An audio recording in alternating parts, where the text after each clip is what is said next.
Fang Shang, come in my office after class, half asleep and dazed. Fang Shang was startled to his feet by a sudden roar from above. As he blinked his eyes open, he met the stern gaze of his homeroom teacher and the curious stares of his classmates, jolting him into full awareness. Crisis. He had dozed off in class again. Without allowing him to sit down, Teacher Wang resumed reading from the textbook. Turn to the next page as the teacher's voice droned on. Fang Shang's thoughts began to drift further and further away. He simply could not adapt to the life of a primary school student. He was a working adult, having graduated from university years ago, and suddenly found himself transformed into a primary schooler in a parallel world. What was the difference between this and the sky falling? Let's not even mention the fact that, as a fifth grader, getting up early for school every day was enough to drain him completely. After enduring a whole day of classes, he was exhausted, not just from his fatigue, but also from the teacher's incessant lecturing. After numerous bouts of dozing off in class, it was hardly surprising that he had been summoned home. His parents own a restaurant and lived in an old apartment building near the school. The two-story building housed the restaurant on the first floor and their residence above. Thus, when Ms. Wu received a call from the homeroom teacher on Fang Shang's behalf, she arrived at the school on her electric bike in just over 10 minutes. It was precisely the time when school was letting out for the afternoon. Suppressing her anger, Ms. Wu entered the fifth grade teacher's office and immediately spotted her son sitting at the teacher's desk, diligently working on his homework. She shot him a fierce glare before quickly plastering on an awkward smile to greet the teacher. Such a change of expression. Teacher Wang, I sincerely apologize for any trouble Fang Shang has caused you. As the homeroom teacher, Wang had already heard from several subject teachers about Fang Shang's recent tendency to fall asleep in class. But this was the first time she had encountered it firsthand. Upon learning more, she discovered that not only had Fang Shang been dozing off, but he was also exhibiting signs of school aversion. His attention was scattered. He often stared blankly out the window, and he seemed perpetually listless, with his homework lacking the diligence he once exhibited. This situation necessitated communication with the parents to understand the circumstances, especially since the child had not always been like this. If this continued, his academic performance would undoubtedly suffer.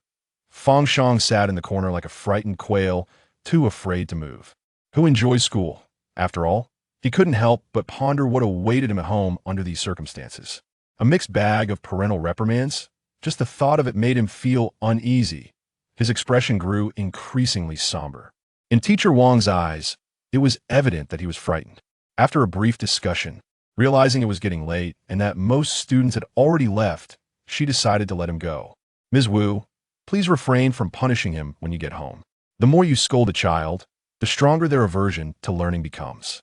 Parents should communicate and guide them properly. What a kind-hearted person. Hearing this, Fang Shang looked at Teacher Wang with sparkling eyes filled with gratitude. In that moment, he completely forgot that it was the teacher who had summoned his parents to school in the first place. Having transformed into a primary school student, his mental capacity had diminished significantly. On the way home, Fang Shang trailed behind Ms. Wu, both mother and son wearing gloomy expressions. Upon arriving home, Mr. Fang, busy in the kitchen, emerged upon hearing the commotion, wielding a knife he had been using to chop vegetables. Fang Shang's heart skipped a beat. What happened? Why did the teacher call you to school? Did you get into trouble? Did you get into a fight? Seeing his wife's stern demeanor, Mr. Fang anxiously questioned Fang Shang. Did you win? Fang Shang. What a real father, as if he were eager for him to get into trouble. Defeated, he replied, No, I didn't get into a fight. Better than getting into a fight. You've been dozing off in class, daydreaming, not paying attention, and your studies are slipping. At least pretend to care. I'm the one who has to face the consequences of your actions. Ms. Wu grew increasingly agitated, and just as it seemed she might escalate to corporal punishment, Mr. Fang quickly intervened, coaxing and pulling her into the kitchen. Oh dear, it's quite normal for children to be inattentive in class. It's not as if you were an exemplary student yourself. Let's teach him properly and not stress ourselves out. Mr. Fang's words did little to calm Ms. Wu. In fact, they seemed to ignite her fury further. It's precisely because you never discipline him that he's become so unruly. Not true. Fang Shang stood awkwardly in the hallway, scratching his head as he listened to his parents argue from the kitchen. This was truly unbearable. Relearning everything he had once known was one thing, But the mountains of homework were another. In addition to the homework, there were dance classes, calligraphy lessons, and violin training. Juggling all of this was overwhelming for an adult, let alone a child. He truly dreaded going to school. Eventually, Mr. Fang, in an effort to placate Ms. Wu, proposed an idea. If he doesn't want to study, let him experience the hardships of society. Once he's exhausted, he'll understand the value of education. From now on, he should help me in the kitchen after school and learn to cook.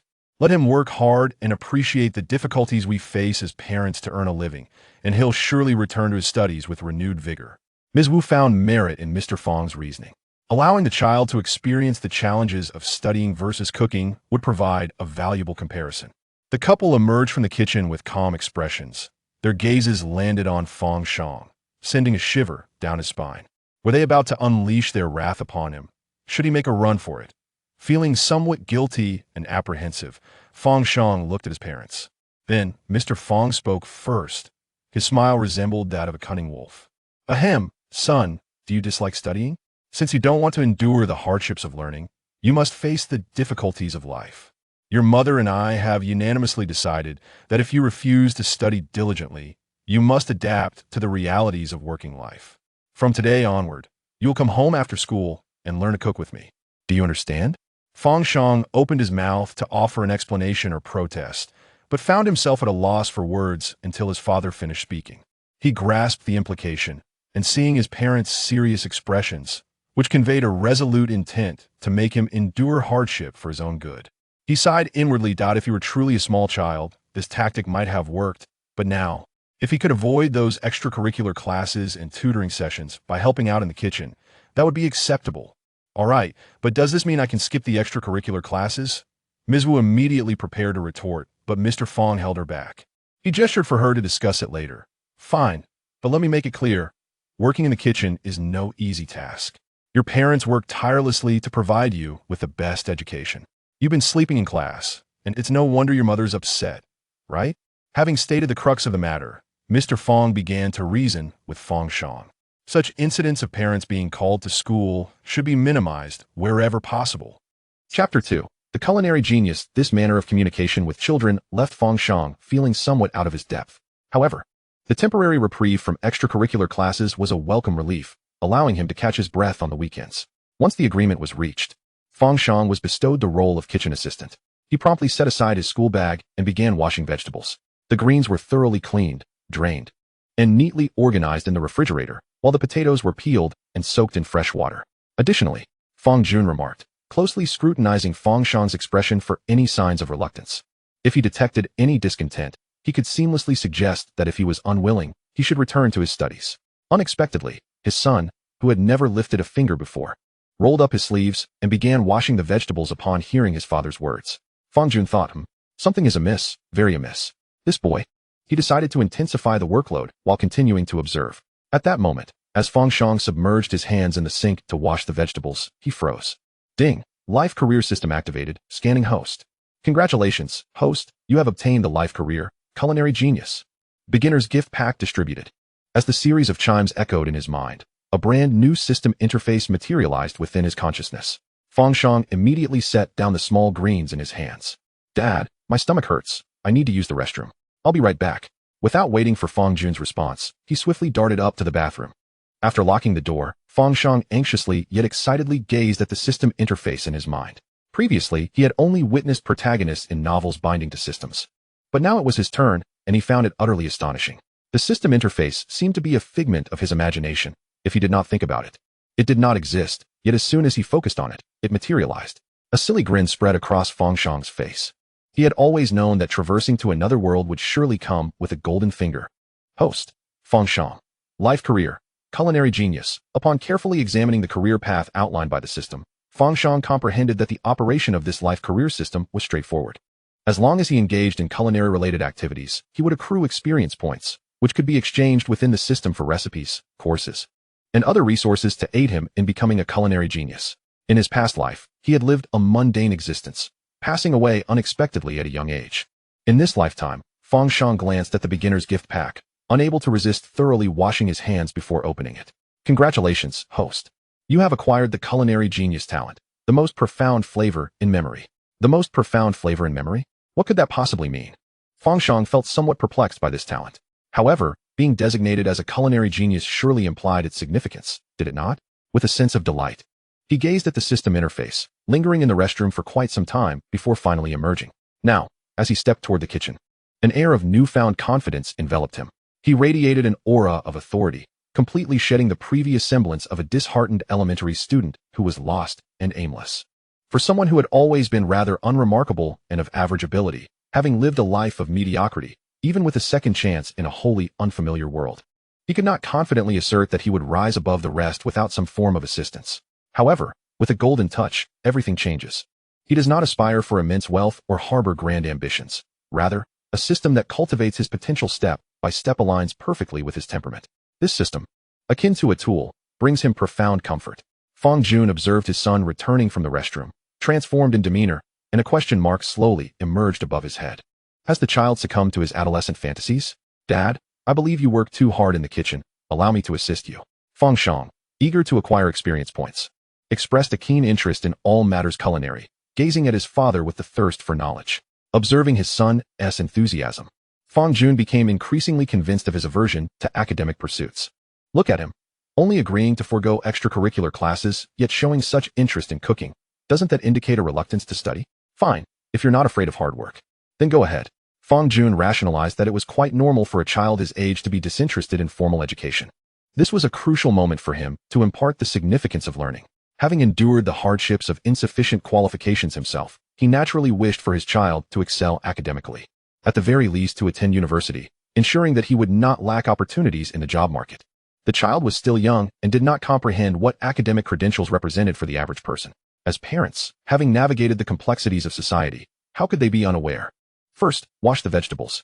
When guests arrive for dinner, I will teach you how to sauté. Fang Jun had another motive for involving his son in the kitchen. If the child truly lacked aptitude for academic study, then learning culinary skills from an early age would equip him with a trade, ensuring he would never go hungry. Even if he ended up opening a restaurant or a food stall. Only after becoming a parent does one truly grasp the adage that raising a child to 100 years old comes with 99 worries. Unbeknownst to Fang Shang, his father was consumed by melancholy during this brief moment, while he eagerly washed the vegetables. However, during the preparation process, he discovered that washing vegetables yielded the slowest experience gain. In contrast, while handling and chopping ingredients, the experience points accumulated at a significantly faster rate. As he chopped, Fang Jun observed his son becoming increasingly vigorous, approaching the task with more seriousness than completing homework, as if striving for perfection with obsessive precision. The corners of his mouth twitched. If only this level of dedication could be applied to his studies, the Fang family might very well produce a university graduate. As the sun began to set, Fang Jun stepped outside and exchanged a knowing glance with Wu Xian. In the same neighborhood, Henan was celebrating his 30th birthday. After a long day of work, he decided to treat himself to a nice dinner, marking the occasion. Having lost his father unexpectedly in childhood and his mother to illness in adulthood, today, he turned 30. Still single and without many friends, only colleagues at work with whom he could converse. On such a day, he could only return home after work, take a shower, change into clean clothes, and venture out in search of food. Naturally, he would not choose an overly expensive establishment. After a moment's hesitation, he solemnly entered the food stall at the entrance of the community, the very restaurant run by Fang Shang's family. Ms. Wu Xian, seated at the cash register, warmly welcomed the arriving customer with enthusiasm. After guiding the individual to a location distant from the kitchen, she cautiously glanced towards the kitchen and leaned closer to the guest. Speaking softly, "Sir, it is like this," Wu Xian said, feeling somewhat shy as she briefly explained the situation and revealed her intention. "For the dishes you order, please allow my son to prepare a portion first. If the taste does not meet your expectations, kindly express your honest opinion about its unpalatability to temper his confidence. He has never cooked before, so I anticipate it may not be very good. The child is still young and has yet to experience the hardships of life. He must understand that things are not easy, which will encourage him to study diligently. Afterwards, we shall serve you a proper meal, and I will also offer you a complimentary soup. What do you think?" Chapter 3. Scrambled Eggs with Chili Peppers. Henan felt that today was indeed a fitting celebration of his birthday. As fortune smiled upon him, a complimentary soup for lending a helping hand during the meal. He perused the menu and noted that even the simplest seaweed and egg soup cost 18 yuan a bowl, making it quite a bargain. "Is it possible to choose the soup myself?" Henan inquired, glancing at the menu. Wu Xian immediately nodded in agreement, thinking that since the soup was complimentary, it would be wise to select something the customer would enjoy, possibly enticing them to return. Why not? Thank you, handsome. Once the guest finalized their order, Wu Xian placed the prepared menu at the kitchen window.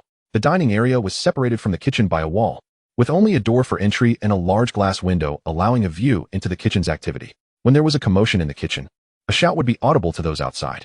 The restaurant, though modest in size, was commendably clean.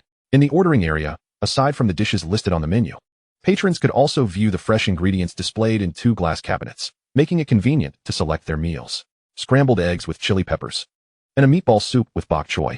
I'll handle the soup. The scrambled eggs with chili peppers is simple, and I can teach you how to prepare it, Fang Jun declared, glancing at the menu. Fang Shang, hearing his father instruct him to cook, did not protest. Cooking was not foreign to him. He had done it in a previous life.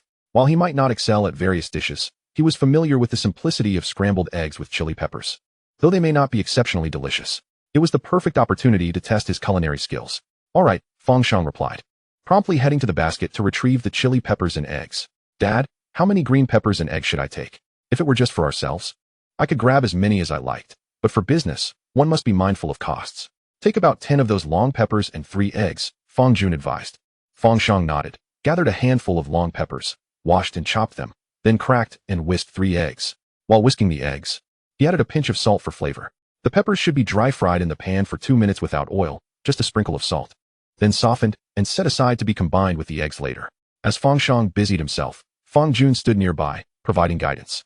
Fang Shang, somewhat puzzled, wondered if this was truly the method for scrambling eggs with chili peppers.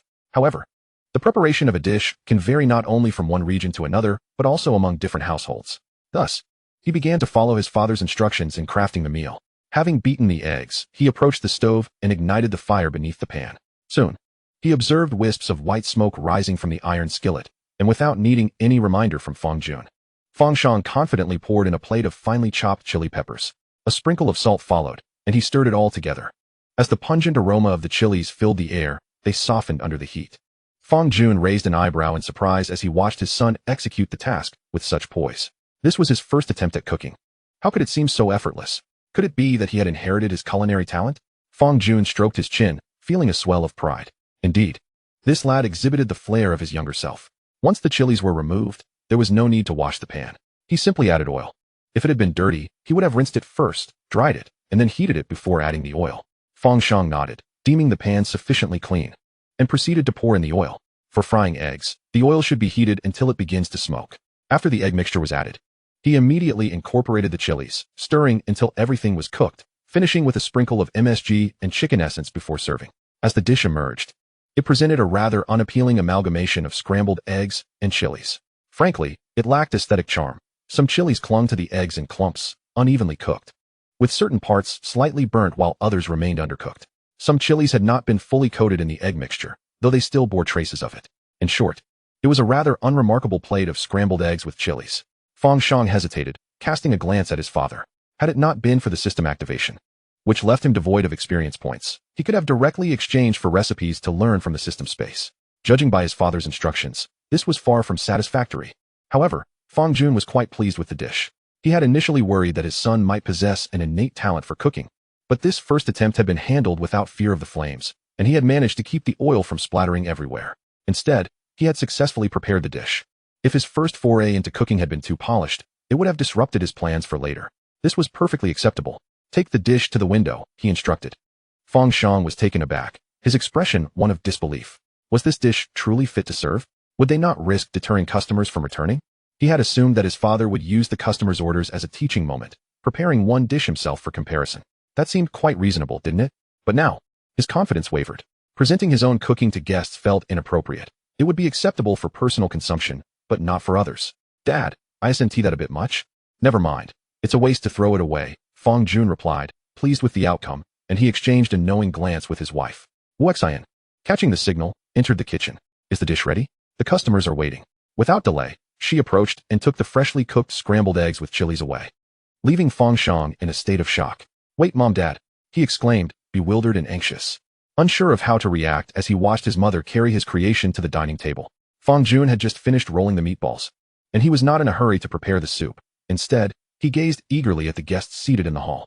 As Wu Xian served the dishes, she exchanged a knowing glance with Henan, who nodded slightly in response. Thus, a grand performance, meticulously orchestrated by Fang's parents, was about to unfold. Only Fang Shang anxiously focused on the guests. To be honest, he too was curious about the flavor of the dishes created with his newfound culinary skills granted by the system. Under the intense gaze of Fang Shang's family, Henan slowly picked up a piece of chili coated in egg and brought it to his mouth. The spiciness of the chili, having been sautéed beforehand and then cooked with the egg, was no longer as overwhelmingly pungent. After a couple of chews, the initial impression was that it was somewhat salty. The taste was mediocre at best. It could not be deemed delicious, but it was edible, certainly not something one would spit out after a single bite. As he chewed thoughtfully, savoring the flavors, Henan suddenly recalled why he had ordered this dish. It reminded him of a birthday celebration from his middle school days. He could not quite remember if it was in the first or second year. One year, after having lunch at school, he returned home to find a table laden with dishes prepared by his mother, along with a note wishing him a happy birthday and a cake tucked away in the fridge. All of it had been prepared before she left for work. After his mother's passing, no one had ever cooked a meal for him on his birthday again. He distinctly remembered that among the dishes that day was scrambled eggs with chili. The cold dishes, when reheated, had lost much of their original flavor due to his lack of culinary skills. They were somewhat burnt and exceedingly salty, much like the plate of scrambled eggs with chili before him now. Chapter 4. This must be delicious enough to provoke tears. Tears unexpectedly streamed down his face. Henan took a deep breath, only to be choked by the spiciness of the chili, causing him to cough uncontrollably, which only made the tears flow more freely. He thought he had long forgotten the taste of his mother's cooking, yet it turned out he remembered it well. Realizing that he had never truly forgotten, he found himself both laughing and crying amidst the coughing fit, startling the three members of the Fang family. Fang Shang looked at his father with an expression that seemed to say, "You see, there's a problem." He remarked that his first cooking attempt should not be served to guests like this. Now, it had brought someone to tears. Fang Jun felt a twinge of panic. He had observed the cooking process, and everything had been done correctly. The dish was thoroughly cooked, if a little lacking in presentation. How could it have turned out this way?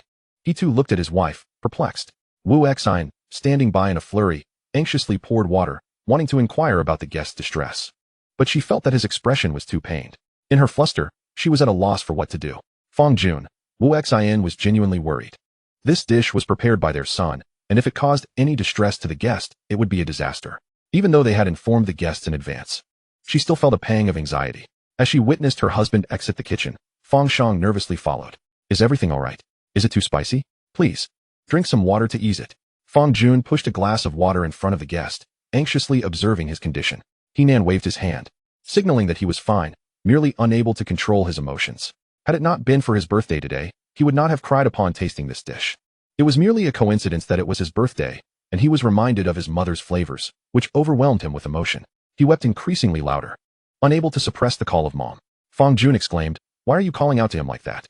Fang Shang, witnessing such an unusual scene, suddenly recalled the novice gift pack from the system, the chef's talent, and the most profound flavors etched in his memory. Could it be that the dish he prepared evoked such cherished memories within the guest that it brought him to tears? Surely, it couldn't be that it was so unpalatable as to elicit such grief. After a considerable time, Henan finally regained his composure. With tears welling in his eyes, he remembered the agreement made with the proprietress upon entering the establishment. So this dish was cooked by the boss's son? He turned his gaze to the child behind the proprietor. He was quite tall and robust, fitting the stereotype of a chef's offspring he had in mind. "Did you make this dish?" Henan, having just cried, had slightly puffy eyes and a reddened face, exuding an inexplicable sorrow. Fang Shang nodded. Seeing that the guest was unharmed, Wu Exine sighed in relief. Then, recalling the agreement between the two, she hurriedly interjected, "Yes, my son prepared this dish. Is it not to your liking?" Wu Exine cast a glance at Henan, trying to signal him. However, Henan was oblivious, simply expressing his gratitude in a somber tone. "Thank you. Your dish is exquisite, reminiscent of my mother's flavors, which I haven't savored in many years." His voice trembled with emotion, tinged with gratitude. As time passed since his mother's passing, he inevitably began to forget the traces of her existence.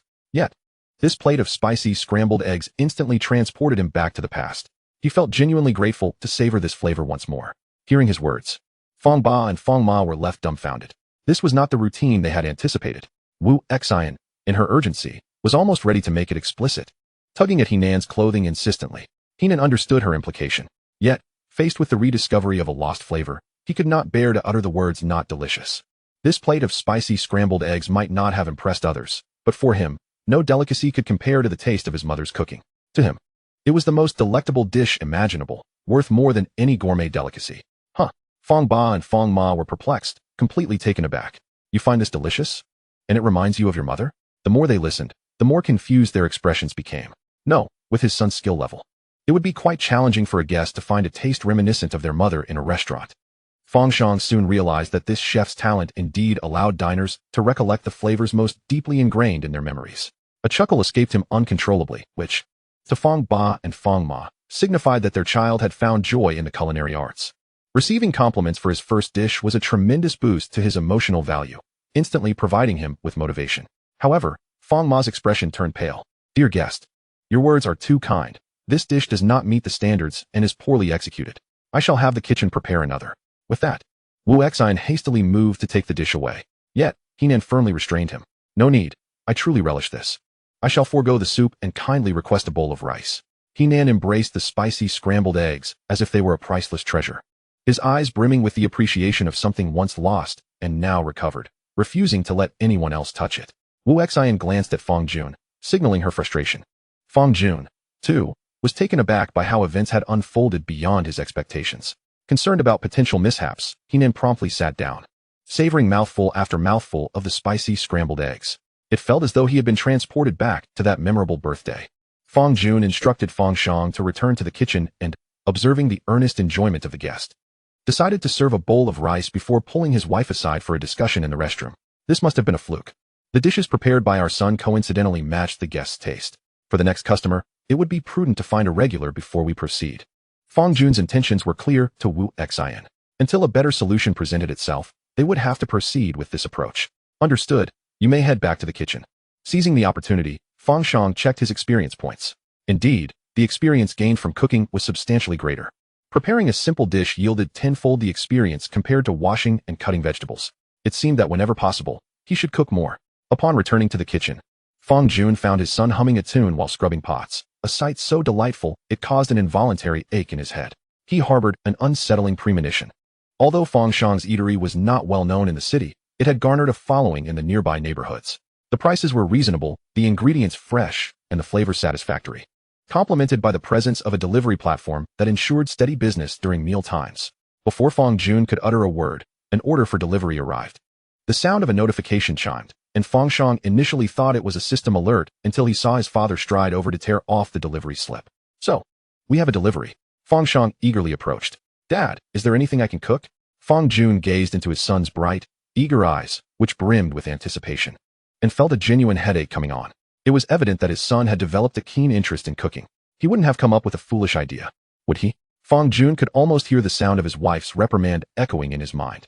"No need. I shall handle the delivery orders." Rejected. Fang Shang felt a wave of disappointment wash over him. With no tasks to occupy him, he gazed out the window, watching the sole customer in the establishment relishing the dishes he had prepared, a sense of accomplishment swelling within him. Surely, this must be delicious. Chapter 5. What a splendid subject for observation. After finishing his meal, Henan approached the cashier to settle the bill, only to be met with the cashier's forlorn gaze. Reminded of his earlier actions, he offered an awkward smile. The cashier's child was still young. With proper guidance, there was no need to undermine the child's confidence, especially since the young boss's culinary skills were indeed commendable. Henan spoke these words with complete sincerity, truly believing them. Wu Exine's lips twitched slightly, relieved that she had refrained from voicing anything that might dampen the customer's spirits. "Very well," Wu Exine said with a smile, nodding as she bid the customer farewell. She then awaited the next patron, eager to address her son's reluctance to study and ensure he recognized the value of hard work. Wu Exine encouraged Fang Jun to increase the child's workload. Thus, Fang Shang found himself bustling about, following orders. Over there, the tomatoes were washed, half diced and half cut into wedges. For eggs were cracked open. The braised pork in the pot was stirred. The garlic supply was dwindling, so some cloves were peeled. To Fang Shang, these instructions were akin to accumulating experience points, and he was invigorated by the task. Fang Jun watched his increasingly enthusiastic son, questioning the purpose of it all. He feared that his son might discover the joy of cooking amidst his chores and thus lose interest in his studies. "You haven't finished your homework, have you?" Fang Shang waved dismissively. The fifth-grade assignments were not particularly challenging, merely some copying and memorization that consumed time. He could easily complete them upstairs when the shop was quiet. "It's fine, the homework isn't much, I can do it in the evening." "Dad, is there anything else to do?" Fang Jun replied. "Stir-fry a portion of water spinach, and prepare the stir-fried pork with bamboo shoots and the sauerkraut fish, along with cucumber salad and century eggs, stir-fried meat, tomato and egg soup, and egg-fried rice." Just then, a table of customers arrived. Wu Exine approached the window with the ordered menu. Fang Jun acknowledged her, only to turn back and see his son's eager expression. You can stir-fry the water spinach. Use a hot pan with cold oil, add some minced garlic, and just cook it until done. Such simple stir-fried dishes depend entirely on the chef's skill for their taste. Once the dish was assigned to Fang Shang, Wu Xin turned to discuss with the customers. She repeated her request, feeling more at ease. This table comprised 4 friends dining together, already engaged in lively conversation. Upon hearing the request from the lady boss, their eyes brightened. Being young themselves, they shared a unique enthusiasm for encouraging children to endure the rigors of learning. Don't worry, lady boss, we'll take care of it, they exclaimed. How could children not study diligently? Wu Xin felt relieved to see such enthusiasm from the table. It seemed they were on her side. Hoping no last-minute changes would arise from upper-level patrons. Not only did it not undermine the child's confidence, but it also heightened his interest. Returning to the front, the 4 continued their conversation on this topic. When I was little, I hated it when adults met and immediately asked about grades and scores. Until last year, when I went home for the new year and first thing I did was ask a relative's child about his grades. Seeing his resentful look was quite satisfying. That's nothing. I gave my niece a set of exam papers for her birthday, and she was so angry that she only gave me a small piece of her birthday cake. Children don't really enjoy studying, but parents' approaches can help them realize the hardships of not studying, which is a well-intentioned effort. Indeed, when children lack the ability or haven't figured out their future paths, following a structured learning approach is the best course. Zilin, you are the most eloquent. You'll be the main force here. Called upon, Wan Zilin readily accepted, eager to take the lead. This was precisely her favorite scenario, to have endured the rain yet tear apart someone else's umbrella. Moreover, as a teacher, she felt compelled to contribute to the nation's blossoming flowers who were reluctant to study. After meticulously stir-frying a plate of darkened water spinach, Fang Shang found himself in a dilemma about whether to serve it. Why had the water spinach turned black during cooking? This was, in fact, a deliberate omission by his father, to prevent water spinach from darkening. One merely needs to soak the freshly picked greens in vinegar water for about 10 minutes prior to cooking. Fang Jun, instead of assisting Fang Shang, had no intention of imparting culinary wisdom. The unappetizing appearance of the dish served as a subtle blow to his son's confidence in cooking. Thus, the plate of water spinach was presented to the table, compared to the other dishes that appeared quite appetizing. This darkened water spinach unmistakably bore the mark of the owner's son. Consequently, everyone pretended to sample the other dishes before reluctantly reaching for the water spinach. Oh dear, this dish tastes just like my first attempt at cooking. It reminds me of the food served in my university cafeteria. It's palatable enough. Wan Zilin, somewhat dazed, chewed on the water spinach, savoring its tenderness. It was evident that the tougher stems and leaves had been removed, leaving only the tender shoots. The stems had a crisp texture, while the leaves were soft and slightly slippery, likely seasoned with a hint of salt and monosodium glutamate.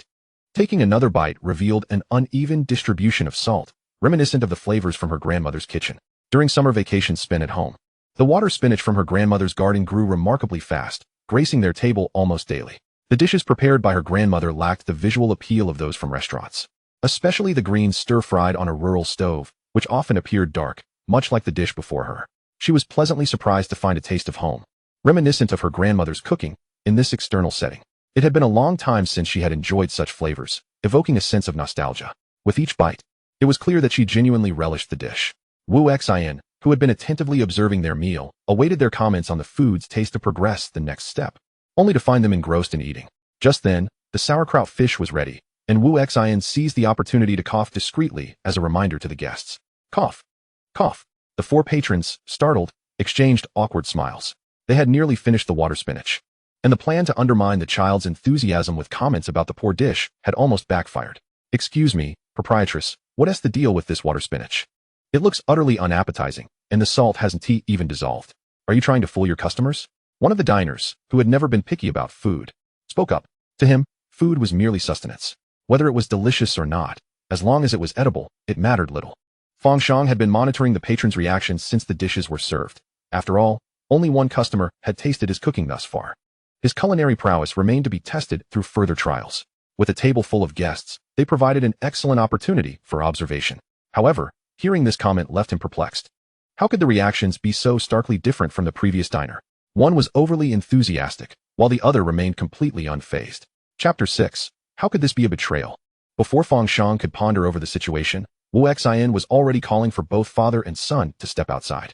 Fang Jun, witnessing his meticulously arranged performance finally coming to fruition, felt his heart race and hands tremble with excitement. His steps quickened considerably as he approached the guests. Dear patrons, is there an issue? Please, do voice your concerns. I sincerely apologize. I shall prepare another dish for you. Fang Jun feigned a serious demeanor in his attempt to resolve the matter, yet the thrill in his voice was unmistakably clear to Fang Shang. He was no longer a mere child, after all. He had certainly noticed his parents' unusual behavior today. The very fact that they had him, a novice at cooking, prepare dishes for their guests was rather peculiar, and this was not an isolated incident. Yet, when he expressed a desire to handle takeout orders, he was abruptly denied. Why was it permissible for dining in, but not for takeout? Fang Shang contemplatively observed the table of guests. How shall I put it? They resemble characters in a drama, seeking to pick faults. Is the culinary standard of your restaurant truly so low? Not to mention the flavors and presentation, at the very least, it must be edible. Look at this stir-fried water spinach. It's as black as night, and the salt hasn't even dissolved. Can you honestly say this is palatable? As he listened to his companions exchanging critiques of the dish, Wan Zilin realized they had orchestrated this together. Yet, her gaze fell upon the owner's son, trailing behind his father with his head bowed, resembling a child caught in wrongdoing. The very creator of the dish in question, typically sharp-tongued. Wan Zilin found herself at a loss for words, as if she were peering through the child's figure and reliving her own moments of childhood missteps. Facing her parents' reprimands, that sense of helplessness was all too familiar. Feeling empathetic, Wan Zilin interjected, "He is still just a child, for his first attempt. This is already commendable. It is quite normal for stir-fried water spinach to turn out this way." They had initially agreed to follow the owner's wife's suggestion to gently undermine the child's confidence, teaching him the harsh realities of life, running a restaurant, and conducting business. Learning was essential from such a young age. Although the dish was not as dreadful as they claimed, its familiar flavors endeared it to them. Still, they had resolved to find fault regardless. Unexpectedly, Wan Zilin reversed her stance. The carefully choreographed performance was abruptly disrupted, leaving everyone in stunned silence. Upon hearing her words, Fang Shang experienced a moment of clarity. So that was it. He had wondered why it was so odd. He was allowed to cook for the two tables dining in, yet forbidden from handling takeout orders. It was evident that his parents had communicated beforehand. They had not mentioned that he had prepared the dish, and the guest had immediately recognized him as a child. This explained everything. He pondered why his father was behaving so strangely, allowing him to enter the kitchen on his first day and cook. Fully aware of his lack of skill, yet still serving the dish to guests. It seemed they wanted him to understand the difficulties at hand. Fang Shang smirked coldly. Had it not been for the divine culinary talent bestowed upon him by the system, he might have faced criticism from the very first customer. Little did he expect that his genuine desire to assist would be met with such underhanded tactics. Were it not for the presence of outsiders, he would have caused a ruckus. Fang Jun and Wu Xin felt a wave of embarrassment wash over them. What was happening? They had agreed to present a united front. Yet somehow, the plan had faltered. Wu Xin's eyelids fluttered with urgency, as if signaling in desperate need. However, Wan Zilin remained unfazed. "I find it quite delicious, little one. Sister thinks your cooking is wonderful and will return next time. But you are still young. You must focus on your studies, understand?"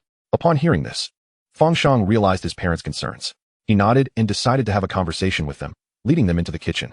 Outside, Wan Zilin and the others were eager to review the situation, as it had deviated from their prior discussions. "Zilin, what happened? Weren't you just saying that kids should experience the harsh realities of society? Why have you suddenly changed your stance?" "Exactly. I had my lines prepared, but didn't get to say a word." Once seated, Wan Zilin took another bite of the water spinach, savoring its delightful saltiness, and then shoveled some rice into her mouth. After finishing, she spoke earnestly. "From an adult's perspective, this approach is indeed reasonable. However, from a child's viewpoint, disliking school and a lack of enthusiasm for learning is quite common. If we think back, weren't we all children who cried at the thought of school? As we grew older, some even feigned illness to avoid attending. As individuals who have been through this, we certainly believe that students should focus on their studies, leaving other matters for later. But if we empathize and consider our own childhoods, would we still hold the same opinion?" Her words left the other three in silence. Reflecting on their own childhoods, they recognized that it was unnecessary to be overly critical. A gentle conversation with the child sufficed, for they were not so young as to be entirely oblivious. "As expected of Teacher Wan, I have learned much," sighed one. "Indeed. I hadn't realized it until you mentioned it. When did we become such tedious adults?" Fang Shang sighed in the kitchen, feeling the weight of the world. Having recently transitioned from adulthood to elementary school, as an adult, he understood why his parents acted as they did, likely believing he lacked motivation and needed guidance to focus on his studies. At merely 10 years old, he knew that the expectations were to study diligently and refrain from distractions, especially since he had not yet completed 9 years of compulsory education. He needed to attend school classes. Organizing his thoughts, Fang Shang earnestly stated, "Mom, Dad, I am not disinterested in school. I've just been feeling a bit out of sorts lately and have been quite sleepy. That's why I wanted to pause my extracurricular classes. I assure you, I will study hard, so please don't worry."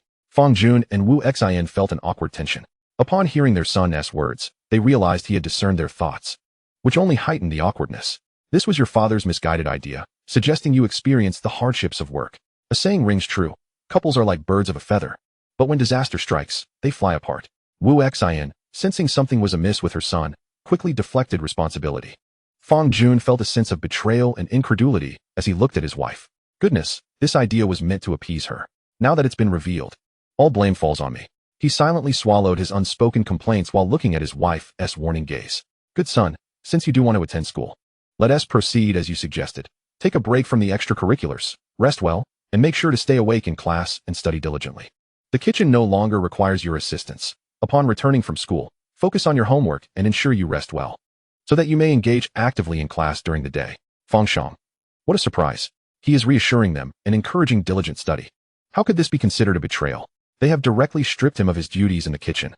Without cooking, how shall he accumulate experience points to exchange for rewards within the system? Fang Shang's expression darkened instantly. Wu Xin, oblivious to this, chimed in. Indeed. You had expressed a desire for a tablet, didn't you? If you study well, your mother shall purchase one for you, making online classes and leisure activities much more convenient. Chapter 7. Is this not compelling him to unleash his full potential? No. I found the kitchen to be quite relaxing earlier. It is an experience I have never had before. I enjoy cooking, so please allow me to continue assisting. Consider it a form of rest. Fang Shang firmly rejected his parents' suggestion. How could he possibly bind to the system if he was barred from the kitchen? Without experience points, his precious advantage would be rendered useless. Surely, he cannot wait until university graduation to utilize his golden opportunity. That would be utterly absurd, considering the family owns a restaurant. He could earn money sooner and lead a better life without waiting for the future. He is not a mere child. Fang Ba and Fang Ma exchanged glances, their expressions revealing their inner conflict. The tasks in the kitchen are indeed arduous, not to mention the hours spent washing and preparing ingredients. There is also the matter of cooking. The iron wok is not something just anyone can lift for extended periods. It's incredibly taxing, especially now, in summer.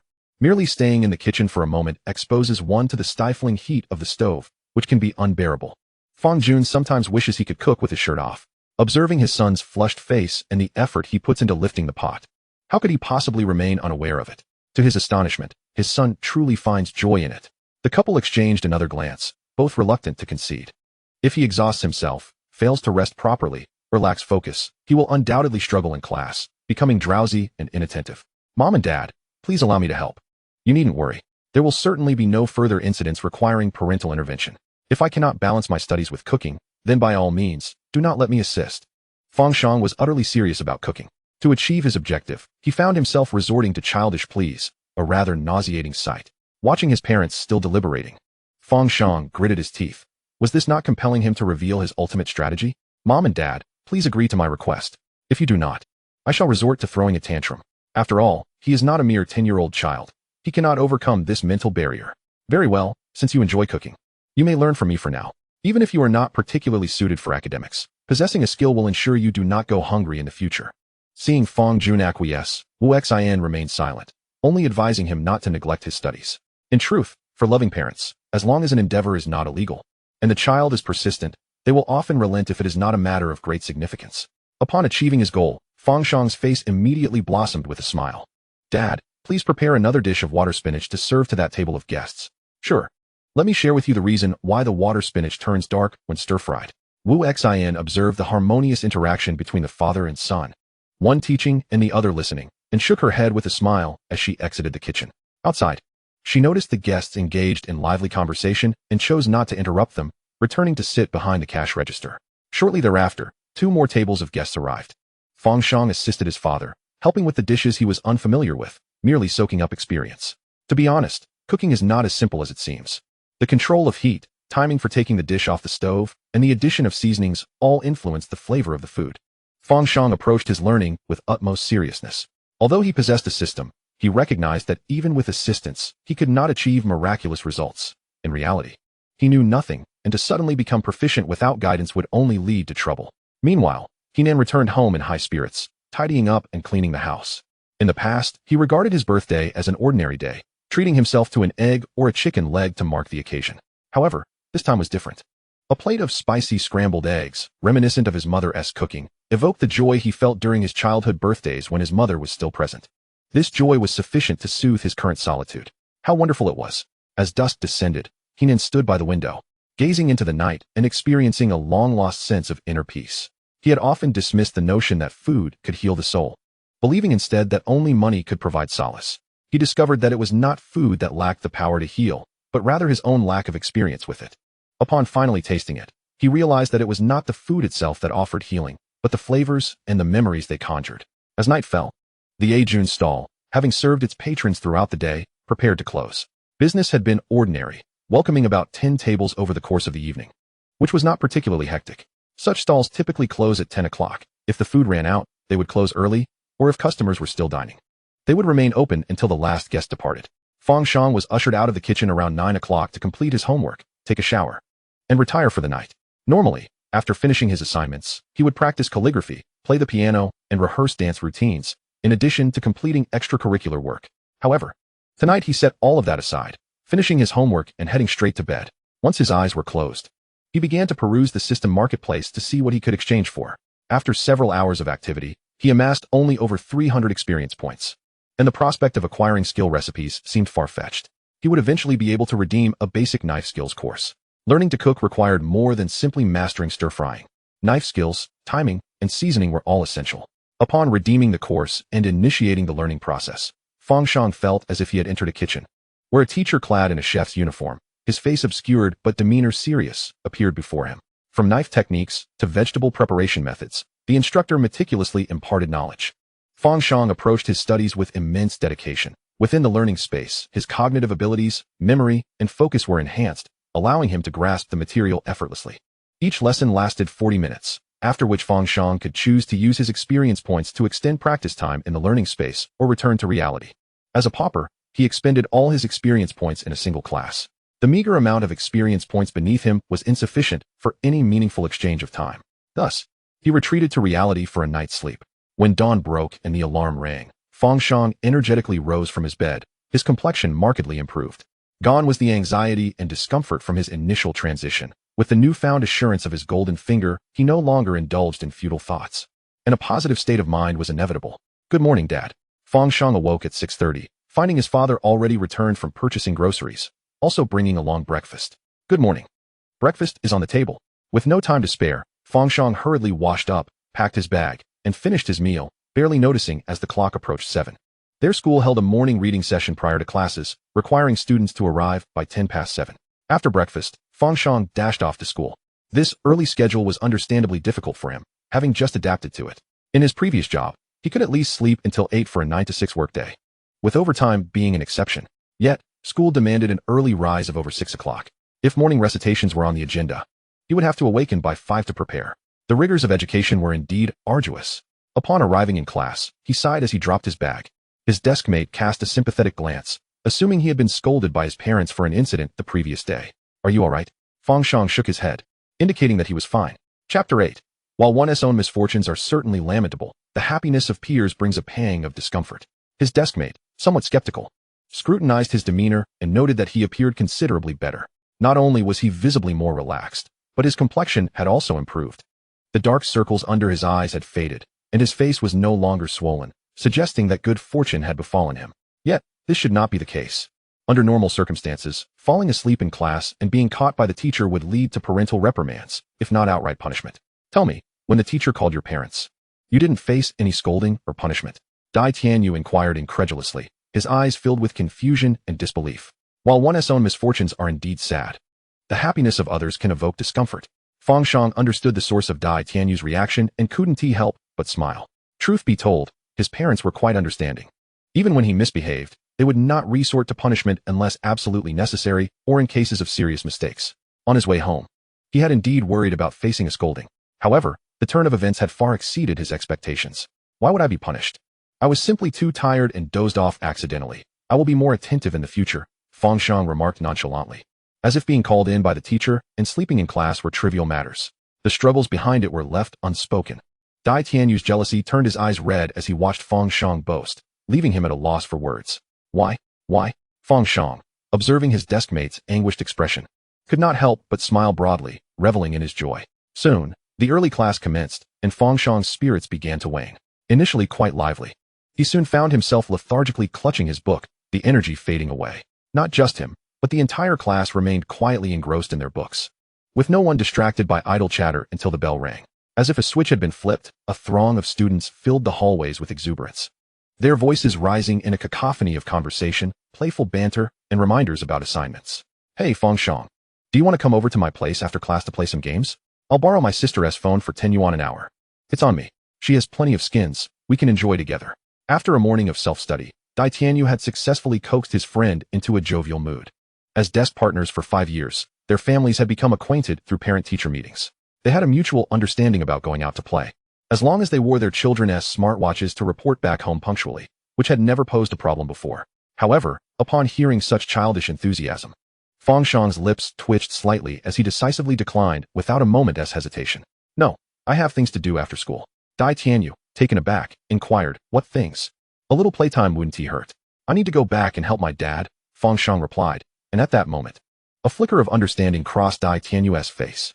It was not merely an aversion to reprimand. He was subject to physical labor. His gaze softened with sympathy. I get it. Just hang in there. Fang Shang pondered whether it was due to last night's deep slumber, facilitated by the air conditioning, that he woke early to attend a morning full of classes, feeling mostly bored and restless, but not drowsy. With a busy household, he rushed home after school, eager to accrue more experience points, ignoring the distant calls behind him, and headed straight to the kitchen for a meal. After lunch, he proactively offered assistance, eager to practice the knife skills he had learned the night before. As he began chopping vegetables, he quickly realized that this task had become significantly easier for him. He understood how to apply the right amount of force. Each piece of meat was distinguished, shredded, sliced, or cubed. He prepared some meat for the grinder, creating minced meat for meatballs, as a guest had ordered tomato meatball soup. Fang Jun observed his son's adeptness with satisfaction and began issuing instructions. Good. However, upon trying the meat grinder, Fang Shang noticed that the experience points gained were minimal compared to the substantial bonuses he earned from manually chopping the meat. It seemed that using tools did not significantly enhance his skills. He would still need to chop the meat himself. What was his motivation for working so diligently? It was all for the experience points. After accumulating these points, he noticed a new experience bar appeared next to his name in the system interface. He was curious to see what would happen once the bar was filled. It felt akin to a grand real-life game where honing culinary skills resulted in gaining experience. Son, you should take a nap. Don't work too hard, or you'll be drowsy during afternoon classes, Wu Xian remarked, glancing at the clock which read 12:30. She approached the kitchen, urging Fang Shang to rest. No, I don't want to sleep. I've just earned over 100 experience points, which isn't even enough for one basic course, he protested. Mom, I'm not tired. I slept well last night, and I don't need a nap. If I do, I want to be able to wake up. Trust me, I want to sleep in class. Really, you can ask the teacher. Wu Xian was perplexed by his stubborn refusal to leave the kitchen. On a sweltering summer day, the heat in the kitchen was oppressive. Why would one choose to toil there when one could retreat to a cool room for a restful sleep? Had he developed a sudden fondness for the culinary arts after yesterday's experience in the kitchen?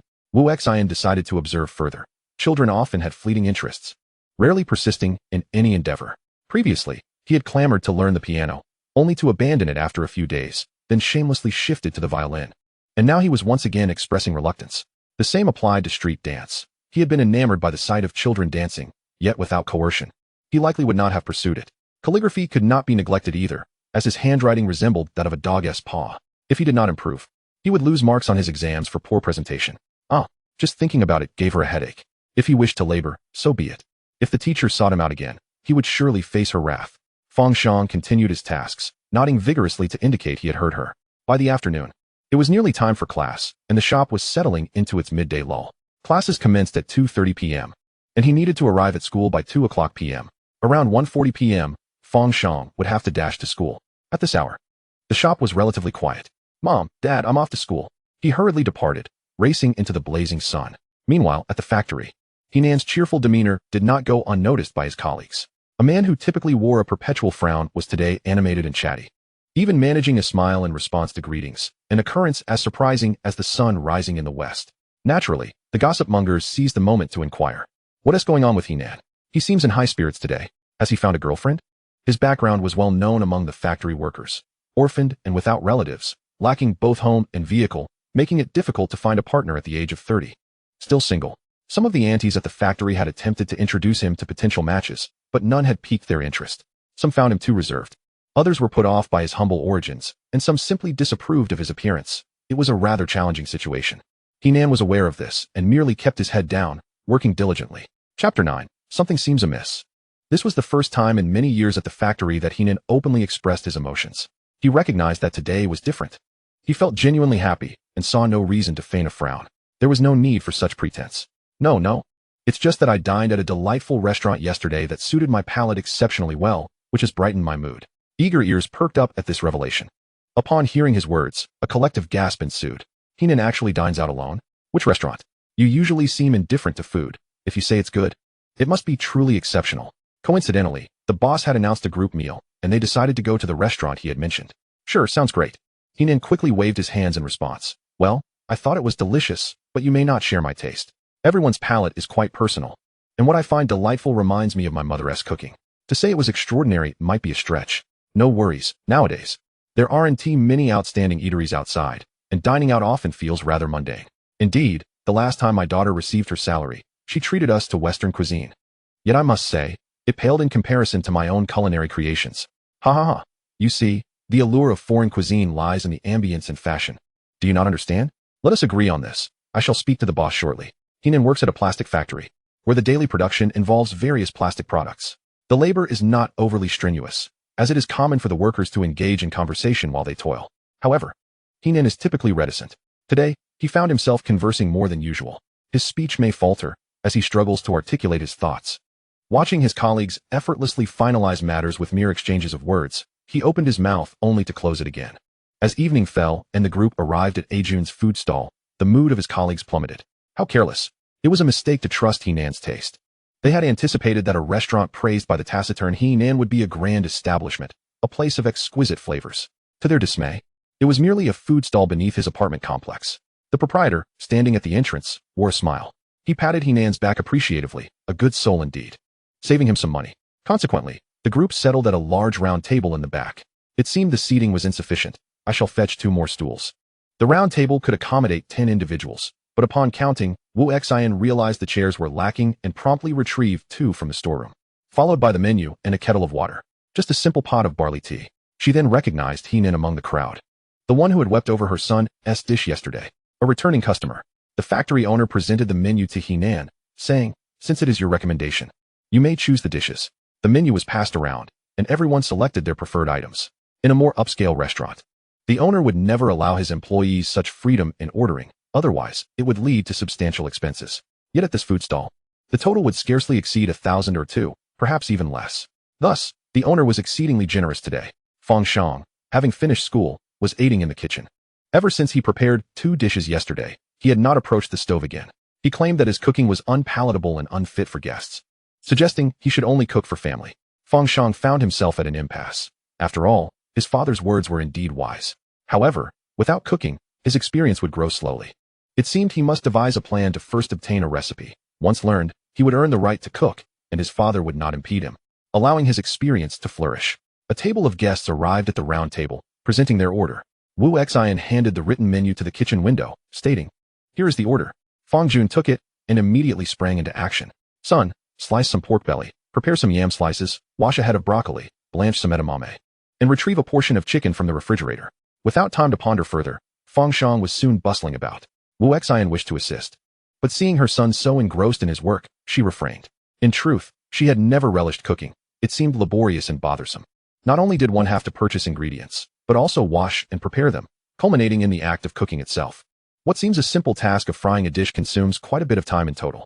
Thus, she married a chef who owns a restaurant, disliking the mundane tasks. She focused on handling the cash register and maintaining cleanliness, while her husband managed the culinary duties. Unexpectedly, their son, who bore no resemblance to her, displayed a profound interest in cooking. This aligns with the adage that dragons beget dragons and phoenixes beget phoenixes.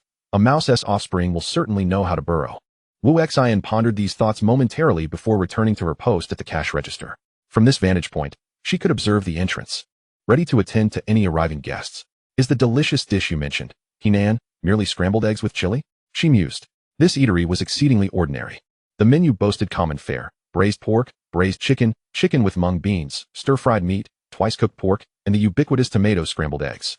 There was nothing particularly enticing, nor was there anything that sparked a desire to indulge. Everyone casually ordered dishes that suited their personal tastes. Heenan nodded silently, his initial enthusiasm for dining at Ajun's eatery waning upon sensing his colleagues' disappointment. They, however, seemed unbothered, engrossed in their phones or engaged in conversation. Once the dishes arrived and they began to eat, they soon discovered the flavors were not unpleasant. Rather, they were acceptable. Oh, the scrambled eggs with chili that Henan ordered has arrived. Let me have a taste. Is it good? It's okay, just the taste of home-cooked meals. Henan, blending in with the group, also took a bite of the scrambled eggs with chili. He felt this dish differed from what he had consumed the previous day. Could it be that the owner had prepared it? He wondered if the chef's skills resembled those of his mother. The greater the anticipation, the more profound the disappointment. Henan immediately discerned a difference. No, this was not the same flavor. The dish lacked the essence of emotion. It was merely an ordinary plate of scrambled eggs with chili, a flavor readily found in any establishment. It failed to evoke even a hint of sentiment. His colleagues, having tasted the fare of this eatery, resolved not to trust Henan's judgment. Clearly, he had not encountered anything of quality, leading him to deem a roadside stall as delectable. This misconception left them perplexed. Otherwise, they would have surely enjoyed a fine meal that evening. Instead, they settled for a mundane dining experience. Upon hearing Henan remark that the flavor was off, their curiosity was piqued. What do you mean by off? Isn't this the taste you experienced? Henan, as if grasping some revelation, promptly called out to the owner. What is it, dear customer? Wuxian, just then serving dishes, approached immediately. This dish does not taste like the one I had yesterday. Is it possible for your son to cook it? Henan's direct inquiry left Wuxian momentarily bewildered. She glanced at Henan, then at the scrambled eggs with chili that appeared decidedly superior to her son's version. Her skepticism regarding his palate evident. Could it be that his taste buds were compromised? Are you suggesting that I should have the dish prepared by my son? Why not? Henan earnestly nodded. Yes, is that permissible? Fearing the owner might refuse, he added, I would like to order another plate of scrambled eggs with chili, prepared by the young chef, if possible. Wuxian appeared conflicted and indicated she would inquire in the kitchen. The distance from the dining area to the kitchen was not great, and both Fang Jun and his son Fang Shang overheard the exchange. As Wuxian entered the kitchen, he observed Fang Jun, his expression marred by a palpable sense of defeat. It was perplexing, after years of operating a restaurant. How could he find himself overshadowed by his son, who had only recently begun to cook?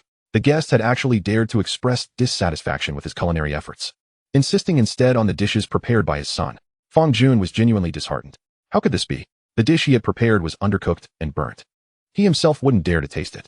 Had the guest developed such peculiar tastes? Fang Shang, who had been lamenting his inability to approach the stove, found himself unexpectedly presented with an opportunity. Without waiting for his father's response, he eagerly nodded. Yes, Dad, you prepare another dish. I'll handle the spicy scrambled eggs. As he spoke, he began to prepare the green chili peppers. The slender, elongated peppers were tender, and with a swift strike of the knife's back, they flattened, releasing their juices. Flattened peppers possess a more intense flavor, allowing them to absorb the seasoning better. He quickly sliced them into strips and cracked a few eggs into a bowl. As he ignited the stove, he glanced back at his father, still standing in a daze, clearly affected by the earlier incident. Dad, what are you daydreaming about? Get to work. The guests are waiting. Fang Jun promptly placed the dried chili peppers into the clean, oil-free iron pan, allowing them to sauté until they lost some moisture. This would ensure that the scrambled eggs wouldn't turn soggy when added, preserving their crisp texture. Once the peppers were softened, he heated oil until it began to smoke along the edges of the pan, then poured in the whisked eggs, followed by the sautéed peppers. He refrained from stirring immediately, allowing the peppers to coat the egg mixture before he began to toss them together. Fang Jun watched in surprise as his son executed the dish with a newfound proficiency, free of mistakes. Could it be that this boy possessed a genuine affinity for culinary arts? This was only the third time he had cooked, yet he appeared competent. The sequence of actions was flawless, though perhaps the heat was slightly excessive. As the dish cooked, he noticed the eggs beginning to set and advised, lower the heat. A high flame will burn the dish before it's fully cooked. Fang Shang promptly followed his father's guidance. In no time, a plate of spicy scrambled eggs emerged, far more visually appealing than his initial attempt, devoid of any burnt flavor, and seemingly delectable. With utmost confidence, he carried the dish to the dining area. Henan's eyes lit up upon seeing Fang Shang present the dish. Thank you, little chef. I have a feeling this dish will suit my palate. The colleagues at the table were astonished to see such a young boy serving food. Oh my, the little boss is so young. No wonder they run a restaurant at home. It's impressive that he can cook at this age. All eyes were drawn to the dish in Fang Shang's hands. If it's delicious, do come back. Just let me know when you order, and I'll prepare your meal. Fang Shang had his own motives for presenting the dish. He aimed to attract returning customers, hoping they would specifically request his cooking, thus allowing him to gain more experience at the stove. As the dishes were presented on the table, a dozen pairs of chopsticks simultaneously lunged towards Fang Shang's plate of spicy scrambled eggs with chili peppers. The peppers, entwined with eggs, were not uniformly cooked, Some pieces were large, others small, and a few remained untouched by the egg mixture. As the first bite entered their mouths, an unexpected silence enveloped the room. Heenan's colleagues, mostly middle-aged, were accompanied by their relatively youthful boss, who was in his 30s, making Heenan the youngest among them. Upon tasting the spicy dish, a wave of nostalgia washed over him, evoking the warm essence of his mother's cooking, spreading throughout his palate. This time, instead of tears, a smile broke across his face. The moment the dish touched his lips, the anxiety and restlessness that had lingered in the crowd dissipated, as if the presence of his mother alleviated his fears and worries. The boss, seated nearby, wore a contemplative expression. Why did this flavor feel so familiar? For a moment, the memory eluded him. After finishing a bite, he quickly grabbed another generous portion of the spicy eggs, savoring each morsel. Gradually, the taste began to reveal itself. It reminded him of the meals he had consumed during his laboring days before establishing this factory. It was precisely that flavor, paired with rice. He could devour 2 lunchboxes without hesitation. How nostalgic. In times of hardship, the flavors were more pronounced. Now, with wealth at his disposal, he found it challenging to relive those simple tastes. The dish was indeed delightful, a flavor he had not experienced in years. "Boss, could I have a bowl of rice?" he requested, regaining his composure. The boss turned to Wu Xin beside him and replied, "All right." Wu Xin, relieved that the guests enjoyed her son's cooking without any complaints, felt a sense of ease. After all, the dishes prepared by a child could lead to complications if they did not meet expectations. Her curiosity piqued about the taste of the dish. Both she and her husband had doubts about their son's culinary skills, as his previous 2 attempts had merely been performances for the guests. However, witnessing the patrons' reactions made her genuinely curious about the flavors her son had conjured. Although the dish appeared unappetizing, the guests seemed quite satisfied, an enigma she struggled to comprehend. Indeed, the dish was delicious. A middle-aged male colleague in his 50s took a bite, and his mood visibly sank. In midlife, he was not a man of many words, and after murmuring something under his breath, he fell into silence. For every individual touched by the flavors, there were those who felt indifferent. Fang Shang attentively observed the guests' expressions. Drawing a conclusion, the most profound flavors etched in a chef's memory resonate with the diners. For instance, if a person holds a particular taste in their memory, experiencing it through the chef's dish would evoke that memory. Conversely, if a diner lacked a deeply ingrained flavor, the dish would leave them unperturbed. Upon grasping this insight, Fang Shang felt a twinge of disappointment. He had believed that his culinary talent would ensure that any dish he created, regardless of its taste, would be what everyone yearned for. It appeared that such was not the case. Clearly, to elevate his culinary offerings and enhance the family's business, he must diligently hone his skills and aspire to become a master chef, rendering his dishes unparalleled. The thought invigorated him with motivation. Meanwhile, Fang Jun, noticing his son standing at the kitchen door with a foolish grin, walked past and playfully tapped the back of his head. "What are you grinning about? Go wash the vegetables." Fang Shang, how infuriating. How could they strike the future culinary genius? What if he becomes clumsy? I never anticipated that in such a humble establishment. The son of the owner possessed impressive culinary skills. The owner, filled with emotions, received nods of approval from his colleagues, who were equally touched. Meanwhile, those who felt indifferent, even finding the dishes somewhat salty, fell into a contemplative silence. Chapter 11. Upgrade rewards, combined. Curiously, these colleagues seldom exhibited such adulation towards the owner. Whenever he praised a dish, they echoed his sentiments, almost as if they had conspired in their flattery to gain his favor. A few silent colleagues exchanged glances, their eyes gleaming with determination. If everyone else is so enthusiastic, they too must join in. One portion was insufficient. The owner should prepare another serving of the boss's spicy scrambled eggs. Observant colleagues, noticing the owner's fondness for the dish, promptly ordered more. Heenan nodded in agreement, acknowledging that indeed, one plate was inadequate for the 10 or so diners who had devoured it with a single pair of chopsticks each. Then, Heenan beamed with delight, for he could cook once again. At this rate, his experience points would soon reach their maximum, enabling him to level up. Fang Shang felt a surge of excitement, almost restless. The first attempt at a dish might yield unsatisfactory results, but when a person with culinary talent takes the helm, knowing the method, 2 or 3 attempts suffice to achieve a standard level of proficiency.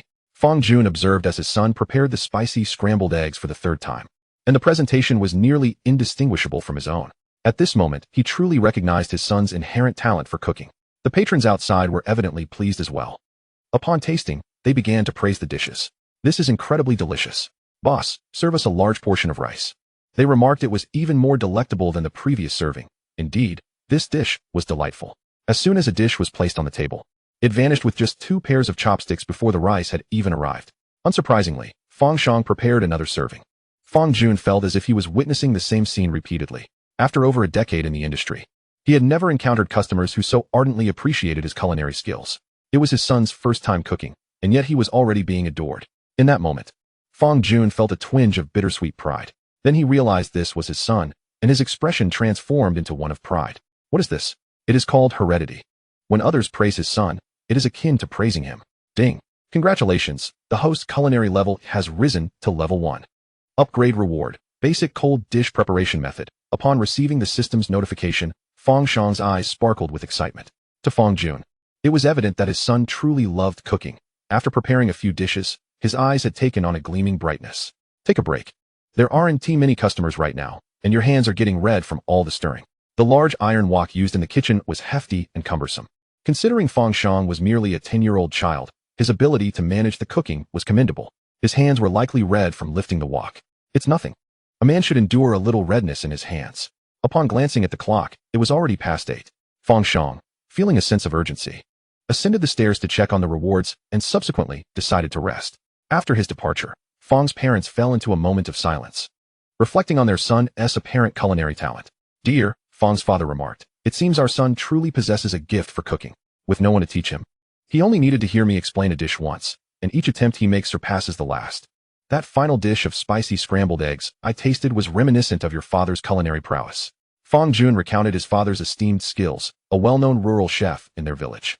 In the past, whenever someone in the vicinity needed catering, they sought out his father, and even city dwellers would come specifically to request his services. However, due to his advancing age, he had ceased to host grand feasts in recent years. Fang Jun learned his craft from his father, but regrettably lacked the same innate talent. His dishes were merely average, sufficient to run a restaurant and provide for his family. To his surprise, his son's abilities far exceeded his own. He imagined how delighted his father would be, often lamenting the lack of a successor. Wu Xian was equally pleased. Nothing brought more joy than witnessing her child flourish. Nevertheless, education remained paramount, and if he truly aspired to be a chef, he would need to graduate from university first. Yes, the child was still quite young. They would see how things unfolded. In the subsequent hours, Fang Shang immersed himself in the system space, diligently studying the art of cold dishes. This foundational method was not confined to a single recipe, but encompassed the entire genre of cold cuisine, including suitable ingredients and seasoning techniques. Mastery in culinary arts often leads to mastery in all areas. His progress in flavoring was becoming increasingly evident, as was his growing familiarity with various ingredients. Each day brought new advancements, deepening his obsession with the culinary craft and the pleasure derived from his improvements. One day after school, he was hastily making his way out when his desk mate, Dai Tianyu, abruptly halted him. With narrowed eyes, he scrutinized Fang Shang. You've been rushing off immediately after school lately. Tell me, are you sneaking off to play video games behind my back? Or perhaps you've made friends at another school? Or could it be that you are in a romantic relationship? Fang Shang was taken aback. What? You're getting increasingly absurd. At such a young age. What are you even thinking?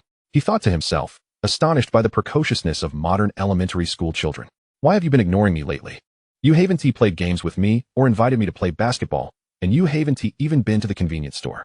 I can't find you anywhere outside of class. Seeing Dai Tianyu clutching his backpack, determined to extract a clear explanation, Fang Shang sighed in resignation. I just head home after school. It's hard to explain. Why don't you come with me? He had no desire to elaborate further and decided to let Dai Tianyu see what he did each day after classes. Dai Tianyu was delighted with Fang Shang's response and eagerly followed him home, exuding the joy of a long-lost friend reunited. Fang Shang, you have so much homework in the evening. When do you plan to complete it? How about we play some basketball later? I'll treat you to a cold cola. Could you show me your math homework once you finish it? Fang Shang listened to Dai Tianyu ramble on throughout the journey, his head spinning from the incessant chatter. Fortunately, with the other party by his side, he was occasionally reminded of his identity as a primary school student, and, if nothing else, his youthful spirit felt considerably rejuvenated. I will commence my homework around 9 o'clock and send it to you once completed. I cannot play basketball. I must return to prepare a meal. In a while, I shall let you taste it. For the past few days, he has been making cold dishes daily, to the point where his parents have grown weary of them, leading to their sale at a bargain in the store. With new taste testers arriving, his parents would surely be delighted. Indeed, upon seeing Dai Tianyu, Wu Xian immediately broke into a smile. Tianyu, it has been quite some time since you last visited. Have you informed your mother? Stay for dinner with Fang Shang tonight. We can return afterward. I have mentioned it to her, and she said she would pick me up after work, but she has been working late every day, so she will likely arrive around 9 or 10. Familiar with the store? Dai Tianyu did not require excessive introduction from Fang Shang and engaged in a lively conversation with his mother, bringing joy to her face. Aunt Xian, you look exceptionally lovely today. The black attire makes you appear quite slender, truly beautiful. Ha ha ha, really? I too feel that this dress is flattering. The chatter between the two became mere background noise as Fang Shang dropped his backpack and dashed to the kitchen. Dad, did you buy the ingredients I requested? Tianyu is here. Are you going to play with him? No, I want him to sample my culinary skills. Is the small blackboard ready? If I make too much, we can sell the extras. Over the past few days, Fang Shang had been learning to prepare cold dishes. The day before, he had made 2 large bowls of cold cucumber salad, which his parents enjoyed so much that they skipped their main course at dinner, devouring only the cucumbers. Then, yesterday, he began experimenting with various cold dishes like shredded potatoes and kelp, which were simply too abundant. Each table of guests received a small portion. Today, he dared to say that the reason he wished to sell cold dishes was the astonishing results from last night's culinary endeavors. He felt it would be a travesty not to profit from them. Are you planning to sell century egg tofu? This morning, Fang Shang rose early and asked his father to bring back soft tofu and century eggs when he went grocery shopping. As the rest of the ingredients were already available at home, the stock was limited and fresh tofu tastes better. So he had his father procure it as soon as he learned the recipe. Yes, Dad, I will prepare a portion for you to taste. No, let your mother try it. Fang Jun, upon hearing this, discreetly wiped away non-existent cold sweat from his forehead. The thought of eating a dish prepared by his son reminded him of the countless times he had taught him to cook, a sentiment that was almost unbearable. The past few nights had been plagued by nightmares. All right, with Dai Tianyu present, Fang Shang did not insist further. He washed his hands and began to chop the century eggs. Following the system's guidance, the method for preparing the century egg tofu, which he had mastered, was somewhat intricate. First, he needed to cut the soft tofu into small cubes and blanch them in hot water to eliminate the bean odor. Subsequently, he chopped the century eggs into similarly sized cubes and prepared scallions and minced garlic for seasoning. His improved knife skills made the chopping process significantly easier. It took a while for Dai Tianyu, who had been engrossed in conversation with Wu Xian, to realize Fang Shang was missing. And Xian, where's Fang Shang? Oh, he is in the kitchen. He has developed a passion for cooking and spends all his time there when he returns home. Dai Tianyu was both perplexed and astonished. In a daze, I arrived at the threshold of the kitchen, where I beheld Fang Shang swiftly slicing tofu with a cleaver. The knife struck the tofu without inflicting any damage, and he then placed the intact block into a pot of boiling water. With a gentle stir, it quickly disintegrated into fragments. Wow! To Dai Tianyu, this scene was akin to witnessing a culinary magician at work, his eyes brimming with admiration. Fang Shang, you are truly remarkable. Upon seeing him, Fang Shang modestly raised a hand in a gesture of humility. Just basic skills, nothing extravagant. Beside him, Fang Jun quipped. Such a show-off. How juvenile. He observed his son's pretentious act, refusing to admit he felt a twinge of envy. After all, he had been cooking since childhood without anyone cheering him on. Goodness, I never imagined you could cook so well. That is impressive. Can I taste it later? I'm already craving it. Fang Shang, flattered by the praise, felt a shift in his perception of Dai Tianyu. He realized that the boy possessed a sweet tongue capable of charming others. Hadn't he seen his mother's crow's feet laugh with joy? He was astonished that such charm could be so potent in this young lad. In that moment, he envisioned this boy growing up to become a beloved friend to women. Gazing into Dai Tianyu's sincere eyes, Fang Shang acknowledged the thrill he felt. Having read countless novels, he had never understood why protagonists were often accompanied by seemingly useless sidekicks. Now it all made sense. No wonder the saying goes, fiction is born from reality. All right, I'll prepare it for you. Just wait outside, he instructed. Fang Shang relished the cooking process, now adept at gauging his culinary success by the experience points garnered from each dish. A higher yield of experience points indicated greater completion, whereas fewer points suggested a lesser achievement. He had come to understand this system quite well. Is there anything I can assist with? I'd like to help. Dai Tianyu, captivated by Fang Shang in his apron, felt an irresistible urge to learn. You can crush the peanuts for me. The tools are over there. For the century egg tofu dish, it was crucial to finely crush the toasted peanuts into bits, which would then be sprinkled atop the dish, enhancing its flavor manifold. All right. When he had a moment, Fang Shang stepped outside and wrote on a small chalkboard. Today's special, century egg tofu, 12 yuan per serving. Initially, he intended to price it higher, but his family's eatery prided itself on affordability, with cold dishes costing only a few yuan per plate. There was no escaping it. It was no exaggeration to say that his century egg tofu represented the pinnacle of his culinary skills. Wow, this is absolutely delicious. The first serving of century egg tofu was ready, and its appearance alone was enough to entice. In a round 8-inch plate, the bottom was adorned with tender white tofu cubes, while a layer of dark, glistening century eggs, resembling a pagoda, was stacked above, topped with crushed peanuts and green onions. Vibrant red chili peppers were scattered throughout, resembling rubies. The harmonious balance of ingredient sizes and the rich, vivid colors were sure to awaken anyone's appetite. The seasoning appears surprisingly light, a shallow brown broth delicately spread across the plate's base. With a gentle stir, the fragrance of the seasoning is released. A harmonious blend of robust garlic, vinegar, and soy sauce, tantalizingly appetizing. In the sweltering summer heat, it is refreshingly delightful. Before mixing, the dish resembles an exquisite tower. Seemingly untouchable, yet once combined, it transforms into a vibrant beauty that beckons you to indulge. The vibrant colors of red, green, white, and black invite you to take a spoonful, and as you savor the first bite, the century egg delivers a refreshing burst that invigorates your senses. Followed by the silky texture of tofu, complemented by the spicy, tangy flavors of garlic and other seasonings. Each mouthful is immensely refreshing, as if the summer heat dissipates with every bite. Dai Tianyu, sensitive to the taste of ginger, finds himself perplexed after tasting the century egg and tofu. He detects a ginger flavor without actually encountering any ginger. He muses, "It's so delicious that I don't even mind the ginger flavor. Yet I can't fathom how I taste it without seeing it. If ginger were to be added, it would undoubtedly alter the dish's profile." Fang Shang observes his parents, astonished by the century egg and tofu, reveling in their delight. It's no wonder people enjoy showing off. This sensation is indeed exhilarating. Akin to quenching summer's sweat with an ice-cold cola or beer. How is it made to taste this good? Fang Jun, spoon in hand, savors the lingering flavors of the dish, genuinely astonished. The way he looks at his son has transformed from that of a casual observer to one of admiration. Chapter 12. The flavor needs fine-tuning at Shuden TB. This dish was crafted right before his eyes. The flavor is unlike anything he has ever tasted. The aftertaste envelopes him. The tartness of vinegar, a hint of soy sauce umami, and the piquant notes of scallions, garlic, and ginger, all harmonizing with the rich aroma of sesame and crushed peanuts. The bean flavor of the tofu is entirely masked by the robust seasoning, leaving a silky and delectable texture. The century egg emerges as the dish's focal flavor, overshadowing all others.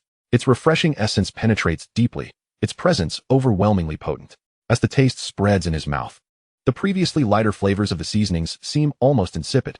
The piquant and zesty notes of the seasoning accentuate the complexity of the century egg's flavor, which, to its admirers, is fragrant, while to its detractors, it may seem foul.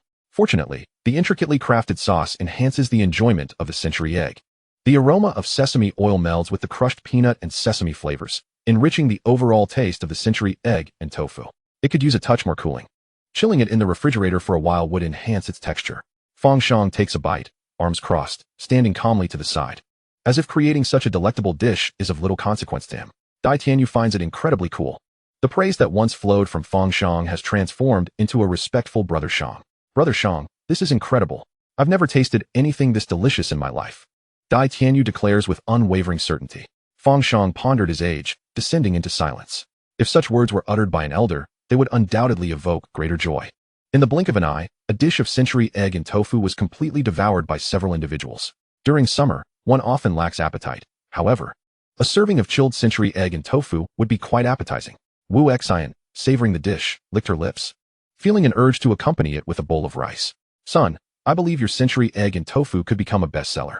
Prepare more and display it in the refrigerator. Its appearance is enticing enough to draw anyone in," she exclaimed. In contrast to Fang Ba's bewildered disbelief, Fang Ma, the family's chief operator, immediately contemplated the potential for profit. After years of tasting her husband's culinary creations, none could rival her son's exquisite dish. Perhaps the restaurant would thrive daily, relying on their son's talent. Fang Jun, upon hearing his wife's words, looked at her with glistening eyes, feeling twice as struck. First, he was bested by his newly trained son in the kitchen, shattering his confidence, and now he witnessed his wife's high regard for their son's cooking. Was there any difference from blatant favoritism? His own dishes had never received such acclaim. In that moment, he felt his status within the household diminished. Wu Xian remained oblivious to Fang Jun's gaze, bustling outside to empty the refrigerator. Dai Tianyu, invigorated, diligently ground sesame seeds and crushed peanuts, which signified culinary delight. Imagining a spoonful of century egg and tofu melting in his mouth, accompanied by the fragrant sesame and peanuts along with the garlic sauce, invigorated his spirits greatly.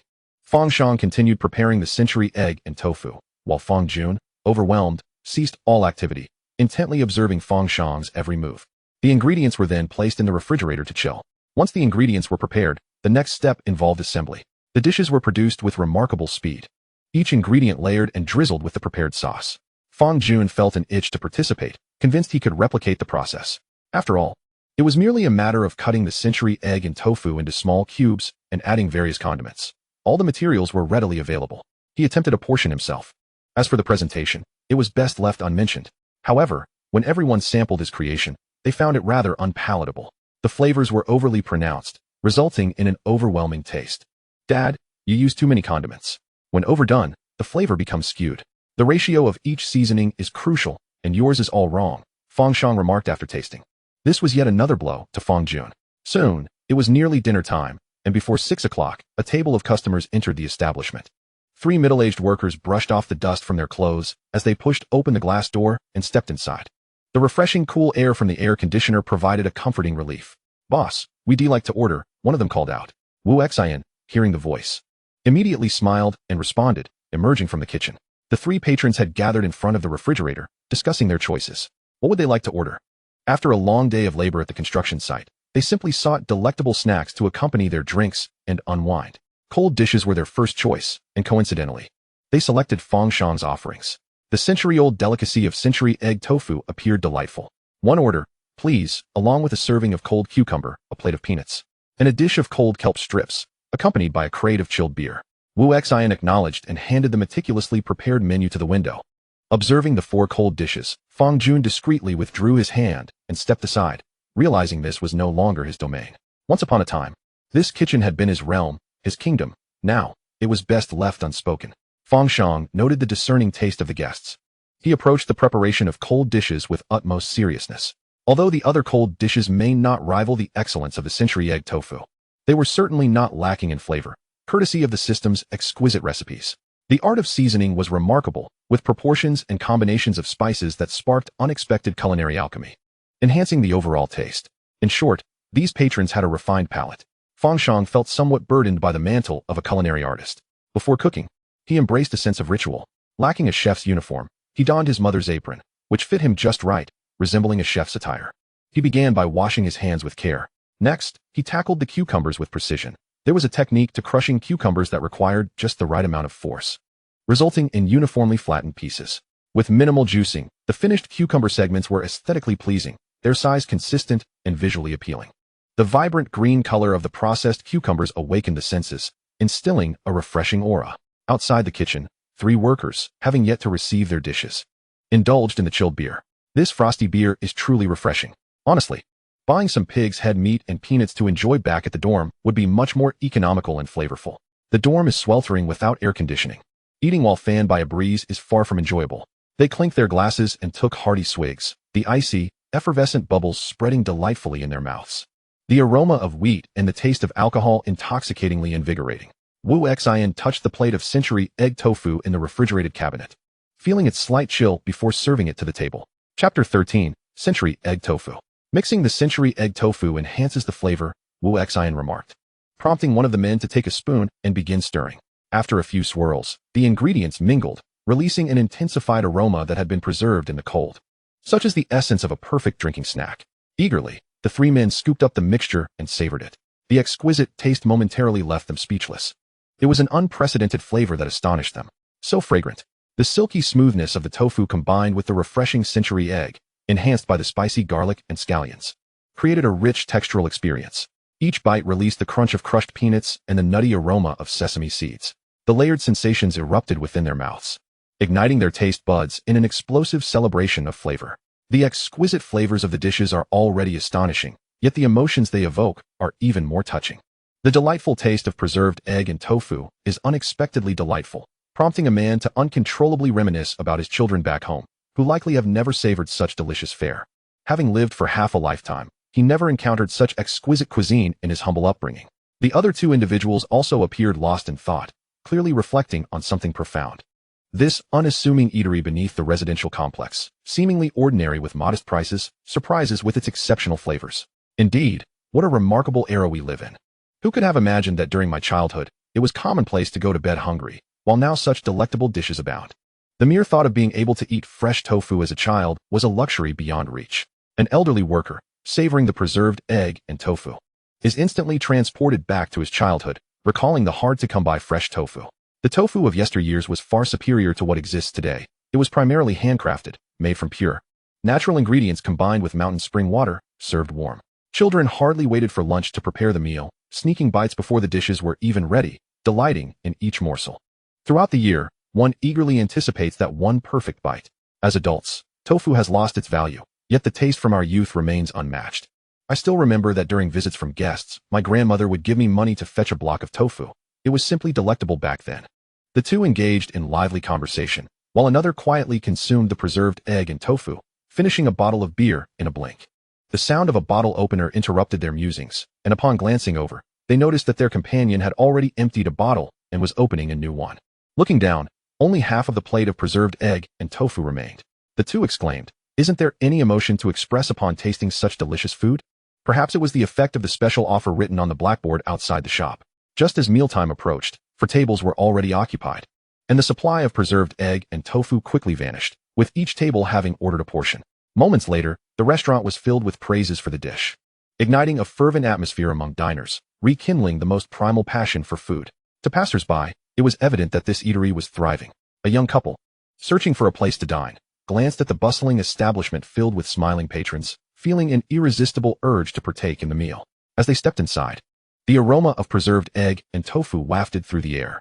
Noticing that every table had a plate of the dish, many nearly empty, and some with 2 or 3 servings, they exchanged glances, both agreeing that the dish must be delightful, given its popularity.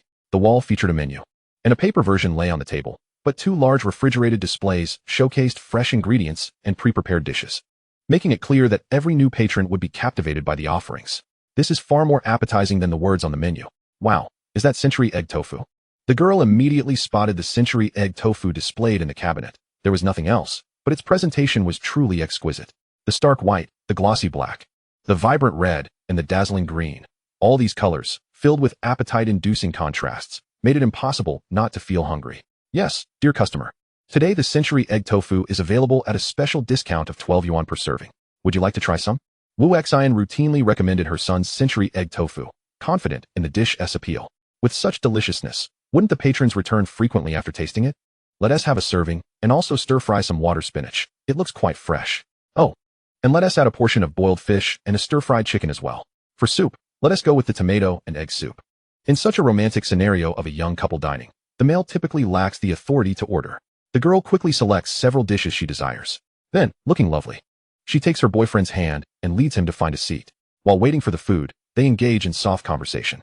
I truly believe that these small, freshly cooked eateries are far more enticing than the restaurants in typical shopping malls. At the very least, the dishes are prepared a la minute, exuding a delightful aroma. Unlike the previous place where everything felt pre-prepared and the food served was lukewarm. Observing his girlfriend's expressions shift with her words, sometimes furrowing her brows, other times smiling brightly, Yu Haobo chuckled as he went to the beverage fridge to retrieve a bottle of chilled mineral water. If you enjoy this, we shall come more often. Drink some water, we will have our meal soon, so let us skip the drinks. Ah, it smells so good, I'm already craving it. As the cold dishes were served quickly, Wu Xian placed the menu at the window and brought a serving of century egg tofu to the table. For the dark, sticky, and slightly greenish-yellow century eggs, the girl preferred the tofu. She took a spoon and gently mixed the towering pile of century egg tofu, then carefully avoided the century egg as she scooped a spoonful of tofu into her mouth. Yum, this is fantastic. There is no taste of century egg. The silky tofu, accompanied by a tangy and spicy sauce, along with chopped green onions, minced garlic, and crushed sesame and peanuts, created an explosion of flavors that was utterly appetizing. The sour and spicy notes, with a delightful balance of textures, made her taste buds quiver in delight, as if savoring this exquisite dish would render it ephemeral. Accompanying the deliciousness was a cascade of nostalgic memories triggered by the delightful meal. So delicious. I remember back home at banquets, whether in winter or summer. Several cold dishes would be served first. I would always be so eager to eat. By the time the hot dishes arrived, I'd already filled up on the cold dishes. Well-seasoned cold dishes are incredibly appetizing, just like this one. Once it touches my palate, my appetite is awakened, leaving me wanting more. Yu Haobo watched as his girlfriend relished bite after bite, even neglecting to pick out the century eggs. And he began to suspect her words were merely an excuse to indulge in more century egg tofu. If you like it, then enjoy it more. Boss, let us have another serving of century egg tofu. Chapter 14. Is the chef not out of school yet? Subsequently, Yu Haobo also picked up a spoon to taste a bite, and instantly fell silent. In the sweltering summer, his appetite had been rather poor. He usually found little desire for food, often settling for a bowl of plain congee accompanied by some pickles, a meal that felt more like a mere formality. Had it not been for accompanying his girlfriend, he might not have dined at all. Yet, after a few bites of the century-old preserved egg and tofu, He suddenly yearned for a bowl of white rice. He could hardly fathom the delight of savoring such a delectable cold dish atop steaming rice, without the need for mixing. Simply scooping it up with a spoon and relishing each mouthful. Just as he was enjoying this, sautéed hollow-stem spinach made its entrance to the table. Given the remarkable taste of the cold dish, he assumed the other offerings would be equally delightful. The young woman promptly took a bite of the spinach. It was well cooked. The stems were crisp while the leaves were tender, embodying the typical flavor of sautéed hollow-stem spinach. However, when compared to the astonishing preserved egg and tofu, the disparity was immediately evident. She did not conceal her emotions, letting out a sigh of disappointment. Yu Haobo understood, in any restaurant, it was improbable for every dish to be exquisite. Generally, a single signature dish of good flavor suffices to sustain a small establishment's business. If every dish were delightful, it would be a calamity. As Yu Haobo teased this thought, the young woman's curiosity was piqued, prompting her to inquire, why would that be a calamity? Wouldn't that mean business is thriving? Indeed, business would flourish, yet we might not even secure a table without a reservation. Or perhaps we'd have to wait in line, he explained. Upon hearing this, she found his reasoning compelling. Ah, such a delightful preserved egg and tofu. And yet the restaurant isn't bustling. This truly is a hidden gem. Seeing her smile return, Yu Haobo felt a surge of joy as he savored the preserved egg and tofu. It was indeed easy to please her. Throughout the meal, they hardly touched the other dishes, each devouring a portion of preserved egg and tofu along with 2 bowls of rice, eventually leaving with full bellies. Even opting to take the unfinished dishes home. So delectable, so utterly delightful. Let us return tomorrow, shall we? Let us come for lunch and dinner. The dishes here suit your palate perfectly, just what you need to remedy your summer aversion to food. You've lost weight, she said, playfully pinching her boyfriend's arm, lamenting the loss of its former firmness. All right, I'll come to pick you up tomorrow. With laughter and chatter, they exited the bustling eatery. The following day at noon, they eagerly returned. Upon entering, they immediately ordered the preserved egg and tofu. It was just past 11, and Fang Shang had not yet finished school. Fang Jun prepared a serving of preserved egg and tofu following his usual culinary steps. When it was served, the young couple noticed that this dish appeared different. While it lacked the visual appeal of the previous evening's offering, being from the same establishment, they still decided to give it a try. Their expressions quickly shifted, however. The flavor was off. It was nowhere near as delectable as yesterday's. Although it was not inedible, the difference was stark. The joy they had previously experienced was absent, significantly dampening their appetite. The higher the expectation, the greater the disappointment. Furrowing his brow, Yu Haobo called out to Wu Xian, who was manning the cash register, "Boss, the flavor of your dishes is inconsistent. How come this is so different from what we had yesterday?" Wu Xian, having been preoccupied with the bustling clientele the previous night, had not recognized them as returning patrons. She immediately offered an apologetic explanation. "I'm sorry, but last night's cold dishes were prepared by my son, and he is not yet home from school." She glanced at the clock. It was only 11:28. Upon hearing those words, Yu Haobo and his girlfriend were momentarily struck dumb.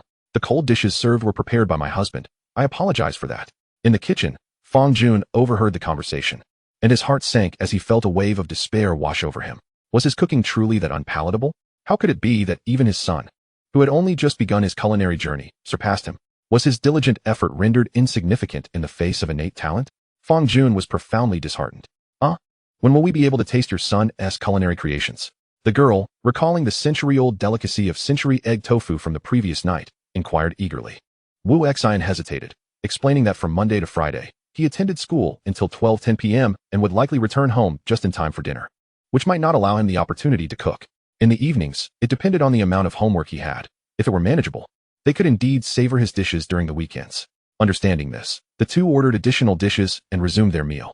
Initially, they had only ordered 2 servings of century egg tofu, but now, as they tasted the rather mediocre dish, it was clear that it was not quite satisfying. Once Wu Xian departed, the girl whispered excitedly, "Oh my, the dish we had last night was actually prepared by the boss's son. That is simply outrageous.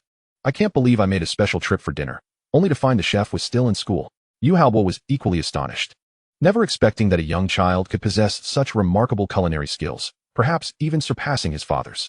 The standard of the century egg tofu was truly exceptional.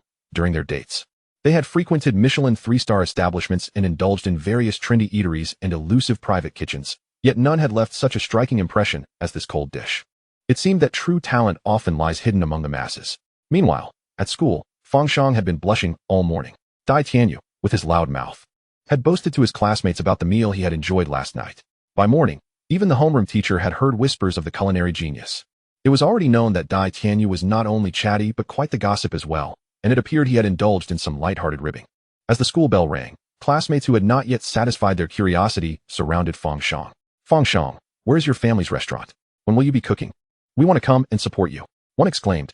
Yes, if you're cooking, we definitely want to be among the first diners.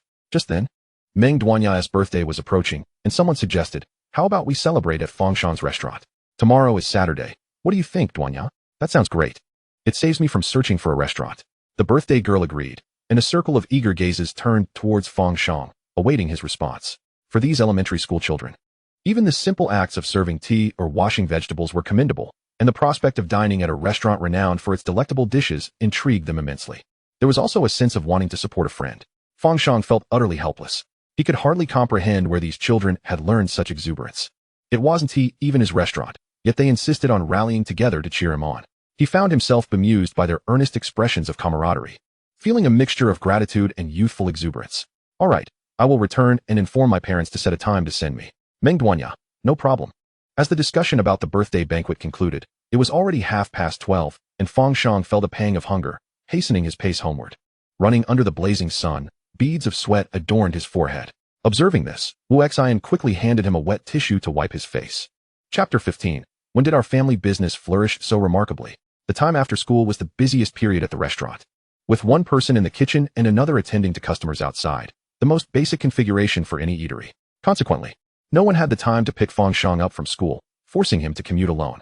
Fortunately, when they married, they had considered their future child's education, purchasing a house in close proximity to the school, which proved quite convenient.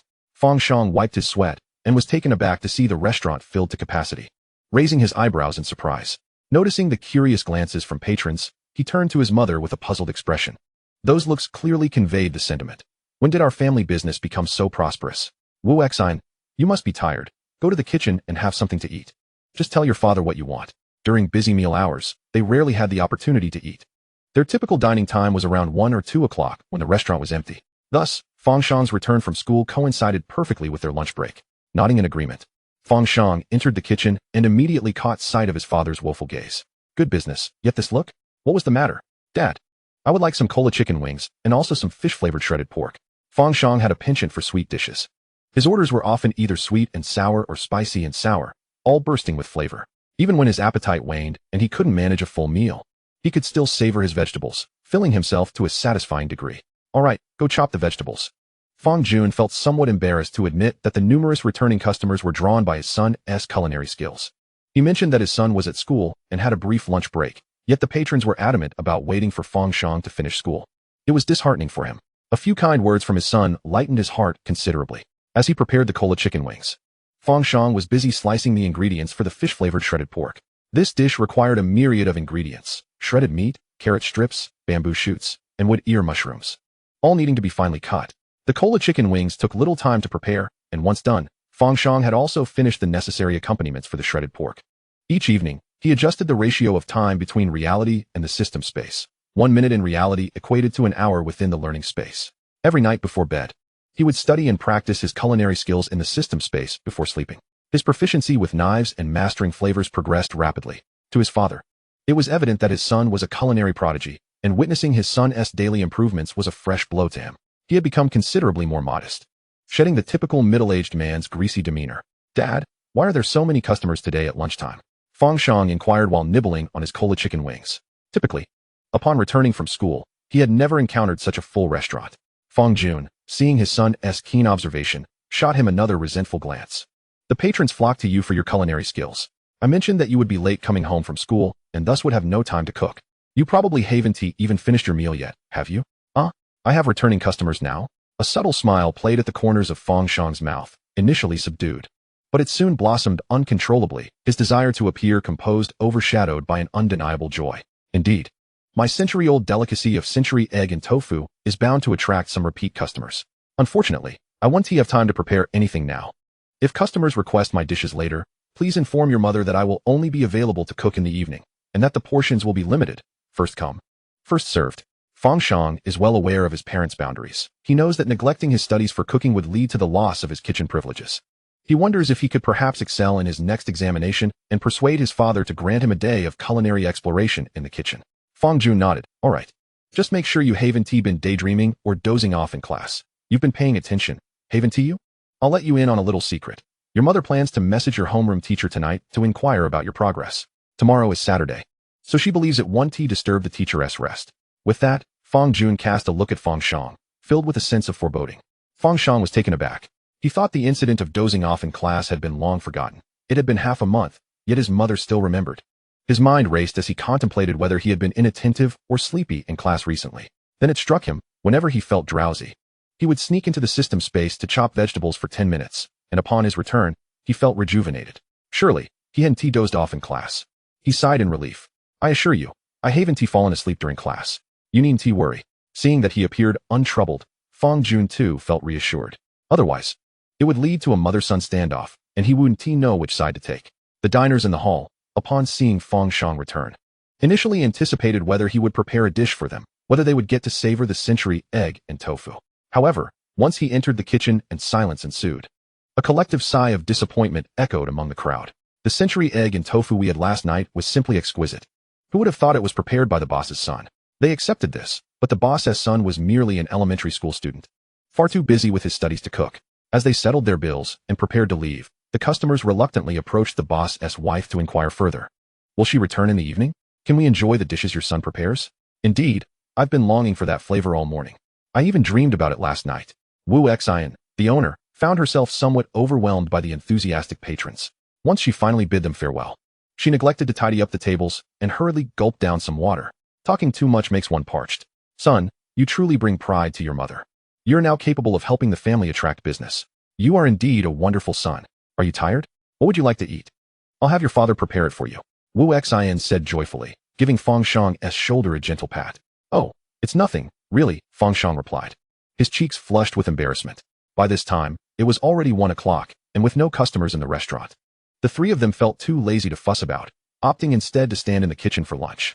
By the way, Mom, our class monitor Ming Duanya is celebrating her birthday this week. The classmates suggested we host the birthday celebration at our restaurant to try my cooking. Could you please reserve a large table for us when the time is set? Ah, that diligent girl.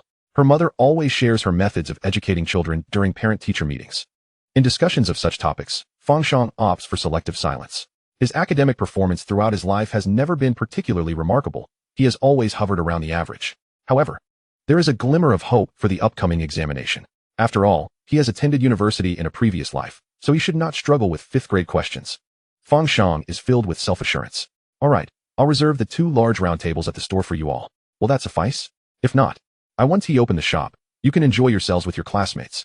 Fang Shang cast a grateful glance at his mother. Mom, you're truly wonderful. Once we finalize the details, I'll let you know. Fang Jun. As a chef, shouldn't such matters regarding birthday banquets be discussed with him? Is it truly acceptable to disregard his involvement? Meanwhile, on the journey back, Fan Dai felt utterly disheartened after missing out on the much-anticipated century egg tofu. Yu Haobo, who was driving, glanced at her with amusement and gently tousled her hair. We'll come back tonight. Don't wear that frown. Fan Dai had no intention of venting her frustrations to him. Men simply do not understand.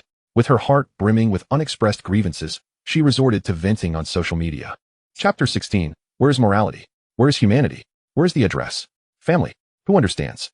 Yesterday, I discovered an incredibly delicious food stall that I couldn't stop thinking about all morning. I rushed over to eat, only to find that the chef hadn't finished school. The chef turned out to be a primary school student. Whose child is this talented in cooking? I'm dying of hunger. And he is still in school. Didn't he get to eat? But I'm determined to wait until the child finishes school, and indeed, he is just a primary school student. Fan Dai, with her frustrations having no outlet, frantically posted 3 updates on social media. Anyone could sense her lingering disappointment over the meal she missed. Upon seeing her posts, her close friend first found it amusing, then became intrigued by the food stall mentioned by Fan Dai, promptly calling her. Hello, Xiao Dai, where is this food stall you mentioned? Is it really that good? Fan Dai was not at all surprised to receive her friend's call. When her desire to complain could not be alleviated, she would only feel joy by redirecting her emotions. Her boyfriend was far too gentle, merely suggesting they return later. He simply did not comprehend her urge to vent. Oh, you have no idea. I've never eaten century egg in my life until I tried that century egg tofu yesterday. It was absolutely divine. The century egg was so cool and springy, paired with the tender tofu. It was a culinary explosion. Mixed with sauce over rice, I devoured 2 bowls. It was so delectable that I dreamt about it last night, reminiscing about my childhood meals in the rural hometown, where we had 8 cold dishes on the table. I used to love cold dishes, but I rarely indulge in them now. and it brought back such joy from my youth. Never has a dish left such a profound impression on me. I can't forget it even if I wanted to. Upon waking, the first thing that sprang to mind was the century egg tofu. I was fixated all morning, and when I hurried back for lunch, I ordered a portion that didn't taste right. Upon inquiry, I learned it was made by the boss's son, who was only 10 years old and still in elementary school, and had yet to finish his classes. You can't imagine how crushed I felt. It was akin to encountering an ideal partner only to discover they are underage. As soon as the call connected, Fan Dai unleashed a torrent of complaints, leaving Yu Haobo utterly stunned. After being in a relationship for over half a year, it was the first time he witnessed Fan Dai's emotions fluctuate so intensely, accompanied by her incessant chatter. On the other end of the phone, her close friend was equally engaging, responding to every utterance with fervor. Seriously, is it really that delicious? Are we in elementary school? My goodness, do children today leave no room for adults? I just stumbled upon a video where a university professor called his son to substitute for him, and a child was teaching university students. Am I the only one feeling utterly useless? Where's morality? Where's humanity? Where's the address? Have you inquired when you might savor the dishes prepared by the owner's son? Fan Dai pondered, realizing she had no recollection of ever tasting the century egg tofu, as her mind had been elsewhere. She then turned to Yu Haobo. What did the boss's wife say? She mentioned that on school days, she might not have the time to cook, but she should be available on Saturdays and Sundays. If there are supplementary classes or extracurricular activities, it becomes uncertain. After all, the child is still young, and Wu Xi and Wu Ti allow her son to work at the family restaurant in addition to his studies. That would be too exhausting. A child in their early teens is at a crucial growth stage. Sleep must be prioritized, as excessive fatigue could hinder their growth. Thus, while she wishes to earn money with so many customers requesting dishes made by her son, she would not impose the burden of cooking on him after school. This essentially translates to a rejection for everyone, as no specific time frame for tasting Fang Shang's culinary creations was provided. Customers wouldn't come by daily merely on a whim. Oh, so it seems that the most likely time to enjoy the owner's son's culinary skills would be in the evenings or on weekends. Let us go check it out tonight, Fan Dai relayed to her friend, promptly making dinner plans. After ending the call, she opened her social media to find a flurry of comments, over a dozen already. Initially, there were bursts of laughter, followed by inquiries about the location of the food stall. The intrigue surrounding this matter was undeniable. If it were merely a recommendation of a restaurant, the interest might have been less fervent. However, the fact that the delectable dishes were prepared by a child made it all the more captivating. Everyone was curious to see if the food truly lived up to the hype. Noticing the numerous inquiries, Fan Dai swiftly posted another update with the location of a June's food stall. As she responded to the messages, she felt a wave of relief wash over her. Expressing her emotions had significantly lifted her spirits. Indeed, one must vent their feelings, for keeping them bottled up is far more burdensome. What a relief. Fan Dai returned to her familiar demeanor in front of Yu Haobo. This experience truly showcased the multifaceted nature of her personality. Meanwhile, in the classroom, once the bell rang, everyone gathered around Fang Shang's desk to discuss the class monitor's birthday celebration. They began by tallying the number of attendees to enable Fang Shang to arrange seating. Right, one cake will surely not suffice if there are many of us. They needed to finalize the time for the birthday party and check everyone's availability, as many had supplementary classes or extracurricular activities over the weekend. Upon hearing about the extracurriculars, Fang Shang felt a pang of anxiety. He had 3 classes to attend, and he sensed his mother would soon urge him to participate, lest the tuition fees go to waste. Indeed, should I not be able to attend on Saturday at noon? As I am occupied with classes throughout the day, concluding only at 4 in the afternoon, I have classes scheduled for the afternoon. What about Meng Duanya? Since it is your birthday, feel free to choose the time. Meng Duanya, seated next to Fang Shang, fell into contemplation upon hearing this. I have a painting class and a calligraphy class on Saturday morning, followed by a Latin dance class in the afternoon. Let us plan for Sunday instead. On Sunday morning, I have no classes, and I can arrive early at Fang Shang's family shop to assist until you all arrive. Very well, then it shall be Sunday at noon. The class monitor has requested everyone to register with Dai Tianyu for the birthday banquet on Sunday noon, regardless of whether they can attend or not. In order to confirm the number of attendees for seating arrangements, Dai Tianyu is exceedingly enthusiastic about organizing the gathering at Fang Shang's family eatery, almost impatiently so, willingly undertaking such tedious tasks. Furthermore, is this not an opportunity to bolster the business of his good friend's restaurant? Perhaps Fang Shang might even treat him to a few extra meals for his diligent efforts in attracting guests. Dai Tianyu's mind was racing, his eyes gleaming with a yearning for delectable dishes. Fang Ge, rest assured, I shall compile the numbers clearly for you by tomorrow. And do ensure to prepare extra preserved egg tofu, as it is my favorite. Fang Shang replied, all right, do your best. On Friday, after school, a thorough cleaning was scheduled. And coincidentally, Fang Shang was the duty student for the day. School concluded at 5:10, and after completing the cleaning, he arrived home past 6. He had informed his parents in advance, so they were not concerned about his late return. As Fang Shang tossed his backpack aside and hurried to the kitchen, Wu Xian, filled with maternal concern, tried to stop him. You've had a long day. Go rest upstairs first, take a shower, and enjoy some watermelon that I've chilled for you. There's no need for you to overexert yourself. Your father can manage alone. To Fang Shang, these words felt like a significant experience slipping away from him. Chapter 17. Not remembering what I ate, only remembering the sweetness. No, it is time for dinner. I must prepare the ingredients. Recently, Fang Shang has been learning to make cold dishes, and he has even managed to surpass his father's culinary skills. When customers order cold dishes, he is the one to serve them, leaving his father with little opportunity. Wu Xian watched her son as he briskly washed his face, hardly bothering to dry it before diving into the kitchen to check on the necessary ingredients. Cold dishes are particularly in demand during the summer. Not only in restaurants, but also in markets and food stalls, cold dishes are immensely popular. On hot days, when one wishes to avoid cooking, simply purchasing some cold dishes and steamed buns suffices for a meal. Consequently, since Fang Shang has honed his skills in preparing cold dishes, the business at the shop flourishes in the evenings. On one hand, by 6 or 7 in the evening, everyone is off work. On the other hand, Fang Shang has finished school. Arriving at noon, one cannot dine until he returns home just past 12, and although he can prepare ingredients and cook in an hour, it feels rushed. His parents do not permit him to busy himself in the kitchen without adequate rest, as it may lead to drowsiness in the afternoon classes. Even though Fang Shang assures them he would not doze off in class, they remain firm. As Wu Xian puts it, they are not parents who enslave their children for the sake of money. Children should focus on their studies, eat well, and sleep soundly to grow tall. Fang Shang found himself in a predicament. Despite his fervent desire for experience points, he resolutely resisted the affection of his parents. Dad, you're truly wonderful. Observing the well-prepared kitchen counter adorned with a basket of freshly washed cucumbers and a bowl of kelp soaking in water, Fang Shang couldn't contain his joy. Leaping in delight and giving an enthusiastic thumbs up, Fang Jun let out a bemused grunt, the corners of his mouth subtly curling upwards. Noticing this, Fang Shang silently mocked his father, realizing he was, in fact, a classic tsundere. Meanwhile, Dai Tianyu returned home to find it empty. Habitually, he took a shower, turned on the air conditioning, and comfortably sprawled on the sofa to watch television. However, by 6:30, the absence of his mother, who usually prepared dinner, struck him as unusual. Could it be that she was working overtime again? Not long after, his father arrived home. Dad, you're back. Dai Tianyu greeted, turning to acknowledge him. Dad nodded in response. Your mother is working late today. What would you like to eat? Shall we order takeout? As his father set down his briefcase, Dai Tianyu's previously suppressed appetite surged forth. Propping himself on the sofa, his eyes sparkled with excitement as he looked at his father. I want to go to Fang Shang's roadside stall. He has been learning to cook, and his dishes are absolutely delicious. Dad, let us go eat there. I felt too shy to eat much yesterday when I mooched off him. Let us indulge today? Such a trivial matter was one that Dad would never refuse. Conveniently, they had just arrived home, requiring no tidying up, and could head out again immediately. Thus, the father and son drove to the roadside stall owned by Fang Shang. The area lacked a parking lot, with only a row of roadside parking spaces available. Upon arriving, Dai Tianyu eagerly exited the car. Dad, find a parking spot. I'll go ahead and grab a table and order.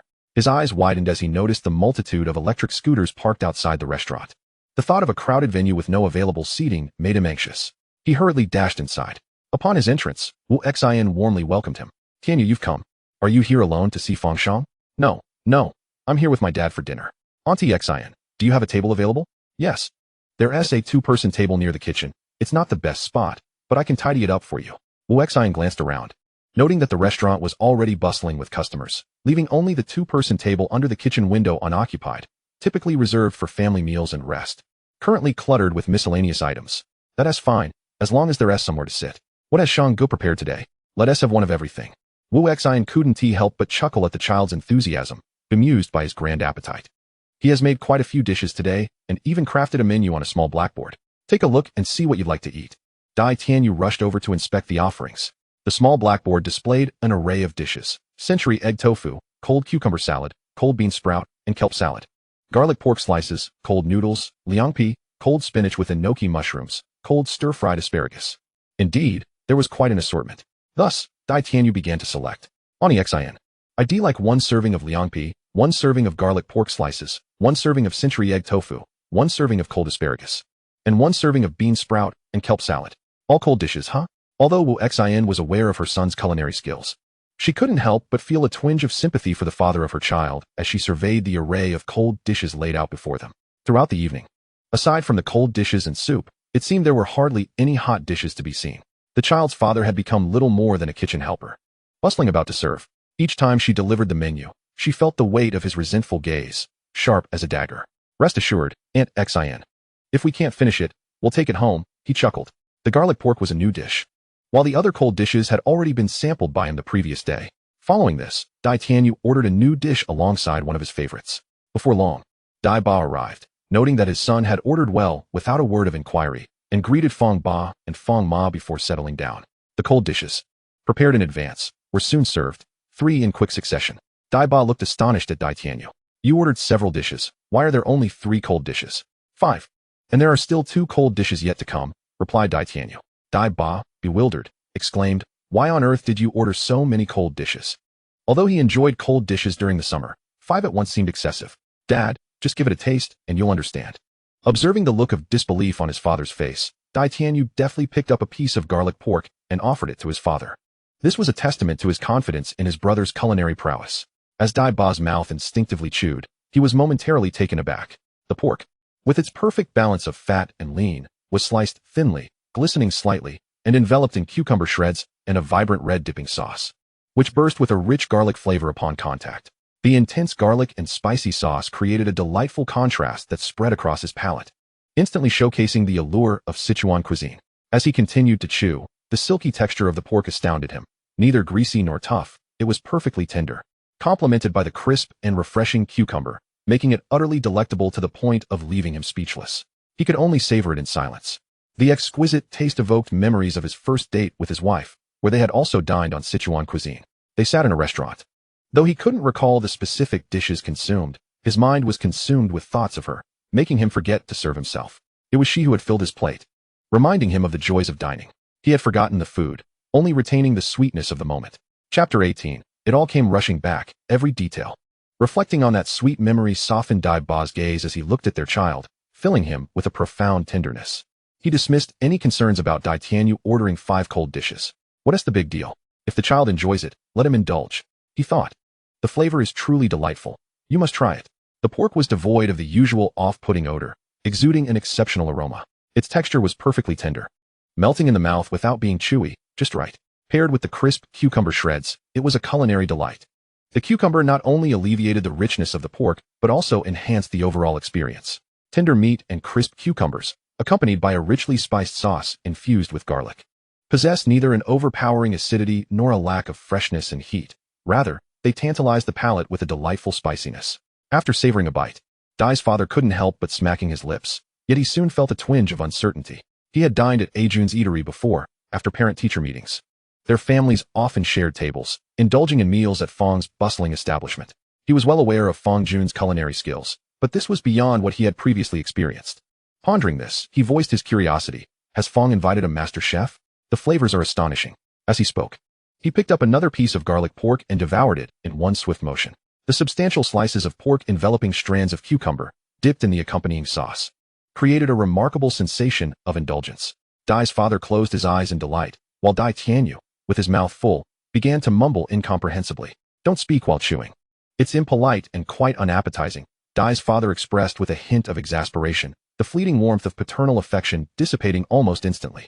Dai Tianyu, a dutiful child, waited until he had finished chewing before responding. This was made by my brother Shang. Isn't it delicious? Brother Shang? Fang Shang. Dai's father was momentarily taken aback, incredulous at the thought that such exquisite dishes could be crafted by someone seemingly younger than his own son, perhaps only 10 years old. He can cook this well? The realization struck him, somewhat undermining his own confidence as an adult.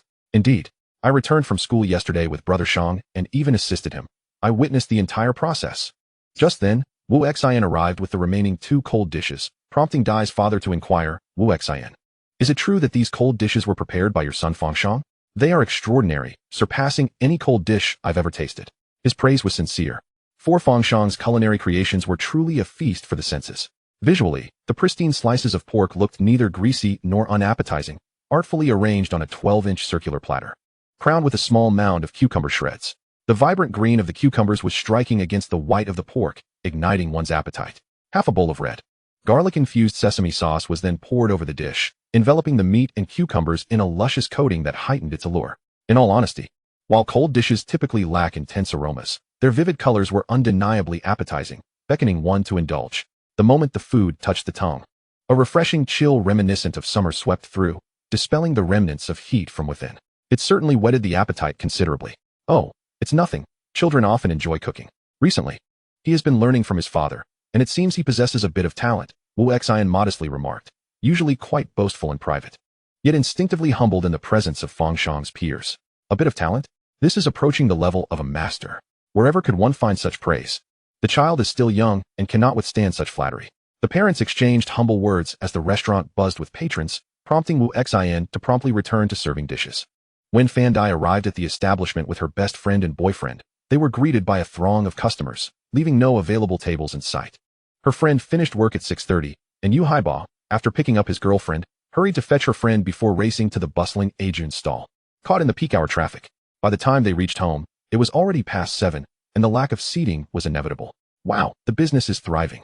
Upon witnessing the scene at the restaurant, her friend, unaware of the situation's significance, remained blissfully cheerful. The influx of diners serves as a testament to the restaurant's quality. Excuse me, how long until we have a table? Yu Haiba inquired of the approaching proprietress. It should be about half an hour, Wu Xian estimated. Recalling that 2 tables had just been occupied, while the others had barely touched their meals, making it unlikely for seats to open up soon. She recognized some patrons as repeat visitors from the previous night, who had returned despite the absence of available tables.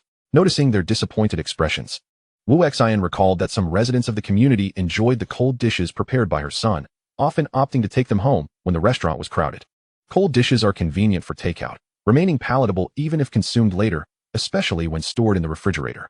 Since there are no tables, you may choose to take your meals to go. The cold dishes are perfectly suitable, she suggested. Fan Dai, determined not to leave, was eager to wait in line, and her eyes lit up at the prospect of takeout. Then let's order some dishes to take home. We can enjoy a drink too. She envisioned them back at her home, on the balcony, sipping wine while savoring the cold dishes, a delightful thought indeed. This is the menu. My son's offerings are displayed on the blackboard, she said, noting that there were only a few items. With a sweeping gesture, Fan Dai decided to order one of each. After placing the order, she arranged for them to be packed. In the kitchen, Fang Jun observed yet another order of cold dishes with a tinge of envy. How was it that his son's culinary skills had so significantly elevated the restaurant's business in such a short time? Just a few days had passed, yet he found himself greeted warmly by fellow residents whenever he ventured out to procure ingredients, and conversations would swiftly turn to inquiries about when his son would be cooking. With requests to reserve a table, Fang Jun felt a newfound warmth in his relationships, attributed to the community's eagerness to taste Fang Shang's creations. This order is for takeout. Son, please prepare everything directly into the containers. Fang Shang busily mixed sauces while several bowls of preserved egg tofu, kelp shreds, and spinach were already prepped and ready for packing. The garlic pork belly and preserved egg tofu required separate packaging for the food and sauce, as mixing them in advance would result in overpowering flavors that could diminish the dish's appeal. Mom, we only have 2 portions of garlic pork belly left. Please remove it from the menu. It's sold out, Fang Shang remarked, glancing at the dishes on the counter. Chapter 19. Takeout. I can assist you. Although I may not excel in seasoning, however, chopping vegetables is certainly within my capabilities. Fang Jun observed his son bustling about and approached, eager to lend a hand. Fang Shang promptly declined his father's offer. Regardless of whether it involved chopping or seasoning, he preferred to undertake the tasks himself, as it would accumulate experience points for him. Thus, aside from washing vegetables, which yielded minimal experience points, he refrained from delegating any other responsibilities. No, everything is prepared in advance, so no assistance is needed. To his surprise, Fang Jun realized that his son had become quite the culinary expert, seemingly intent on taking full charge of the cooking without allowing anyone else to interfere. With no other recourse, Fang Jun assisted by retrieving a few takeout containers to facilitate Fang Shang in packaging the completed dishes. Shortly thereafter, an order arrived for takeout, a serving of shredded pork with green peppers over rice and a platter of cold dishes. Seizing the opportunity to cook, Fang Jun felt invigorated. In previous times, he had relished moments of leisure during meal prep, often indulging in mobile games. Now, however, it seemed he was rendered unnecessary, and no one recognized the silent struggle he faced. It was truly daunting. He swiftly sliced 2 green peppers into thin strips, having already prepared a stock of shredded meat. Heating oil in a pan, he added minced garlic and ginger to release their fragrant aroma, then tossed in a pair of chopsticks full of meat to stir-fry until cooked. The green peppers were added next, and after a brief seasoning and stir-fry, the dish was ready to be plated. For takeout, it was essential that the green peppers not be overly cooked. Otherwise, not only would their appearance suffer, but their flavor as well. He was always willing to invest a little extra time in these details, as his culinary skills, though modest, had allowed his restaurant to operate successfully for years, serving food that was not unpleasant and maintaining cleanliness. Among the multitude of takeout establishments on the platform, few managed to achieve this standard. Even physical restaurants sometimes failed to meet the expectations of patrons regarding taste and hygiene.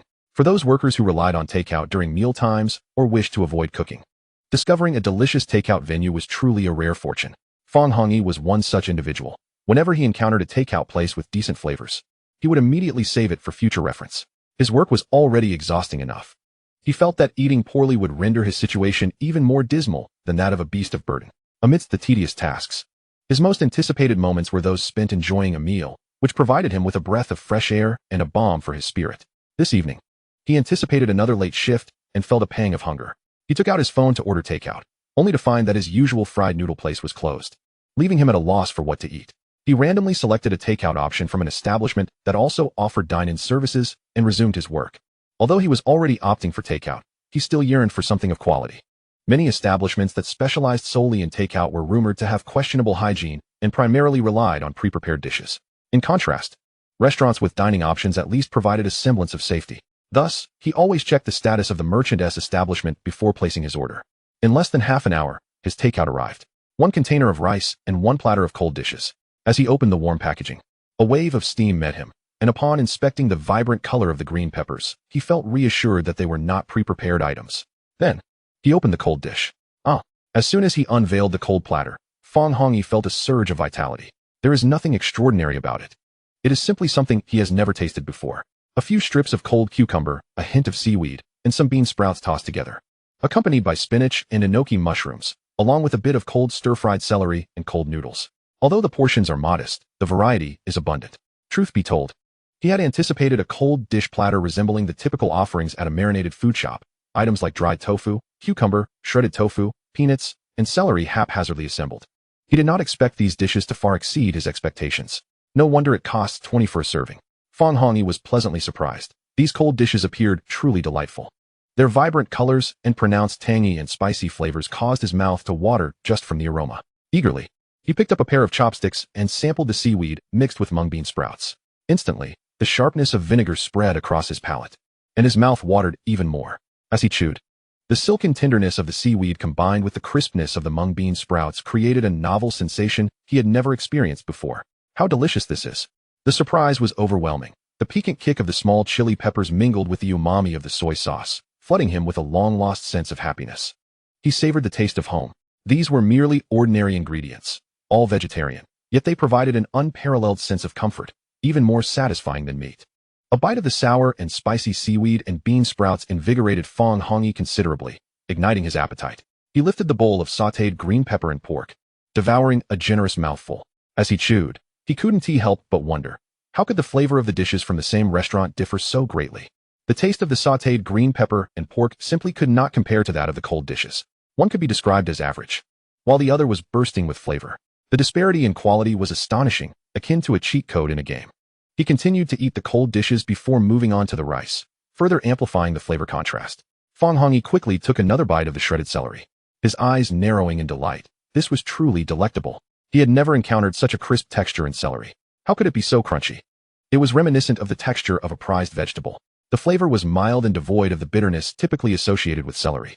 It must have been blanched before being tossed. It shouldn't have been possible for it to be so crunchy without any bitterness. This certainly was not raw. The subtle hint of Sichuan pepper's fragrance and numbing sensation surprisingly complemented the celery. The aroma of sesame oil wafted through. Oh, how divine! The pale green celery glistened with sesame oil, akin to jade, or rather, it was not sesame oil, but scallion oil. Each jade-like piece of celery was adorned with bits of vibrant green scallion leaves, a feast for both the eyes and the palate. Without hesitation, Fang Shang snapped a photo of the cold dishes and gave the stall a 5-star review. The allure of the cold dishes made for a truly enticing photograph. Fang Shang saved the shop for future reference. This would be his canteen from now on. Moreover, he became curious about the location of this establishment. With such delectable offerings, he had never encountered dishes quite like these before. He also shared a post on his social media. The daily life of a worker offers little of interest to share. Each day is consumed by overtime, leaving no time for leisure or capturing moments for social media.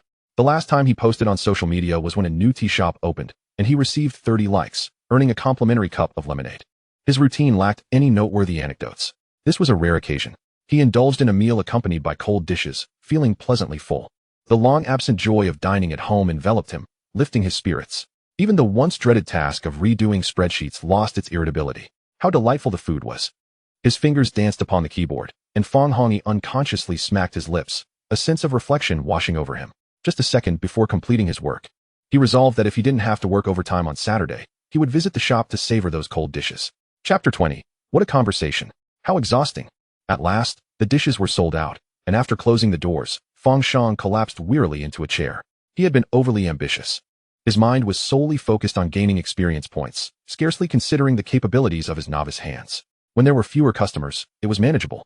He mostly engaged in menial tasks, honing his skills before serving the prepared dishes.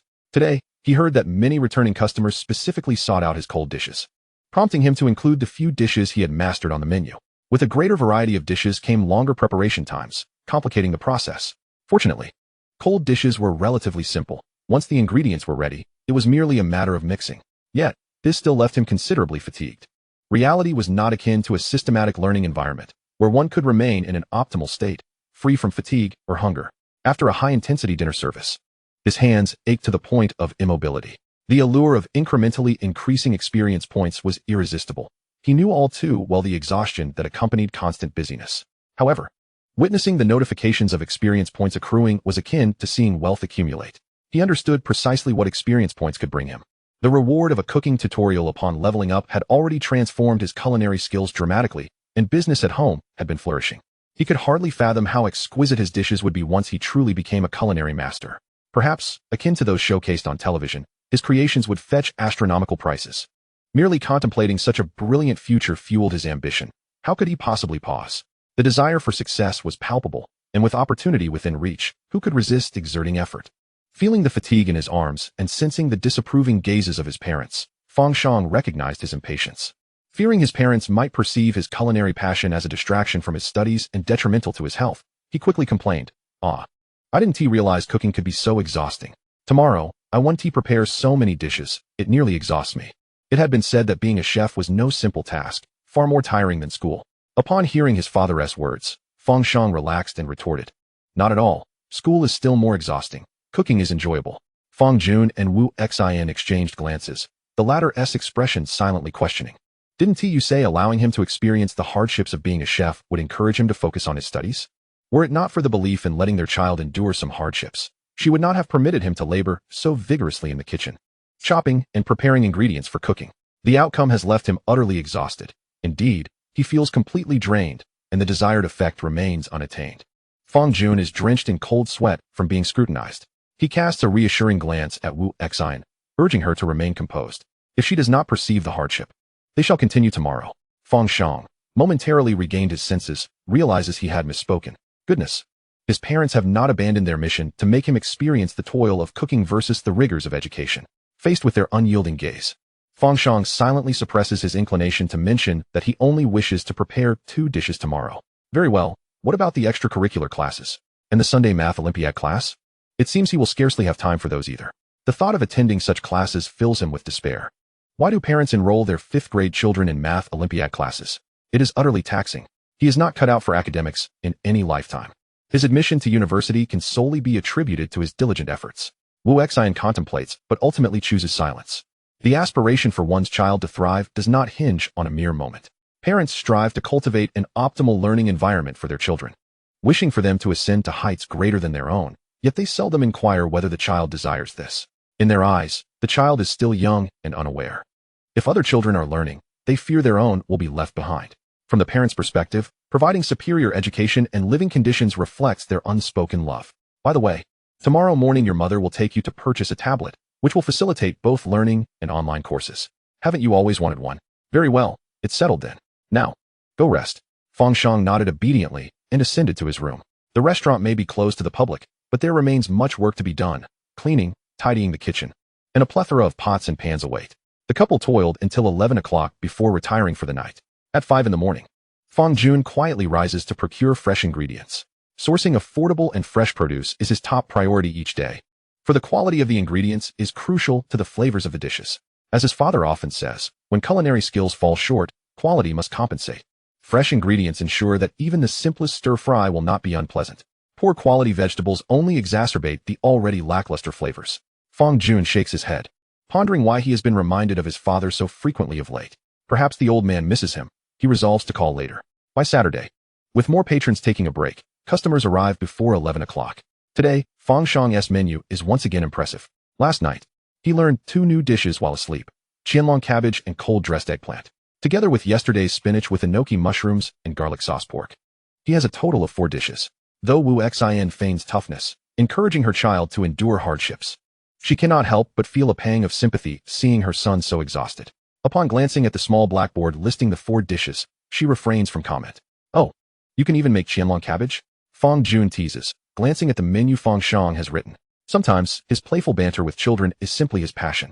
What exactly is qianlong cabbage? Wu Xion's attention was drawn to the dish mentioned by Fang Jun. Having lived for decades, she had never tasted this particular dish before. It was merely a cold dish of cabbage, likely dressed with sesame sauce. In the southern regions, such a dish is rarely found in restaurants, whereas in the north, particularly in the capital, it is quite prevalent. However, they had never sampled it and were uncertain of its flavor. "Mom, despite its humble name, this dish is quite simple. I will prepare it for you shortly." Upon hearing that his mother had never tried it, Fang Shang immediately took a baby cabbage and began to prepare it. Since it was not winter, the large cabbage was not as tender, lacking the crisp sweetness that comes after frost. He washed the baby cabbage thoroughly, chilled it in ice water, and then dressed it, achieving a comparable texture. Oh, how eagerly Mom awaits. What a fortunate son I am, with a son who can cook. She can have whatever she desires at home. Observing his wife, whose smile revealed her gleaming teeth, Fang Jun felt a twinge of discomfort. What do you mean? Having a husband who can cook doesn't mean I can enjoy whatever I wish. Fang Jun thought to himself, voicing his sentiment. Wu Xian rolled her eyes. Then you do it. Fang Jun replied. Ahem, since our son is dutiful, I cannot seize this opportunity. What did the guests order? I'll take care of it. Oh. They ordered the son's signature spicy scrambled eggs, along with a cold eggplant salad. Upon hearing that the spicy scrambled eggs were to be prepared by their son, both father and son knew exactly which guest it was. In Chapter 21, the child is still young. The dish of spicy scrambled eggs was a staple for Henan, who, unless working overtime, came for dinner almost every evening. He claimed that Fang Shang's rendition tasted like his mother's cooking. Each evening, when he savored the dish, it felt as if he had returned to his childhood, to the comforting meals prepared by his mother, which made his sleep more peaceful.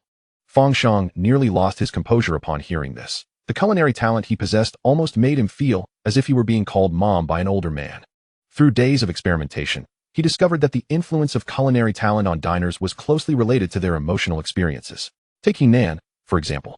The flavor of his mother's cooking left a profound impact on him, often evoking tears at the taste of familiar flavors. Some individuals, however, had sweeter memories that brightened their mood upon recollection. Others, lacking any significant culinary memories, simply enjoyed the taste without any notable reaction. Everything varied from person to person. This realization alleviated Fang Shang's anxiety. He feared that if his dishes evoked tears and cries of mom from diners like Henan, he would find himself in the news.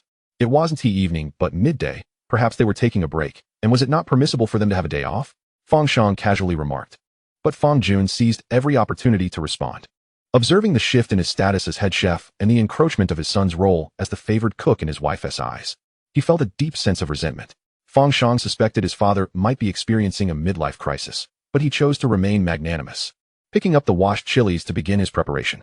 After flattening them, he chopped them, whisked the eggs, and executed the steps with a fluidity that exuded professionalism. He was beginning to embody the essence of a chef. In just a few minutes, a dish of spicy scrambled eggs was completed. After finishing the preparation, Fang Shang delivered the dish to the window, announcing that the spicy scrambled eggs were ready. Wu Xian approached from the entrance, bringing the dishes to the table. Would you like rice with your spicy scrambled eggs? She inquired. Henan, having frequented this establishment, almost found himself coming daily after tasting Fang Shang's spicy scrambled eggs. Becoming quite familiar with Wu Xian, she remembered his dining preferences well. Yes, please. Thank you, boss. After indulging in spicy scrambled eggs for half a month, Henan, though still enamored, decided to order an additional dish for a change of flavor. Moreover, the cold dishes from a June stall had recently garnered considerable acclaim. While browsing his social media, he noticed a neighbor praising the delicious cold dishes available downstairs, which had become a must-have after work. This neighbor was someone he had added as a friend during an earlier renovation, and although they had not been in contact since, they exchanged friendly nods when their paths crossed. To his surprise, they were both patrons of a June stall. Hence, when it came time to order, he casually selected a cold dish. Fang Shang, though still enamored, decided to order an additional dish for a change of flavor. Moreover, the cold dishes from a June stall had recently garnered considerable acclaim. While browsing his social media, he noticed a neighbor praising the delicious cold dishes available downstairs, which had become a must-have after work. This neighbor was someone he had added as a friend during an earlier renovation, and although they had not been in contact since, they exchanged friendly nods when their paths crossed. To his surprise, they were both patrons of a June stall. The preparation of the cold eggplant involved an additional step compared to simpler cold dishes like cucumber salad.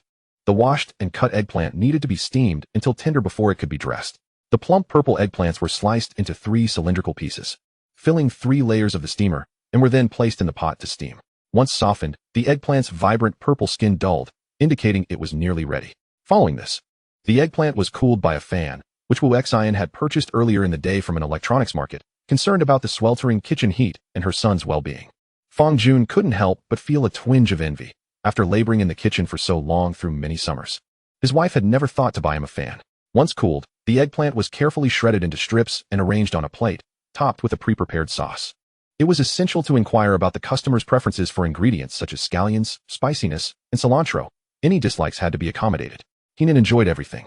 So his cold eggplant was generously garnished with scallions and cilantro, accompanied by a spoonful of spicy vinegar sauce infused with small chili peppers. As the sauce was drizzled over the dish, its appearance transformed dramatically. Dish is served. Heenan held his bowl, gazing at the plate of cold eggplant, and then at the spicy scrambled eggs beside it. My goodness, is there such a disparity in presentation? The cold eggplant, with its casual yet aesthetic appeal, showcased a blend of soft purple hues, light brown sauce, vibrant green scallions, and cilantro, bright red chili peppers, and white garlic and sesame seeds, creating a visually stunning and refreshing dish that instantly whetted the appetite. Eagerly, Heenan picked up a chopstick full and brought it to his mouth. The tender eggplant, imbued with the sauce, released a burst of fresh, spicy, and tangy flavors that danced on his palate, creating an astonishingly delightful sensation. The umami of the soy sauce, the acidity of the vinegar, the heat from the chili peppers, and the pungency of the garlic, combined with the rich aroma of sesame oil, layered together in a harmonious explosion of taste within his mouth. With a few chews, the eggplant melted away, soft yet slightly chewy, and utterly appetizing, an experience that was simply unbelievable. Savoring the moment, it still evokes the taste of Mother's cooking. Tears of sorrow slowly trickled down Heenan's cheeks as she called out, "Mother!" At the entrance, Wan Zeline, who had just stepped into the restaurant, paused upon seeing Heenan in deep distress. The pressures of modern youth are immense. Not long ago, she witnessed a girl on the street suddenly break down in tears. In such circumstances, most people choose to look away, for one must be at their breaking point to collapse emotionally in public. Wan Zeline, deep in thought, found a seat. Wu Xian approached to take her order. As a middle school teacher, her weekdays were consumed by classes, leaving only Saturday and Sunday to venture out for meals. She longed for the flavors reminiscent of her grandmother's cooking from her hometown. She also pondered over the child chef in the kitchen, reflecting on the consequences of parental neglect regarding a child's education.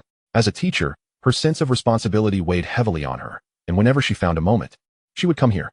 "Boss, is your son still dedicated to his studies? Is he still helping out in the kitchen?" Upon hearing these words, Wu Xian recognized Wan Zeline.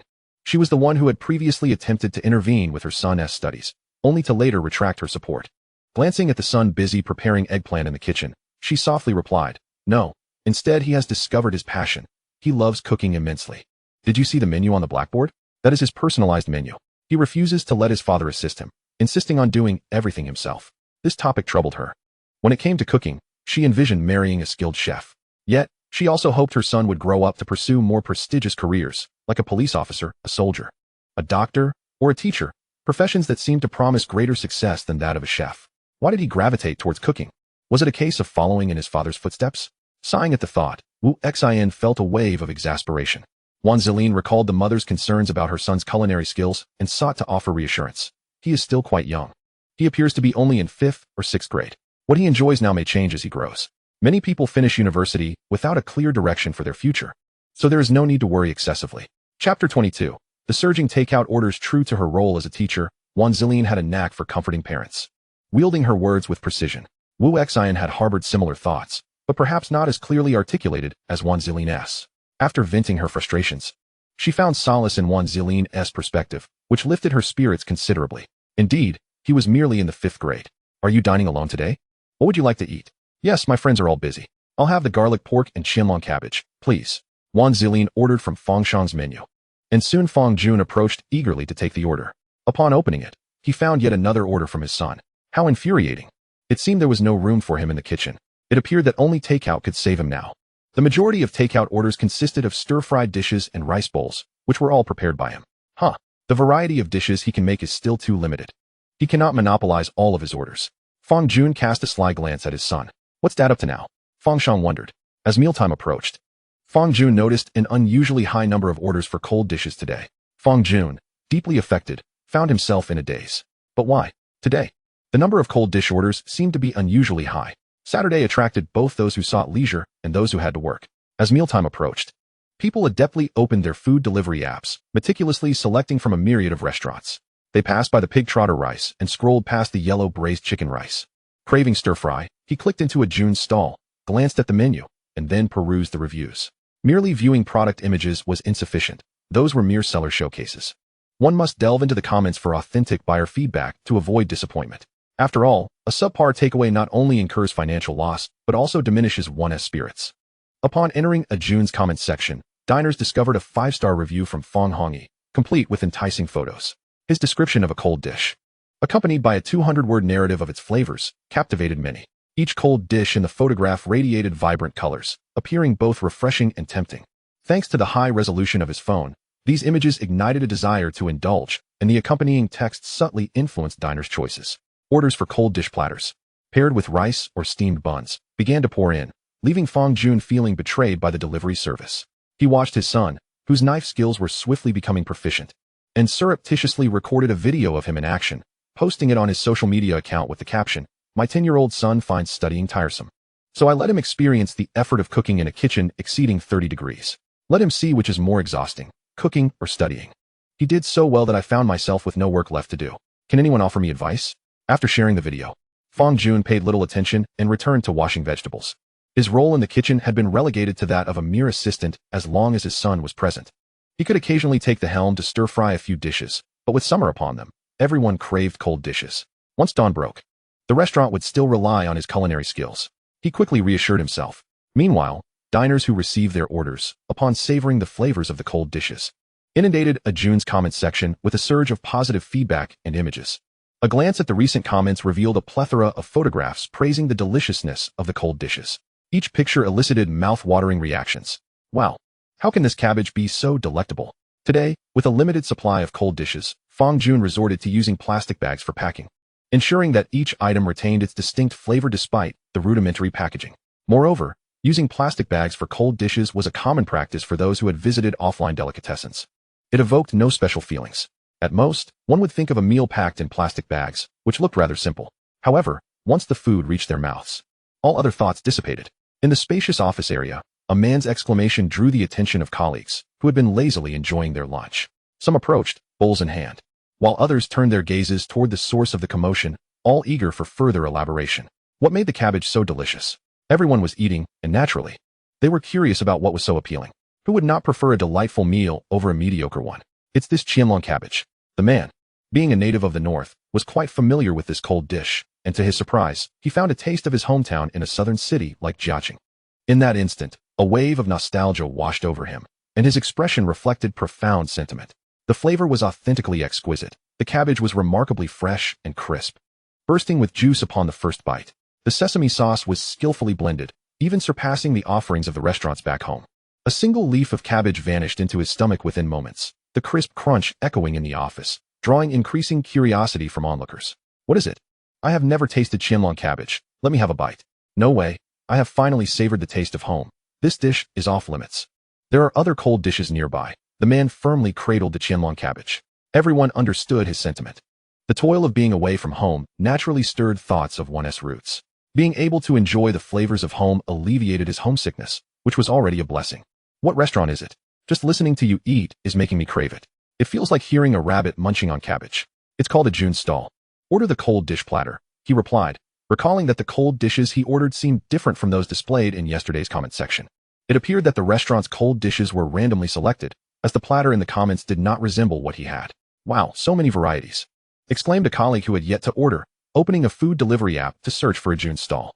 Standing beside the man, a colleague had just opened a bag of garlic pork slices, which consisted simply of 2 pieces of meat wrapped around cucumber shreds, with the dipping sauce pre-packed, already infused with flavor. The man picked up a garlic pork roll and took a bite, exclaiming a traditional phrase of astonishment. He had never encountered such tender and elastic pork before. The savory aroma of the pork, combined with the refreshing scent of cucumber and the rich flavor of the garlic sauce, left him at a loss for words to express its deliciousness. Only able to utter exclamations of delight, the astonished northern man momentarily forgot the qianlong cabbage, turning his gaze toward the remaining pieces of garlic pork in the bag, his eyes gleaming with anticipation. Without further contemplation, he swiftly picked up another piece and took a bite, his eyes lighting up in sheer ecstasy. Is this truly the standard of a 20-yuan takeaway? He marveled, unable to fathom such quality even in a 5-star establishment. The reactions of the two men piqued the interest of their colleagues, who had initially been indifferent. Someone tell me, is it really that delicious? As the two sat there, wide-eyed and dumbfounded, everyone set aside their meals, intrigued by the spectacle. Those seated closest rose from their spots and hurried over to see. Chapter 23. The Surge in Takeaway Orders. Part 2. The presentation of a dish plays a crucial role in stimulating appetite. It is paramount. At the very least, if something appears unappetizing, even if someone claims it is delicious, few would dare to try it. Conversely, an appealing presentation, even in the absence of praise, will attract many eager to sample it. Otherwise, there wouldn't be so many who fall into the trap of poor choices. An appealing appearance is the first step in attracting customers to a quality product. Which establishment offers convenient cold dishes? I would like to try a portion as well. On a sweltering summer day, the tantalizing aroma of the refreshing and spicy cold dishes entices even those colleagues who have already ordered their meals to indulge in an additional dish. Ajun's food stall truly delivers delightful flavors. It is rather uncommon for a northern gentleman to enthusiastically recommend a restaurant to everyone.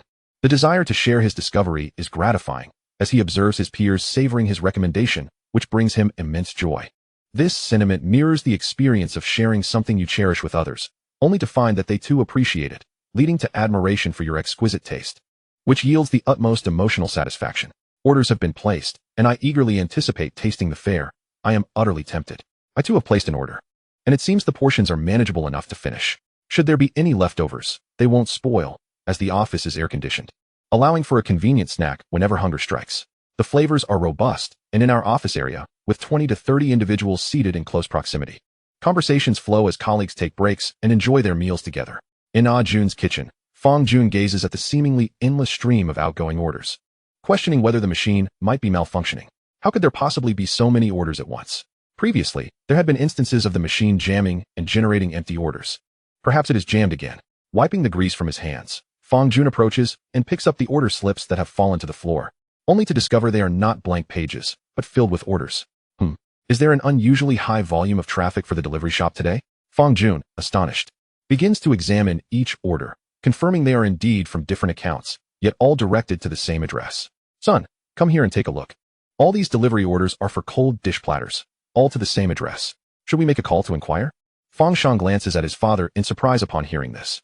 Fang Jun may not have realized it, but since Fang Shang showcased his culinary talents, he has gradually ceased to view him as merely a child, often adopting a more consultative tone in their conversations. This shift is particularly evident to Fang Shang, who possesses the body of a child but the soul of an adult, and he noticed the change almost instantly. It must be said that such egalitarian dialogue grants him greater comfort. The experience of being a child, where every aspect of life is dictated and one is permitted little beyond academic pursuits, is indeed quite burdensome. With so many orders, perhaps a dozen or 20, what if they are all prepared and then cancelled? That would be troublesome. Fang Jun nodded in agreement. He shared the same concern. He then randomly dialed a number. Hello, this is the owner of Jun's food stall. May I inquire if you have placed multiple orders for cold dish platters at this address at the same time? Are you certain you want all of them? Or might there have been an error? The employee on the other end of the line replied, Yes, they are all for individuals. Boss, just go ahead and prepare them. Very well, we shall proceed. If the food is to your liking, please do leave a favorable review. Fang Jun was relieved to confirm that there was no malintent behind the orders, and a sense of joy engulfed him. An influx of orders would indeed bolster their delivery business. Yet, his thoughts turned once more to the fact that all the dishes being ordered were prepared by his son, which cast a shadow of melancholy over him. It seemed that even the delivery platform had succumbed to the allure of his son's culinary creations. With his son present, the kitchen no longer required his assistance. Fang Jun, a man of sentiment, let out a wistful sigh, seemingly lost in thought. Fang Shang surveyed the inventory of cold dishes on the countertop and deemed it insufficient, prompting him to spring into action. Dad, could you help me with the packaging? I'm preparing more, he said, deftly retrieving a half basin of ice from the freezer, adding water to it, and then extracting Napa cabbage, meticulously peeling off each leaf, tearing them into pieces, and submerging them in the icy water. However, he was cautious not to leave the vegetables in too long, as prolonged exposure would damage them. The objective was to achieve a crisp tenderness in the cabbage leaves after chilling. Once the leaves were adequately chilled, he dried them off and prepared a sesame sauce, which was crucial to the dish's flavor profile. He combined 2 large iron spoons of sesame paste and peanut butter, adding vinegar, soy sauce, honey, salt, and sugar to create a thick, flavorful dressing. The cabbage leaves were then tossed in a large iron basin until each piece was generously coated in the sesame sauce. To finish, he sprinkled some toasted sesame seeds on top, and the dish was complete. As his mother would say, this dish of cabbage leaves was far superior to any vegetable salad. Fang Shang busied himself with the preparations while Fang Jun focused on packing. As the restaurant was already filled to capacity, despite the sweltering heat of midday, there were no lines forming. Yet many customers from the neighborhood came to take their meals home. The convenience of purchasing a cold dish at the entrance of the community to complement a meal was undeniable. During the summer, when kitchen temperatures soared, not every household was inclined to cook, leading to an increase in demand for cold dishes.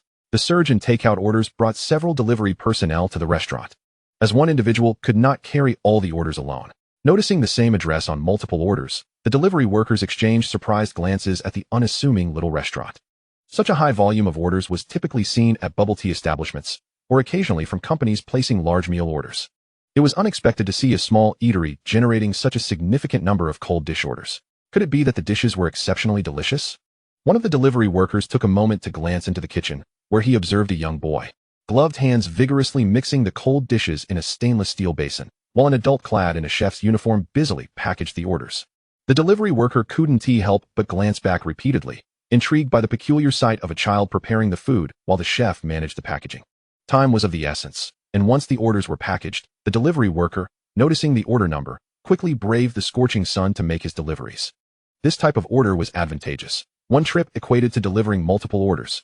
If it weren't for the limited space available in his vehicle, he would have gladly taken on more. The sun blazed overhead as he maneuvered his electric bike, seeking shaded routes to traverse. After navigating several streets, he finally reached the destination, the Guangming building. With ample time to spare before the delivery deadline, he leisurely carried the order towards the elevator. Wait for the elevator. He heard a fellow delivery worker shout as he stepped inside, laden with bags of takeout. The worker quickly held the elevator door to allow his colleague to enter. Once inside, they exchanged knowing glances, recognizing the familiar takeout packaging that indicated they were headed to the same destination. The meal you delivered must be from Ajun's restaurant, right? Indeed, this establishment enjoys remarkable business. I noticed that the patrons inside and those ordering takeout were all indulging in cold dishes, leaving me curious about their exquisite taste. Chapter 24. Closing early as the two conversed, they reached the 22nd floor, which housed their company. Upon the arrival of the delivery person, the employees, who had been waiting impatiently, surged forward. Thank you. You've worked hard, they exclaimed, as they eagerly claimed their share of the takeout without regard for one another. Soon, they scattered to locate their respective meals. The delivery person departed after fulfilling the orders. A group of employees gleefully returned to their seats, each clutching their meals. As they opened their bags, those who had not ordered watched in astonishment as the first few took a bite and exclaimed, "Wow." This reaction quickly spread, leaving the others in a state of bewilderment.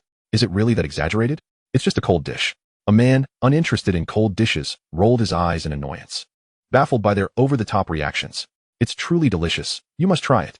Those lost in the delightful flavors could not bear to hear any criticism of the cold dish. Proclaiming its greatness, one enthusiastically shoved a piece of spinach into the mouth of a skeptic. The cabbage was so delectable that he wished to devour it raw, reluctant to share. The garlic pork had only 2 large slices, easily rolled up to savor, making it equally difficult to part with.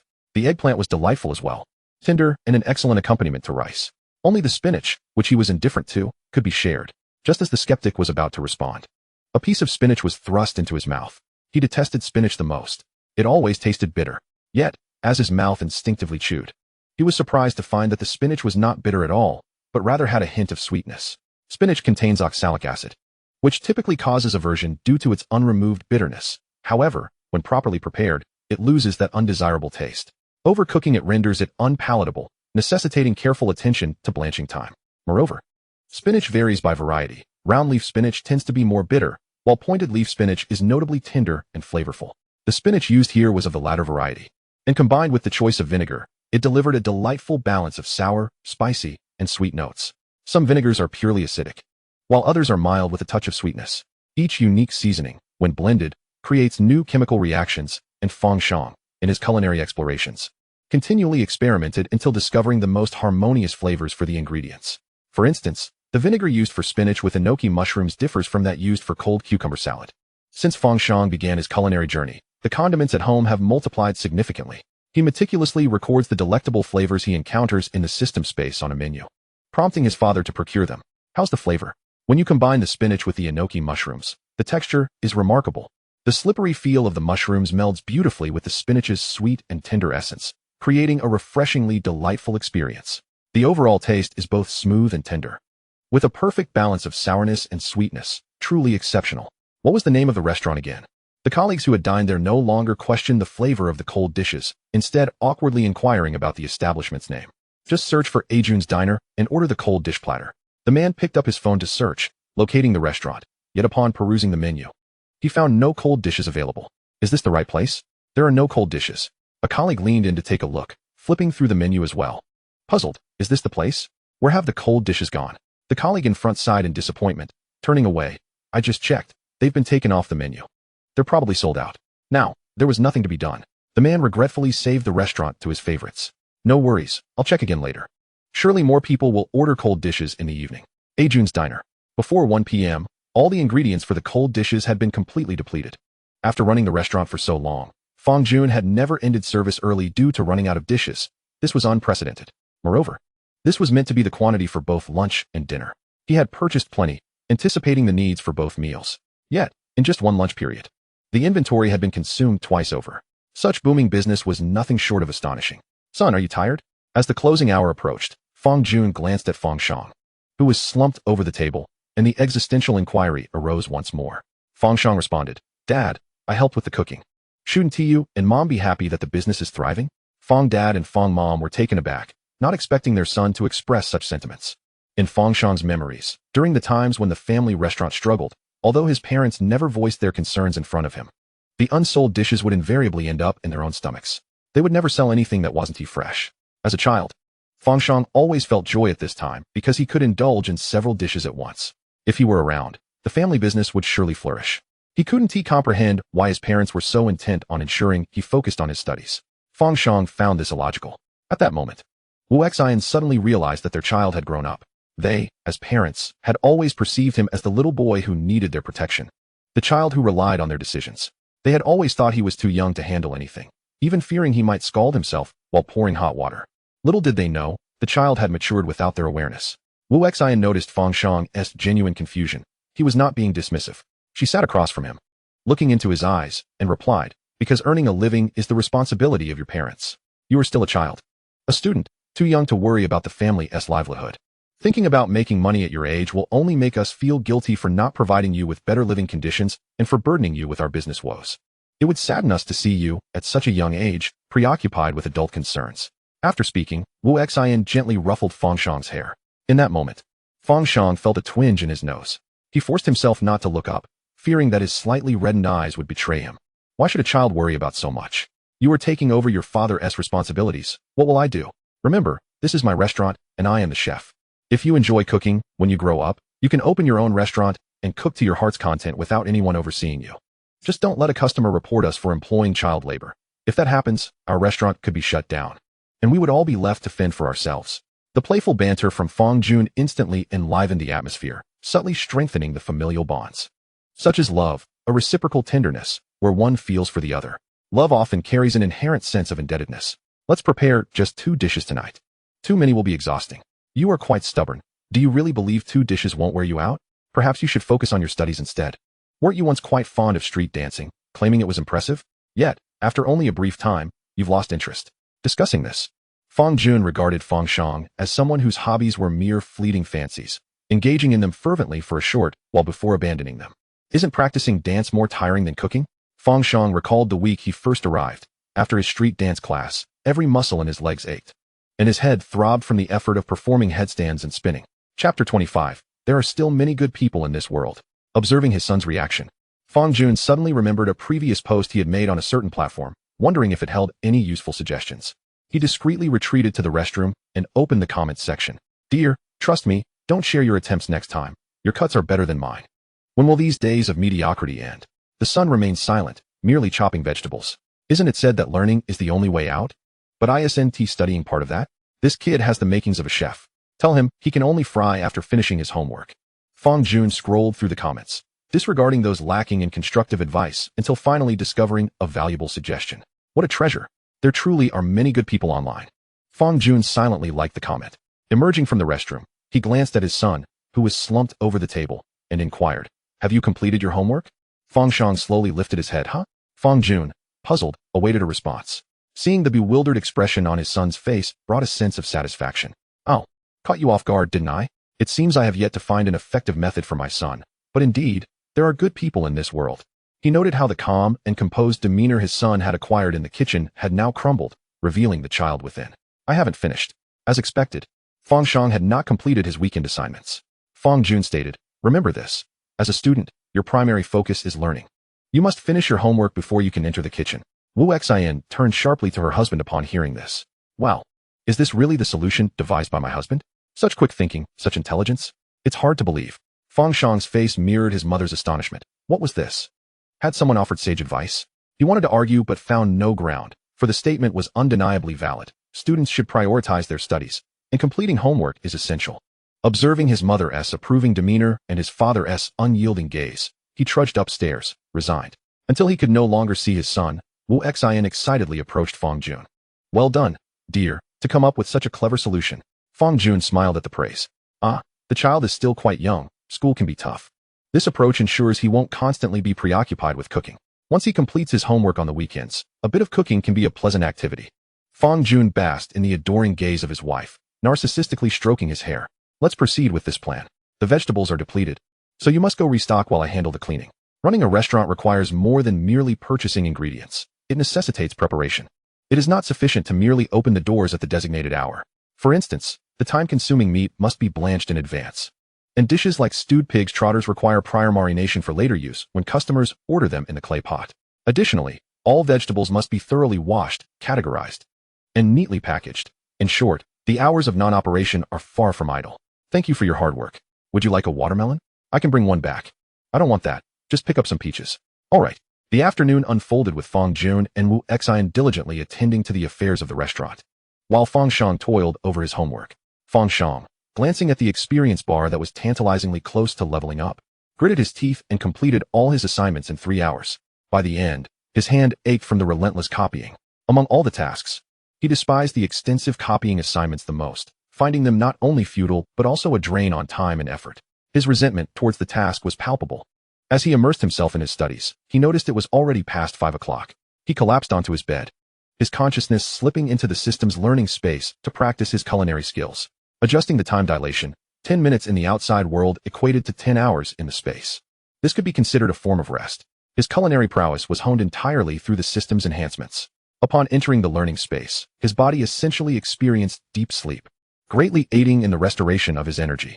When the time was up, he sprang from his bed, refreshed, washed his face, and hurried downstairs. "Mom and Dad, I've finished my homework. Have the ingredients arrived?" Fang Jun's voice echoed from the kitchen. "No, the radishes you wanted aren't fresh. But I did manage to get a box of freshly picked cucumbers.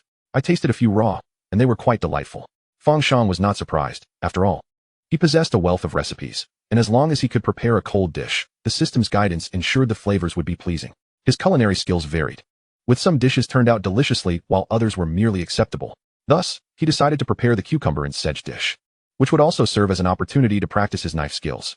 With renewed vigor, Fang Shang washed his hands and the cucumbers, then carefully carried a large basin of them to begin slicing. This enthusiastic demeanor was something they had only witnessed before when Fang Shang had gotten his hands on a mobile game. It was evident that his interests had shifted. Upon returning home with his tablet, his first action was not to download games, but to delve into recipes. Truly, passion is the finest teacher. With such diligence, it was no wonder his culinary skills had advanced so rapidly. Reflecting on his early endeavors, his dishes seemed comparable to his father's former skills. But now Wu Xian believed that even 10 of Fang Shang's father's dishes would not measure up to her son's culinary finesse. That evening, fresh dishes awaited. The menu on Fang Shang's small blackboard featured just 2 items, cucumber and sedge 12 each, and garlic pork 22 per serving. Considering the midday surge of takeout orders, Fang Shang instructed his father to set the menu prices and quantities, ensuring that once the predetermined portions were sold, they would be automatically removed from availability. Each dish was allocated 30 portions, with the remainder reserved for sale in the restaurant. The cucumbers purchased by his father are indeed exceptional. They are so tender that one hesitates to apply too much force, as they snap effortlessly at the slightest pressure. Their vibrant hue, adorned with tiny prickles, adds to their allure. Even when washed, the blossoms of the cucumbers remain intact. To slice such delicate cucumbers into a lattice shape without breaking them requires considerable skill and effort. Currently, Fang Shang dedicates no less than an hour each day to honing his knife skills. Initially, when he began slicing the cucumbers, he was cautious, struggling to maintain speed. However, as he progressed, he grew increasingly adept, eventually moving so swiftly that the sound of the knife hitting the cutting board became imperceptible. The moment the knife fell, it indicated a clean cut. Fang Jun discreetly recorded a video, showcasing this impressive technique. The sight of a cucumber being sliced and appearing whole, only to reveal a beautifully hollowed shape, is nothing short of stunning. Neatly cut cucumbers are arranged in an iron basin, with a sprinkling of fine salt between each layer. Once stacked, a dressing is prepared to allow the flavors to permeate the cucumbers thoroughly. The preparation of 2 large bowls of cucumbers, totaling over 100 pieces, consumed a couple of hours, yet Fang Shang's speed was commendable. As the clock approached 6, office workers began to trickle in, and patrons started to fill the shop. Regular customers, upon entering and noticing the significantly reduced menu, clutched their chests in dismay. "Madam, why has the menu shrunk? Wasn't it previously filled to the brim?" Wu Xian greeted them with a smile, explaining that it was her son who had been tirelessly at work, likely exhausting himself with the overwhelming task. Chapter 26. Who do you think prepared these cold dishes? This question left many speechless. Regular customers were well aware that the delectable cold dishes at the stall were crafted by the owner's 10-year-old son, a child still in elementary school. It was quite unthinkable to suggest that such a young child should forego school and rest to prepare meals. Such sentiments simply could not be voiced. "I'll take both dishes, please," said a familiar patron who resided in the same neighborhood. Initially strangers, they had grown more acquainted through frequent visits and Wu Xian's warm demeanor, which allowed her to engage in pleasant conversation with anyone. "All right then, you prefer it without spice, correct?" Wu Xian recalled that this customer had a granddaughter in kindergarten who couldn't handle spicy food. Lately, they had been coming every evening to purchase cold dishes. "Indeed, my little granddaughter has always been averse to vegetables, yet she devours your cold dishes." This revelation brought joy to Mr. Wang. Picky eating is not a favorable habit, especially for his granddaughter, who, due to her meat-only diet, had a sallow complexion and lacked healthy weight, resembling a frail little monkey. During medical checkups, doctors repeatedly advised her to consume more vegetables for balanced nutrition. Not to mention, a lack of vegetables often leads to constipation. However, things have improved. Ever since his wife began playing mahjong and returned home too late to cook, she would conveniently buy a few cold dishes from the community restaurant. On one memorable occasion, his granddaughter ate not a morsel of meat, instead treating the vegetables as her main course, much to the delight of the entire family. Now, they find themselves purchasing cold dishes every evening. Aside from these cold dishes, his granddaughter remains disinterested in all other vegetables. "Oh, and please add another cucumber. They are sold individually, right? We wouldn't want to run short." Old Wang ambled behind Wu Xian, hands clasped behind his back, observing her as she packed. Upon seeing the long cucumber she had picked up, he marveled at Fang Shang, who was still slicing cucumbers in the kitchen, and couldn't help but exclaim, "Your child is remarkable. At such a tender age, her knife skills are exceptional. Most children her age wouldn't dare to wield a knife. She slices faster than many adults." Wu Xian beamed with pride. What parent wouldn't relish compliments about their child? If the child enjoys it, so be it. The total was 46. Old Wang paid and carried the cold dishes home. Upon reaching the entrance of the community, he encountered an old acquaintance practicing Tai Chi. Noticing the man escorting his muddy grandson back home, he deduced that they had been out playing. "Old Ding, where did you take your grandson? Did he fall into a mud pit?" "Don't mention it. We were at the park, and I took my eyes off him for just a moment. He fell into the pond. Fortunately, a nearby fisherman pulled him out, or I would have lost my mind."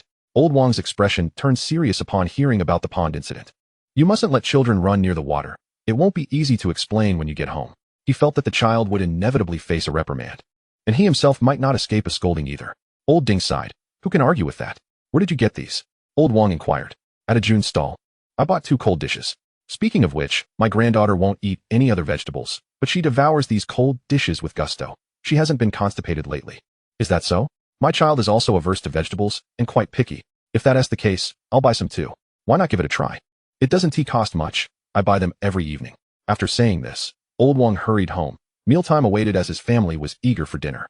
Recently, their evening routine consisted of reheating the dishes cooked at noon and purchasing a couple of cold dishes. In this heat, such a dinner was neither perfunctory nor overly burdensome.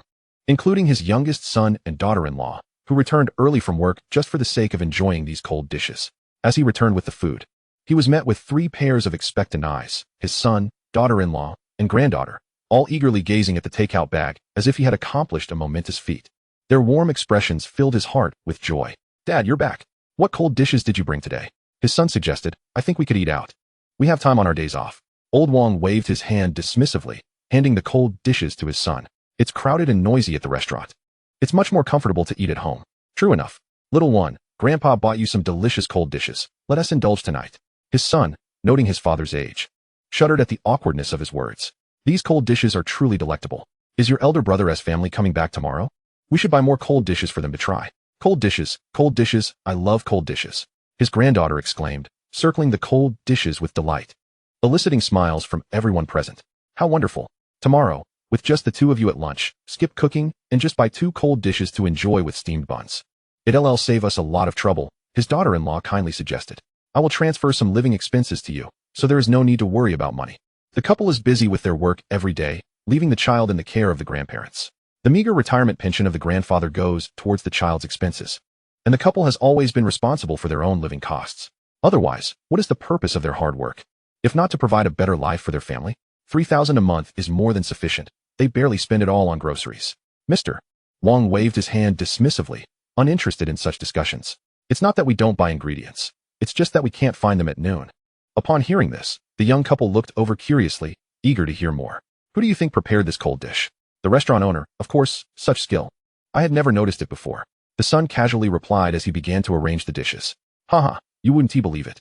But this is the handiwork of the owner's son. He.'s just a child in elementary school, busy with classes during the week. So he only has time to cook on weekends when his homework is light." Mr. Wang chuckled, observing the incredulous expressions on his son and daughter-in-law's faces. "Haha. I was quite surprised myself when I saw the young lad cooking in the kitchen. Now, he is not the only one astonished. It's quite remarkable. Is it really true? This dish is so delicious, and a child made it?" Mr. Wang's son hesitated to speak. It was his first time tasting this cold dish. It reminded him of his childhood, when his parents worked away and left him in the countryside. When they returned, they would bring him marinated dishes. Those were the most vivid flavors of his youth.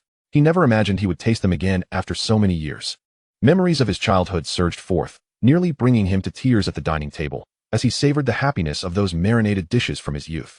The flavor of the food, combined with the emotion behind it, was overwhelming.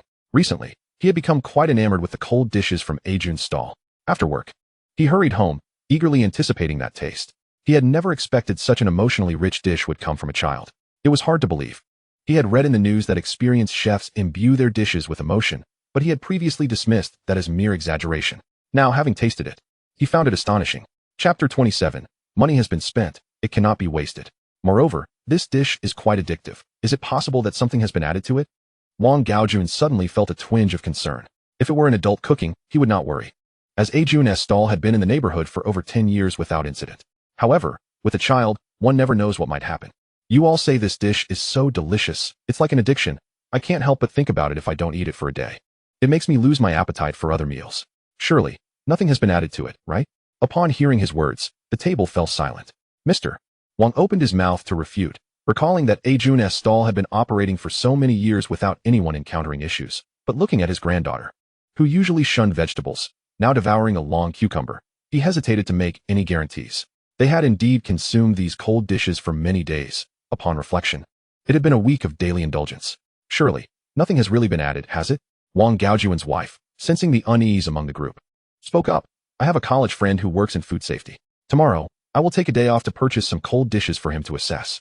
We must prioritize food safety, especially since our children enjoy eating it. If any issues arise, it will be too late to lament.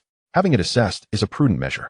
"But what about our cold dishes today?" The family gazed silently at the array of cold dishes on the table for a considerable time, before simultaneously reaching for their chopsticks.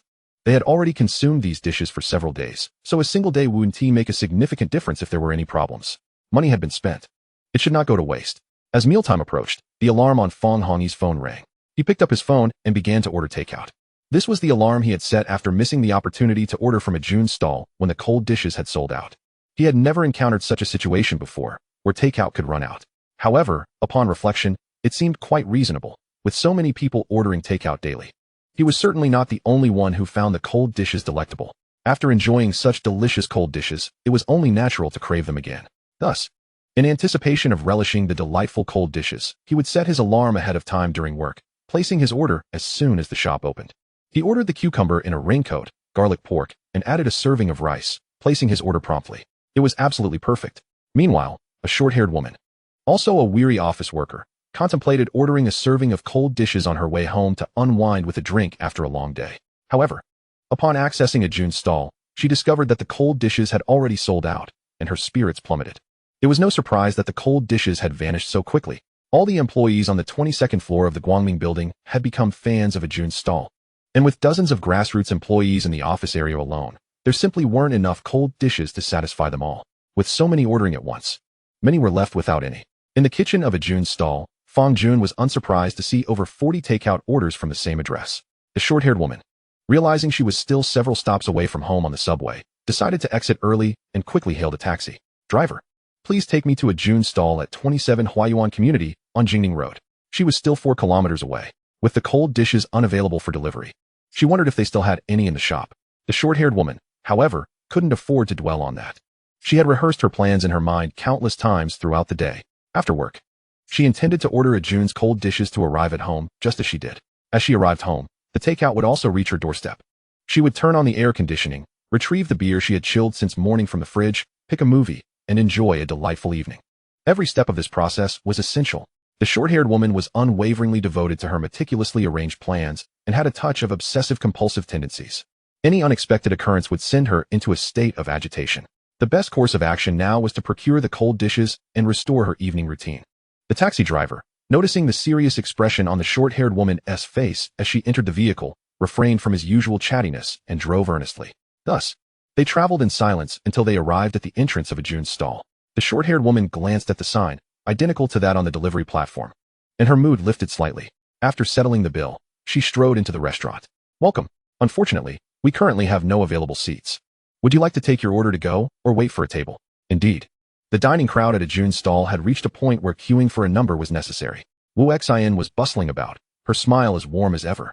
The short-haired woman was not surprised by the establishment's booming business. With the popularity of food delivery platforms, it was only natural that more patrons would dine in. "Are there any cold dishes left?" "Yes. Would you like them to go?" "Yes. Please pack one portion of the pickled cucumber and one of the garlic pork." With no seats available, having the cold dishes to go would be more convenient. "All right, please wait a moment." Wu Xian headed to the kitchen window to place the order, then deftly delivered the prepared dishes to the guest tables. As a customer approached the front desk to settle their bill, she quickly returned to the cash register to tally the amount. Once finished, she had to tidy up the remaining tables while also calling out numbers and inviting the next set of guests to order. She was busily on her feet. The short-haired woman had intended to inquire why the cold dishes on the delivery menu were sold out, but she could not find an opportunity to do so. It was not until her cold dishes were packed and she had paid that she finally left the restaurant without having spoken to the owner. Glancing at the time, she realized it was getting late and decided to take a taxi home. The transportation costs for acquiring this cold dish had significantly exceeded her budget for the day. Yet, the moment she tasted the pickled cucumber, her mood lifted instantly. How can one describe the flavor of this bite?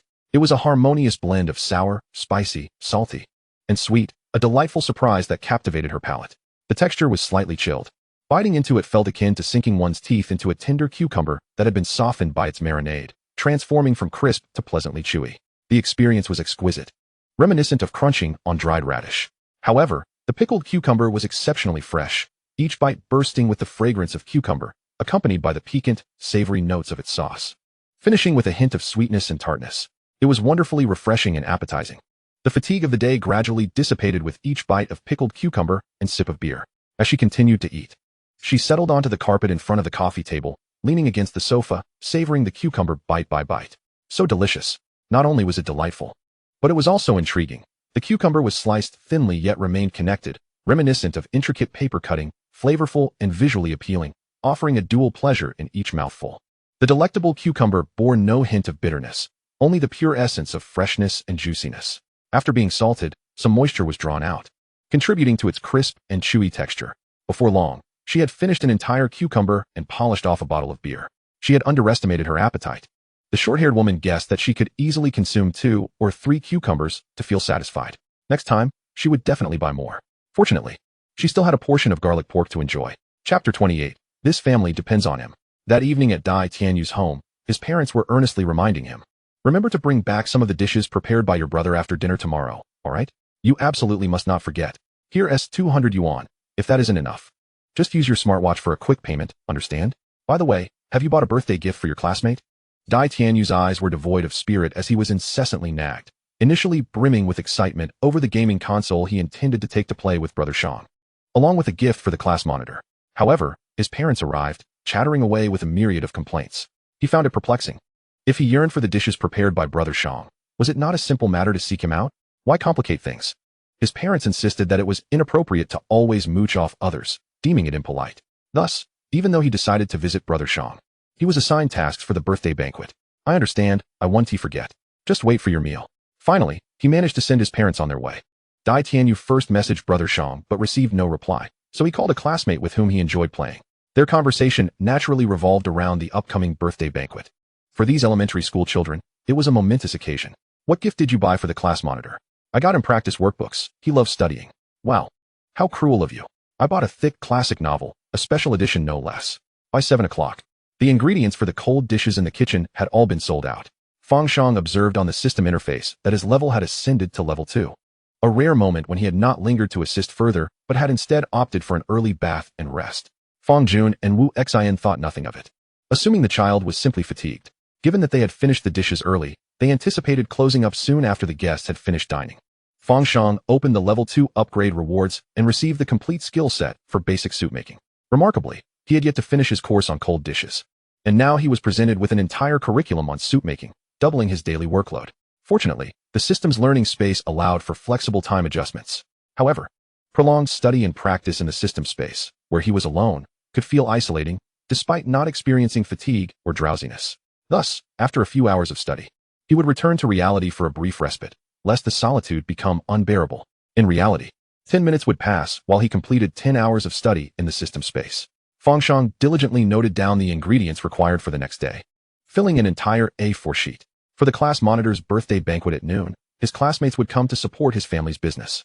And he was determined to make a good impression. Setting aside the numerous students from the school, there were still dozens in his class alone. Whether he could convert his classmates into repeat customers for his family's restaurant hinged on his culinary skills. His father's cooking was rather mundane, neither unpleasant nor exceptional, surviving solely on cleanliness and freshness to sustain the establishment over the years. This family's future rested on his shoulders. On Sunday, at 4:30 in the morning, after completing his morning routine, Fang Jun was taken aback upon seeing the A4 menu on the coffee table in the living room. Goodness. P.S. Not a wish-granting fountain at an internet cafe. The list included a multitude of items: 10 clay pots, 20 pounds of beef, 10 pounds of ribs, 5 black-bone chickens, 3 yellow chickens, alongside a plethora of Chinese herbs. Not to mention ginger, scallions, red dates, and a variety of vegetables, including yam, corn, and carrots, totaling over 20 different ingredients. Fang Jun felt that his son's culinary practice was requiring an ever-increasing amount of ingredients, and their costs were becoming more exorbitant. The recent procurement demands several thousand yuan. He purchases herbal ingredients sparingly, lacking knowledge of their prices, thus he must visit multiple vendors to inquire. Fang Jun suppresses his desire to sigh, fearing it may tarnish today's fortune. Those in business often hold superstitions, avoiding inauspicious actions early in the day. Meanwhile, Fang Shang slumbers until dawn, having spent the night honing his culinary skills. Upon awakening, he feels as though a considerable time has passed. He realizes he must refrain from staying in the system space all night, as it is somewhat eerie. Nevertheless, he has reaped substantial rewards. He has fully mastered the foundational techniques for cold dishes, and the remaining task is simply to adapt various ingredients to different methods. Mastery comes with practice, and knowing how to prepare a dish differs greatly from executing it well. Father, have you procured all the ingredients I requested?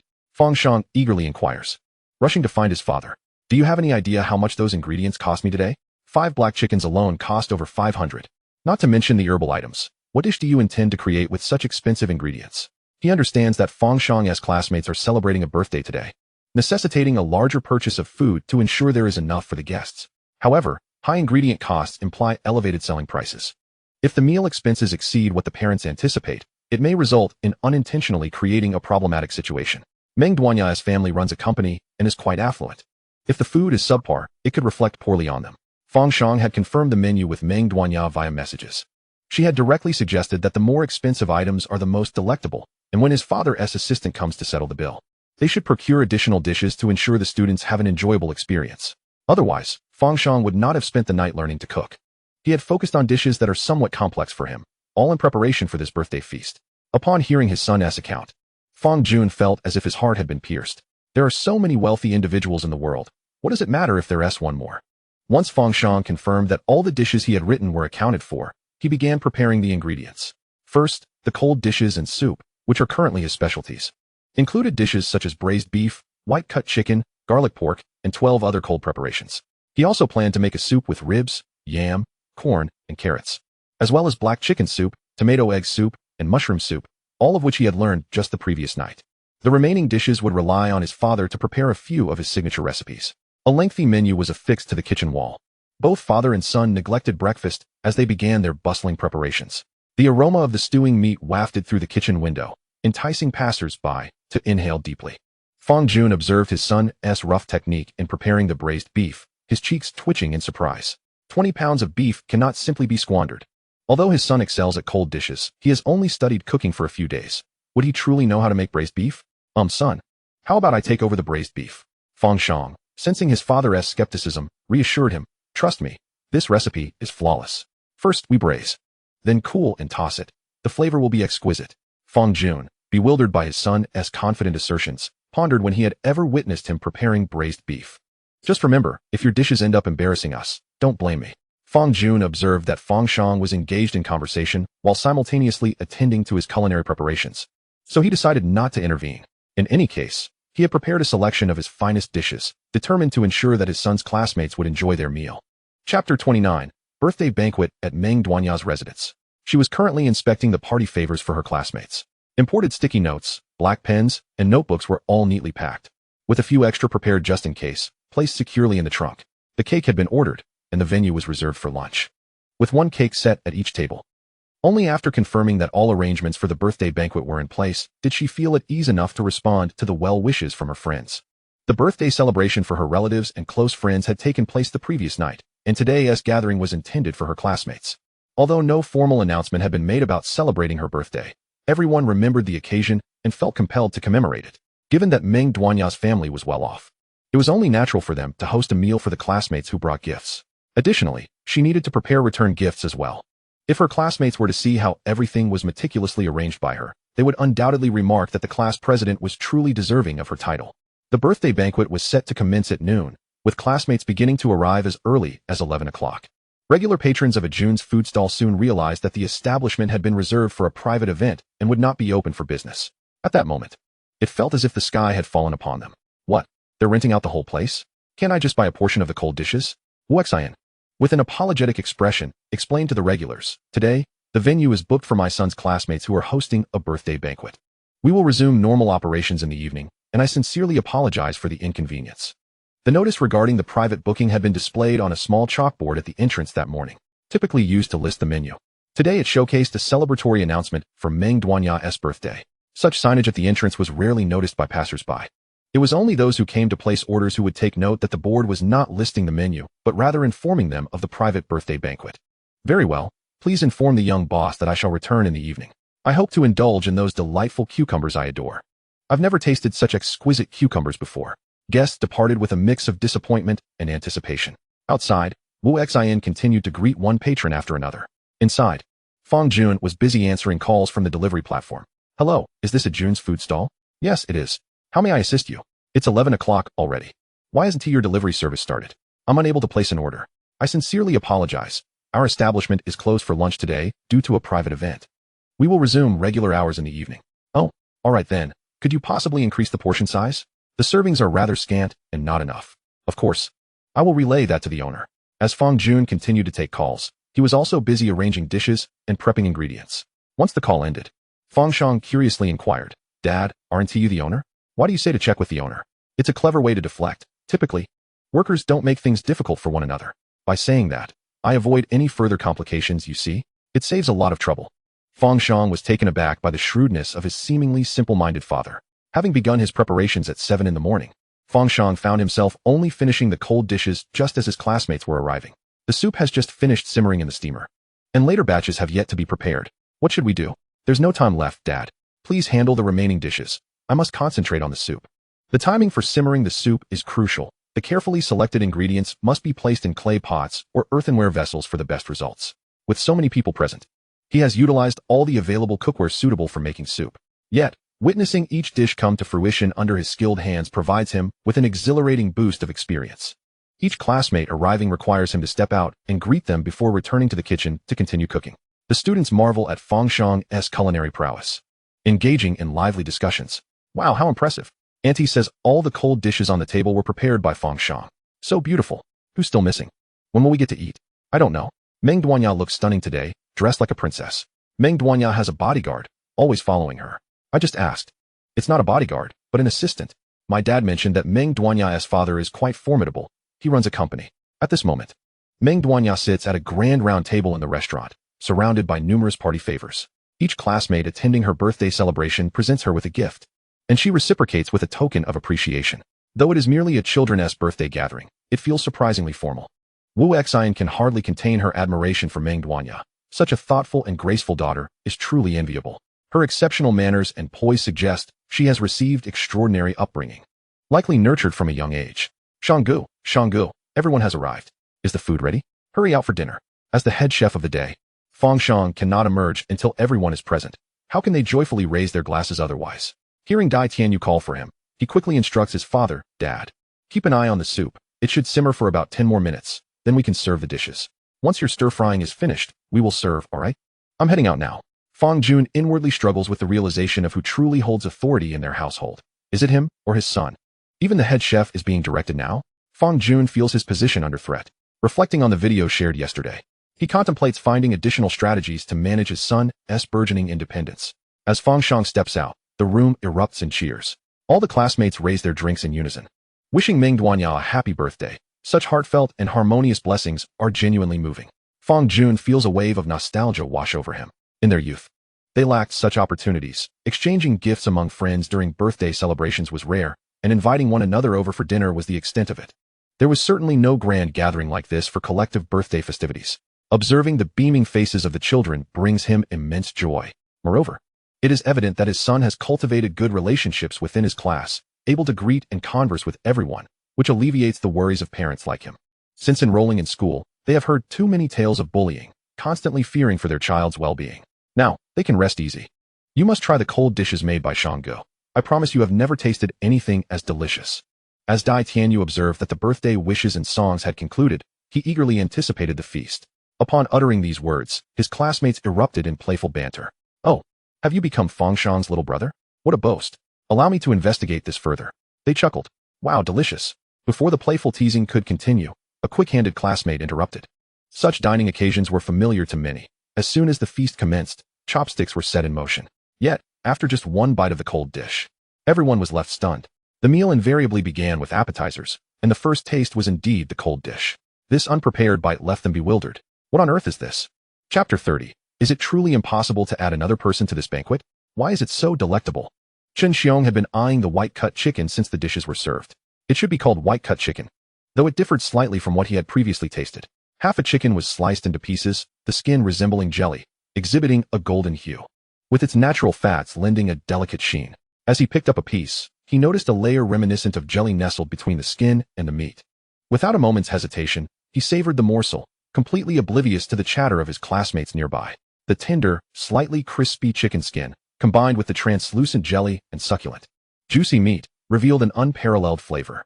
He had never encountered such tender chicken before. The juices that flowed between his lips and teeth resembled concentrated chicken broth, leaving him questioning his own taste. Yet, the lingering freshness in his mouth was utterly enchanting. Chen Xiong was so exhilarated that he almost shouted for everyone to pause and fully appreciate this exquisite chicken. He was now uncertain whether this truly was white-cut chicken, for its flavor was entirely different from what he had known, belonging to a different echelon altogether. At that moment, most of his classmates had also begun to relish the dishes. Their consecutive exclamations of delight harmonized with their animated discussions, and Fang Shang sensed the astonishment among his peers. In that instant, he feigned an air of nonchalance. The exhilaration of the moment was sufficient to offset the fatigue that had begun at 7 in the morning and persisted until now. While his classmates were still in disbelief, Dai Tianyu silently and swiftly sampled all the cold dishes on the table. No one noticed this occurrence, except for Meng Duanya, who habitually observed her surroundings and caught sight of his actions.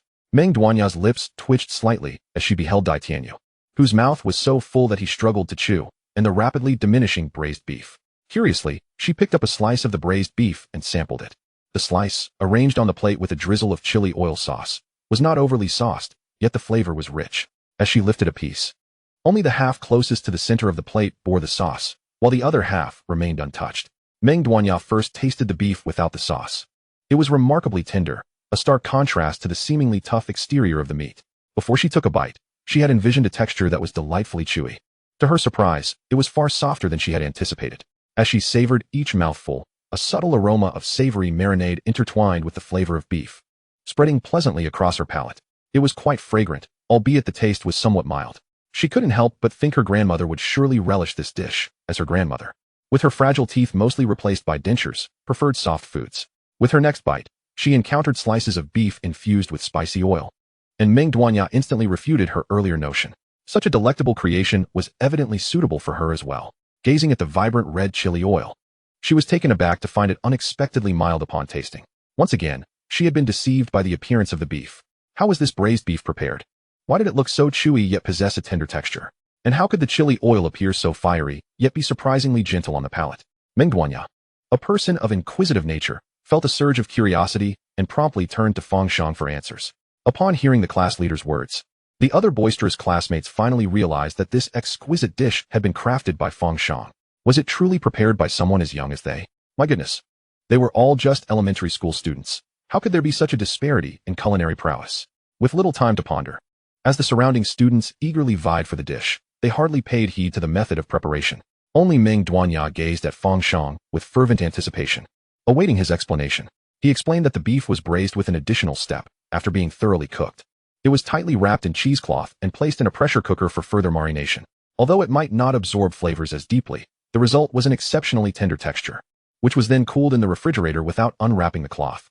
As for the spicy oil, the process was quite simple. Select aromatic yet non-spicy dried chilies, soak them, let them dry, chop them finely, and then fry them in oil. Afterward, seasonings were added and fried together, drizzled atop the beef for the finishing touch. Oh, and a few drops of white wine were also added to enhance the flavor. Meng Duanya had studied many subjects but had never taken a cooking class, so she understood Fang Shang's explanation only partially. Yet she found the dish exceedingly delightful, far superior to what her family's chef could conjure. The key was that as she indulged in this meal, she felt a joyous sense akin to receiving a perfect score and being rewarded with a sumptuous feast. This sentiment lingered in her heart, prompting her to eat at an accelerated pace, especially in comparison to Dai Tianyu, who stood up to snatch food. Wielding his chopsticks with remarkable steadiness, the group of students devoured their meal with fervor. As lunchtime approached, patrons entering the Ajun food stall were momentarily astonished to see a room full of children. "Is there still space, madam?" one customer inquired, his eyes gleaming with desire as he observed the numerous dishes on the students' tables, including several cold dishes he had never tried before. "Apologies, but my son's classmates are celebrating a birthday today, so we are not open for regular service," Wu Xian replied candidly, recognizing the familiar face. The situation was clear at a glance. The customers suddenly understood, realizing the reason for the abundance of dishes on each table, all prepared for a gathering of children. "Is it possible to add one more person? I would like to contribute." Wu Xian stared in disbelief at the adult man before her, questioning how he could utter such a request. Where was the decorum expected from a normal adult? After all, this was a birthday celebration for a group of elementary school students. "I am not quite certain about that. The gentleman in a suit is the assistant of the birthday celebrant. You might consider inquiring with him. Such matters are undoubtedly beyond the purview of a parent among classmates." Following Wu Xian's guidance, the guest glanced over and caught the assistant's eye, eagerly approaching him. Wu Xian then observed the assistant seemingly seeking Meng Duanya's opinion before ultimately declining the familiar patron. The reason for discerning the rejection so swiftly was that Wu Xian overheard the conversation. "I can pay for an entire table myself. Is it truly impossible to add one more person?" The closer he drew, the more he could savor the delectable aromas of the food. The beef, the poached chicken, and the cold celery with peanuts, among others, were all dishes he had yet to taste. It was evident that they bore the mark of the little boss's culinary prowess. Having come this far, it would be more unbearable to watch others feast than to have been denied altogether. He wished to present a birthday gift to the little celebrant, along with his most sincere blessings. The man clasped his hands in a gesture of supplication. He was not a glutton, merely captivated by the sight of an array of cold dishes. So many delicacies remained untouched. Should he miss this opportunity? Would there be another chance to partake in the little boss's classmate's birthday celebration? The man was uncertain, his mind solely preoccupied with the desire to indulge in a taste of the feast. Chapter 31. Could it be that you are a genius? Combined, the assistant politely declined. Faced with the prospect of truly missing out on a meal, the guest turned his attention to the proprietor. As long as they continued to serve these dishes in the evening, he would still have a chance to partake. "Madam, I am a loyal patron of your establishment. Surely you must accommodate me with the dishes I have yet to savor?" His words, though assertive, were imbued with a pleading gaze. Wu Xian, without surprise, noted that the guest was indeed turned away. Subsequently, as anticipated, he sought her out for assistance. Wu Xian had already managed several groups of patrons throughout the afternoon, sending them off with just a few words, rendering her responses nearly inconsequential. It seemed as though she had said much while leaving the specifics unaddressed.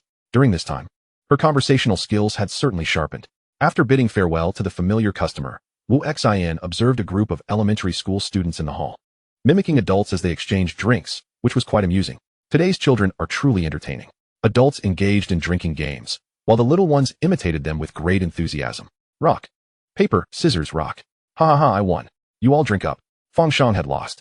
Silently, he gulped down his Sprite. Although this beverage was not intoxicating, it did fill the belly. He had barely sampled the food before being drawn into such childish games.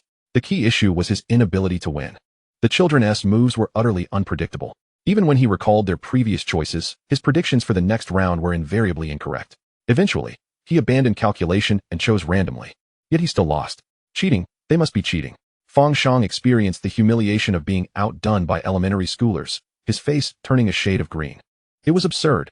How could he possibly lose at rock, paper, scissors? Let us try again. I'll call it this time. Everyone on three. Fang Shang stood up, exuding an air of determination as he proclaimed, "Rock, paper, scissors." Fang Shang's fabric was then mercilessly severed by a classmate's scissors, resulting in a delightful cup of juice. Next. I find this hard to believe. Fang Shang suspected that this classmate might be cursing him and sought to engage Dai Tianyu in play. But the latter was solely focused on eating, dismissively waving his hand to indicate he was uninterested in any games and continued to indulge in food and drink. As all the dishes were finally served, the table was piled high, and the classmates had nearly finished their meals, either engrossed in games or lively conversations, creating a cacophony that felt as though it might lift the roof. Fang Jun had never experienced the scene of dozens of ducks chattering around him. From initially watching with a benevolent smile to now sitting expressionless, wearing headphones in the kitchen, he found that in just half an hour, the once endearing laughter of the children no longer seemed charming. "There's still so much food left, I can't finish it. Can we take some home?" Dai Tianyu, who had eaten continuously, finally reached his limit. Looking at the remaining dishes, he sipped from a bowl of rib soup and lamented. Although his stomach could hold no more, he could still manage a few sips of soup. Class monitor, class monitor. Dai Tianyu called out to Meng Duanya. She seemed somewhat dazed. To be honest, she had agreed to hold her birthday celebration at Fang Shang's food stall simply because it was a gathering among classmates. Everyone was eager to sample Fang Shang's culinary skills, so that was why they had come. She had not held high expectations for his cooking. Such trivial matters, as long as everyone was happy, she was fine with participating, considering it merely a meal. However, she had not anticipated that the place she had the least hope for would yield the greatest surprise. Throughout her life, she had tasted many delicious foods, yet this was the first time she encountered dishes that suited her palate so perfectly. Eating this food felt as though it represented more than mere sustenance. It conveyed emotions. The satisfaction of taste intertwined with visual and emotional fulfillment surged within her, rendering these dishes irreplaceable. Along with this lively birthday celebration, it etched itself deeply into her heart, taking root and blossoming. Huh, what? Meng Duanya heard someone calling her and turned to see Dai Tianyu, her expression somewhat puzzled. "I asked if we could take some food home.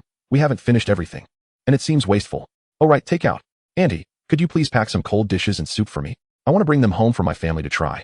They weren't able to attend my birthday celebration."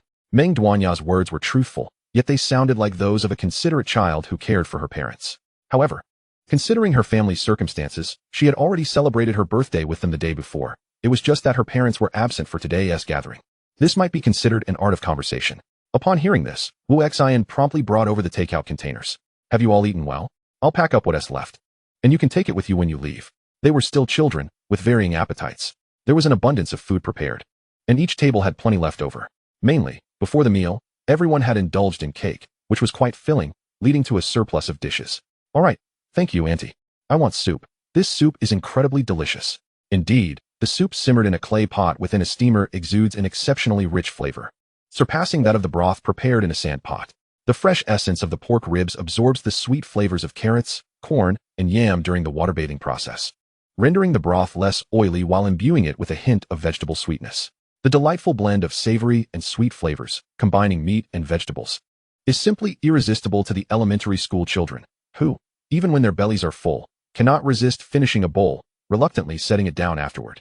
Today's banquet is exclusively for the children, featuring not only the cold dishes and soup prepared by Fang Shang, but also several hearty dishes crafted by Fang Jun, along with a variety of fried snacks. For instance, there are the succulent pork and meat skewers, Colonel's chicken nuggets, and a platter of popcorn chicken. Additionally, fried chicken legs and crispy fries, beloved by children, are also present. This arrangement truly caters to the young one's preferences. Oh, it's so delicious. I must return to Fang Shang's for my next birthday. Upon uttering this, all the classmates turned their attention to the speaker, their eyes gleaming with excitement once they processed what had been said. Then it settled. You must invite me.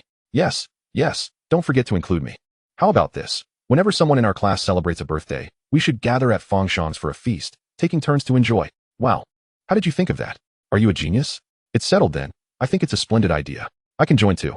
Fang Shang, seated contentedly, observed that the children required no further coaxing, willingly becoming repeat customers at his establishment, and nodded in satisfaction. Finally, he had won over this group of classmates. His efforts throughout the morning had not been in vain. The business at his restaurant was sure to flourish henceforth. Such loyal patrons are accumulated in this manner. Fang Shang envisioned the day his humble eatery would transform into a grand restaurant. In the kitchen, Fang Jun, oblivious to the commotion, adjusted the volume of his headphones as the children's chatter grew louder. Meanwhile, Wu Xian at the front desk felt a surge of delight upon hearing their excitement. This was the greatest affirmation of their eatery. It is known that adults might continue to consume a dish perceived as lacking in flavor if it is nutritious or avoids waste, as long as it is not inedible. However, children are different. Especially in this day and age, where children are often raised as precious gems, their palates are notoriously discerning. Picky eating is commonplace. They refuse this or that, and anything deemed unpalatable is left untouched. To earn their approval, Wu Xian naturally did not attribute it solely to her husband's culinary skills. It seemed their family might truly be on the verge of producing a gifted chef. How could her son, at such a young age, possess such remarkable culinary prowess? With just a few casual gestures, he could transform any dish into something delectable. Her husband rarely instructed him. Wu Xian had never encountered a prodigy, but she believed that her son was indeed a culinary genius, remarkably self-taught. At Grandpa Wang's home, the harmonious dining experience, once enhanced by the presence of cold dishes, felt lacking due to the absence of such delicacies at lunchtime. The little granddaughter, though disappointed at not having cold dishes, did not fuss. She merely abstained from the stir-fried water spinach and the soup with amaranth. However, she did consume a fair amount of the braised pork ribs and picked at the shredded pork within the stir-fried potato shreds. Fortunately, the tomato and egg soup was consumed together, with the finely chopped tomatoes blending seamlessly with the egg drop. Conversely, Wang Gaojun, having missed out on the cold dishes, found himself lacking an appetite for the meal. Dad, didn't you buy any cold dishes today? He inquired. Wang's father cast a disapproving glance at his son, stating, Yao Yao mentioned she wanted to consult a friend about it, so I didn't purchase any. At your age, you should behave better than this. Since childhood, you've always refused to eat when you didn't desire a particular dish. Wang Gaojun felt more wrong than Do-yi, merely having woken up and lacking hunger or appetite. He had only asked casually and was met with reprimand. Life had become unbearable. Fang Yao Yao, witnessing her husband's chastisement, showed no intention of intervening. Believing it was only right for a father to reprimand his son, Wang Gaojun suspected his father was frustrated from trying to feed his younger sister vegetables and was venting that frustration on him. It had to be true. I went to that large eatery at noon to inquire, but they had reserved the entire place for a birthday celebration for a group of students. They aren't open for business. Upon hearing this, Wang's father pondered. Recalling the owner had mentioned they wouldn't open for lunch on Sundays due to a birthday party for his son's classmates. He had been too preoccupied with selecting cold dishes for his granddaughter to pay attention. A day had passed, and it slipped his mind. His memory was faltering with age. Wang Gaojun, stroking his chin thoughtfully, considered that their family had indeed catered to his classmates. Surely, there wouldn't be any issues? If something were to go awry with so many children, that small eatery couldn't possibly bear the consequences. I felt no problem with what I ate. During my youth, I had indulged in marinated dishes that were truly addictive. Not consuming them felt akin to nicotine withdrawal. The cold dishes, while delectable, merely incited hunger without any deeper cravings. Wang Gaojun's mother calmly interjected, expressing concern only over the possibility of children encountering issues. In my years, I've tasted both good and bad. Nothing could ever be fatal. It's not as if other foods are exceptionally healthy. Nowadays, what they serve is laden with additives. Back in the countryside, we grew everything ourselves. It was far healthier. I'll go buy some later and also bring some for my classmate. By evening, Fang Yao Yao descended the stairs to a Jun's eatery to procure cold dishes. As she approached the entrance of the community, she spotted a throng gathering at the eatery. Upon closer inspection, it was indeed a Jun's place. On the same street. Only the ice cream shop at the corner had such a long line of people. Selling at 2 yuan each, both adults and children adored the ice cream, resulting in a significant queue. Were it not for the crowd, she would have indulged in one herself.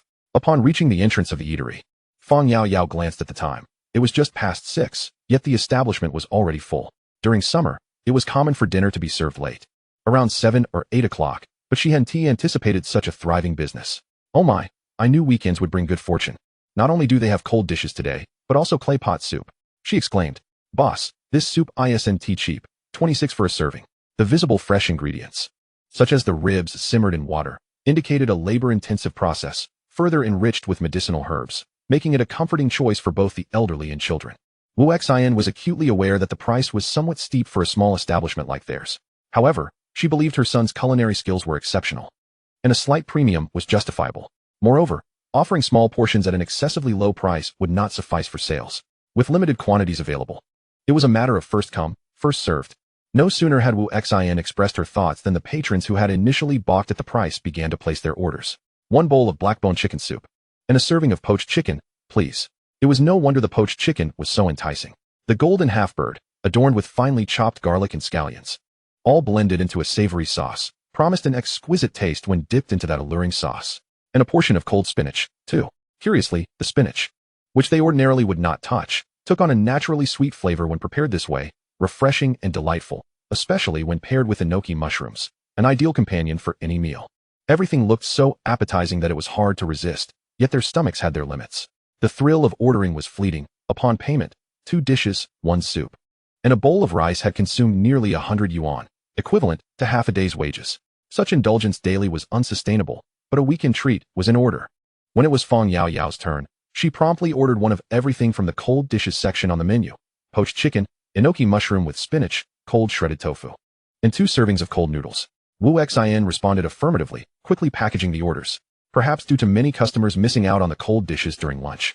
The evening saw a surge in patrons. Wu Xian found herself almost overwhelmed with the influx.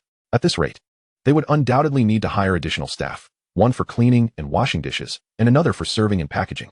Previously, when business was slower, the couple managed just fine. However, since their son took over the cooking, they had not anticipated such a thriving enterprise. After Fang Yao completed her payment and collected the cold dishes, she headed straight to her classmate's workplace, having arranged in advance. Upon her arrival, her classmate was already waiting. What delightful treat has prompted your personal delivery? Fang Yao replied. I brought some cold dishes. They are exceptionally delicious, and my child adores them. We've been enjoying them for a week now, and even the adults love them. I wanted you to see if they contain anything unusual. Her classmate understood immediately, being well-versed in the culinary field, with many friends seeking his expertise in food assessment. Chapter 32. Delicious enough to warrant inspection. Combined, he was quite adept in this endeavor. After discussing the fee structure with Fang Yao, Su Shui ambled back with the cold dishes in hand. Upon seeing him return with a bag of food, his colleagues initially assumed he had merely gone downstairs to fetch takeout.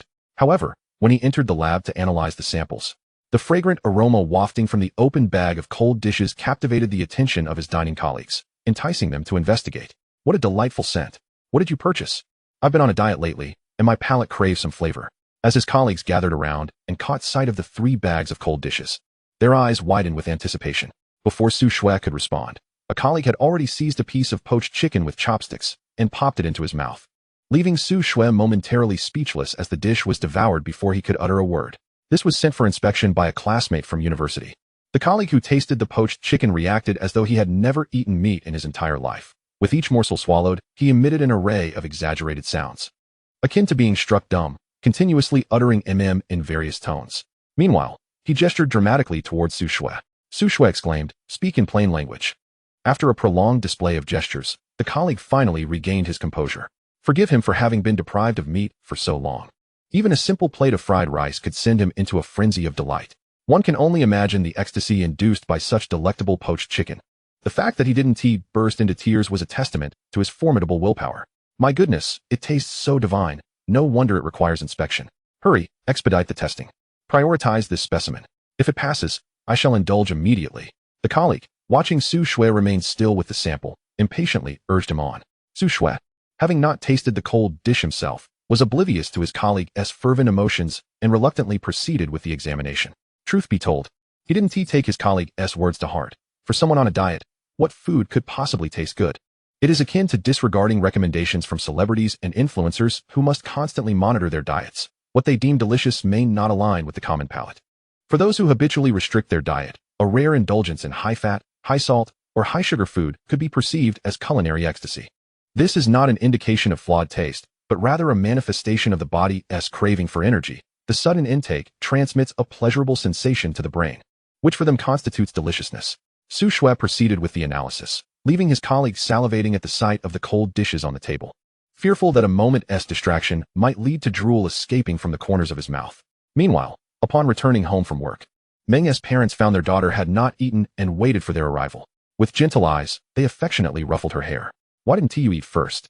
When your parents come home late, you should eat beforehand, you know? You're still growing, you mustn't go hungry. While speaking, Meng's mother washed her hands in the basin brought over by the housekeeper and then sat down to prepare for dinner. I brought back some delicious dishes from the birthday banquet today, intending for us to enjoy them together. Meng Duanya joyfully introduced the cold dishes, such as cold beef and poached chicken, to her parents. The astonishment evident on Meng's father and mother's faces was unmistakable upon discovering that their daughter had packed food to bring home for them. Throughout her upbringing, although they taught her not to waste food, they had never instructed her on the practice of taking leftovers home. In their household, not only had they never consumed leftovers, but they had also never tasted dishes that were less than fresh, as there was always a chef preparing whatever they desired. When had their child learned to pack food? Today's dishes are exceptionally delicious. I simply wanted to bring back a portion for you to taste, Meng Duanya said as she served her parents with eagerness. Meng's father and mother exchanged glances, meeting their daughter's expectant gaze, and silently picked up their chopsticks to partake in the meal. Although they had never eaten leftovers before, the heartfelt gesture from their daughter made it all the more precious, and they knew they must savor it. Darling, we shall not consume the leftovers next time, for they bear no nutritional value. As Meng Fu brought a piece of braised beef to his lips, his words faltered, the delightful flavor causing him to abandon his train of thought. Nevertheless, one cannot squander delectable fare. Whatever remains should be taken home. Thinking fondly of our parents, father will surely appreciate it. Beside him, Meng Mu interjected, what nonsense is this? Is this truly the utterance of my pretentious husband? Has he been possessed by some spirit? Day in and day out, immersed in reading domineering CEO novels, he has yet to learn the art of actual leadership and instead has mastered the art of pretense. Unable to savor coffee, he insists on having his assistant brew it each morning, refusing instant coffee, demanding freshly ground beans prepared with a coffee machine. After much ado, only then does he begin to work, intoxicated by the aroma. What an absurd sight. In a household where every aspect of life is scrutinized, he now speaks of not wasting food. Meng Mu felt as though she were in a dream. She then took a piece of the braised beef and placed it in her mouth. Oh, what is this? The braised beef, which she had assumed would be dry and tough, turned out to be surprisingly tender, not overly juicy but pleasantly moist. Perhaps it was due to the accompanying salad, with a hint of sauce or red oil, keeping the beef's surface succulent, infused with the fragrance of onions and the piquant aroma of chili oil, creating a delightful medley of flavors. The taste was nothing short of astonishing. The beef was tender, not at all tough, revealing a delicate flavor rarely encountered. The braising was not overpowering, allowing the natural essence of the ingredients to shine through, the pure, unadulterated aroma of beef. Yet, the dressing added a remarkable flair that could easily overshadow the beef's inherent taste. Each bite became more flavorful. Sweetheart, are you certain this dish was prepared by a chef at your classmate's roadside stall? The quality of this flavor could easily convince her it was crafted by a state banquet chef, descended from a lineage of imperial cooks. Yet, she could not fathom that it originated from a mere roadside chef. Indeed, these cold dishes were made by my classmate himself. We have tasted his father's skills, but they pale in comparison to his own creations, which I chose not to bring. Meng Fu and Meng Mu were taken aback by this revelation. You mean to say a primary school student crafted this? It feels rather implausible. It is true, Meng Duanya asserted, fully aware of her parents' skepticism. She had witnessed Fang Shang prepare the dishes firsthand. Arriving early for her birthday celebration, she had the pleasure of observing her classmate as he prepared the cold dishes. Fang Shang's knife skills were impressive. He had even sliced the cucumber into a distinctive pattern, and she had recorded a video of his remarkable technique. As she shared the video with her parents, the family of three set aside pretentious airs, enjoying the takeaway cold dishes while engaging in warm conversation, creating a cozy atmosphere. Meanwhile, at Wang Daji's home, the family also indulged in cold dishes. Ah, this is truly delectable. What if it were discovered that something was added to it? What shall we do if we can no longer enjoy it in the future? Wang Gaojun mused, cherishing each bite as though it were his last. feeling a sense of urgency, convinced that such exquisite cold dishes could not possibly be without some hidden flaw. What if, by chance, there were no issues at all? Fang Yaoyao was also indulging in her meal. This cold dish was truly suitable for all ages, allowing even those with a poor appetite in the summer to relish a hearty bowl of rice. For those with ample resources, purchasing additional cold dishes was a simple matter. Those with limited finances could still enjoy a serving of cold noodles for around 10 yuan, which was quite satisfying, given their delightful flavors. It was no wonder the business thrived. However, consuming such meals daily could become quite expensive. These few cold dishes would easily amount to over 100 yuan. And if one maintained this habit, the cost of dining would inevitably double. As an elder, Grandpa Wang was generous only towards his grandchildren. At other times, he was rather frugal. A daily purchase for his granddaughter sufficed, while the adults could indulge occasionally. In these times when earning money was challenging, meticulous budgeting was essential for saving. Eating, by nature, incurs expenses. It is no coincidence that the terms eating, drinking, and gambling are often mentioned together, with eating leading the list, underscoring its significance. Those who claim that eating does not cost money are merely referring to being full, not to the quality of the meal. One can easily fill up on a few steamed buns, but a truly gratifying meal can cost thousands, even tens of thousands, with no upper limit. Thus, despite the seemingly straightforward act of eating, unchecked, it can lead to considerable expenditures. Grandpa Wang's words, upon reflection, held profound wisdom. Wang Gaojun had never considered the matter from this perspective before. Realizing this, he acknowledged that enjoying good food indeed required significant financial outlay. For instance, a hot pot or barbecue could range from 300 to 500 yuan, with higher-end options exceeding 1,000. Dining out, even ordering a couple of dishes, would easily surpass 200 yuan. A casual stroll through the supermarket, purchasing snacks, beverages, and fruits could set one back at least 500 yuan. Goodness! When calculated this way, his monthly food expenses were staggering. It was often said that raising children was costly, yet maintaining his own appetite was no less expensive. At 10 o'clock in the evening, Su Shui, urged by her colleagues, finally completed the ingredient inspections for 3 cold dishes. The test results indicated no issues, with additives present only in trace amounts. This was an unavoidable reality. One cannot stir-fry without incorporating any seasonings. Even in home-cooked meals, additives lurk within those seasonings. Thus, the 3 cold dishes passed inspection without a hitch. As Su Shui removed her mask, she sent the results to Fang Yaoyao, seeking reassurance. Everything is fine, right? The dishes are safe, aren't they? Her plump colleague had already finished his own diet meal, and, in anticipation of these cold dishes, had delayed leaving the office after hours. He eagerly lingered, assisting Su Shui with the expedited food tests for her classmates. With many hands contributing, the results emerged in mere hours. Typically, such food testing could take anywhere from 2 days to a week, a notably slow process. This must be the power of food enthusiasts. You're going crazy with your diet, aren't you? I hope you aren't planning to sneak a bite while waiting for my test results, Su Shui exclaimed, startled by her colleague's fervor. This dieting obsession was truly terrifying. The once lively and cheerful chubby fellow had transformed into someone whose eyes sparkled maniacally at the sight of food. It was quite alarming. Don't go home and weigh yourself only to find you haven't lost a pound. Otherwise, you'll have nothing to eat tomorrow. Su Shui's words struck hard, catching him off guard. The chubby colleague clutched his chest, feeling as though his heart was breaking, almost unable to breathe from the weight of her remark. You have wounded my tender heart. These 3 cold dishes, allow me to take just 1 bag, specifically the vegetarian one. The words of Su Shui have indeed left an imprint within him. He dares not consume meat, only venturing to eat a little vegetarian fare. Su Shui, with a wave of his hand, expressed no objection, allowing him to take as he pleased. With 3 large bags, it was beyond his capacity to finish on his own. At Wang Dage's home, Fang Yaoyao received the test results, which surprised her. She promptly expressed her gratitude and transferred the payment. Such swift results? Wang Gaojun exclaimed, abandoning his game, filled with excitement as he inquired. So, were there any additives? No, she replied. All indicators are normal, and quite healthy, I might add. This report comes from a reputable testing agency, highly authoritative. This revelation led Wang Gaojun to realize that his craving was merely indulgent. He desired it daily, driven purely by greed. Fang Yaoyao sighed, realizing she should have anticipated this. They had never felt addicted, they simply found it delicious. Even the children merely enjoyed the taste, without reaching a level of dependency that would render them unwilling to eat without cold dishes. Wang Gaojun's admission of being addicted prompted a sense of urgency to verify the food's safety. After all this fuss, it turned out he was simply gluttonous, with even the children's self-discipline surpassing his own. Wang Gaojun chuckled awkwardly. Ah, so it appears nothing was added. It's simply a matter of skill. He had not anticipated that his craving stemmed from pure indulgence. After all this commotion, Fang Yaoyao, uninterested in his embarrassment, forwarded the results to the family group chat. She informed her in-laws that their granddaughter enjoyed the food, suggesting they purchase more, as the test results indicated it was safe. Wang Dage and his wife were not particularly surprised by the results. At their age, their appetites had diminished. However, they wondered why the child had not yet gone to bed, given that Monday required an early rise for school. Nowadays, children typically began the routine of waking early for school by the age of 3 or 4.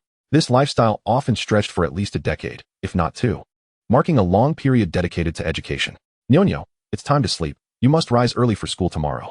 Be a good child and sleep well. Grandpa will pick you up after school tomorrow to buy cold dishes, all right? Fang Shang, too, faced parental urgings to retire early for the same reason. As the 2 days of rest had swiftly come to an end, he found this weekend fulfilling. Although tiring, it was rich in rewards. Such efforts yielding returns were particularly addictive, akin to gaming, where even minimal engagement resulted in experience points, rendering it impossible to stop. Good night, parents, he murmured as he drifted off. Before he knew it, it was nearly 11 o'clock, prompting Fang Shang to hasten his shower and retire for the night. Once in bed, his consciousness seamlessly transitioned into the system's learning space, while his body slipped into a profound slumber. It was once again time for Fang Shang to diligently toil away in secrecy, as he immersed himself in culinary studies. Rumors of his prowess as a master chef had begun circulating beyond his class. Being in the same school, there were always a few friends from other classes. After experiencing Fang Shang's cooking, the impact on these elementary students was profound, effectively awakening their taste buds. Thus, the word spread rapidly, one person telling 10, and 10 telling 100. The following day, Fang Shang noticed, upon entering school, that he was occasionally the subject of curious glances. The intensity of this sensation escalated once he ascended to the 5th grade floor. The children, unskilled in the art of concealment, gathered in small clusters upon his arrival, whispering amongst themselves. When Fang Shang's gaze fell upon them, they hastily averted their eyes or pretended to be preoccupied with their surroundings. It was evident that something was amiss. Such occurrences were not isolated. At every classroom he passed, he encountered similar scenes. Chapter 33. Do you understand the etiquette of the Jianghu?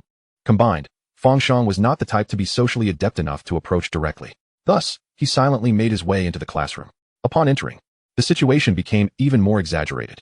A voice called out, "Fang Shang is here," and instantly, all eyes in the classroom turned toward him. Whether it was the students in the back diligently completing their assignments, the group leader collecting work, or those sneaking a bite of breakfast, each pair of eyes fixated on him with fervent intensity. Under such scrutiny, which felt almost tangible, Fang Shang's entire being froze in place. What was happening? With a stiff gait, he approached his desk. His deskmate, Dai Tianyu, feigned nonchalance as he picked up a napkin and pretentiously wiped Fang Shang's seat. Embodying the epitome of sycophancy, Fang Shang's lips twitched in response, uncertain of how to acknowledge such a grand display of deference. He could only mutter, "Are you still asleep?" "Oh, I knew Brother Shang would be most concerned about me." Right upon arrival, asking if I slept well. How embarrassing.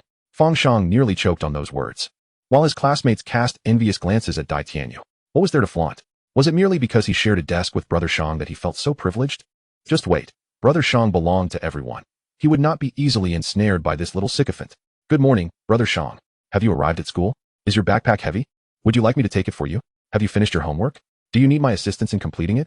At that moment, Fang Shang truly grasped the exhilarating thrill that protagonists in novels experience when they gather followers. He felt a fleeting temptation, had he not feared for his own frail physique. He might have been unable to resist acquiescing. The notion of having someone else do his homework was an indulgence he had never dared to dream of before. "Fang Shang, have you had breakfast? This is freshly squeezed soy milk prepared by my family's chef. I brought you a cup." Even the class monitor, who treated everyone equally, presented him with a cup of soy milk contained within a white thermos upon seeing Fang Shang. Everything felt surreal. It was only when the class bell finally rang that Fang Shang managed to extricate himself from the warmth of his classmates' affections. The morning's extraordinary events prompted him to retrieve a sheet of paper and pass a note to Dai Tianyu, inquiring about the reasons behind such fervor. Dai Tianyu, in response, scribbled a lengthy account, akin to composing a short essay. By the time Fang Shang received the note, 10 minutes had elapsed.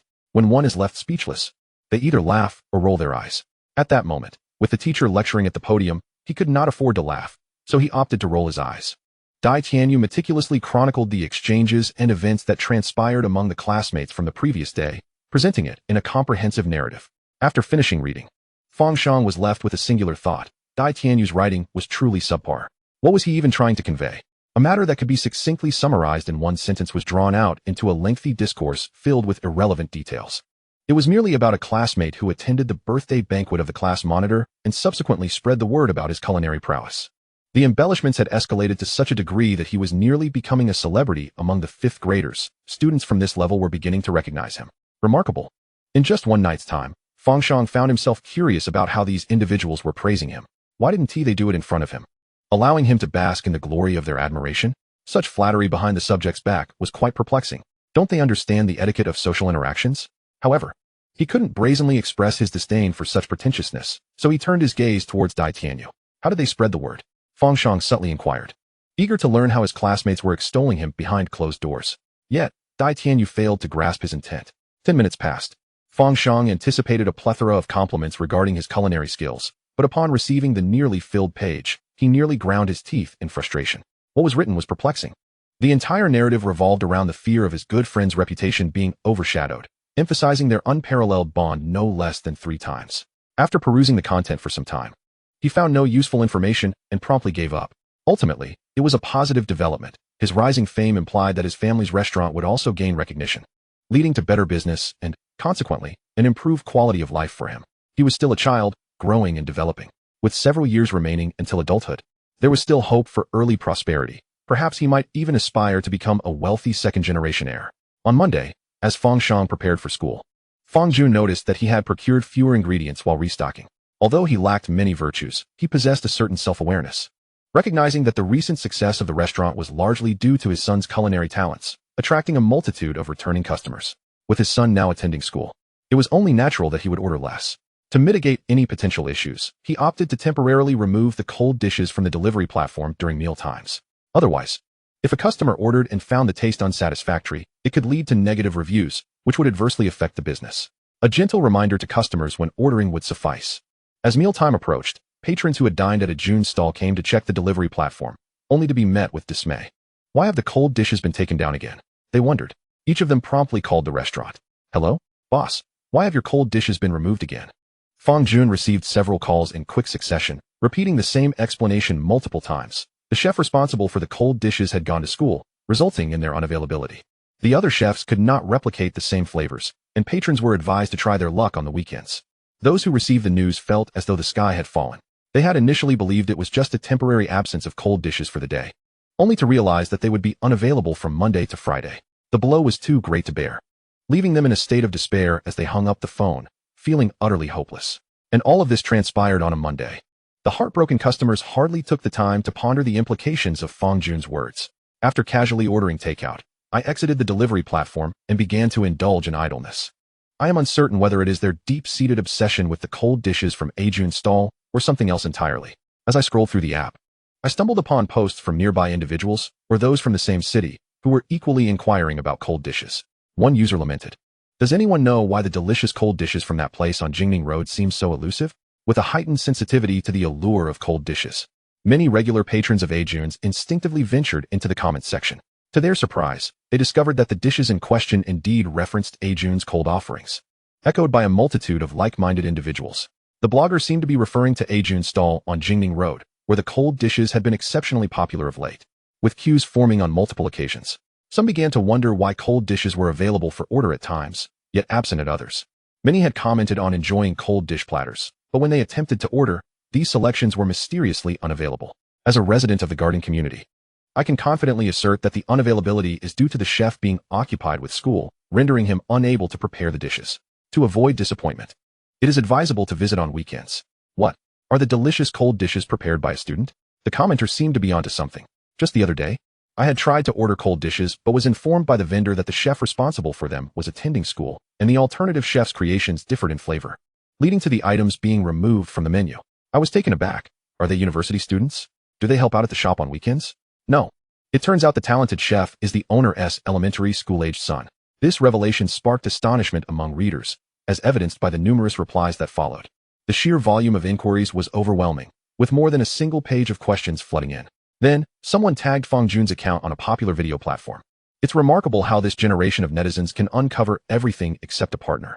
Many devoted fans of cold dishes followed the digital trail to Fang Jun's account, instantly captivated by the first video showcasing his impressive knife skills as he sliced cucumbers into a lattice pattern.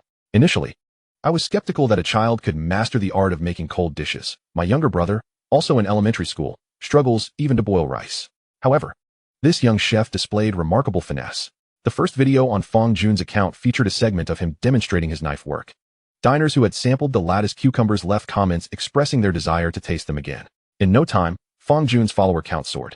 Meanwhile, Fang Jun was preoccupied with his culinary endeavors, unable to check his phone. He was busy preparing a dish of century egg and tofu for a customer. His version consisted of a century egg cut into 4, 6, or 8 pieces artfully arranged around a block of silken tofu, all drizzled with sauce.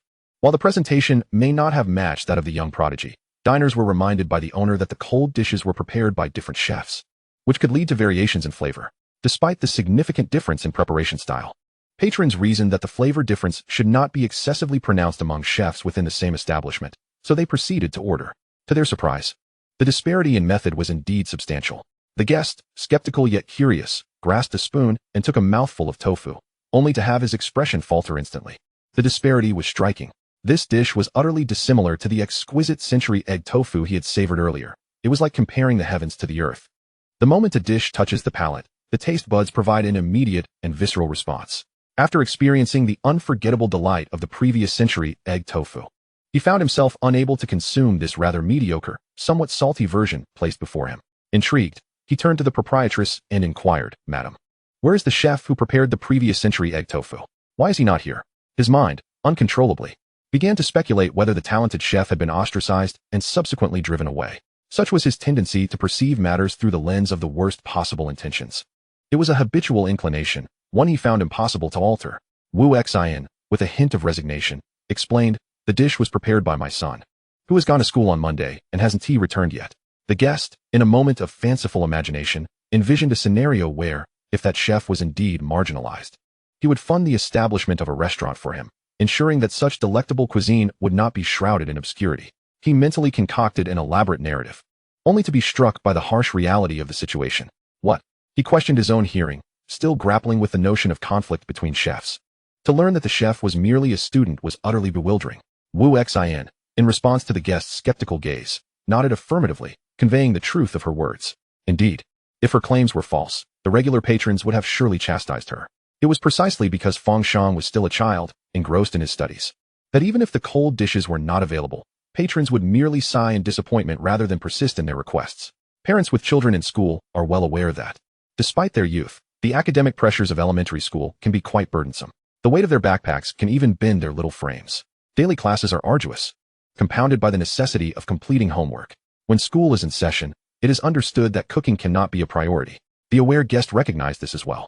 He had come for lunch, but with the chef still in school, there was little he could do but settle for something less satisfying, hoping to return another day when the young student could be at the helm. How disheartening it was to discover that such delightful cold dishes were crafted by a mere elementary school student, rendering them unattainable at will. Upon returning home after a grueling day of learning, Fang Shang was eager to enter the kitchen, only to be reminded of his father's new decree: no cooking until homework was completed. As a student, his focus must remain on his studies, lest the pursuit of culinary endeavors compromise his academic performance, leading to parental reprimands. He cast a forlorn glance at his parents, pondering whether the homework could not wait until after dinner. Reflecting on his past experiences, he resolved to put in a little more effort. At that moment, Wu Xin calculated the timeline. You finish school at 5:10, averaging your arrival home around 5:30 seems reasonable. After accounting for restroom breaks and a brief respite, it would likely be nearly 6 o'clock by then. At 6, 7, and 8 o'clock, it is considered dinner time. If you were to cook, you would likely be busy until nearly 9, and then it would be time for a shower, with the day winding down around 10. By then, it would be time for bed, leaving little room for homework. Considering the 2 or 3 hours needed for assignments, do you truly have time to step into the kitchen? Moreover, the lessons learned during the day should not go unreviewed in the evening, and after completing homework, one ought to prepare for the next day's classes. Fang Shang found himself at a loss for words, suddenly realizing a flaw in the system.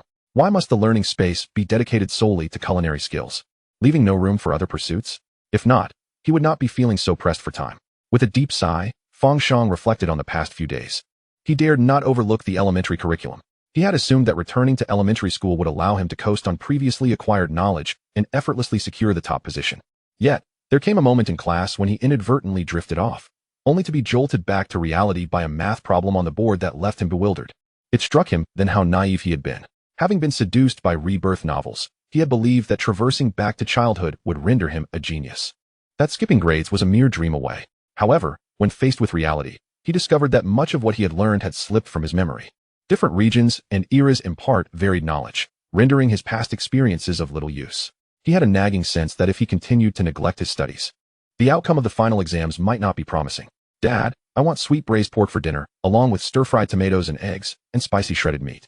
For soup, I would like mung bean soup," Fang Shang ordered, shouldering his backpack as he trudged upstairs with a lackluster demeanor. It seemed that today's culinary experience points were beyond reach. He had not prepared any cold dishes. As the familiar patrons arrived to purchase cold dishes, Chapter 34, Unfinished Chef's Homework, Part 1, unfolded. After Fang Shang finished speaking, he ascended the stairs with his backpack. Wu Xian observed her son's lackluster appearance and cast a sympathetic glance at his father. "Honey, is this really okay? I feel like our son isn't very happy," she remarked. Fang Jun shot a frustrated glance at Wu Xian. It seemed that she had taken on the role of the good cop, while he bore the burden of the bad cop. She was the one who had insisted their child should not cook, yet now she was feeling sorry for him. How could this be? This was a sentiment Fang Jun dared only to voice internally. Outwardly, he maintained impeccable emotional control. "Do you really want to see our son, at such a young age, spending his afternoons in the kitchen cooking?" Wu Xian could not help but envision Fang Shang returning home from school each day, only to labor over meals, before being drained by homework, and finally getting to sleep. The thought made her feel immense pity for him. Resolutely, she shook her head. Cooking could wait for the weekends. During school days, it was best to set it aside. The pressure of current academic demands was already substantial. She had heard from a friend about a third grader who was sent for extra classes right after school, attending lessons on weekends as well, with parents constantly supervising their studies. Such a young child had succumbed to depression, and the academic burden was already exhausting. It was best to complete homework and then rest. Nowadays, parents were overly zealous in pushing their children. Their family was relatively fortunate. If Fang Shang heard this, he would surely exclaim that cooking was not tiring at all. At that moment, he was setting down his backpack to take a shower. The summer heat had left him drenched in sweat from the walk home after school. Upon finishing his bath and hearing the chatter from downstairs, Fang Shang realized that customers had already arrived at the shop. If it were last week, he would have been hastily preparing dishes at this hour, hardly finding a moment for a shower. Now, however, he felt a sense of leisure. Alas, he wondered if his regular customers would miss him for the absence of cold dishes today. Fang Shang resolved to practice cooking in the system space for a few hours before returning to his homework to ease his mind. Downstairs, after 6 o'clock, regular patrons from the nearby community made their way to a June stall with familiarity. Upon entering, they immediately glanced at the small blackboard to check for new dishes. Fang Shang had an abundance of cold dishes, and there were usually new offerings every day. Everyone relished the meals. They assumed today would be no different. But when the regulars looked at the blackboard, they found it completely empty, leaving them puzzled about the lack of a menu. "Madam Boss, what cold dishes do you have today?" Wu Xian sighed inwardly, having a rough idea of today's sales figures, and began to explain. "It's Monday. The kids have school, and I couldn't prepare any dishes because the homework isn't finished. You'll have to wait until the weekend." The regulars wore expressions of shock. The thought of not being able to enjoy their usual cold dishes was a disappointment that was hard to suppress. "Does that mean we won't have any for the next few days?" Isn't that akin to the sky falling down? They had grown accustomed to buying cold dishes every evening after work, never anticipating such a situation. There was no alternative. The child was still young, and it was unreasonable to expect him to help in the kitchen after school. Wu Xian's reasoning was sound. The patrons had no rebuttal and could only depart with heavy hearts. Subsequently, more customers arrived, only to receive the same response from Wu Xian. What could they do? They could only arrive with enthusiasm and leave in disappointment. Since old Ding had been recommended the cold dishes by Grandpa Wang, he had bought some for his grandson, who had developed a fondness for them. He had assumed that having a shop right at his doorstep meant he could indulge whenever he wished. Little did he know this could happen. Grandpa Wang, holding his granddaughter's hand and planning to buy cold dishes, encountered old Ding, who was frowning. He stepped forward to greet him. "Old Ding, what troubles you? You look distressed. Did your grandson get into trouble again?" The fact that Grandpa Wang could utter this without hesitation indicated just how mischievous old Ding's grandson was. Old Ding rolled his eyes in annoyance. "No, it's a June's stall. His son is busy with homework after school and hasn't made any cold dishes. This means he didn't finish his homework in time to prepare the food." Grandpa Wang's eyes widened in disbelief. They had just confirmed that the cold dishes were safe, and now they would miss out on a feast? What? Is it true that there are no cold dishes today? Seeing someone else share his disappointment brought a sense of balance to old Ding's heart. He nodded and continued to lament. "Ever since I brought home that cold dish, my grandson refuses to eat anything else. Now that we couldn't get any today, it's driving me mad." Upon mentioning this, old Ding suddenly expressed his concern, saying, "You don't think they added something to the dish, do you? Otherwise, why would my dear grandson refuse to eat rice after having cold dishes?" Initially, he hadn't thought much of it, But after failing to procure any today, he could envision his grandson once again refusing to eat. Upon hearing old Ding's words, old Wang chuckled. What a coincidence. My son thought the same and sent the cold dishes for a food safety assessment. The report just came out last night. The ingredients are perfectly safe and healthy. Old Wang, eager to impress his old friend, retrieved the report sent by his daughter-in-law from his phone and handed it to old Ding. Look, we even spent quite a bit on the testing. Old Ding was taken aback. He had not expected old Wang, with his bushy brows and bright eyes, to engage in such activities behind the scenes. He had merely expressed a casual doubt. The fact that someone would go so far as to conduct a food safety assessment was quite remarkable. Oh, this puts my mind at ease. Now I can confidently buy those for my grandson. He loves them dearly. Typically, he eats like it's a matter of life and death. But with those cold dishes, he can finish a bowl of rice. It is evident that children can be picky eaters, either disliking certain vegetables or finding them unpalatable. However, when the food is delicious, most children are quite willing to eat. For instance, a child who refuses rice can be cured with a visit to KFC, which often remedies their aversion to meals. Yet, parents deem such options unhealthy and prefer to prepare nutritious meals at home. Frankly speaking, overly healthy dishes tend to lack flavor. Unless a child has never tasted anything delightful, once they have encountered something more appetizing, they are likely to turn their nose up at those nutritious options and refuse to eat. After their conversation, old Wang, skeptical of his luck, took his granddaughter for another visit to a June stall, only to find that the cold dishes were still unavailable, returning home empty-handed. To his surprise, old Ding encountered someone on his way back, stopping to chat, and coincidentally, the topic of a June stall arose, leading to the news of the food safety assessment being shared. Oh, you enjoy a June's cold dishes too? My grandson loves them. Unfortunately, they aren't selling today. Who would have thought the boss's son had such skills? The little ones come home from school, burdened with homework, and have no time to cook, leaving our taste buds in despair. I was just about to buy them. I just returned empty-handed. I was worried that something so delicious might have had something added to it. Is it true? Did old Wang really go for a food safety assessment? No. It was his son who sent them for testing, concerned that since the children love them so much and eat them daily, something undesirable might have been added. Now that we know there are no issues, we can rest easy. Old Ding's face brightened with joy. Indeed, such delightful cold dishes, made from simple vegetables yet bursting with flavor, had caused them some initial apprehension. However, they had not dwelled on it too much. With their worries now alleviated, they could confidently purchase these dishes for their children. That's wonderful. After concluding the conversation, old Ding walked home, still savoring the exchange. Not long after, news of the exceptionally delicious cold dishes from a June stall spread throughout the quaint old neighborhood. The local delicacies are well known to everyone. Suddenly, a new change has occurred, prompting many to venture out and sample the much-praised cold dishes that have garnered daily acclaim. To their surprise, once they tasted the dishes, they found it impossible to stop. The cold dishes from a June stall have become a culinary sensation, spoken of by all. Many have yet to experience them firsthand, yet they have heard the rumors. Consequently, news about a June stall, particularly concerning food safety, spreads rapidly. Moreover, the high interest in the cold dishes tonight has sparked lively discussions, quickly circulating among the patrons. By the following day, Fang Jun and Wu Xian heard from familiar customers who discreetly approached them to share the news. Boss lady, I must tell you. Some people are questioning the exceptional taste of your cold dishes, suspecting that your child might have added something to them, and they even took the dishes for testing. Upon hearing this, Fang Jun and Wu Xian's eyes widened in disbelief. What? Who would stoop so low as to do this? Are they trying to ruin our child's reputation? The notion of tampering with the food is indeed malicious. If such rumors were to spread, even if unfounded, it could inflict a fatal blow on their humble establishment. Furthermore, the dishes were prepared by their son. If word got out, how would their son carry himself? Wu Xian's anger flared at this news, and she interrupted the customer before they could continue. Seeing the owner's intense reaction, the customer quickly reassured them. No. It's just that someone suspected there might be addictive substances added, but another person mentioned that your son had sent the dishes for testing and nothing abnormal was found. The cold dishes are quite healthy, so you can eat with peace of mind. This explanation calmed Wu Xian's anxious heart. Thank goodness. If such rumors were to spread, it would be a significant blow to our shop's reputation. Their establishment had only recently begun to thrive after being open for a considerable time.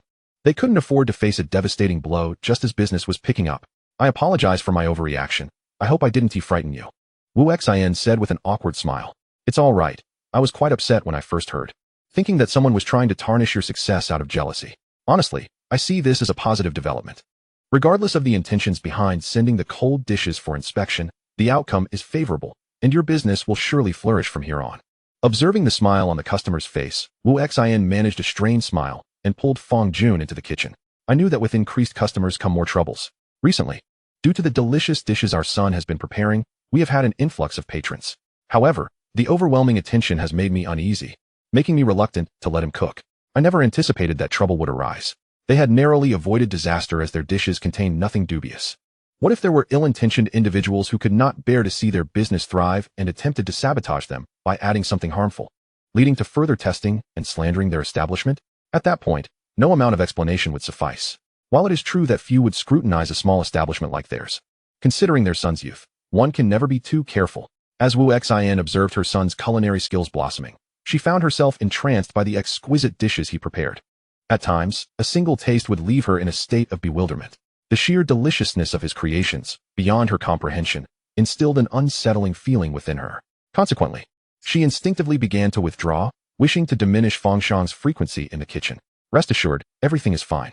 Our establishment has been operating for quite some time without incident. We pride ourselves on honest cooking, and the neighbors are well aware of that. Noticing Wu Xin's unease, Fang Jun embraced her, gently patting her back to soothe her emotions. Gradually, Wu Xin regained her composure. Given the bustling atmosphere outside, it was not an opportune moment for conversation, and the couple collected themselves to resume their business.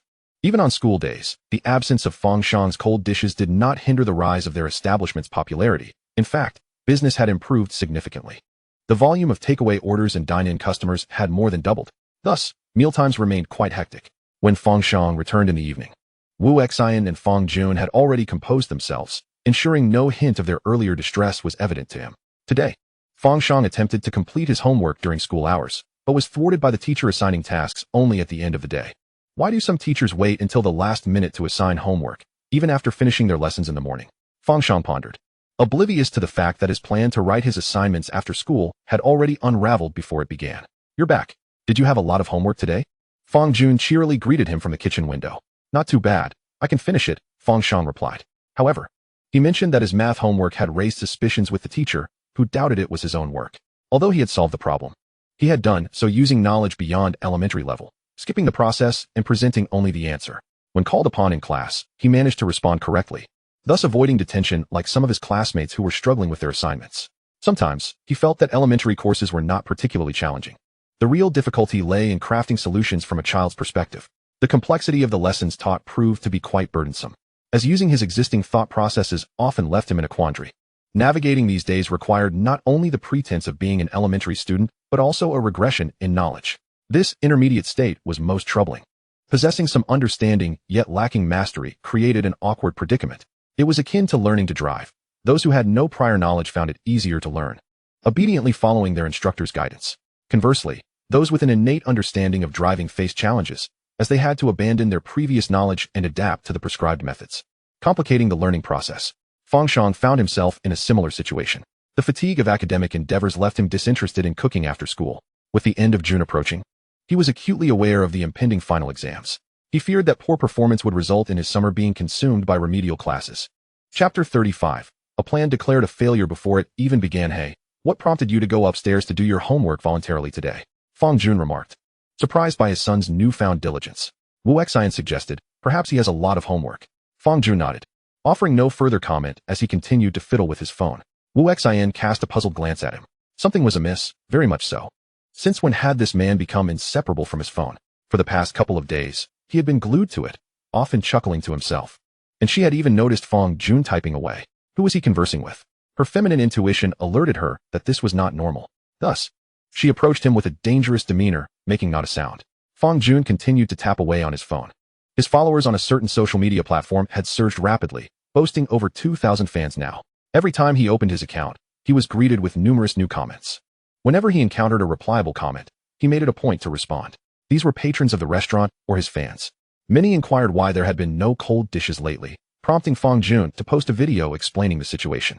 The cold dishes that had been selling well were prepared by his son, and the video featured his son cooking. From Monday to Friday, being a primary school student, his son had to attend school, hence the cold dishes were temporarily unavailable. They would return on weekends when his son had time to cook. This clarification was quite straightforward. The cold dishes were crafted by his son, who, due to his schooling, was unable to cook during the week, leading to their unavailability. Once his son was free on weekends, if he chose to cook, the dishes would be available for sale. If not, there would be nothing to eat. Once this explanatory video was released, the patrons who came looking were utterly dismayed. They scrolled through previous videos, only to find Fang Jun discussing how if his child didn't want to attend school, he would have him cook, leading to the predicament of doing exceptionally well. The comments section was flooded with suggestions to prevent the child from cooking, and the patrons were truly despondent. Particularly, one netizen's comment, suggesting that the child should finish his homework before being allowed to cook, had even garnered Fang Jun's approval. It was evident that previously, cold dishes had been available at night. Could it be that the proprietor heeded this netizen's advice, insisting that homework be completed before cooking, leading to the absence of cold dishes in the evening? The more they pondered, the more convinced they became. It was well known that cold dishes had been sold every night. Now they were gone. Who else could be behind this but the netizen? Consequently, the comments section erupted with replies. Fang Jun, feeling the pressure, dared not speak, fearing the backlash would reach him. Good heavens, it was indeed you. You are the reason I have no cold dishes. Do you realize how long it has been since I last had cold dishes? 2 whole days. And today, once again, there are no cold dishes. Brother, provide your address. I have some local specialties to send you. No wonder there have been no cold dishes since Monday. You are the mastermind behind this. Ah, you villain, compensate me for my cold dishes. Fang Jun, feeling guilty as he read these comments, failed to notice that Wu Xin had already leaned in closer. Upon realizing what he was doing, she casually inquired, "What are you looking at?" Startled by her sudden voice, Fang Jun nearly dropped his phone, which Wu Xin deftly snatched from his hands and began to browse through. Once he regained his composure and understood that Wu Xin had intended to startle him, he slowly relaxed, feeling utterly helpless. How can one still revel in scaring others at such an age? I haven't seen much. It's merely that many patrons have sought me out on a certain platform, inquiring why the cold dishes are no longer available, and I took the opportunity to explain. Wu Xin, upon obtaining her phone, showed little interest in Fang Jun, thinking that if she wished to know something, she could simply look it up herself. You carry on with your business. I shall take a look, she remarked, exiting the kitchen with her phone in hand. Fang Jun observed that the upstairs student, Fang Shang, was in a state of despair over an 800-word essay. Meanwhile, his classmate Chen Xiong had effortlessly penned over 1,000 words in his draft, exceeding the limit, and now had to contemplate how to trim it down. Today's language assignment consisted of a test paper, and the essay prompt was to recount the most memorable event. The moment Chen Xiong saw the topic, he immediately recalled the day of the class leader's birthday banquet, where he savored the dishes prepared by Fang Shang, the flavors of which left an indelible impression on him, lingering in his mind each time he dined. Upon seeing the essay prompt, he instinctively chose Fang Shang's culinary creations as his theme, weaving a narrative around the birthday celebration and the array of delectable dishes. Reflecting back, he could vividly describe the taste of that clay pot rib soup. The steaming vessel was presented by Uncle Fang, distinctly different from the rib soup made at home, which was typically prepared in an electric rice cooker. Upon lifting the lid, there was no rush of steam and aroma akin to that of the clay pot soup. A single pot could yield a bowl, and fortune smiled upon me as I was allotted one. The ribs appeared intact, yet when I attempted to lift one with my chopsticks, the bone effortlessly detached, revealing the tenderness of the meat. I paused before indulging in the meat, admiring the clear broth, adorned with glistening droplets of oil, a sight to behold. Devoid of excessive grease, the liquid crystal clear. Nestled within was a quarter of a corn cob, golden and glistening, immersed in the soup, a visual delight. A piece of carrot beside it was equally inviting, its vibrant red hue soft and infused with flavor. The sweetness of the carrot and corn melded into the broth, each sip elevating my spirit. The robust essence of the pork, combined with the fresh sweetness of the vegetables, created a taste so rich that it seemed to encapsulate the very essence of both the pig and the produce. I felt as though I had previously been a frog at the bottom of a well, unaware of the exquisite flavors that existed in the world. In the conclusion of his essay, he marveled at Fang Shang's culinary prowess. After meticulous editing, his 800-word essay became a treasure trove of insights, devoid of any superfluous text. It showcased all the writing techniques he had learned thus far, marking it as his magnum opus. The following day, during language class, Chen Xiong's essay was displayed by the teacher for all to admire. Chen Xiong, your essay from yesterday was exceptional. Your choice of words and imagery were striking. Everyone should take a moment during recess to peruse it for inspiration. If you can achieve this level of writing in exams, you are likely to earn high marks, as it possesses both technique and emotion. Coincidentally, the city was hosting a writing competition for middle and primary school students, and the teacher announced, Chen Xiong, I shall submit your essay for the competition. Please visit my office after class. As the language teacher concluded her remarks in class, all eyes turned towards Chen Xiong. It was a rare honor to receive praise from the teacher, especially since his essay would be submitted for a citywide competition. How remarkable! Curiosity swept through the room as everyone wondered what Chen Xiong had penned. All right, satisfy your curiosity after class, for now. Let us open the papers and spend 10 minutes discussing them. We shall skip the fill-in-the-blank and multiple-choice questions, as they are all in the textbook. For those who made mistakes, I expect you to copy the incorrect answers 10 times. If you can make such errors, it clearly indicates your reluctance to even glance at your books. Remember to collect them tomorrow, class representative. A chorus of lamentations erupted from below. Fang Shang felt a wave of despair wash over him. He had been overly confident in his memory and had misrecited a classical poem without consulting the book. Tonight, his homework would have an additional task. How arduous school had become. It was far simpler to cook. Having endured 2 consecutive language classes, after discussing the exam papers, the lesson began anew, leaving Fang Shang's mind clouded with the author's emotions, the meanings behind their words, and the circumstances that inspired their compositions. After class, he languidly rested his head on the desk, feeling utterly drained. I must be getting old. Just 2 classes have exhausted me, he mused. In stark contrast to his youthful classmates who instantly gathered around Chun Xiong's seat to inspect the essay, Fang Shang was intrigued but chose to wait until the essay was displayed before taking a look. He soon noticed that, upon seeing Chun Xiong's paper, his classmates turned their gazes towards him. What are you all looking at me for? Fang Shang tilted his head, confusion etched on his face. Before he could voice his thoughts, gasps of astonishment erupted from his peers. No way, you wrote about Fang Shang. You've got to show me. Is Fang Shang's cooking really as delicious as everyone claims? Since last Sunday's birthday banquet, the rumor that Fang Shang could cook, and that his dishes were delectable, had spread widely.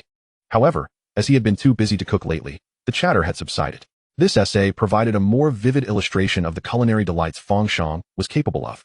The written descriptions were far more enticing than mere words could convey, igniting a desire to taste his creations. How had they not realized before how eloquent Chun Xiong was? Similarly, they had been unaware of Fang Shang's culinary prowess. Incredible. Fang Shang, when will you cook again? We want to come and support you. I'll ask my parents to take me out to eat. As his classmates circled around him, Fang Shang pieced together the content of Chun Xiong's essay from snippets of conversation. It was a vivid recollection of the birthday banquet and the dishes he had prepared. Fang Shang understood that his exceptional culinary skills, cultivated through rare recipes and a natural gift, had left a lasting impression on others. Witnessing their genuine appreciation for his cooking was a profoundly gratifying experience. Chun Xiong, encircled by his enthusiastic classmates, offered an awkward smile. Noticing Fang Shang's inquisitive gaze, he shyly scratched his head. Upon seeing the essay prompt, his mind had immediately drifted to that day's birthday banquet, and he had written about it, not anticipating the teacher's approval. Upon the conclusion of his humble remarks, his classmates, having perused his composition, urged him not to be so modest. The writing was exquisite, evoking an undeniable desire within me to savor Fang Shang's culinary creations. One could only imagine how delectable they must be, stirring an insatiable curiosity within me. Those who had attended the birthday banquet nodded vigorously, affirming the deliciousness of the dishes. Conversely, those who had not partaken could scarcely fathom the extent of their delightful flavors. Do not inquire further, regret would only ensue. Had I known earlier, I would not have accompanied my parents to my grandmother's house and thereby missed the birthday feast. If all else fails, class leader, why not organize another birthday banquet this week? I would surely attend. Meng Duanya. To my astonishment, she seemed somewhat intrigued by this suggestion, or rather, profoundly captivated. Yet, she quickly regained her composure, realizing that the crux of the matter did not rest with her. The reins of initiative lay firmly in Fang Shang's hands. Should he desire to cook, even in the absence of a birthday celebration, all would still have the pleasure of his culinary skills. Conversely, if he chose not to cook, her efforts in organizing a birthday banquet would bear little significance. It all hinged on Fang Shang. His culinary prowess was the key to our enjoyment. Shanggu, my birthday is next month. Might I celebrate at your family's restaurant? Indeed, with the class leader's birthday behind us, could we not take turns celebrating at Fang Shang's establishment?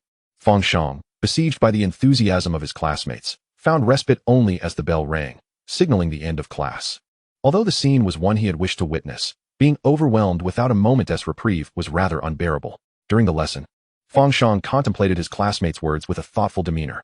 The notion of hosting birthday banquets, provided they were indeed for genuine birthdays, would serve to bolster business at his family's restaurant, welcoming all patrons with open arms. Organizing such an event would undoubtedly yield more profit than serving individual customers. Furthermore, as the restaurant expanded, the frequency of hosting banquets would naturally increase. He resolved to ascertain whether his classmates genuinely shared this sentiment before discussing it with his parents. After all, he was still a child and could not make unilateral decisions. Nevertheless, he felt confident that his parents would be amenable to such an opportunity. Following class, his peers once again gathered around him. Upon sharing his thoughts, everyone agreed it was a splendid idea. They would first record the birth dates of those wishing to host a birthday banquet and await further communication from Fang Shang. Children, merely in their early teens, were beginning to grasp the financial implications of such an endeavor, understanding that without parental support, organizing a banquet was unfeasible. Thus, they would have to negotiate with their families. This marked the first time these elementary school students had embarked on planning such a formal event. Each individual with aspirations wore a serious expression, contemplating how to approach their parents after school. Upon returning home, Fang Shang relayed to his parents the proposal from his classmates, expressing their desire to celebrate birthdays at their family's eatery, seeking their opinions on the matter. It's all about your culinary skills, isn't it? Wu Xian had heard this sentiment during the birthday banquet and was not surprised. This was the first time Fang Jun had heard of it, and as anticipated, both parents consented. It seemed unreasonable to turn away such an opportunity for business. However, it was clear that the restaurant would require additional staff to manage the anticipated influx of customers. In the days that followed, without Fang Shang in the kitchen, the restaurant's business did not decline. While it was not as thriving as when he was present, it had certainly improved compared to prior days. The couple found themselves somewhat overwhelmed. Then hire someone. Do not worry about the finances. If you let me cook, our family business could flourish even more, and we would earn greater profits. Fang Shang proclaimed with unwavering confidence. He had been fervently honing his culinary skills in the system space, not merely for amusement. When you grow up and graduate, there will be ample opportunities to earn money. For now, focus on your studies, Wu Xian retorted, shoving a piece of watermelon into Fang Shang's mouth. She then turned to Fang Jun and continued. Let us do this. I will post a notice at the entrance to hire a waiter and a general helper. Fang Jun nodded, and seeing no pressing matters left to discuss, took out his phone to scroll through videos. He had no other hobbies. Usually, he busied himself in the shop, watching and sharing videos, a devoted user of a popular app. At that moment, Fang Shang casually glanced and noticed his photograph featured on his father's account. Chapter 36. Tomorrow is Saturday, no school. Dad, let me see your phone. Fang Shang suddenly spoke up. Fang Jun, caught off guard, assumed his son merely wanted to play games like before. The child was still young and did not possess his own phone. He always played with the adult's devices. As the phone was extended, Fang Jun instinctively withdrew his hand, suddenly recalling what he had posted, revealing his guilt. This behavior only solidified Fang Shang's suspicion that his father was hiding something from him, something that pertained to him. In the past, if he wanted to use the phone, his father would readily hand it over without hesitation. Fang Jun realized he had been too obvious and cleared his throat awkwardly. Well, your mother bought you a tablet, so why not play with that? Fang Shang's gaze bore down on his father with an intensity that demanded answers. What did you post behind my back? Fang Jun dared not show his son the phone. If he revealed that he had sought advice from online users without Fang Shang's knowledge, it would surely jeopardize their father-son relationship.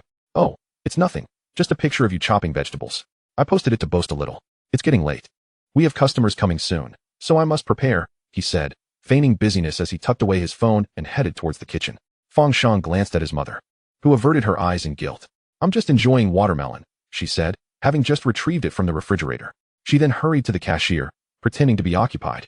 Fang Shang smiled silently and carried the watermelon upstairs. He continued with his routine, showering, resting briefly, and snacking on fruit before settling down to tackle his homework. Confronted by the mountain of assignments from various subjects, he recalled the earlier conversations in class, where classmates had inquired why he had not been cooking lately. It seemed that after school, he would rush home to prepare cold dishes, and now they had nothing to enjoy. Fang Shang candidly explained the situation. His parents had enforced a rule that he could not enter the kitchen to cook until all his homework was completed. There was little he could do. He dared not write during class for fear of being caught by the teacher and having his parents notified, which would only exacerbate his troubles. With only 10 minutes between classes and teachers often extending lessons, finishing his assignments before school let out was an arduous task. As he stared at the pile of homework, he recalled the scene of his classmates eagerly offering to do his assignments. In his 2 lifetimes, he had never engaged in such a prosperous endeavor, where with a mere wave of his hand, others eagerly volunteered to complete his homework, a truly exhilarating experience. Had he not possessed the soul of an adult, he surely would have succumbed to such temptation. Alas, he was left to tackle his assignments alone. As mealtime approached, the persistent regulars, undeterred by the knowledge that there were no cold dishes available that day, still made the journey to inquire. Fearing the unexpected, what if the young proprietor had a light workload and had prepared the cold dishes after all? Yet, the outcome remained unchanged. No cold dishes were to be had. Upon inquiring about the cold dishes, Old Wang noticed a recruitment notice affixed to the restaurant door and casually asked, Madam, are you in need of staff due to the busyness? Wu Xian nodded, explaining that the notice had just been posted, and she was observing passers-by to gauge their interest. Typically, waitstaff and miscellaneous workers in restaurants earn modest wages, averaging around 3,000, hence finding suitable candidates often hinges on fortune. Indeed, she continued, business has improved recently, and my husband and I find ourselves somewhat overwhelmed. We do need to hire someone. Otherwise, mealtimes become quite hectic. After exchanging a few more words, a customer entered the establishment, prompting Wu Xin to attend to them, while old Wang leisurely ambled homeward. Jun's food stall had been a staple in the neighborhood for over a decade, familiar to residents of the surrounding apartments. Each day, passers-by could see the bustling activity. And recently, the establishment had enjoyed a surge in business, attributed to new, delectable dishes that had revitalized their clientele. It was entirely reasonable for them to seek help when business was thriving. Some local housewives, aware of Jun and his wife's amiable dispositions, began to consider the prospect of employment. The work during mealtimes aligned well with their needs. The tasks were akin to those performed at home, serving dishes, maintaining cleanliness, washing vegetables, and so forth. Jun's stall catered to both lunch and dinner crowds, allowing for a convenient schedule. After dropping off their children at school, the mothers could work. And although lunchtime could be busy, preparing meals in advance or allowing their children to eat at school alleviated concerns. Once the rush subsided, they would have ample time to rest. As the clientele dwindled, candidates began to arrive for interviews. "Hello, boss. I am here for the server position," said Aunt Zhang, who was 50 years old, lacking formal education, and qualified only for roles as a restaurant helper or cleaner. Having recently left a job at a now-closed restaurant, she spotted the recruitment notice while returning home with groceries and felt it suited her perfectly. The location was close to her home, and the job responsibilities were familiar. After her meal, she hurried over for the interview. With the restaurant relatively empty, accommodating her was convenient for Wu Xian. After a brief conversation and a few essential questions, she confirmed that Aunt Zhang possessed a health certificate and invited her to come in for a trial the following day. Observing her cleanliness and vitality, Wu Xian felt optimistic, although the true test would be in her work performance. "Very well, what are the working hours?" Aunt Zhang inquired. "The morning shift is from 10 to 2, followed by a break for lunch, and the evening shift runs from 4 to 8. In total, that's 8 hours, with meals provided for both lunch and dinner. If customers are still present at closing time, we may need to extend the hours. I trust you can understand that," Wu Xian explained. The dining industry operates in such a manner that even when the clock strikes closing time, patrons may still be indulging in their meals, leaving one unable to depart without seeming to hasten their exit. Aunt Zhang harbored no objections, having previously served as a waitress. She was well acquainted with the demands of such a schedule. "No problem, boss. I shall return tomorrow," she affirmed. Wu Xian nodded in agreement, and as they departed, they exchanged contact information. In addition to Aunt Zhang, an elderly gentleman arrived for an interview for the waitress position. Upon observing his unkempt hair and clothing, which appeared greasy, along with his untrimmed nails harboring grime, Wu Xian felt compelled to decline his application. Such an appearance would surely deter customers from enjoying their meals, as cleanliness is paramount in the restaurant business. If patrons perceive a lack of hygiene, it will undoubtedly affect the establishment's success. As the clock approached 10 o'clock, the last of the customers finally departed, allowing the doors to close. In summer, darkness descends late, and many diners tend to eat later, often lingering well into the evening. Nevertheless, 10 o'clock is not considered excessively late. Meanwhile, Fang Shang was still grappling with his homework. The tedious task of copying, particularly with one incorrect question requiring him to transcribe both the prompt and the answer 10 times, was exasperating. The Chinese language exam was already replete with characters, and as he copied, his handwriting grew increasingly illegible. However, there was merit to this endeavor. After transcribing that erroneous verse 10 times, it was unlikely he would forget it. Before long, Friday arrived. The business at Jun's stall had stabilized after 5 days. Recognizing that Saturday was just around the corner and that Fang Shang would not have school, he anticipated a busy day. By the time Fang Shang returned home from school, familiar customers were already waiting at the establishment. Chapter 37. Handmade cold noodles. Oh my. We have finally reached Friday. Tomorrow, the young boss will not be in school. Surely, he will prepare cold dishes today? Wu Xian nodded in resignation. She felt as though she and her partner were akin to barriers between Fang Shang and his eager diners. One stood in the kitchen, longing to cook, while the other frequented the stall, inquiring if the young boss would be preparing any dishes.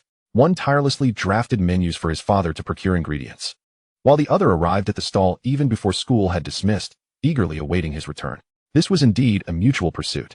The newly hired Aunt Zhang cheerfully served water and cups to every table. After a day of trial, both Aunt Zhang and another worker, Aunt Shun, had successfully secured their positions. Thus far, their diligence and efficiency had impressed Wu Xian greatly. With the business thriving, Aunt Zhang's spirits lifted, and a prosperous establishment also brings joy to its owner. A flourishing business is less likely to falter, providing her with a sense of stability and security. The constant change of jobs can be quite taxing. Hence, she hoped for continued success for the restaurant. What dishes will the young boss prepare today? Our child has been eagerly anticipating those cold dishes for days and is quite insatiable. We have tried many other stalls, yet none compare, one patron inquired. I am uncertain. We shall only know when he returns. Wu Xin was equally in the dark regarding her son's culinary repertoire, awaiting his return to reveal the menu. Glancing at the clock, she noted it was past 5 o'clock, and it was likely her son had just finished school. At the school gate, Fang Shang returned, accompanied by a throng of classmates. The events unfolded after school, when Dai Tianyu inquired whether he would be cooking the following day, as he wished to tag along for a meal if so. This conversation caught the attention of their classmates, and the situation quickly escalated. Fang Shang walked ahead, followed by a throng of over 20 students, marching robustly towards the entrance of the eatery. Upon pushing the door open, Fang Shang and his companions were left bewildered by the sight of the restaurant, filled to capacity with patrons. It was only 5:30, well before the usual dining hour. How could there be so many diners already? The customers inside also stared in confusion at Fang Shang leading a group of students. What to do? Clearly, there was no room for so many. Wu Xin was the first to react, beckoning Fang Shang to come inside. It appeared that he had brought his classmates over for some fun, so she urged them to enter quickly. Dai Tianyu and the others greeted her politely, and they all surged in, leaving no space even to turn around. Seeing this, Wu Xin quickly smiled and suggested that Fang Shang take his classmates upstairs to play, as the downstairs could not accommodate such a large crowd. With the sudden influx of students, the regular patrons exchanged glances. Not having had the chance to ask Fang Shang if he was preparing cold dishes today, before long, everyone watched as Fang Shang descended the stairs, clad in the small-sized chef's uniform he had purchased online. The sight of his attire brightened the room, instantly invigorating the atmosphere. "The little boss is cooking today," they exclaimed. "Tomorrow there's no school, no homework today. He must be preparing something special. I'll have one serving. No, make that too. If the little boss doesn't cook, we'll have nothing to eat." Indeed, many felt they had lost weight over the past few days. Fang Shang, undaunted by the enthusiasm of the patrons, greeted them with a smile, feeling a touch of gratitude. It was heartwarming to see so many waiting for him to return from school, with a larger crowd than usual. He was unable to prepare an abundance of dishes, but he was determined to personally make the cold noodles, which were exceptionally delicious. Although it would take some time as they needed to be made fresh, Fang Shang had the foresight to plan the menu early, anticipating the number of guests. His choices of dishes and ingredients were ample and satisfying, yet the flavors were nothing short of extraordinary. "Oh my, the little boss can even make cold noodles himself. I've only ever had the store-bought kind. I've heard that handmade cold noodles have a delightful chew. Today is a treat." The regulars were immediately filled with joy at the prospect of food. With the eager eyes of the diners upon him, Fang Shang confidently strode towards the kitchen. The domain that once belonged to Fang Jun was now under Fang Shang's command. Fang Jun twitched his lips slightly and followed his son into the kitchen. As a parent, he felt it was his duty to warmly greet the gathering of his son's classmates. Fortunately, there was still space upstairs for the students to relax. On a summer evening, with the sun still high in the sky, Fang Shang glanced at the weather and recognized it as ideal for preparing dough. The key to making cold noodles lay in the water for the dough. He needed to knead the flour into a dough before washing it. With time pressing, he retrieved a large stainless steel bowl, opened a bag of flour, and poured it in, then gradually added water to knead the mixture. Kneading dough is a labor-intensive task, yet it also demands considerable skill. The force and technique involved in kneading directly influence the smoothness of the final dough. When preparing noodles, the texture of the dough is crucial as well. Undoubtedly, this is an essential step, and it took Fang Shang a considerable amount of time to master the art of kneading. With a bustling clientele, Fang Shang kneaded an abundance of dough, investing significant effort merely to form it into a cohesive mass. He then covered it with a cloth and placed it on the windowsill in the back kitchen, allowing sunlight to warm it gently. Within 30 minutes, the dough would rise perfectly. Although this area lacked direct sunlight, the open window ensured that ambient temperature and light would reach it, creating an ideal environment for fermentation. While the dough was resting, Fang Shang continued to prepare the sauces for the cold noodles. To accentuate the texture and flavor of the dish, he opted for minimal accompaniments. Just a few strands of cucumber and crushed peanuts sufficed. The sauce, a delightful concoction of red oil, sesame paste, and garlic, appeared rich and inviting. When stirred, the aromas of sesame, peanuts, and vinegar wafted through the air, tantalizing the senses with a blend of sourness and spiciness, complemented by its alluring hue that made one salivate. Once the dough had risen, Fang Shang placed a stainless steel basin on the ground and patiently washed the dough while seated on a small stool. Crafting cold noodles by hand is a meticulous endeavor. Otherwise, people wouldn't flock to street vendors for such a dish. It seems almost absurd to labor for a single bite, particularly when the prices at roadside stalls are so modest, ranging from 6 to 10 yuan per serving. However, from the perspective of a diner, the opportunity to savor handmade cold noodles made from scratch is worth any expense. This is truly artisanal cold noodles, prepared right before their eyes. They eagerly watched as the young proprietor kneaded, washed, and steamed the noodles, waiting nearly until 7 o'clock to finally enjoy their meal. At that moment, The line of patrons extended from the shop out onto the street, a sight that was both impressive and daunting. Chapter 38. Where has the child gone? Young proprietor. Will the cold noodles be ready soon? The freshly steamed cold noodles, glistening and translucent, were being unveiled one by one, forming a small mountain. The diners, who had been waiting for nearly 2 hours, were already ravenous with anticipation. The sight was enough to whet anyone's appetite. Fang Shang had grown accustomed to the urging. He heard such inquiries repeatedly every few minutes. From initially anxious explanations to now calmly managing the situation, it was a swift transformation. The noodles were still warm. Consuming them immediately would not yield the best texture, as they required cooling to develop their chewiness. As he delved deeper into the culinary arts, Fang Shang's dedication intensified. In his early learning stages, he relied on his father to procure ingredients from the market, purchasing ready-made components like cold noodles. He would return to merely season them, resulting in a pleasant flavor, yet it could not compare to the exquisite taste of his own creations. Fang Shang cherished every opportunity to step into the kitchen, fully aware that his youth came with its own set of limitations. Primarily, he finds himself unable to oppose his parents' decisions. Were he to declare he would no longer attend school and instead dedicate himself entirely to the culinary arts, one can only imagine the reactions of his parents, let alone the inevitable visit from his teachers and principal. After all, he has yet to complete his 9 years of compulsory education. Such thoughts are mere fantasies. Yet, the prospect of reliving his childhood and having the opportunity to revisit the age he yearns to return to, where he could slowly savor the experience of growing up, brings him immense joy. Who, after all, hasn't he wished to return to their youth when faced with the stark reality of adulthood and its accompanying failures? Dressing as a primary school student is, in a sense, the manifestation of a long-held dream. To become the kind of child that others admire and praise, a scenario he has envisioned countless times, has now materialized before him. Fang Shang truly revels in this experience, finding genuine joy within it. All right, the cold noodles are ready for sale. Each flavor is fixed, and if you want scallions or cilantro, please add them from the condiment station, he announces. The advantage of employing a kitchen helper is that all the chopping of scallions and cilantro has already been done, with a large bowl conveniently placed at the condiment station. Finally, it is time to eat. Boss, I would like 2 portions of cold noodles, a small stir-fried pork, and a sauerkraut fish, to be enjoyed here. The room is filled with seated patrons, some of whom have yet to place their orders, waiting for the cold noodles prepared by Fang Shang before deciding what to eat. The cacophony of voices fills the air. Wu Xin observes the queue forming outside and decides to put up a sign limiting each person to 1 portion. Otherwise, there wouldn't be enough to go around, especially with a group of classmates from her son's class still upstairs. As the clock strikes 7, parents of students in the class who have left work early notice their children have not yet returned home. Concerned, they check the surveillance footage and confirm that their children have indeed not arrived, prompting an immediate call to the class teacher. Ms. Wang, is there any special arrangement at school today? My son, Feng Yang, hasn't he returned home yet? Typically, school lets out around 5. And even if a child were to arrive home a bit later, they would certainly be back by 6. The fact that it is now 7 and he is still absent causes Feng's mother to feel a rising sense of anxiety. Having assumed that a 5th grader was already quite independent at the age of 10, she and her husband usually work busy schedules, allowing their child to commute to and from school alone. This is the first time such a situation has occurred, and she cannot help but feel a sense of urgency. What? There were no activities today? Everyone left at the normal dismissal time, Ms. Wang replies, already lounging at home. Upon hearing this, she feels a surge of alarm. What happened? Is the child missing, or where could he have gone? Has Feng Yang mentioned visiting a classmate's home or going out to play? Ms. Wang inquires, while simultaneously reflecting on Feng Yang's academic day, pondering carefully. As she mentally reviews the events of the day in her class, she quickly identifies a discrepancy. Feng Yang's mother, please do not panic. Let us think this through carefully, she urges. Feng's mother, deep in thought, suddenly recalls.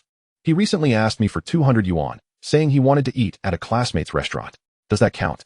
This is the only peculiar detail she can think of. Aside from this, she has not heard her child express any intentions of going elsewhere. All right, do not rush. I will inquire among my classmates. Teacher Wang, having ended the call, promptly addressed the entire class group, inquiring if anyone had seen Feng Yang, who had yet to return home, causing considerable anxiety for his parents. She requested that the parents assist in checking with their own children. As soon as the message was dispatched, Teacher Wang observed a flurry of parents responding in the group, expressing that their children had not returned home after school, claiming they had gone to a classmate's house for dinner. Over a dozen parents echoed similar sentiments. Both Teacher Wang and Feng Yang's mother noted the messages in the group, realizing the situation was becoming clearer. With so many children engaged in activities together, it was highly probable that Feng Yang was among them. To which classmate's house had they gone? After sending the message, Teacher Wang recalled the recent mentions of Fang Shang's large eatery by many students and teachers. This stemmed from an essay written by Chun Xiong in class, which revolved around the dishes he prepared at Fang Shang's eatery. The essay had been displayed at the back of the classroom, and those who had read it, including the teachers, had discussed the topic. Having read the essay herself, Teacher Wang was quite impressed and felt an urge to visit Fang Shang's eatery to sample his culinary skills. It was plausible that the students were contemplating a trip to Fang Shang's since there would be no classes the following day. Teacher Wang shared her conjecture with Feng Yang's mother, and a parent in the group responded. Kai Ningxua mentioned that they had indeed gone to Fang Shang's classmate's house, suggesting that Teacher Wang could inquire with Fang Shang's parents. After some time passed without a response from Fang Shang's parents in the group, it was likely they were preoccupied. Teacher Wang acknowledged the message and proceeded to call Fang Shang's mother. The restaurant was bustling, and Wu Xian was entirely unaware of the messages in the group. When her phone rang and she saw it was the homeroom teacher, her previously cheerful demeanor instantly vanished, replaced by a look of suspicion directed toward Fang Shang. Could it be that Fang Shang had caused trouble at school again? With no time for further contemplation, Wu Xian discreetly signaled to Fang Jun and moved to a quiet place in the restroom to take the call. Hello, Teacher Wang. Has something happened with Fang Shang? As soon as the call connected, Wu Xian eagerly inquired, feeling a twinge of guilt. The childhood fear of teachers, it seemed, lingered even into parenthood, proving to be an enduring sentiment. No, it's not about Fang Shang. Their SA classmate who isn't returned home, and his mother is quite worried. I wanted to ask if many students went home with Fang Shang today. Upon hearing that it was not about Fang Shang, Wu Xian instantly breathed a sigh of relief. Chiding herself for her instinctive doubts about her son's behavior, she quickly replied, yes, he brought a group of classmates back. They are all at my house. Could you please check with Fang Shang if Feng Yang is there? Sure, Teacher Wang, just a moment. Wu Xian took the phone and went to the kitchen to ask Fang Shang. Fang Shang, your homeroom teacher called to ask if Feng Yang came over with you after school? Yes, he is upstairs, Fang Shang replied after a brief moment of thought. Teacher Wang, having heard Fang Shang's response, felt a significant weight lift from her heart. Then, Fang Shang's mother, I will pass your number to Feng Yang's mother when the time comes. Please have Feng Yang answer the call. As long as the child is safe, Feng Yang's mother will be greatly relieved. Wu Xian could empathize. If Fang Shang had not returned home after school and had not sent a word, she would likely have been frantically searching for him. After hanging up the phone, Fang Shang looked at his mother with a puzzled expression. The patrons in line, noticing the proprietor was preoccupied, quietly stood aside and waited. Mom, is something wrong? Your classmate hasn't come home. His mother can't find him, and the teacher called to ask whether he returned with you. Fang Shang had genuinely forgotten about this matter. His mindset was that of an adult. His friends had made plans to dine together, and in the excitement, he completely disregarded the fact that they were all elementary school students who needed to inform their parents of their whereabouts. It slipped his mind, and likely the minds of his classmates as well. This was an impromptu outing. Upon hearing his conversation with Dai Tianyu, everyone eagerly decided to join in. Caught up in the excitement, they probably forgot to inform their parents, leading to this unexpected situation. The patrons, now aware of the circumstances, resumed their chatter, realizing there was no serious issue at hand. Oh, it's perfectly normal for children. When I was young, I often ran off to play after school. If I came home late, I did get a good scolding, and I became accustomed to it. In my childhood, we attended school in the village, and our parents hardly monitored what time we left or returned. After all, we couldn't easily get lost. It's different now, in the city. With the heavy traffic and multitude of people, there are many dangers. However, children of this age are generally sensible. They recognize their homes and seldom encounter trouble. I see many children commuting to school on their own. Fang Shang listened to the patron's converse while skillfully preparing the cold noodles. He deftly lifted a wide, smooth piece of noodle from the stacked pile and, with a few swift motions, sliced it into broad strips, placing them at the bottom of a bowl. Next, he ladled a spoonful of tangy dressing over the translucent noodles. The moment the sauce touched the noodles, they transformed in hue. He then sprinkled a handful of julienned cucumber atop the dressing, finishing off the dish with a scattering of crushed peanuts, resulting in a beautifully presented bowl of cold noodles. The vibrant green cucumber strands, set against the reddish-brown sauce, appeared exceedingly fresh, while the scattered peanuts added an exquisite touch. At a glance, the bowl of cold noodles was undeniably alluring. Fang Shang then encouraged his classmates to join the queue for the dish. Feng Yang followed suit. Just as his mother's call came through, Wu Xian answered the phone, exchanged greetings, and then handed the device to Feng Yang, who stood among the crowd. The other classmates, upon hearing that Feng Yang had not returned home and that his mother was calling, remained unfazed, their eyes solely fixated on the cold noodles. Watching the diners relish their meals made the noodles appear even more appetizing, and their gazes grew intense. The classmates who had also forgotten to notify their parents began to feel anxious. In the midst of their excitement while playing together, they had overlooked the need to inform their families. Now, Upon witnessing a classmate's parent making a call, they were filled with trepidation. As soon as Feng Yang concluded his call, a student nervously approached Wu Xin and inquired, "Annie, may I use your phone to call my parents? I forgot to let them know." Wu Xin, naturally, had no objections. Upon hearing multiple students express their urgency, she promptly arranged, "There's another phone at the front desk. You should call separately. It's mealtime, and the parents must be quite anxious. You should return their calls quickly." With that, she handed over Fang Jun's mobile phone for the students to use. "If you need anything else, feel free to use my phone." Nearby diners also took out their phones to assist the students in making calls. Such acts were easily understood by everyone, recalling their own childhood mischief. They vividly remembered the guilt that accompanied such deeds. From a parent's perspective, one could easily fathom the anxiety and the impulse to scold their child. On Friday, the absence of cold dishes at Ajun's stall went unnoticed by regular customers, who had grown accustomed to it. Noticing the lack of cold dishes, one customer casually opened Ajun's Douyin account to check for updates. Upon entering the comments section, they discovered a photo uploaded just a minute ago depicting cold noodles being served at Ajun's stall, specifically noting that they were handmade by the owner's son and freshly prepared within 2 hours. A comment from just a minute ago? What did this mean? Why were the owner's son's cold noodles available in the shop, but not on the delivery platform? The regular customer, suspecting they had overlooked something, quickly returned to the delivery app to scrutinize Ajun's menu for the cold noodles. Despite their persistent efforts, they found no trace of the dish after 3 thorough checks, and they were incensed. How could it be that the shop had cold noodles while the delivery platform did not? The regular customer unleashed their frustration in the comments section. After 5 consecutive days without the delectable cold dishes, they were already on the brink of madness. Now that others were indulging while they were left out, it was beyond maddening. As time progressed, more diners following Fang Jun's account noticed not just one, but several posts showcasing cold noodle photos, leading to a surge of calls directed to Fang Jun's phone. This bombardment rendered the students, who were using Fang Jun's phone to call parents, hesitant to continue. The incessant ringing caused the phone to vibrate uncontrollably. She quickly passed the phone to Wu Xin. "Auntie, there's a call." Wu Xin took the phone and answered it. "Hello. Who is this?" The next moment, an overwhelming wail erupted from the other end. Boss, why are there handmade cold noodles made by your son in the shop, but not on the delivery platform?" The anguish was palpable. "It's unbearable, boss. I work overtime every day, relying on these cold dishes to survive. I haven't had any for days. How can you treat us so cruelly? Boss, please save us. We can't go on without those handmade cold noodles." This was Wu Xin's first experience receiving such a passionate plea from a frantic customer. She was momentarily taken aback. Unlike the patrons who visited the shop in search of cold dishes and maintained their composure despite their disappointment, this online interaction revealed a strikingly lively and fervent response. Wu Xin wished to offer reassurance, yet the caller's rapid-fire speech, punctuated by simulated sobs, left her unable to interject. The soundproofing of Fang Jun's phone was inadequate, further amplifying the chaos on the line. The patrons at the 2 tables adjacent to Wu Xin were captivated by the cries emanating from the other end of the phone. Instantly, they cherished the cold noodles on their table, recognizing that merely placing them down could not convey their appreciation. They needed to cradle the dish in their hands.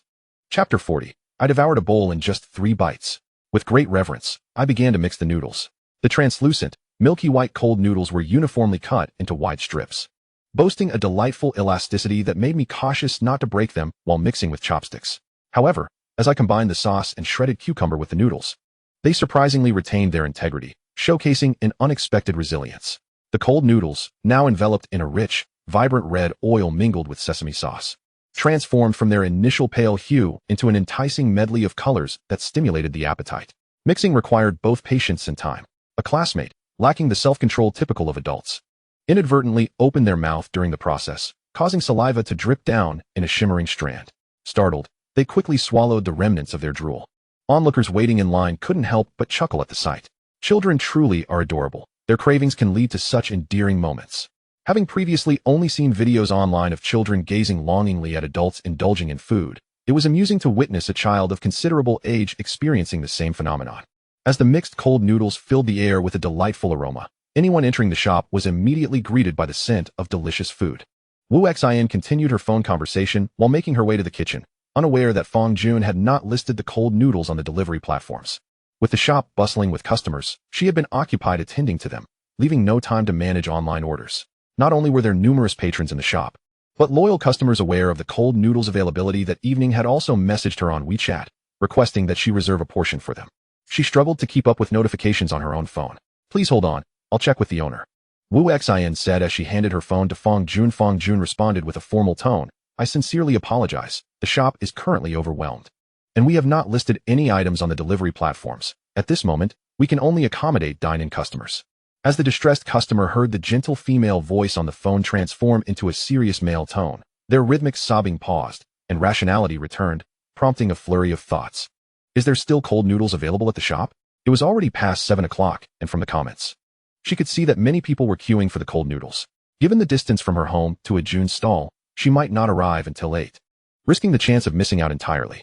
Otherwise, she would not have chosen to swiftly place an order for cold noodles through the delivery platform, ensuring at least a chance to savor them rather than venturing out only to be disappointed.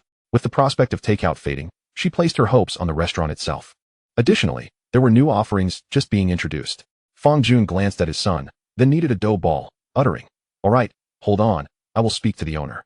Please reserve a portion of cold noodles for me. My surname is Zhang, Zhang Lzao."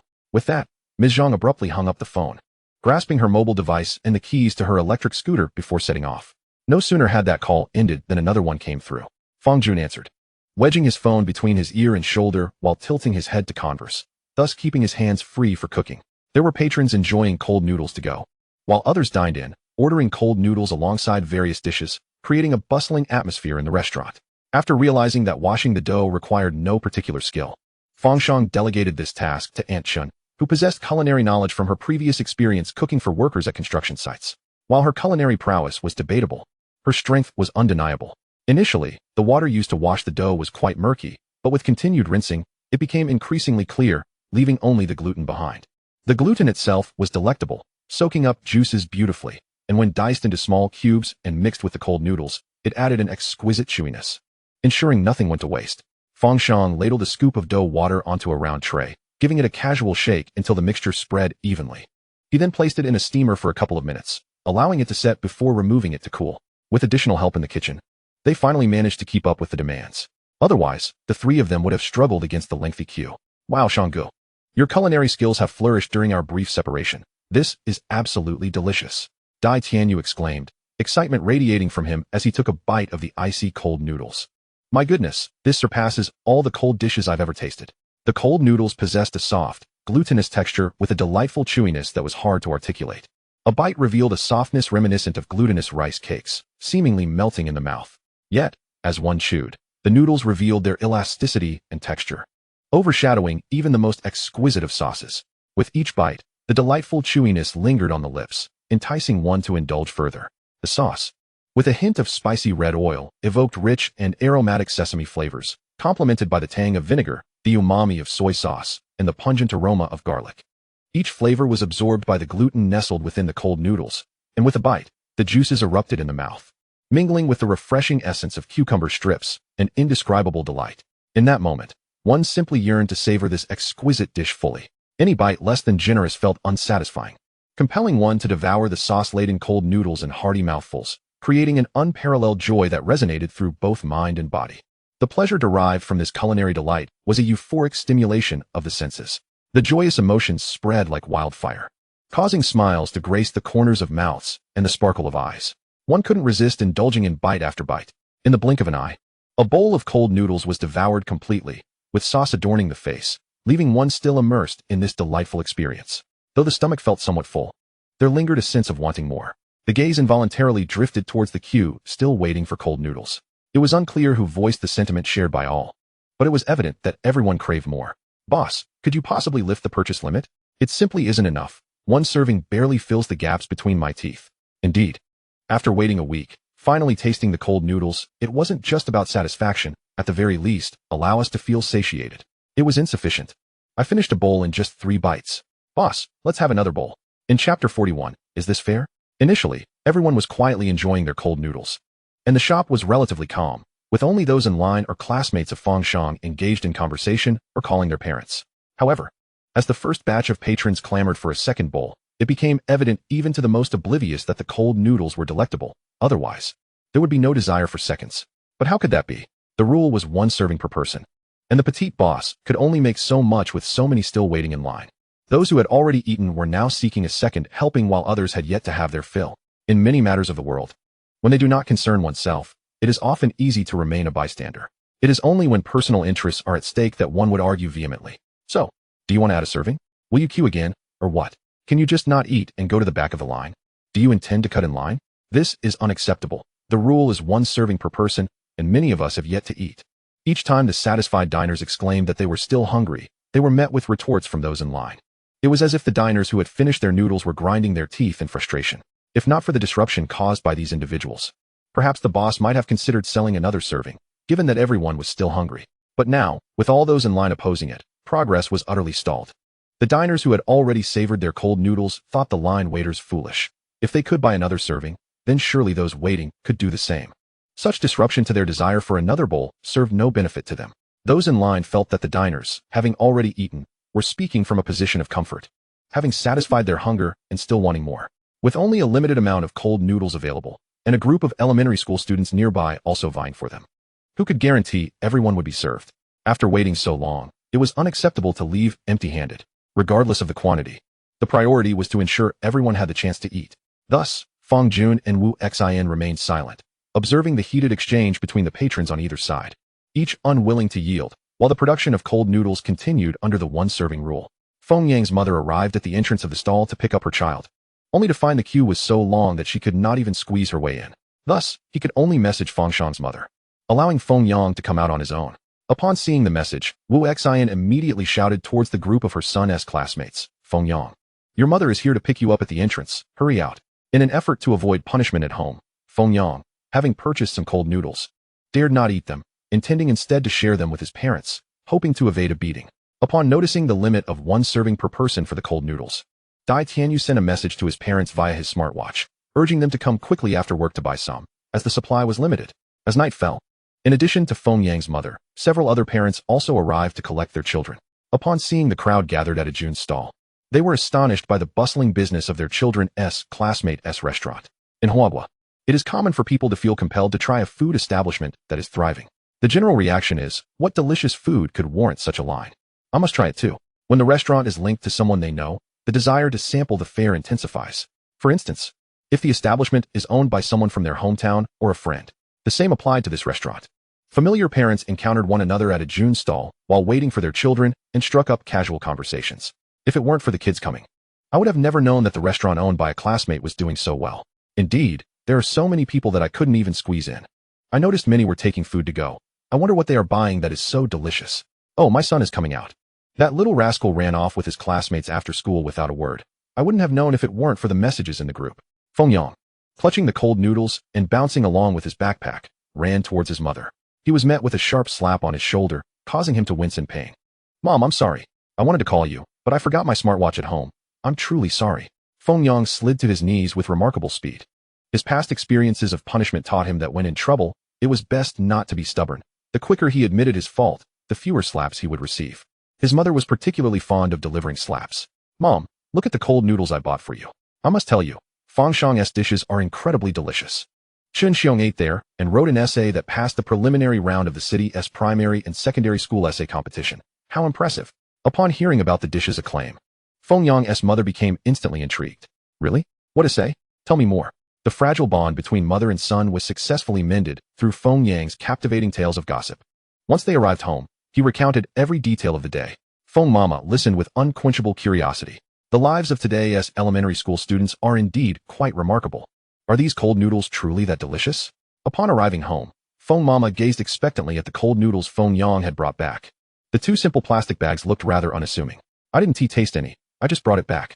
Mom, you must try it." Feng Yang opened the bags, and a fragrant aroma of red oil and sesame sauce wafted forth. Throughout the journey, Feng Yang idly swayed and rubbed his hands together, and before long, the cold noodles had become thoroughly mixed. At this moment, the mother and son picked up their chopsticks and began to eat. As the first bite of cold noodles touched their palates, they exchanged a glance, their eyes widening in astonishment, filled with disbelief. "What on earth is this? This is cold noodles. What had they been eating before?" The texture was exquisite. Just moments ago, the mother and son, who had been so affectionate, now silently devoured the cold noodles with fervor. A single serving was hardly enough for one person, let alone when shared between two. The adage holds true, a son reflects his mother. When they were snatching food from each other, there was no respect for age or hierarchy. Each feared the other would consume more. Even with their mouths still full, they began to grab more. In the end, Mother Feng realized she could hardly keep up with her son in the frenzy of food. Was this right? Grandpa Wang, who had been waiting in line, only discovered the purchase limit after acquiring a serving of cold noodles. As he stepped out of Jun's stall, he quickly messaged the crowd, urging anyone who desired cold noodles to come and buy for themselves. One flaw of the Chinese populace is their tendency to flock to popular trends. When something becomes widely sought after, purchase limits inevitably ensue. This is evident even when buying eggs at the supermarket, where one is restricted to a single bag. Now, even a cold dish is limited in quantity. Why were there so many people? Upon seeing the message, Fang Yaoyao recalled her university classmate who had previously inquired about where to buy cold dishes. She had asked someone to help with the food safety verification, and now, so swiftly had the results emerged, she still owed a favor. Knowing that the other party also wished to buy cold dishes, she hastily sent a message. Chapter 42. He will never play with clichés recklessly again. Combined, Su Shui received the message, his eyes sparkling. Ever since he had tasted the cold dish that Fang Yaoyao had sent him last time, he and his colleague, Xiao Pang, had become ardent fans of this establishment. He now fully understood why Fang Yaoyao sought to verify the food safety of a cold dish. It was not out of malice, but rather a reflection of the serious food safety issues prevalent in today's society. One cannot help but feel a sense of insecurity about what one consumes. He had never encountered cold dishes so delicious. It was entirely reasonable to suspect that some unsafe ingredient had been added, causing an addiction. Now that he had personally verified the ingredients of the cold dishes and confirmed that nothing harmful had been added, what was he waiting for? To indulge. With such a delectable treat, every missed bite was a loss. He regretted having shared the cold dish with Xiao Pang. Just as Su Shui turned to inquire with Fang Yaoyao about where to purchase the cold dish, he was met with a series of unfortunate news. First, he learned that the chef had gone to school and there were no cold dishes available. Upon further inquiry, he discovered that the chef was just a primary school student. From Monday to Friday, the student had too much homework and no time to assist in the kitchen. Su Shui felt utterly disheartened. He repeatedly confirmed that the cold dish was indeed made by a primary school student. Such talent exists among the masses. If a primary school student possesses such culinary skills, what might they achieve as an adult? Su Shui could only hope that Fang Yaoyao would inform him the moment that young chef prepared more cold dishes. He would rush to buy them immediately. Fang Yaoyao, ever reliable, promptly relayed the news to Su Shui upon seeing her father-in-law's message in the family group chat. Additionally, the location of Jun's food stall was provided. What a genuinely kind-hearted person. Su Shui promptly began to pack his belongings, eager to leave work. Their company's standard closing time was 6:30, yet after hours, there was little to occupy oneself with. Lingering in the office, accumulating overtime pay, indulging in takeout, browsing on phones, and playing games was quite enjoyable. Thus, everyone typically took their time to depart. Observing Su Shui's hurried packing, the chubby colleague beside him glanced up from his game. Is there something going on? Leaving so early? Yes, that large food stall has cold dishes available today. Without a second thought, the chubby colleague pressed the shutdown button on his computer, grabbed his phone and car keys, moving faster than Su Shui. Let's go? Su Shui thought to himself that if he were this colleague's teammate, he would have the urge to strangle him through the network cable. After a week of waiting, Friday finally arrived, and they could savor Fang Shang's cooking. Some loyal customers were moved to tears as they enjoyed the cold noodles. If it weren't for the presence of the young boss's parents, I would have suggested he not pursue this misguided academic path. With such culinary skills, he need not worry about the future. He could easily make a fortune by setting up a food stall. However, considering the child's age, such words should remain unspoken. If the child took them to heart and opted out of school to cook at home, the boss and his wife would be furious. As neighbors, they had witnessed Jun's food stall operating for over a decade and had seen Fang Shang being sent to school in tears after being scolded. For Chinese parents, there is a clear expectation of what children should do at each stage of life, regardless of the child's talent. It is inconceivable for them to forego education in favor of cooking at home. Should such a rumor spread, the parents would be vilified for being heartless, allowing their child to skip school and cook at home. Therefore, these longtime neighbors and loyal customers, unable to procure cold dishes, would never utter such sentiments. Just a light-hearted jest, a playful quip. The man who spoke did not anticipate his casual remark would be met with such earnestness, causing him to awkwardly dig his toes into the ground. He vowed never to make such jokes again. One by one, classmates departed with their cold noodles. And amidst the busyness, Fang Shang still took the time to wave goodbye. Everyone had achieved their goal for the day. Witnessing Fang Shang's bustling kitchen, they opted for takeout, primarily due to the lack of seating. As the children arrived home, Teacher Wang received reassuring messages from parents. At last, she could enjoy a peaceful weekend. If even one child were to go missing, sleep would be a distant dream that night. As a teacher, this profession inherently carries a heightened sense of responsibility. Lying in bed at night, Teacher Wang couldn't help but feel curious about Fang Shang's culinary skills. She had also read Chun Xiong's essay, which had left a lasting impression. To her surprise, today had further solidified that impression. With no work the following day, should she visit Fang Shang's food stall to sample his cooking? As the homeroom teacher, would parents misconstrue her visit as a home visit? That felt somewhat inappropriate. After pondering for a while, a sudden realization struck her before sleep. There was always the option of takeout. She sighed in relief, feeling much lighter. How easily one can fall into a logical trap. As I contemplated dining out, I became so engrossed in the notion of indulging as a patron that I entirely overlooked the option of takeaway. By the time the Fang family, exhausted from their day, closed their doors past 10 o'clock, even the two employed aunts were visibly fatigued, slumped in chairs around the establishment. Wu Xian remarked, "There are some cold noodles in the kitchen that I asked Shang to prepare. It's getting late, let us tidy up. And you all can take the noodles home for a late-night snack." Fang Jun was responsible for all tasks related to kitchen supplies and procurement, while Wu Xian managed the reception and cashier duties, ensuring a seamless division of responsibilities without overlap or conflict. Their harmonious domestic life was characterized by minimal disputes, a testament to their cooperative spirit. Fang Shang nodded in agreement, indicating that he would pack the food from the kitchen. Having been busy since returning from school until past 9, he too felt the weariness settle in. However, the experience points he had accumulated surged significantly, presenting a rare opportunity to enhance his skills, which he cherished dearly. Uncertain whether it was his culinary prowess that had improved, he noted that the experience points he earned that night were remarkably high, far exceeding his initial gains. To ascertain the veracity of his suspicions, he planned to conduct further experiments the following day. "Mom and Dad, I'm heading upstairs to shower and sleep," he announced. The cleaning duties were not his concern, and both his parents nodded, urging him to rest. "Get some sleep, don't stay up so late. You know, staying up late stunts your growth," Fang Jun admonished, adopting a tone reminiscent of his childhood. "Today, many customers mentioned they found us through a certain app. Dad, do you know what that is about?" Fang Shang squinted inquisitively at his father. The once authoritative Fang Jun suddenly seemed diminished, mumbling that such matters were for adults to handle. Urging his son to retire for the night, Fang Shang chose not to press further and ascended the stairs to compile a list of ingredients needed for the next day. He refrained from specifying quantities, leaving that detail for his father to manage. Once back in his room, Fang Shang pondered and, seizing his tablet, downloaded the aforementioned app to tentatively search for his father's account. Upon searching, the first result that appeared was a photo of his father. Fang Shang felt awkward watching the video of his father chopping vegetables, fully aware that if someone he knew stumbled upon it, it would be quite embarrassing. Moreover, the angle of the footage was unflattering, making his father appear much shorter than he actually was. At just 10 years old, Fang Shang stood at 154 centimeters, already surpassing the average height for his peers during medical checkups. With proper nutrition, he aspired to reach a height of 180 centimeters or even 183 centimeters in adulthood. With optimal development, he might even attain 185 centimeters. Currently, his goal was to train diligently, aiming for a height of 188 centimeters, hoping to achieve the stature of a male model. He couldn't help but wonder about the potential ramifications of such videos and photos if they became part of his past. What a travesty! As he scrolled through the comments section, Fang Shang noted that the majority were from his loyal patrons, and his eyes sparkled with excitement. "Boss, I have no other requests. Just take good care of your son. Let him cook more often, if you understand what I mean. My patience has worn thin. How could we still have handmade cold noodles on Friday? No one informed me in advance, and by the time I arrived, they were all gone. Fortunately, I managed to acquire some cold noodles. Living nearby certainly has its perks, and they were delicious. I never expected such culinary skill from such a young student.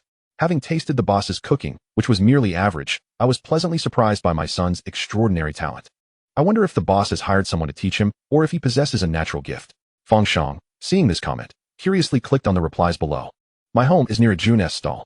The young boss has to attend school daily and helps out at the family shop on weekends, leaving him no time to seek tutelage. He must be exceptionally gifted. My aunt's brother remarked that the young boss is indeed a prodigy, producing delicious dishes even on his first attempt. How does this differ from what I heard? The young boss's initial attempt at cooking was quite dreadful, leaving customers in tears. However, with subsequent efforts, his skills improved dramatically.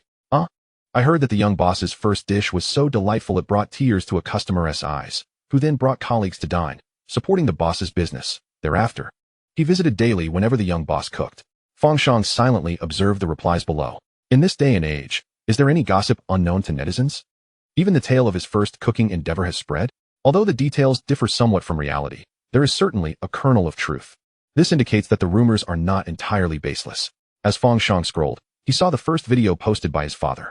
If the comments under the first video were from fans who had tasted the cold dishes, the earlier videos were purely driven by the content shared by Fang Jun, eliciting numerous suggestions. It was then that Fang Shang noticed the comment that declared he could only take a turn at the stove once his homework was done. Remarkably, that comment garnered more likes than the video itself. Originally incensed, Fang Shang opened the comments to chastise the netizen. However, upon reading the replies filled with angry fans lamenting their inability to enjoy the cold dishes, he fell silent, intimidated. How terrifying. He couldn't help but feel a twinge of sympathy for that netizen. After watching the video, Fang Shang felt somewhat fatigued. Having not entered the system space to practice cooking, he naturally drifted into slumber. He awoke to the dawn's light. Fang Shang spent a few hours practicing culinary skills in the system space to invigorate himself, then rose with renewed energy. His parents, Fang Fu and Fang Mu, had already risen and were resting upstairs. Upon seeing Fang Shang awake, they pointed at the breakfast on the table, saying, "Get up. There's breakfast ready. Your father specially bought you chive pancakes from that popular place in the old market, your favorite. The chive pancakes from that shop are in high demand. After 8 o'clock, they may sell out, so one must arrive early to enjoy them." "Thanks, Dad." Fang Shang recalled the delectable taste of the chive pancakes and hurriedly washed up before plopping down at the dining table. A square leek pancake, fried to a golden crisp, boasts an alluring appearance, enticing to the senses. Although it has cooled slightly, it remains warm to the touch, thanks to a brief respite in the air fryer, retaining its delightful crunch.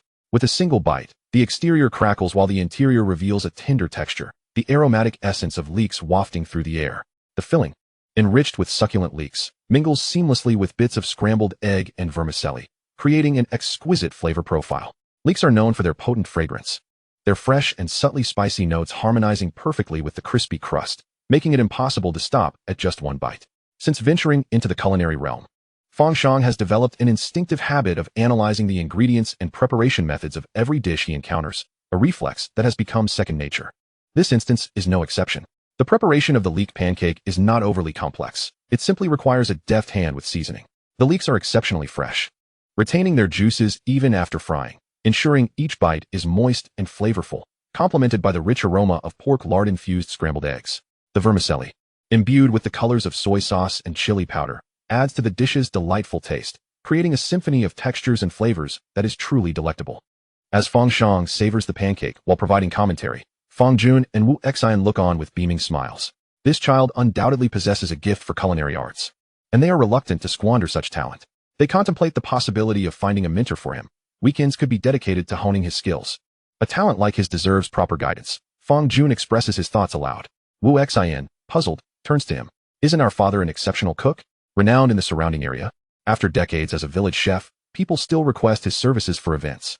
If he were to learn from someone else, unless it were an extraordinary master, he would surely face his father's ire." Fang Jun responds, "Father is getting older. He may not have the time or energy to teach Xiaoshang effectively." Fang Shang observes his parents engaged in earnest discussion, feeling a sense of helplessness. Were they not asking for his opinion? Why had they devolved into mere deliberation? With the system he possesses, is a mentor truly necessary? At this moment, his skills are exceptional. Few could claim the title of teacher in the face of his burgeoning talent. As his culinary prowess grows, so too will his experience.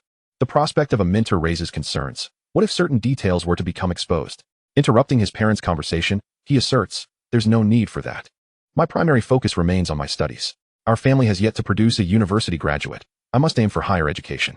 Cooking is merely a hobby, a means to unwind and indulge my passions." Fang Jun, upon hearing his son's words, feels a surge of frustration, his hands itching with the impulse to scold. Words elude him as he grapples with the urge to respond, his frustration palpable. Wu Xian, too, is taken aback by their son's unexpected declaration, momentarily rendered speechless. While they share the same aspirations for him to pursue higher education, his words strike an uncomfortable chord. Chapter 43. Is there anything wrong with this statement? Combined, this reasoning leaves Fang Jun and Wu Xian at a loss for words. Indifferent to him, he waved his hand and descended the stairs. Fang Shang pondered. Is there anything wrong with that statement? Shouldn't it be precisely what his parents yearned to hear? Confused, he continued to enjoy his breakfast. After finishing his meal, it was only 9 o'clock, and rather than rushing into the kitchen, he took out his homework and began to write. Were it not for the tablet that allowed him to search online, some of the math problems would have proven quite challenging. The teacher, for reasons unknown, always assigned a bit of knowledge beyond the textbook, requiring him to solve problems in accordance with elementary-level comprehension. Any deviation from the expected answer was unacceptable, especially during exams. Sighing, Fang Shang often found that completing an hour's worth of homework was far more exhausting than cooking for the same duration. Cooking drained the body but delighted the spirit, while doing homework left him physically unscathed yet mentally fatigued. Given the choice, he would certainly opt for cooking. Recently, He had completed the basics of cold dishes, and now the remainder depended on his own initiative, with a focus on mastering soup preparation. Throughout his culinary journey, he began to understand why the system differed from others, which directly rewarded him with recipes without necessitating any learning. Now he grasped that without gradually acquiring foundational knowledge, receiving recipes as rewards would confine him to mastering only those specific dishes, leaving him inept in others. This method of learning was distinct. Once he grasped the basics, he could create dishes even in the absence of a recipe.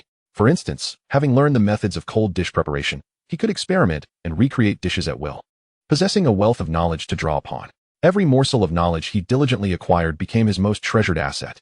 Fang Shang was akin to a parched sponge, yearning to immerse himself in the system's space for knowledge. This exhilarating thirst for learning was truly captivating. Each time he cooked in the restaurant, witnessing the patrons' reactions was a tangible manifestation of his learning achievements. Century egg meat pie soup, 20 yuan egg meat pie soup. 20 yuan. The meat pie soup was a recent addition to his repertoire, and its flavor was exquisite. Today was the day to showcase it. Upon entering the kitchen, Fang Shang noticed the hind leg meat soaking in the sink, 80 lean and 20 fat. The fresh meat contained minimal blood, rendering the water a light pink hue. He retrieved a stainless steel basin, scooped out the meat, and rinsed it thoroughly. With patience, he meticulously removed the skin from the pork, cutting it into small chunks before chopping it further. Holding 2 knives, he tentatively chopped a couple of times at the cutting board, finding it somewhat awkward. He fetched a small stool to stand on, and with that, the chopping proved much more manageable. The rhythmic sound of the knives echoed throughout the kitchen.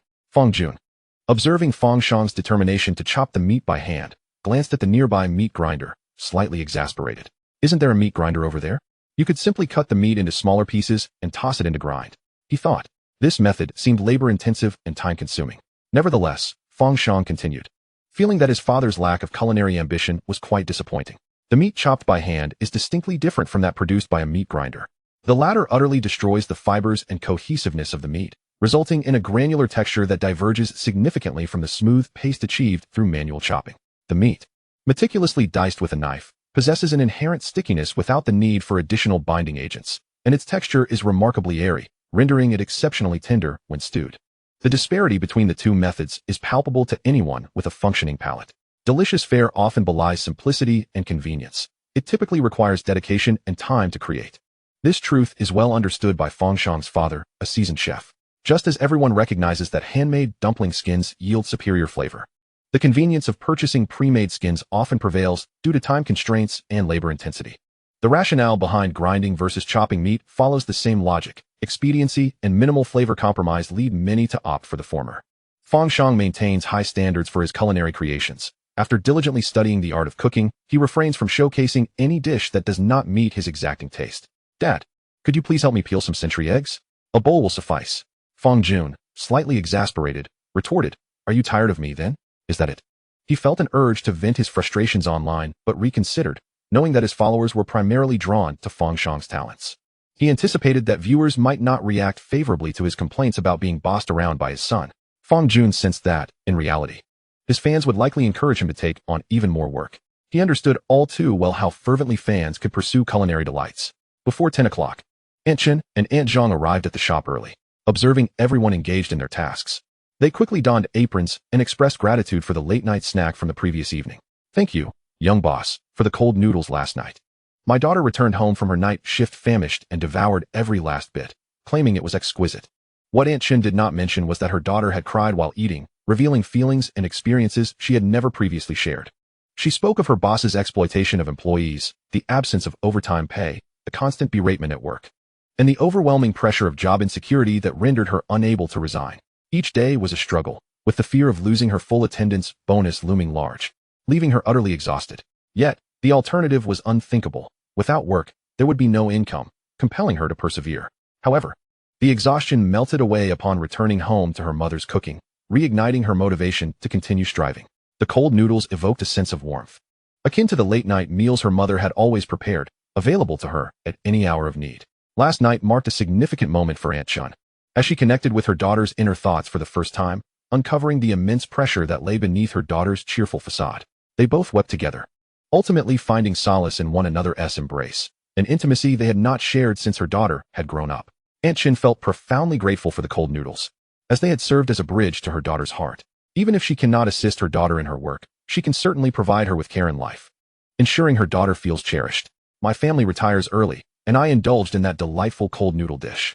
Oh my, I have never tasted such exquisite liangpi. It was as delectable as the dishes I enjoyed at a five-star hotel in my youth. Aunt Zhang could not help but salivate at the mere thought of the liangpi she savored last night.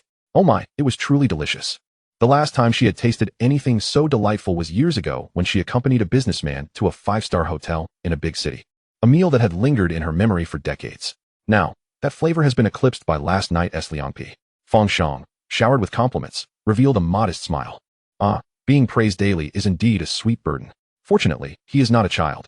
Otherwise, he would surely become overly inflated by such accolades. As long as you enjoy it, that's what matters. As employees, we do have some perks, Wu Xian chimed in with a smile. Employees who work diligently and refrain from slothfulness will appreciate these small benefits, fostering a more dedicated work ethic. Why not embrace it? Aunt Zhang and Aunt Chun, upon hearing this, displayed evident excitement, quickening their pace in their tasks. Today, instead of selling liangpi, soup will be on the menu. Aunt Chun observed Fang Shang chopping meat and the menu on the small blackboard outside, perplexed.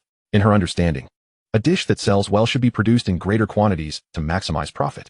She never expected that such a popular dish would not be available today, which must incur a significant loss. Unable to contain her thoughts, Aunt Chin calculated the customer flow from the previous night, taking a deep breath in dismay. Indeed, Xiaoshang has recently developed a keen interest in making soup. Wu Xian had noticed that Fang Shang now chooses to prepare whatever dishes pique his interest, displaying an uncanny talent for creating delicious meals, though she wondered where he had acquired such skills.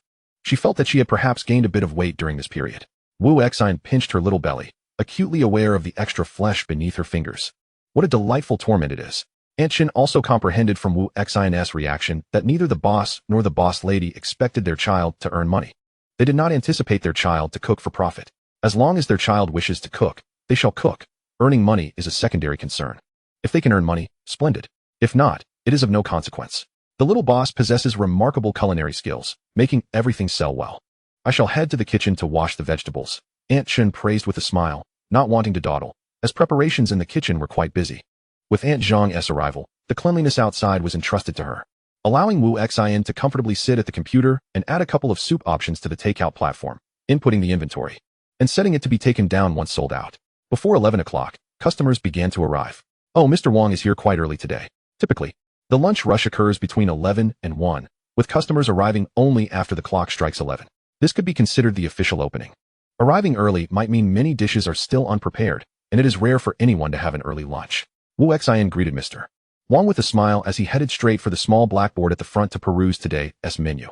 This Saturday, barring any unforeseen circumstances, the young proprietor would undoubtedly be preparing a meal, prompting his early arrival at the establishment. Truth be told, had he not feared arriving too prematurely before the doors opened, he would have ventured in as early as 9 o'clock. With great restraint, he managed to wait until 10:30 to leave his home and head to Ajun's stall. Upon arrival, it was evident he had indeed arrived early, yet discovering what delectable dishes the young proprietor had conjured for lunch was a delightful prospect. Today, they were offering soup, particularly the nutritious egg and meat pie soup, perfect for his little daughter. Hearing old Wong mention his granddaughter, Wu Xian smoothly interjected, "Indeed, the meat is freshly procured by my husband from the wholesale market, no more than 5 hours since it was slaughtered. Had we not gone early, we would have missed out entirely." "That's splendid. I'll take a few more orders, 2 servings of century egg meat pie soup and 3 servings of egg meat pie soup." Old Wong chuckled, noting that there were 5 members in his household, ensuring each would have a portion. Although the price was not insignificant, the flavor was truly exceptional. Each person is limited to 1 serving. Otherwise, you could have your family come to claim a number, leaving 1 person behind to wait.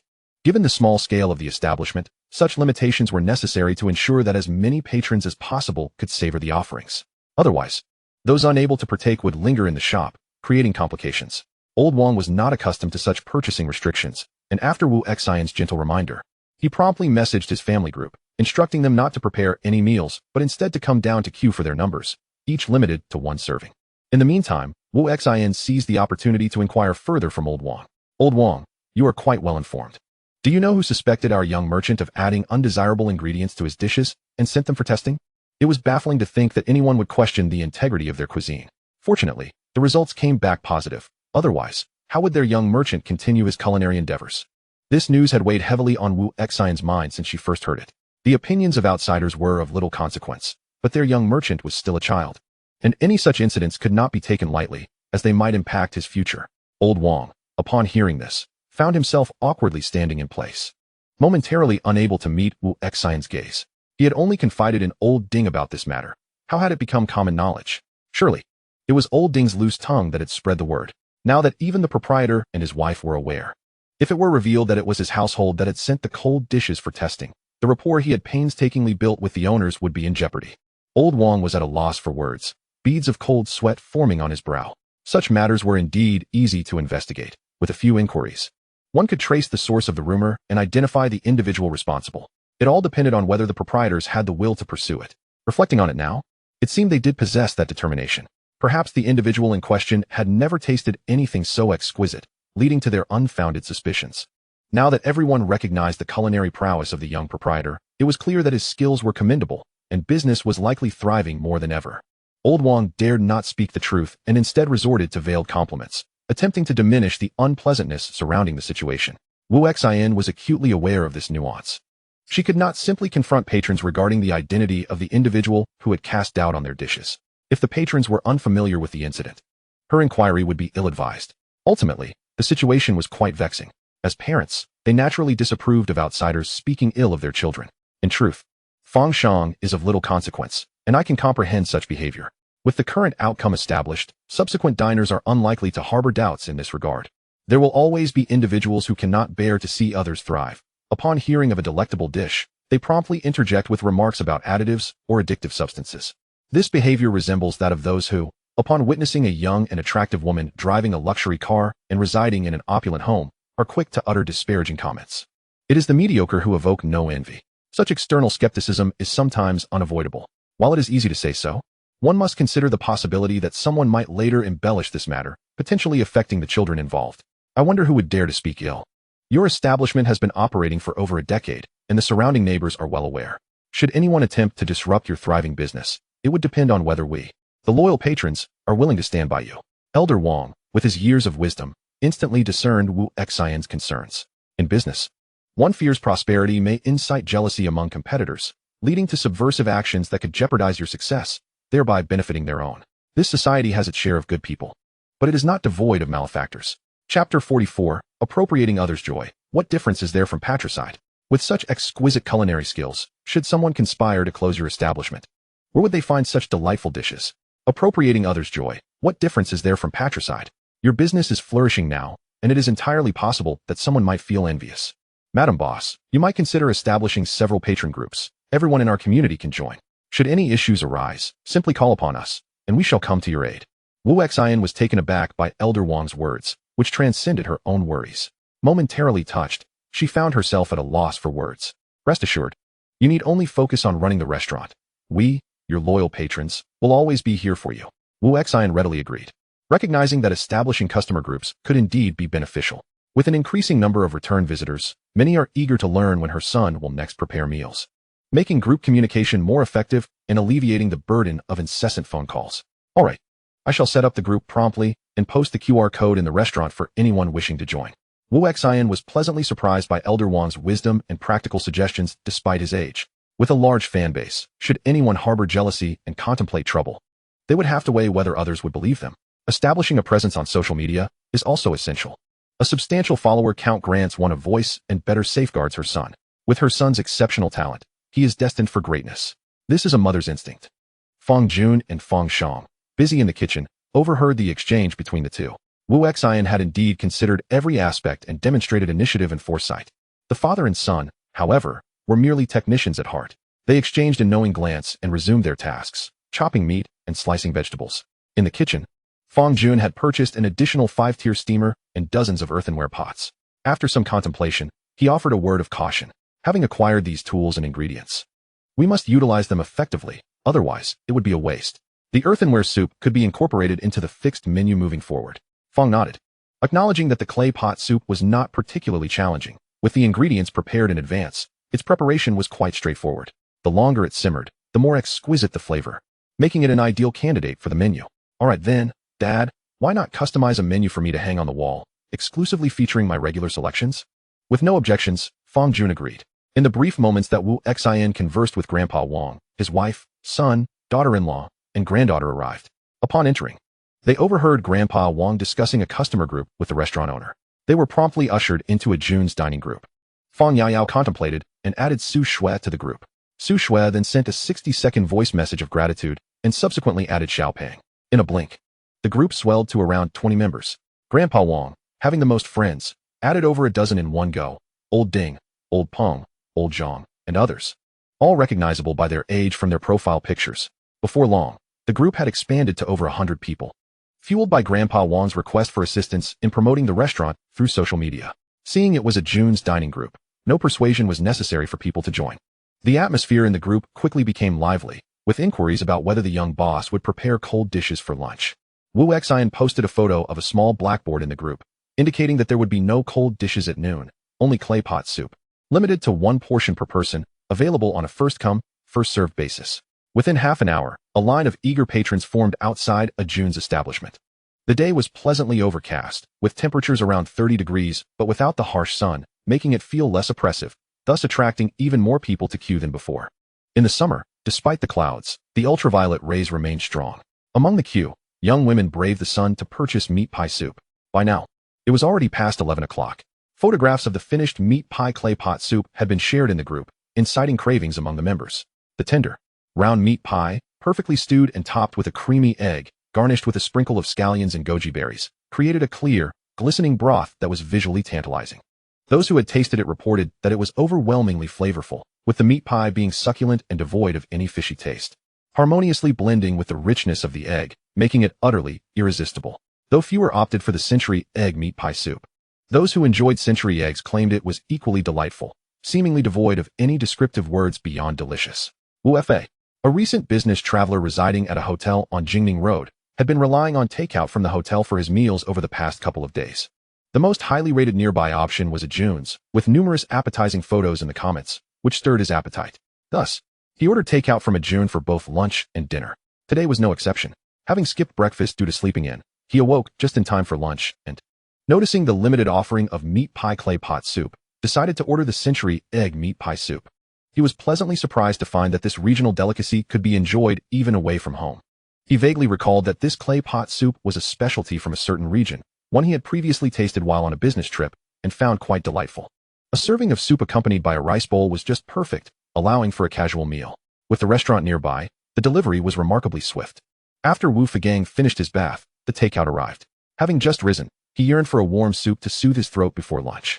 As he opened the takeout container, a rich and savory aroma of meat surged towards him like a torrent, rendering him momentarily defenseless. How delightful! He gazed at the pale pink meat patty and a perfectly round century egg, swallowing hard in anticipation, almost unable to contain his eagerness. He scooped a spoonful of the broth and savored it. His fondness for clay pot soup stemmed from its unique method of preparation, which extracts every ounce of flavor and nutrition from the meat, resulting in an exceptionally delicious and robust broth that never lacks depth. He had thought that the clay pot soups he had tasted before were already exquisite, yet today's offering captivated him even more. With a sip, he couldn't help but close his eyes, relishing the explosion of flavor in his mouth. This is extraordinarily fresh, he murmured in disbelief within the empty room. He then sampled the meat patty, which was tender and flavorful, devoid of any fishy taste or unpleasantness from the century egg. It was pure meatiness that resonated on his palate. Glancing at the whole century egg, he realized that after simmering for over an hour, it was transformed entirely from its raw state. Most of the odd flavors had dissipated, and as he bit into it, the yolk melted in his mouth, requiring no chewing, leaving only a rich and smooth texture. Consumed alongside the broth, it soothed his throat, silky and tender, resembling a creamy consistency. Each bite offered a novel sensation, astonishingly delightful. A mouthful of century egg, a mouthful of meat patty, a mouthful of soup. Wu Fagang scarcely realized how swiftly he had devoured the entire bowl. Chapter 45. What is this? Sold out already? Upon finishing the soup, Wu Fagang instinctively opened the delivery app to order another portion, only to be met with the stark word sold out. What is this? Sold out already? He casually opened the comments section, scrolling through the latest reviews, only to find a fellow diner had shared a photo of the clay pot soup. Having enjoyed the century egg and meat patty soup, he now glanced at the egg and meat patty soup, with its creamy, tender egg whites enveloping a pale yellow yolk, while the meat patty lay hidden beneath a clear broth, even clearer than the century egg soup. The century egg soup appeared cool, yet slightly murky. Overall, the two dishes were quite different. Wu Fagang felt a pang of desire, but found himself unable to purchase it. Sighing, he prepared to indulge in a rice bowl. beef stir-fry rice. It looked decent. Before he had tasted the clay pot soup, he would have considered it quite flavorful. It is well known that nowadays, ordering takeout or dining out often results in disappointing meals. It has become the norm. Any establishment that serves delicious food deserves to be remembered for future visits. This stall, a June's, offered satisfactory dishes, but unexpectedly, the soup was extraordinary. The sudden delight of the clay pot soup sparked inspiration for his evening plans to treat a client to dinner. Initially unfamiliar with jiaching, he was sent by the company to visit clients and found himself in a quandary about where to take them for a meal. Now that there is this clay pot soup, is there any need for hesitation? At nearly 30 years of age, he has never tasted a soup more exquisite than this one. It is sure to delight his clients. By concluding the business dealings earlier, he can also wrap up his business trip and return home sooner. Consequently, Wu Fa promptly sent the address of a June stall to the clients, arranging a dining time for the evening. Naturally, he had first inquired about the stall's operating hours, initially intending to reserve a private room, only to discover that none were available, thus opting for a regular table instead. On Saturdays, most fans have savored the dishes prepared by Fang Shang, which has considerably improved their moods. He had anticipated that upon opening a certain app, he would be greeted with numerous messages, yet was astonished to find only 2 or 3 new replies. Good person, may you live a peaceful life. Brother, heed my advice, swiftly delete this comment, or you shall regret it. I despise coriander, version for cold dishes. Ah, what are you saying? I loathe you.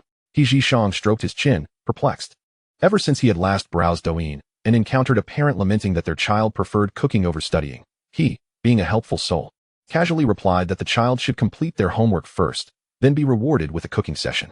Initially, there were no issues. The comment garnered numerous likes as everyone enjoyed the humor, chuckling at the blogger's son. Even the author liked the comment, indicating their approval of his suggestion. It was another day of altruism, and he felt elated.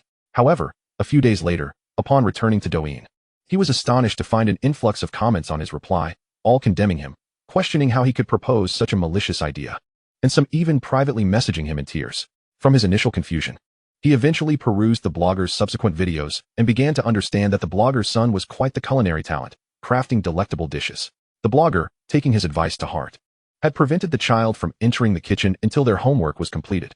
Consequently, patrons found themselves without meals, traced the comments back to him, and learned that the owner had acted on his suggestion. What had once amused He Shang, watching the diner's outrage, soon turned into daily insults that ignited his frustration.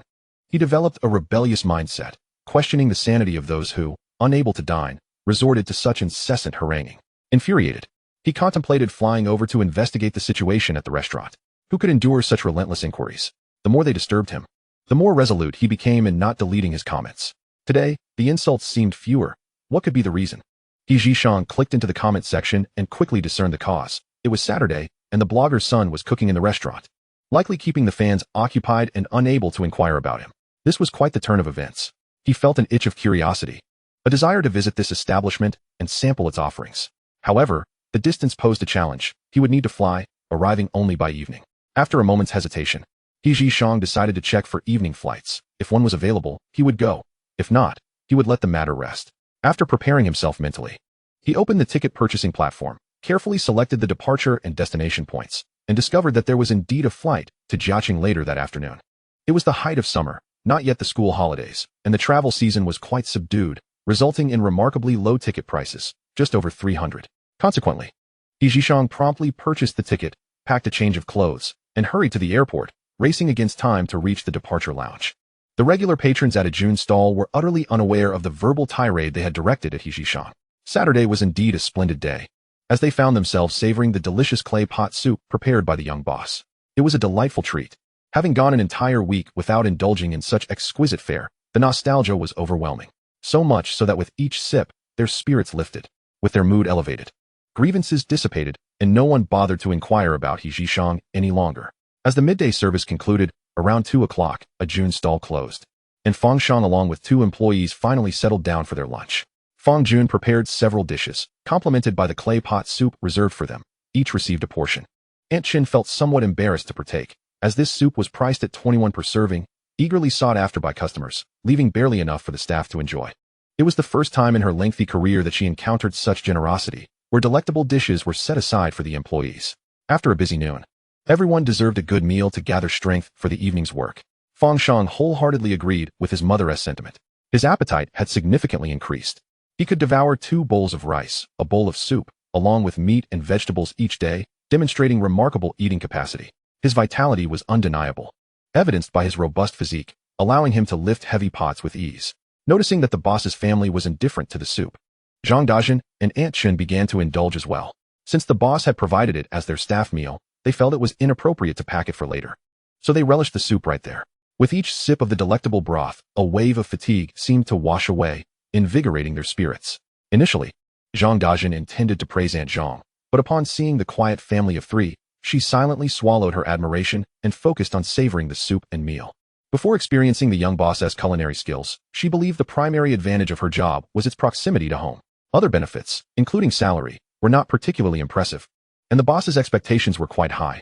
However, he was not difficult to deal with. Yet, starting from last night's cold noodles, she realized the most significant perk of her job was the delicious staff meals. They were so delectable that she felt as long as these delightful meals were provided, she would never contemplate changing jobs. Even if the pay was insufficient, receiving a meal was truly wonderful. Otherwise, spending her own money would accumulate to quite a sum over the year, unlike the free meals offered as an employee. Chapter 46. Dumplings. What dumplings? Combine, my dear. This winter solstice, we must return and properly pay respects to our ancestors. Our family's grave truly seems to be flourishing now. Fang Jun savored the meat pie soup, finding it even more delectable than the previous rib soup. How could such a simple combination of pork and egg taste so divine? The portions they enjoyed had been steaming since noon, completely tender, making it effortless for even a 90-year-old without teeth to eat. The meat pie was so well cooked that it melted in the mouth, leaving their tongues quivering with pleasure. Fang Jun was immersed in the delectable meat pie soup, his expression slightly dazed, as if his thoughts were adrift. Each time he savored the dishes prepared by his son, he was transported back to his childhood when he accompanied his father to the local kitchens. Those were days of modest means, and his father's joy was palpable whenever he cooked for others, for it meant there was meat to be had. His father's meat dishes were unparalleled. Perhaps decades ago, when life was generally austere, meat was a treasured luxury. His father often remarked that cooking required infusing food with emotion. Only then would the flavors convey sentiment. Each time he cooked, his father approached the task with utmost seriousness and care, massaging the marinated meat with a tenderness Fang Jun had never witnessed before. Unconsciously, he recalled his father's words about lacking emotion in cooking, which would hinder one's ability to become a great chef. In any profession, devoid of spirit and soul, one loses the essence of what is crucial. The same holds true for chefs. A painter without soul renders art lacking depth. A writer devoid of spirit cannot create works that resonate deeply with countless souls. Carpenters, sculptors, musicians, and dancers share this truth. A chef, stripped of profound emotion, serves only ordinary fare. In that moment, he felt as though he had tasted the very soul of his son's cooking. A brilliance imbued with the warmth of happiness and sunshine, capable of uplifting one's spirits and fostering a deep connection. Wu Xian, unable to speak with food in her mouth, nodded vigorously. Indeed, it was as if their ancestors were showering them with blessings. Her son's remarkable culinary talent sparked an idea, and she turned to Fang Jun. Darling, have you mentioned our son's cooking to your father? Every time we return home, he laments that his son lacks talent and worries about his culinary skills not being passed down. Now that our grandson possesses such talent, won't he be overjoyed? Fang Jun's expression froze, his demeanor becoming momentarily vacant, his eyes widening in a mix of guilt and panic. Observing his reaction, Fang Shang sighed inwardly. Reflecting on the carefree advantages of childhood, in such moments, he was spared from any repercussions. His father was bound to be pleased. Wu Xian, understanding Fang Jun's demeanor, thought to herself, you'd better prepare for the consequences. Recently, there had been little reason to return home, but with summer vacation approaching, the grandparents would surely miss their grandson and wish to host him for a few days. It would be impossible to keep this a secret then. Furthermore, it would be wise to address the matter promptly. Otherwise, if the old man discovered such significant news had been withheld from him, Fang Jun might find himself barred from the family home. No worries. I will call my father tonight and directly inform him of our recent discovery of Xiao Shang's culinary talent, suggesting we bring him home for the summer. Fang Jun contemplated, quickly devising a plan. If neither of them mentioned it, the old man would remain oblivious. I've finished my meal. I'll take a rest now. The evening menu remains unchanged. Meat pie soup will still be served. Fang Shang thought the soup quite delightful and decided to sell it for another round. All right, I'll fetch some supplies this afternoon. Fang Jun responded affirmatively, allowing Fang Shang to retreat upstairs to rest with peace of mind. Their family had long adhered to the custom that adults engage in conversation without interruption from children, who are to remain unburdened by adult concerns. The children are expected to focus solely on their meals, pursue their studies diligently, and maintain their health and happiness. Aunt Zhang and Aunt Chen, too, refrained from interjecting. Their heads bowed as they fervently indulged in the meal before them. Those engaged in physical labor could consume copious amounts. Typically, a 6-inch bowl of rice would be devoured in no less than 2 servings, supplemented by various dishes, allowing for a swift satiation. Fang Jun and Wu Xian, however, were not in a hurry, savoring their food while discussing various matters.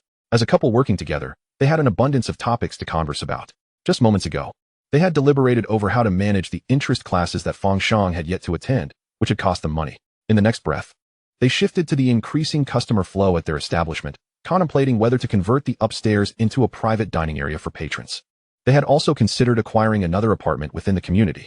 Over the years, they had accumulated some savings, making a down payment on a loan feasible.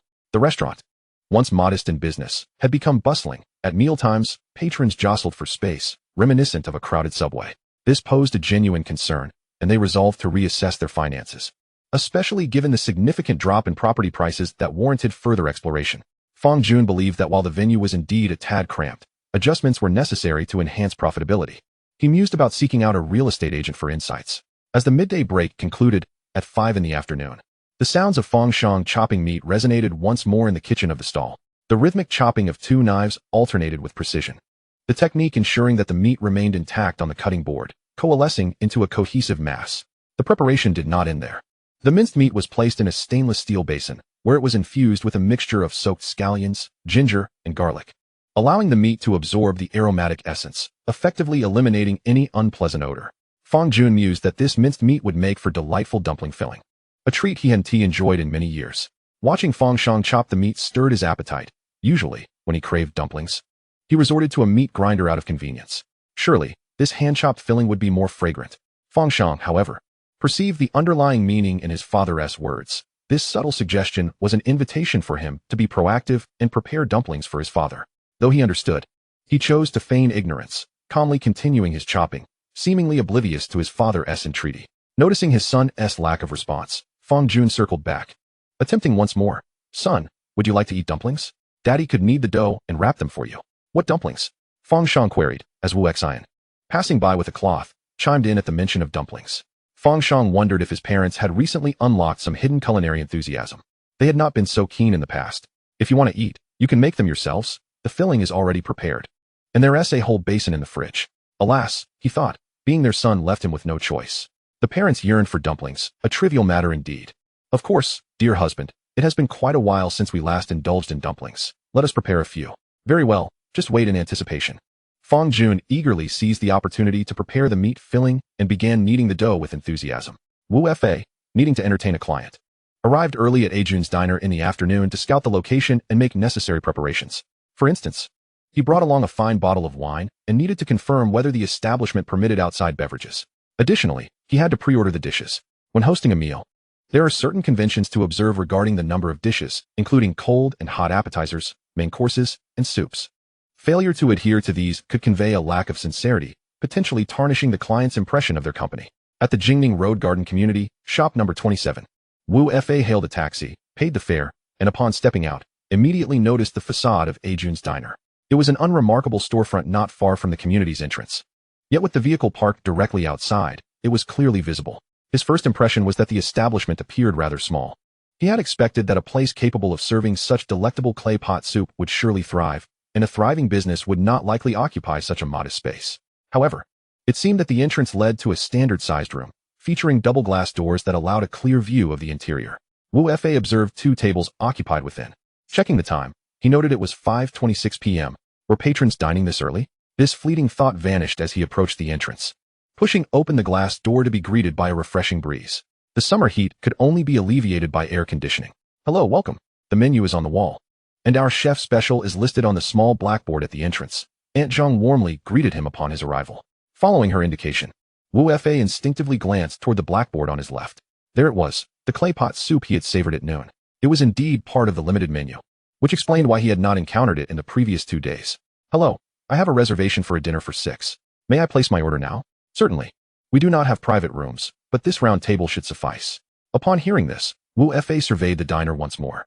The overall layout was rectangular. To the left of the entrance was the cashier's counter, while the right housed the air conditioning unit. Each table along the walls was accompanied by a fan. 2 rows of rectangular dining tables with long benches lined the walls, while towards the interior, There were 2 large round tables equipped with chairs. The kitchen was situated behind these large tables, revealing that the diner was not particularly spacious, but rather deep. In front of the kitchen, 2 rows of refrigerated display cases held prepared dishes for customers to choose from. Diners could order from the menu on the wall or select from the offerings in the display cases. Wu Fa also noticed a man in a chef's uniform at the table beneath the kitchen window, carefully crafting dumplings, each one uniform in size and visually appealing. Initially, he had been concerned that this modest diner might lack the sophistication suitable for entertaining clients, but recalling the delightful clay pot soup he had enjoyed earlier, he decided to proceed inside. Upon entering the establishment, I found solace in the immaculate and orderly arrangement of tables and chairs, complemented by a gleaming kitchen. The cleanliness of the environment was reassuring, ensuring that my appetite remained intact. The tables were satisfactory, and I inquired about the 6 servings of the clay pot soup. As for the specific types of soup, could I wait until everyone arrived to place the order? Aunt Zhang, noticing the arrival of customers, promptly retrieved her order book and pen from her apron, ready to jot down the dishes requested. She readily addressed any inquiries from the patrons. There were no issues. The soup was indeed limited to 1 serving per person. Wu Fa was surprised that such a quaint establishment imposed a limit on purchases. However, considering the delectable nature of the clay pot soup, it was understandable. What is your signature dish? Wu Fa asked as he selected 2 dishes he had previously enjoyed. Glancing at the menu displayed on the wall, when unfamiliar with a restaurant, inquiring about specialty or signature dishes is usually a safe bet. Aunt Zhang enthusiastically enumerated the house specialties: braised beef pot, assorted fish stew, twice-cooked pork, and seafood pancakes, with the finest flavors found on the limited menu. As he listened to Aunt Zhang's descriptions, Fang Jun, seated nearby and diligently wrapping dumplings, cast a sidelong glance at her with his vacant expression. It seemed a shame he was preparing dumplings intended for the group's late-night snack. He felt compelled to voice his discontent. Let us have one of each. And an additional serving of dumplings, Wu Fa declared, noticing Fang Jun's gaze. The sight of the handmade dumpling wrappers immediately whetted his appetite. Let us have a serving of the main course as well. It looks quite enticing. Aunt Zhang gathered from the owner's conversation that the dumplings were meant for personal consumption. Can we sell them? Aunt Zhang's eyes sought assistance from Wu Xin. These dumplings aren't on the menu. They're for our own consumption. If you wish to order, they might be a bit pricier, at 2 yuan each. Would you like them? Given that they were homemade, Fang Jun had rolled out impressively large wrappers, generously filled with meat, plump and satisfying. For dumplings could easily fill a bowl, and selling them at a lower price would surely incur a loss, far exceeding the labor costs. All right, just prepare a plate of them. I'd like to see them boiled, Wu Fa replied, having no intentions of saving money for the company when it came to dining out. In a bustling eatery like this, the prices couldn't be exorbitant, certainly cheaper than dining at larger restaurants. Understood. Aunt Zhang acknowledged Wu Fa's order. Other diners waiting eagerly for the clay pot soup also began to order dumplings.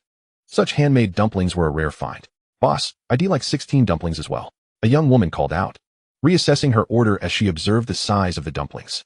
Typically, she could devour 10 smaller ones, but considering these were larger, she decided to reduce her request. Very well, please bear with us for a moment. The clay pot soup is still simmering, but we can prepare the dumplings now if you wish, Aunt Zhang said, determined to seize the opportunity to earn from the incoming orders. There's no reason to forego money that comes so easily. Wu Xian quickly formulated a plan for selling the dumplings. There's no need to cook them right away. They can be served alongside the clay pot soup. The young woman was a devoted fan of the culinary skills of the small eatery's chef, having arrived early on a Saturday after finishing work at 5. She didn't mind the wait, as she could simply pass the time on her phone. After all, dining is of utmost importance. All right, Wu Xian said, beaming as she approached Fang Jun in the kitchen. Son, selling dumplings without dipping sauce feels a bit lacking. Why not prepare a bowl of dipping sauce and place it on the small table? Fang Shang remarked. Did we not agree that this was for personal consumption? Is the small amount my father made sufficient for sale? Upon hearing this, Wu Xian glanced at the dumplings prepared by Fang Jun and felt they might not suffice for the customers. In the absence of patrons, they could easily be consumed by just a few people. Once the regulars arrived, they would likely vanish within seconds. It would be a first-come, first-served situation. Fang Shang nonchalantly nodded, deciding to concoct some dipping sauce, a simple task indeed. After completing his cold dishes course, he had become quite adept at preparing sauces and dips. He had even learned methods for crafting seasonings that did not exist in reality. Everything was aimed at enhancing the flavor of the food. Fang Shang often sensed that the system's content transcended the limitations of traditional recipes and culinary techniques. Otherwise, how could he explain the unfamiliarity of many recipes and seasonings he had encountered? Perhaps it was merely a reflection of his limited exposure. Regardless, he was thoroughly enjoying the learning experience. Chapter 47. Perhaps not what you imagined. Dumpling dipping sauce was a breeze for Fang Shang. He retrieved a large soup bowl, and filled it 1/3 with vinegar, 1/3 with soy sauce, and 1/3 with mineral water. He then added sliced garlic, small chili peppers, and chopped scallions in proportion. The simple sauce was ready, lacking any technical complexity, just an ordinary vinegar dip. Yet, when crafted by Fang Shang's hands, it transformed into something more delectable. Fang Jun had experienced this firsthand. For instance, when making the clay pot soup, Fang Jun used the minced meat prepared by his son to form patties, placed them in the pot, covered it, and steamed it. Despite following the same timing, when he added eggs alongside his son, the resulting flavor was remarkably different. It was indeed perplexing. When the disparity in skill was minimal, Fang Jun felt embarrassed to seek culinary advice from his son, reluctant to undermine his paternal dignity. However, when the gap was substantial, he believed that seeking knowledge was a commendable virtue upheld throughout history. Wu Xian captured images of the dumplings made by Old Fang and the sauce prepared by Xiao Shang, sharing them in their group. Today's special menu featured Xiao Shang's meat filling, Old Fang's handmade dumpling skins, and the specially blended vinegar, available on a first-come, first-served basis. Limited in quantity, priced at 2 yuan each. The WeChat group for food enthusiasts had already been established, and Wu Xian had gained some operational insight. Whenever there was something noteworthy not on the menu, she would snap a picture and share it, underscoring the group's significance. Otherwise, patrons who did not visit the shop or arrived late would be unaware of the dumplings. Once the message was sent, the group buzzed with excitement. Wow, handmade dumplings. They're quite large. Aside from visiting my hometown, I haven't eaten pure handmade dumplings while out. Nowadays, some places claim to offer handmade dumplings, but they merely prepare the filling and buy the skins. Boss, I'm on my way. Boss, I have a request. Could you please not open the shop early? My child, who finishes at 6, is crying. Will there still be dumplings by the time I arrive? Originally, I intended to wait until the sun was less scorching before setting out. However, since you, dear boss, have tempted me with this offer, I shall embark on my journey now. But wait, don't you all take a break on Saturdays? It's rather unbearable. I'm still at work. Boss, would it be permissible for me to send someone to fetch something for me? Upon seeing the message that tagged her, Wu Xian promptly replied when she had a moment. It's perfectly fine to send someone. However, the earthen pot soup has a limit of 1 serving per person. Time flew by during the busy hours, and as Heenan calculated the hours until he could leave work and dine at a Jun's food stall, he was greeted by a scene of full occupancy upon his arrival. Instantly, a sense of calm washed over him. Evidently, the young boss was busy cooking, or else the place wouldn't be so packed so early. Boss, I would like to order a portion of the young boss's spicy scrambled eggs, along with a serving of the meat pie and egg earthen pot soup. Since the young boss had classes from Monday to Friday, it had been 5 days since he last savored the spicy scrambled eggs. He couldn't help but think how delightful it was that today, being Saturday, the young boss would likely be helping out in the shop, arriving as soon as he finished his classes. All right, I'll inquire in the kitchen.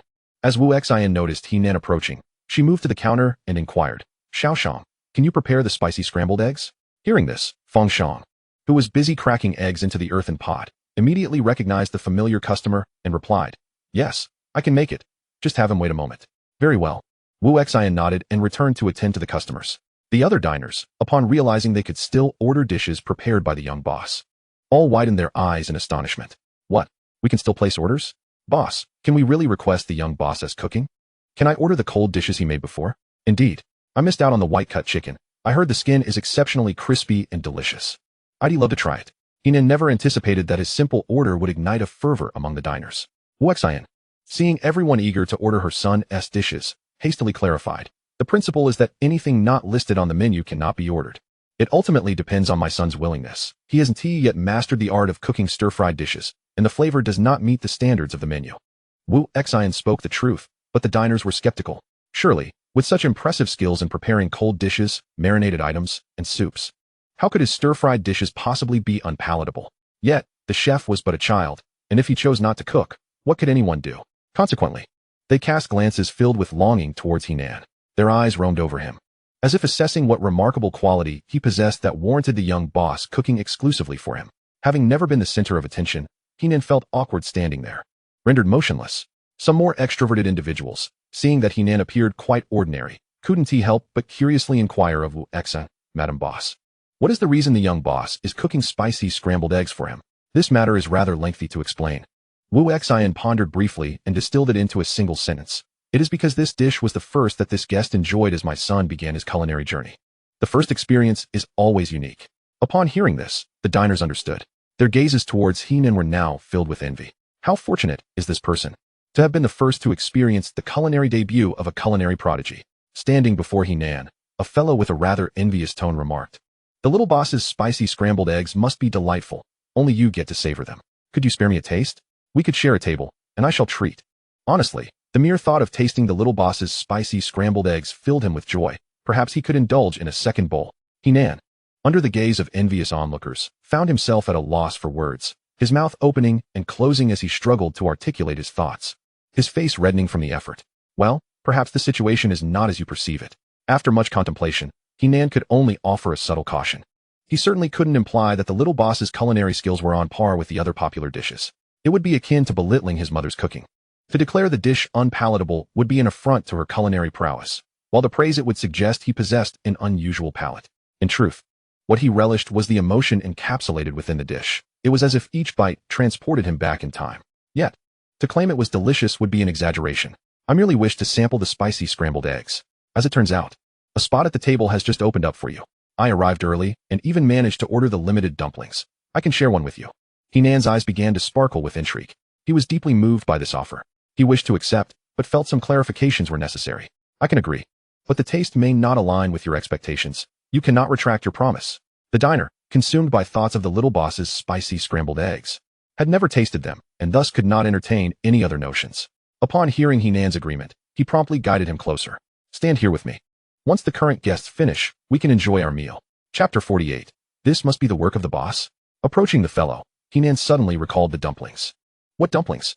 Are there limited dumplings available today? Yes. I saw the message in the group and rushed over. I managed to get some, but they are already sold out. Group? What group? Henan felt a sense of disorientation. It seemed that in just a few days since his last visit to a June stall, developments had outpaced him.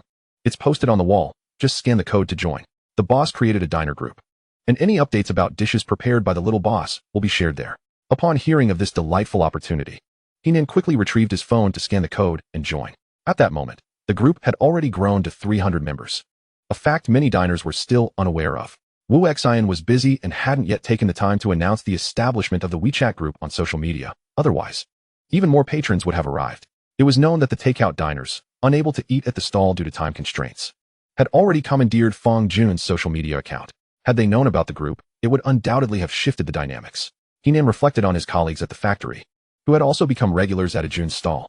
With a shared topic of conversation, he no longer felt as socially withdrawn during work. Conversations about a June stall flowed naturally, discussing which dishes were delicious and when to return. The little boss had been busy with school and had not been present to help with cooking, a fact they were all likely unaware of. Henan shared the group chat in the employee group, tagging everyone to inform them. This is a gathering of patrons waiting in line, where the small chefs announce their culinary offerings.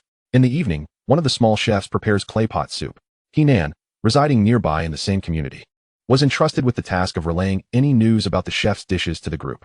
Consequently, he directly forwarded the group chat to the employees in the factory.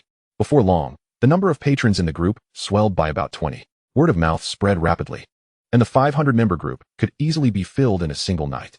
In the midst of this bustling environment, Wu Xian managed to steal a moment to respond to inquiries within the group. She flitted between the diners, serving dishes without ever having a chance to sit down. Thankfully, her foresight in hiring additional help before the weekend prevented her from being overwhelmed. If she were solely responsible for taking orders, serving dishes, and clearing tables, even 3 pairs of hands would not suffice. Currently, she and her colleague could only muster 2 pairs of hands. Indeed, the stress of the situation seemed to be inherited. Wu Xian was frazzled, yet still pondered the notion of having 3 pairs of hands. Meanwhile, Fang Shang, after preparing the spicy scrambled eggs, contemplated his burgeoning popularity. The patrons flocking to his establishment were drawn by his culinary skills, and he worried whether this dish would tarnish his image as a culinary genius. The blessings of the modern era meant that any missteps would be captured in high definition, to safeguard his illustrious culinary reputation for the future. He felt compelled to nurture his skills from a young age. Just as he was lost in thought, Wu Xian breezed in and took the spicy scrambled eggs from his hands, questioning whether he had become too fatigued to continue. He assured her he was not tired. The ingredients for the soup were prepped, and as long as he monitored the heat, all would be well. Returning to his task, he resumed cracking eggs into the simmering clay pot meat pie. If the meat pie was steamed alongside the eggs, the broth might lose its clarity. Once the meat pie was thoroughly cooked and the broth was boiling, he would drop a raw egg in. The egg white would immediately coagulate, preserving the integrity of the meat pie and the soup's color, preventing any murkiness. Just before serving, he would sprinkle some chopped green onions and goji berries, adding a pinch of pepper for seasoning. No need for chicken essence or MSG, as the natural flavors were already delightful. "Dad, don't boil all the dumplings. Save some for us to eat tonight." Fang Shang watched as his father continued to boil dumplings, feeling tempted himself. He set aside 50 dumplings, which should suffice for their meal, given their substantial size. The saying that a growing child can out-eat an adult was certainly true. Fang Shang had once thought he had a decent appetite, but after tasting his own cooking, he found he could eat even more. After school, he often devoured 4 or 5 buns in one go. As for these dumplings, he felt he could easily manage 20. Nan and the patron who wanted to share a table exchanged glances as the spicy scrambled eggs were placed on the table. Nan offered an awkward smile, acknowledging that the dish might not meet their expectations. The appearance of the scrambled eggs starkly contrasted with that of the clay pot soup. The scrambled eggs, lacking form, were merely a jumble of overcooked peppers and eggs. Scattered on the side were bits of chili, clinging to a bit of egg batter. The mixture still pale and far from the desired golden hue. The varying shades were unappetizing, leaving much to be desired. Surely, this was not the work of the junior chef. It must have been the proprietor himself. The unexpectedness of such a thought left Nan momentarily blank. His mouth agape. He instinctively glanced towards the kitchen. Their table was quite close to it, merely separated by 2 large round tables. Unsurprisingly, nearby diners Wu Xian and Fang Jun had overheard the remark. Fang Jun's face visibly reddened, and in the next moment, he rolled up his sleeves, ready to storm out. Fang Shang, unable to empathize with his father's emotions, felt a twitch at the corners of his mouth, like a muscle spasm, as he urged, "Dad, please, calm down. The customer is always right. It's a trivial matter, just a minor issue." Concerned for the dining experience of the patrons, he wrapped his arms around his father's waist, preventing him from leaving, all the while suppressing a smile. Wu Xian, witnessing the father-son duo's commotion, awkwardly chuckled while trying to shield Nan's view. Lowering his head, Nan chuckled softly as he picked up a piece of chili scrambled egg and brought it to his mouth. The familiar flavor spread across his palate, evoking a warmth in his eyes. Now, having indulged to his heart's content, he had learned to manage his emotions, no longer succumbing to tears in public. Memories of youth linger profoundly. The more one attempts to forget, the more vivid they become. After several days without his mother's cooking, he savored each bite, as if he hadn't eaten in days. The diners, initially skeptical of the dish, began to question their own judgments upon witnessing Nan's enthusiasm. How could they doubt the culinary skills of the junior chef? This chili scrambled egg, albeit unappealing in appearance, must possess a delightful taste. Observing Nan relish the dish, they hastily set aside their soup and eagerly grabbed their chopsticks, scooping a generous portion of chili scrambled egg into their mouths. One bite, and the spiciness of the chili mingled with the texture of the egg flooded their senses. Their anticipation swiftly turned to disappointment. Indeed, this must be the work of the proprietor. The chili's intense heat overshadowed the egg's flavor, leaving only a hint of saltiness to accompany the overwhelming spice. This dish could truly be described as insipid. What is this flavor? The diners' expressions contorted in disbelief, feeling deceived. It was not as they had envisioned. "I find it rather pleasant," Nan remarked, enjoying his meal, having grown accustomed to it. The diners, however, began to suspect something was amiss. This was a far cry from the delightful cold dishes and soup prepared by the junior chef. Finishing a mouthful of chili scrambled egg, one diner quickly seized a dumpling, dipping it into vinegar before taking a hearty bite. The texture of the handmade dumpling skin was noticeably distinct from those sold outside. It was thicker and possessed a delightful chewiness. A single dumpling was substantial enough that one could only manage a third of it in a single bite. Enveloped within a delicate, closed dough, exquisite juices await. With a single bite, the savory essence of pork unfurls in the mouth, melding seamlessly with the tender meat as it is chewed. There exists no other flavor. Merely the fragrant aroma of wheat from the dough intertwining with the succulence of the pork. This marks his inaugural experience with dumplings filled solely with pork. Previously, even when ordering pork-filled dumplings, a single bite would reveal the presence of scallions. The same holds true for buns, which, although claiming to contain pork, are never purely meat, always requiring a hint of scallion for seasoning. The texture of these dumplings filled exclusively with meat is truly substantial. The rich umami of the pork is so pronounced that it feels as if each dumpling contains the size of 2 meatballs, yet the texture is far more tender, devoid of any dryness. It is often suggested that such pure meat dumplings should be consumed sparingly, as they can quickly become overwhelming. However, he soon realizes the advantage of a slightly thicker dumpling skin, which serves to balance the dish as a staple food, allowing him to consume an entire dumpling without feeling satiated. Paired with a piquant and garlicky vinegar sauce, it is indeed a delightful appetizer. After savoring this dumpling, the diner completely forgets the potency of the earlier chili scrambled eggs. He enthusiastically points to the dumplings on the plate, urging others to try them. "Delicious. You must have a taste." Hesitantly, Nan picks up a dumpling, dips it in the vinegar sauce, and takes a bite, nodding in approval. The flavor is undeniably superior, surpassing those purchased from previous dumpling shops, evoking a sense of home-cooked warmth. Henan takes another substantial bite alongside the chili scrambled eggs, observing him relish such delectable dumplings. The other diners cannot resist the allure of the chili scrambled eggs, completely won over. At the round table, one cannot help but wonder if having a single occupant is somewhat wasteful. Is it not permissible to share a table? Customers who have just finished work and arrived at a June's stall, noticing the long queue at the entrance, are puzzled to see an entire round table available solely for Wu Fa. That table is reserved for 6, the others have yet to arrive.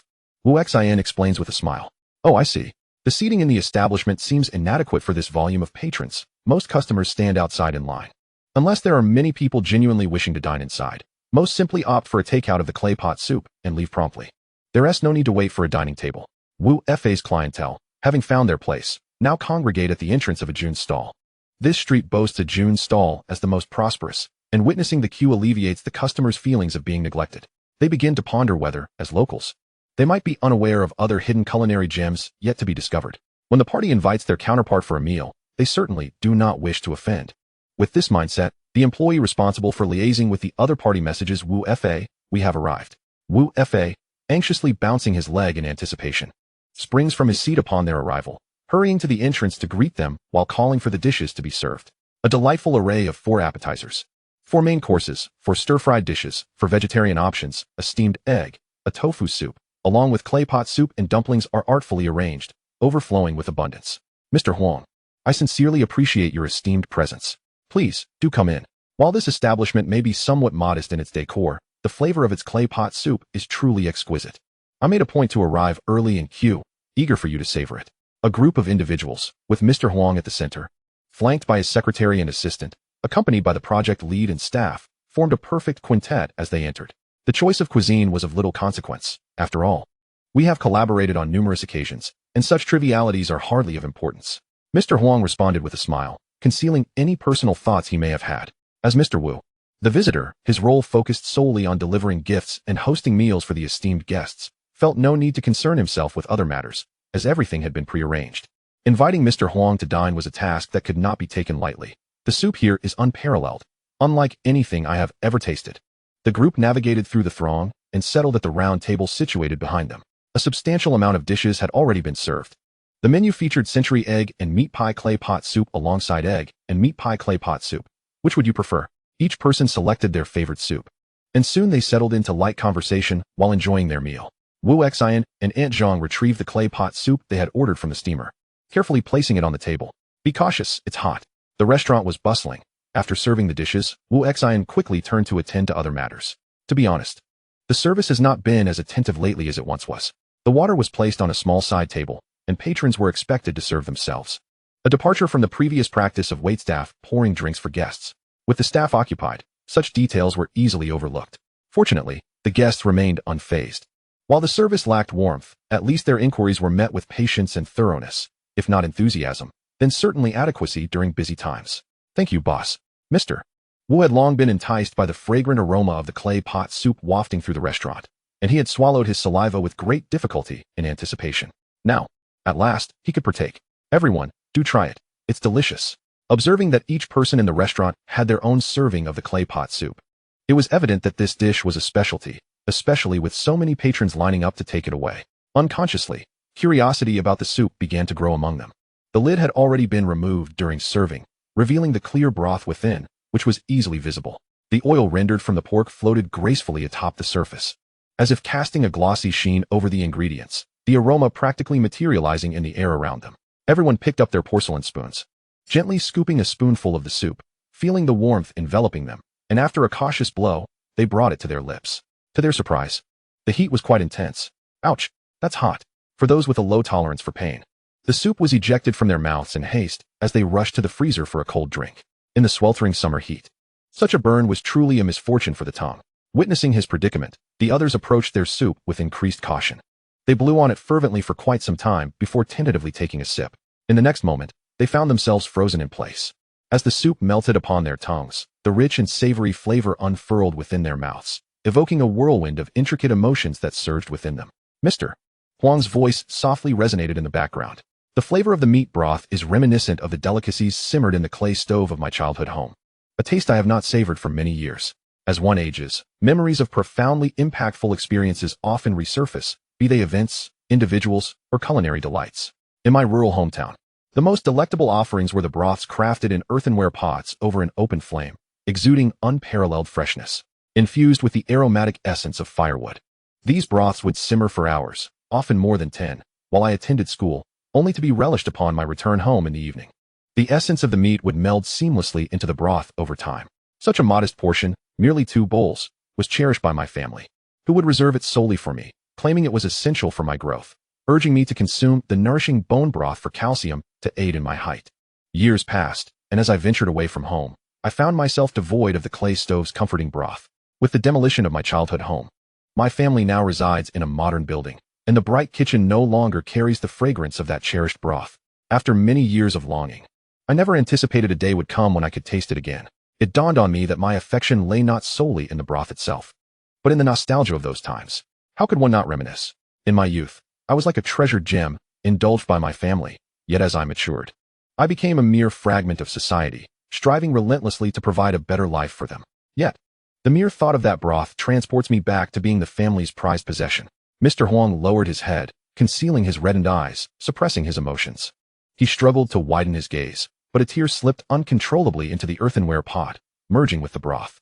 Mr. Huang had not anticipated such a poignant moment. With a bittersweet smile, he continued to ladle the broth into his mouth. The addition of the tear did not alter the flavor, but rather intensified the emotions woven into the experience.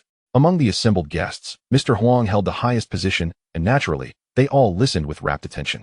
Indeed, even the hearty rice cooked in the clay stove of my childhood was exquisite, with rice simmering below and vegetables steaming above, culminating in a meal that was served all at once, where the crispy rice crust was particularly delightful. Colleagues from my rural hometown resonated deeply with this sentiment. For reasons unknown, there exists an unshakable belief that certain aspects of rural life surpass their urban counterparts in taste. Each locale possesses its own flavor, and even the taste of water varies subtly. When I dine outside, the porridge and congee cannot compare to the rustic flavors produced in a large iron pot over an open flame, where the rice retains its fragrant essence. Unlike others, I declare that the meat pie broth is the finest I have ever encountered, truly fresh. Mr. Wu has an exceptional talent for discovering such delightful establishments, one that even we locals are unaware of. As we discussed this, Mr. Huang and the others turned their gaze toward Mr. Wu. This was indeed true. Although they did not disclose their hometowns being in Jiaqing, they had resided here for an extended period due to work and should, in theory, be more knowledgeable about local culinary delights than a visiting outsider. Yet, this quaint eatery had eluded their notice until Mr. Wu uncovered it. Oh, it's all a matter of fate. My hotel is quite nearby, and when I ordered takeout for the clay pot soup at noon, I found it delightful and decided to come early to secure a table, he exclaimed. What serendipity indeed. The business at the restaurant is thriving, and it is commendable that you arrived early to queue. Everyone should indulge a little more, lest we disappoint Mr. Wu's goodwill. General Huang appreciates this gesture. Indeed, he is thoroughly satisfied with the soup, causing a broad smile to grace his face. Around 7 in the evening, some followers of Shang, who were eager to experience Fang Shang's culinary prowess, unexpectedly discovered that he had posted an update. The accompanying image depicted him queuing at the entrance of Ajun's stall, with the establishment's name clearly visible alongside its location. The caption, however, was left blank. Yet, the implication was unmistakable. Earlier that morning, this individual SIP address was registered in Ontario, but now it indicated a location in Daxing Province, where Ajun's stall is situated. What does this signify? It suggests that these fans, who daily berated him, have now compelled him all the way to Daxing. What could be the purpose of this? Could it be that he intends to confront them in person? Or perhaps, the fans are now seeking accountability from the main figure, directly approaching the young proprietor? The realization sent a wave of panic through the fans. As the saying goes, those who do not engage in wrongdoing need not fear the knock of ghosts. Some remorseful fans, having lambasted him, shared this particular post in the Ajun stall's customer group. In a group of several hundred fans, many immediately recognized Shang. Isn't that the good person brother? He has come to Daxing? What is the situation? Doesn't he come from our area? Is he really queuing? My goodness. Did we drive him here with our scorn? While some recognized Shang, others were unfamiliar with Fang Jun's online persona. What is happening? What are you all discussing? Isn't he just here to queue for a meal at Ajun's? Confusion reigned among the members of the group. The fan base on social media was limited, with many having joined the group after dining at the restaurant. They were too engrossed in enjoying their soup to notice the building chatter. Seeing that many in the group were unaware, fans familiar with Fang Jun's online presence began to enlighten them. The story is quite lengthy and traces back to the first time the boss's son attempted to cook. The boss had sought advice from netizens on how to instill an appreciation for the hardships of cooking in his son, thereby fostering a desire to learn. Ironically, the young proprietor not only failed to grasp the difficulties of cooking, but grew fond of it instead. The boss felt his authority threatened and continued to seek advice through videos. It was at this juncture that the good person brother made his entrance, suggesting that the young proprietor be required to complete his homework before being allowed to cook. Upon hearing this, some longtime patrons in the group had an epiphany. So that's why we could still enjoy cold dishes from the young proprietor on school nights. But this week they were unavailable. He hadn't finished his homework. Now it all makes sense. As the narrative unfolded, everyone finally grasped why there was such astonishment regarding this social media post. Is anyone dining at the restaurant? Can anyone confirm if the good person brother is causing a ruckus? Surely, with so many diners present, who would dare create a scene? But what is his purpose here? The fans of Ajun stall were all intrigued by this question. Without the barrier of the internet, everyone has become considerably more amiable in Shang's comment section. My dear fellow, may I inquire what brings you to our splendid city? Are you here to dine at Ajun's stall? Within these brief lines of commentary, there are also bewildered passersby who, upon seeing Ajun's stall, felt compelled to leave enthusiastic remarks. I too visited Ajun's stall for a meal today. The disparity in quality between weekdays and weekends is quite pronounced. Fans awaiting a response for an eternity, upon encountering this incongruous comment, could not resist replying. Chapter 50. Is this person alright? Additional update. Since the boss's son returned from school for the weekend, if you found the food delectable, it was undoubtedly the handiwork of the boss's son. After responding, the fan anxiously refreshed for a long while, almost succumbing to their own impatience. After posting on a certain platform, Shang had no inkling that his casual comment would cause such distress to the devoted patrons of Ajun's stall. He finally relished the earthenware soup crafted by the young proprietor, and in a moment of vexation, slapped himself. The sound of the slap startled the other diners in the establishment. There were patrons weeping over their soup, some in joyous tears. Yet none had the audacity to slap themselves. Shang struck himself with a forceful hand, blushing immediately after. Wu Xan stood nearby, flustered and unsure of how to respond. She oscillated between glancing at the tray in her hands and the floor around her, even extending a hand toward Shang to inquire about his well-being. Caught between serving dishes and retreating, she found herself in a flurry of activity. Shang gazed longingly at the empty earthenware, wishing he could savor just another sip. If this soup was the epitome of broth, then what he had consumed in the past was but mere water, lacking any semblance of flavor compared to this exquisite concoction. This meticulously simmered soup encapsulated the essence of its ingredients' freshness. Such flavor cannot be achieved merely by adding MSG or seasoning. It is rich and smooth on the palate without being cloying, instead imparting a refreshing sweetness. Its base is savory, the meat aromatic, the eggs tender. Truly, no other soup can compare. Yet, the portion barely fills a 6-inch rice bowl, and he found himself wanting more, having only just begun to appreciate its delightful taste. Instinctively, he yearned for another serving. But alas, there was a purchase limit. For the first time, Shang deeply regretted his earlier suggestion. With such remarkable culinary skills, what need is there for further study? Not every university-bound individual possesses this talent. No, even among the multitude of chefs in the world, how many could, at the tender age of 10, create dishes of such caliber? Mastery in this art cannot be faked. Such exquisite taste is unparalleled. The young proprietor's father lacks this skill. Only the young chef in the kitchen could produce such magic. Dear guest, are you well? Wu Xian inquired with concern as she placed a plate of potato pancakes on the table. Shang looked up with a sorrowful expression. His eyes filled with anguish as he gazed at Wu Xian. May I retract my previous statements? Is it too late now? Wu Xian, perplexed, struggled to comprehend his meaning. Guest, I do not quite understand what you are saying. Shang's eyes brimmed with tears, filled with remorse as he opened a certain app, revealing his comment to Wu Xian. Wu Xian was, of course, familiar with this remark.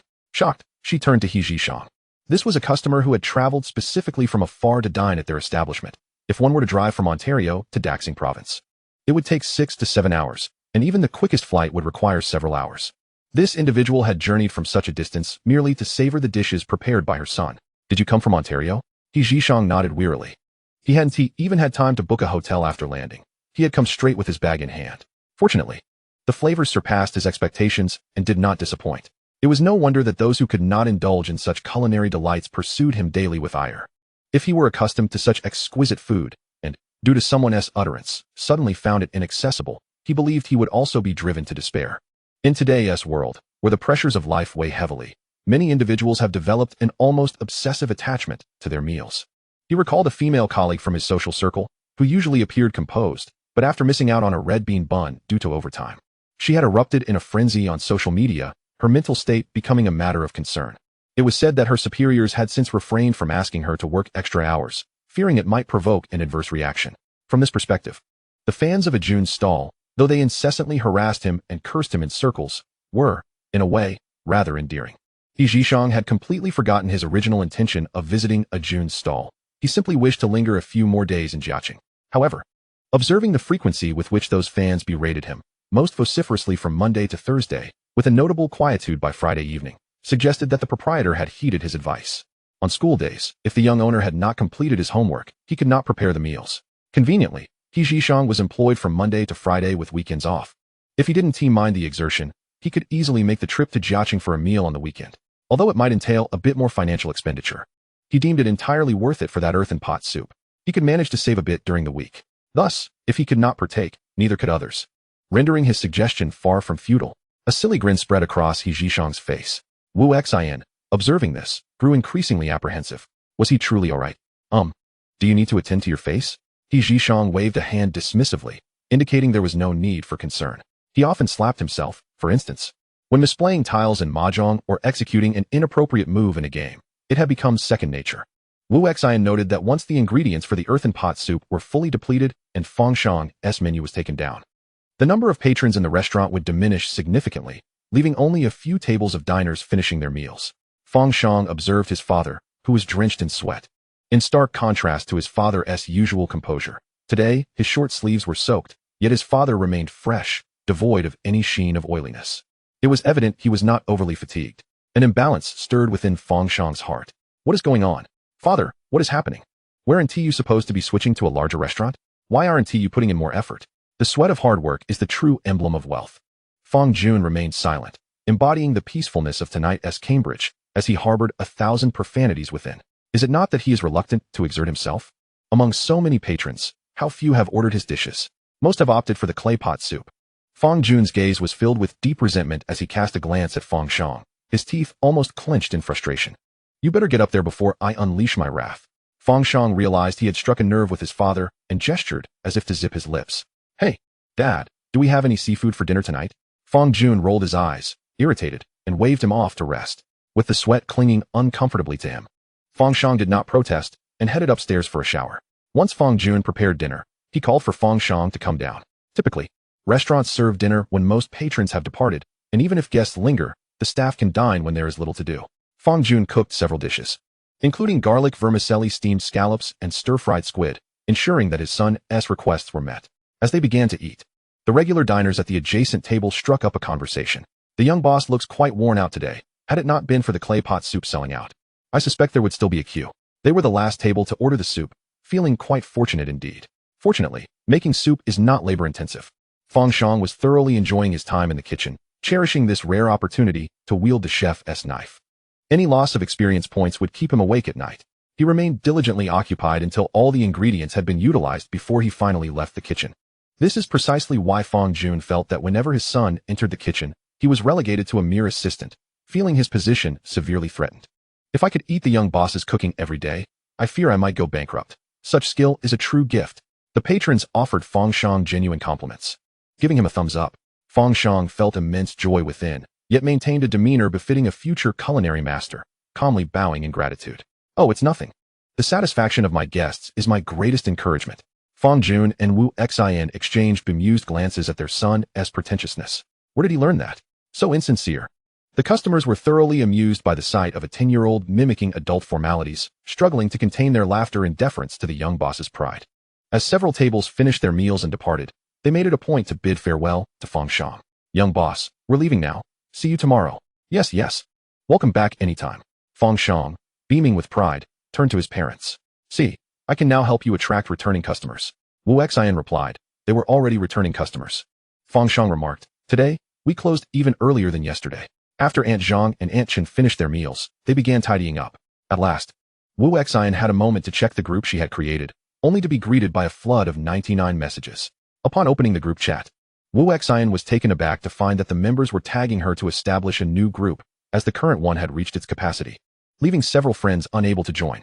She was astounded. Although she was aware that the business at the restaurant had been thriving recently, She attributed this success to her son and had not fully grasped its magnitude until now. Observing the number of participants in the chat, she began to comprehend the extent of her son's ability to attract followers to the establishment. Swiftly, she created the new group and responded to the messages, finally finding the opportunity to scroll back through the previous discussions. With hundreds of messages to peruse, it was the perfect accompaniment to her meal. Wu Xin, when unhurried, relished her food at a leisurely pace, often multitasking with her phone, as this was her personal method of unwinding. As she scrolled through the messages, she noticed that the group had been discussing the well-regarded Goodman brother. Sensing the fans' concern over the situation, she promptly replied, clarifying that Goodman brother had merely dined at their restaurant, praised the delicious dishes, and there was no cause for alarm. She felt a swell of emotion upon realizing how genuinely the patrons appreciated her son's culinary skills, caring enough to inquire about his well-being. Even being ahead of her in knowing about Goodman brother's visit, they had all tagged her in the chat. Unfortunately, due to the restaurant's bustling activity at that time, she had been unable to check the messages promptly, which had caused the fans undue worry. Touched, Wu Xin continued to respond to the messages one by one, even sharing the QR code for the secondary group on a popular platform for promotion, as well as posting the QR code on the food delivery platform to ensure that customers could easily find their way. Mr. Wang's suggestion was quite astute. Given the irregularity of the dishes offered by Fang Shang, notifying the group about the availability of specific meals would prevent customers from arriving only to find them sold out, thereby saving time and effort for everyone involved. Those interested would surely join the group to inquire. The couple was engaged in their respective tasks, one responding to comments on the platform while the other replied to messages in the group. Meanwhile, Fang Shang was in his room, using a tablet to respond to classmates. Many of his peers, accompanied by their parents, had come to purchase the clay pot soup he prepared for lunch and dinner. Due to the busyness of the moment, he had promised to chat later, and now that he had finished, he had to reply to each message individually. They were all classmates, and their relationships were amicable. However, he was soon called away by Dai Tianyu to play games. As a primary school student, he only had the weekends to indulge in gaming, as he rarely had access to a phone during the week. After a brief play session, Fang Shang lost interest and began to ponder what dishes he would prepare the following day. His experience points had barely reached half of the requirement for leveling up from 2nd to 3rd tier, and conservatively estimating it would take at least another 2 weeks to achieve this goal, prompting him to accelerate his efforts. The system's learning space allowed for the manipulation of time. If he were more resolute, he could adjust the external time to a minute while 100 years passed within the space. However, he found it challenging to remain in the space alone for such an extended period. When his learning progress faltered, he would repeatedly study within the space, significantly enhancing his pace. The patron's observations were indeed accurate. Fang Shang's culinary skills were far beyond those expected of a mere 10-year-old. Considering his time spent studying in the space, he had likely accumulated at least a year's worth of experience. His innate talent for cooking was not solely based on the most vivid memories of flavors, but was a true chef's gift. In the realm of culinary arts, he effortlessly comprehends recipes at a glance, and with a mere taste, he can replicate dishes with remarkable precision. This innate talent, though seemingly trivial, is indeed a gift. A craving for crucian carp and tofu soup has struck him. He plans to experiment with it tonight and prepare it for sale in his shop the following day. Alongside this delightful broth, he contemplates crafting a simple cold dish. After considerable reflection on his desires, he ultimately resolves to make poached chicken, succumbing to his meat cravings. The thought of a perfectly prepared poached chicken, untouched, as he dons gloves to tear off a leg and dip it into sauce, is utterly tantalizing. As a young man, he is particularly driven by his appetite for meat. A single meal devoid of it leaves him yearning. He meticulously notes down his planned menu on a piece of paper and places it in the living room before retiring to bed, immersing himself in culinary studies through dreams. After 8 hours of slumber, his alarm sounds, heralding the dawn of another invigorating day.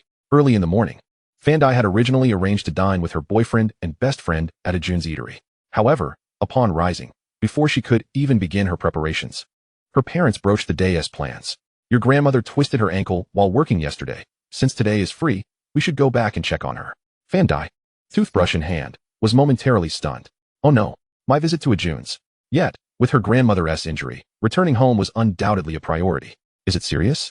How is she? She inquired anxiously after spitting out her instant noodles. I don't believe it's severe. She said she would just rest at home. Let us head back after breakfast. We should arrive by noon. Her family resides in Jia City, while her grandmother lives in their hometown, approximately a 3-hour drive away. The journey home isn't overly cumbersome, allowing for a spontaneous departure. All right, Fandai replied, though her hesitance was apparent, easily discernible by her parents. What's wrong? Do you have a date with you today? Yu Haobo often picks Fandai up for outings, and her parents are well acquainted with him. It's not uncommon for young couples to have weekend plans. Yes, we had lunch planned, but it's fine. Visiting my grandmother is undoubtedly more important. Regrettably, she lamented the missed opportunity to savor the dishes prepared by the little chef over the weekend. Very well, inform you, and we shall pack and leave. While Fandai enjoyed her breakfast, her parents had already prepared the nutritional supplements and red envelopes for their trip. Although the elderly in the village do not require much, they always set aside some cash for living expenses during their visits. After finishing their meal, the family of 3 set off for their hometown. Just as Fandai anticipated Yu Haobo waking up, she canceled their plans for the day to clarify the situation. Indeed, she had a keen sense of his schedule. Within 10 minutes, a message from Yu Haobo arrived, accompanied by a transfer of 2,000 yuan. Please send my regards to your grandmother. This is my token of affection. Be sure to deliver it. Given their unmarried status, his gesture might seem slightly inappropriate, yet it clearly indicates that he holds her family in esteem. Touched by her boyfriend's considerate actions, Fandai shared his gesture with her parents, significantly enhancing their impression of him. They even suggested treating him to a meal upon their return. Upon hearing the suggestion, Yu Haobo promptly agreed to queue at Ajun's stall in the evening, waiting for Fandai and her family to return so they could dine together. Fandai found this idea delightful, as she was regretting the missed opportunity for lunch at Ajun's. It was a pleasant surprise to find a silver lining. As for returning home today, it was certain they would. Tomorrow was Monday, and all 3 of them needed to work. They would definitely visit Grandma, and then head back in the afternoon. Mom, Dad, Xiao Yu mentioned he'd reserve a place for dinner tonight, so we can go straight there without worrying about what to eat later. I assure you, that restaurant is exceptional, though it can be hard to get a table.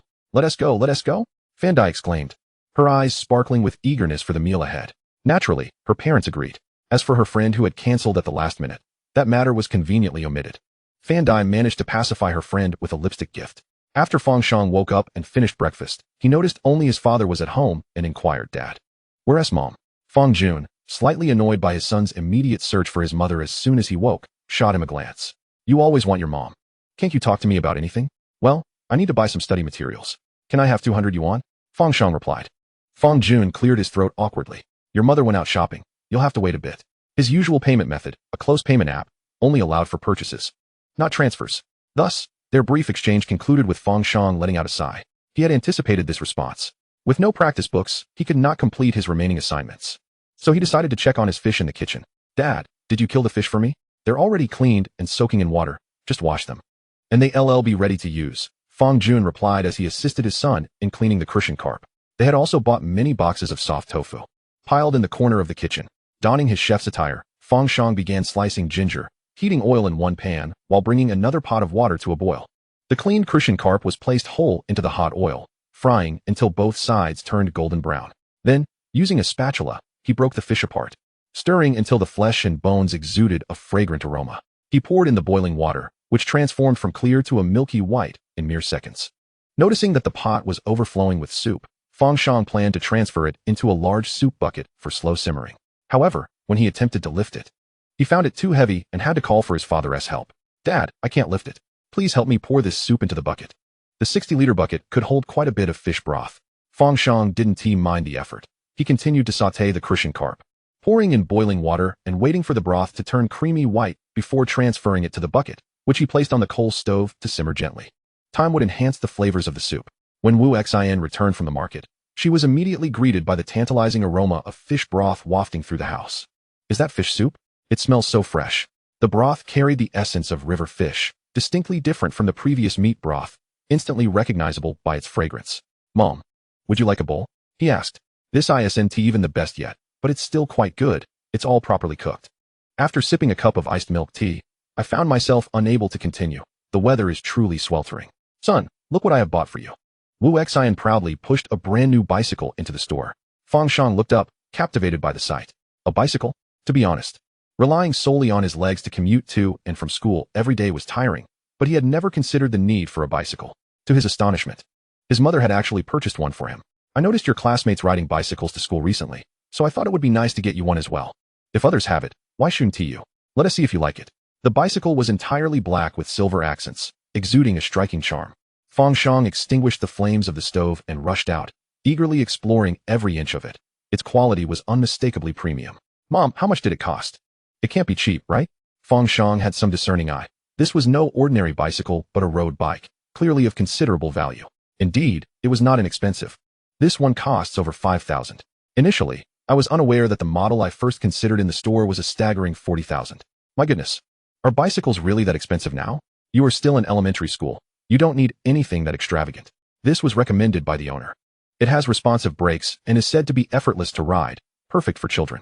The seat is adjustable, allowing it to be used for some time. Seeing her son's joy, Wu Xin felt that her expenditure was justified. She had specifically sought out this brand after noticing it was what her son's classmates rode. Clearly, he had taken a liking to it, having gazed at it several times. Mom, a few hundred yuan ones would suffice. Why spend so much? Fang Shang sighed, lamenting the exorbitant price. How many vegetables must I sell to recoup that cost? Business has just started improving, and yet we're spending money like this. Such a spendthrift mother.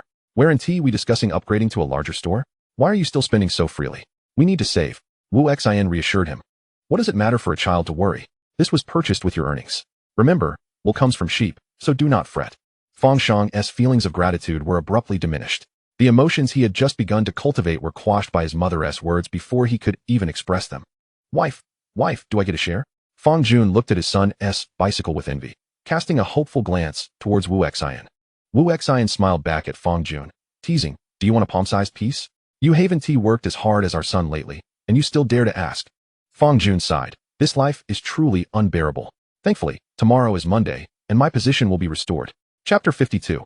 Carp and tofu soup. Fang Jun genuinely felt like crying. In the past, he had a group of online supporters rallying behind him.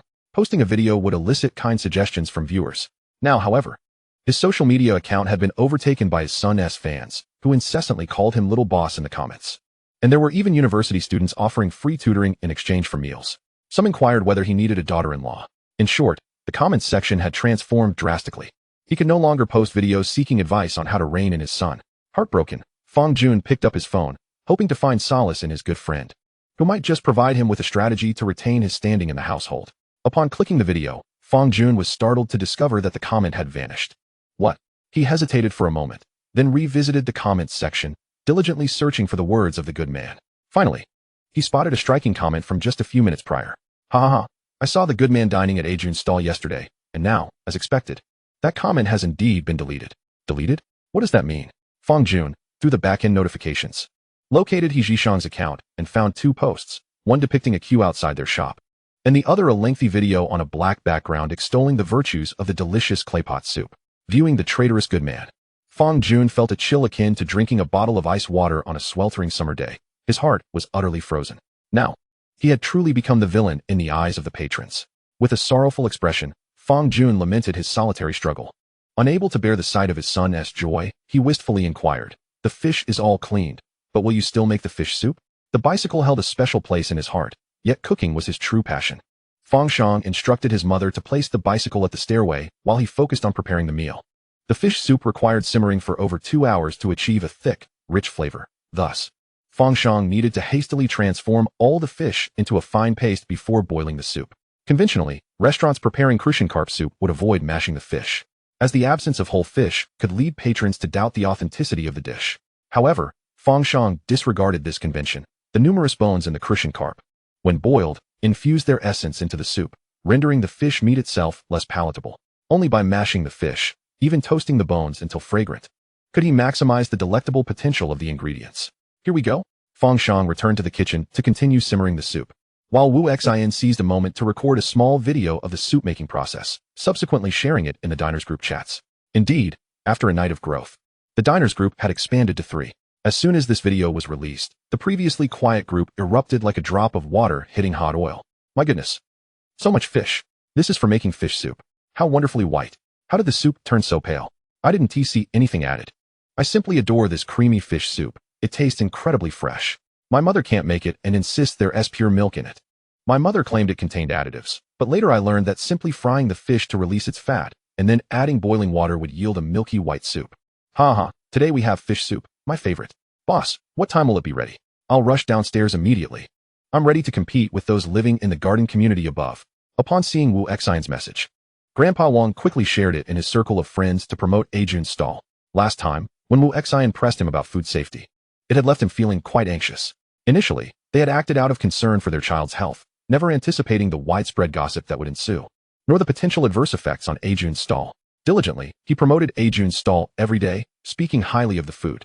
Those unaware simply thought he was an ardent fan of Ajun's culinary offerings, oblivious to any ulterior motives. Wang Gaojun and Fang Yaoyao are in the same predicament, as it was they who instigated the situation.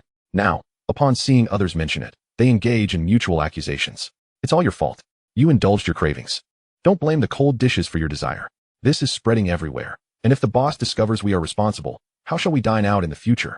Had you not suggested that our university classmates could assist with the identification, I would not have entertained such notions, so you bear part of the blame as well.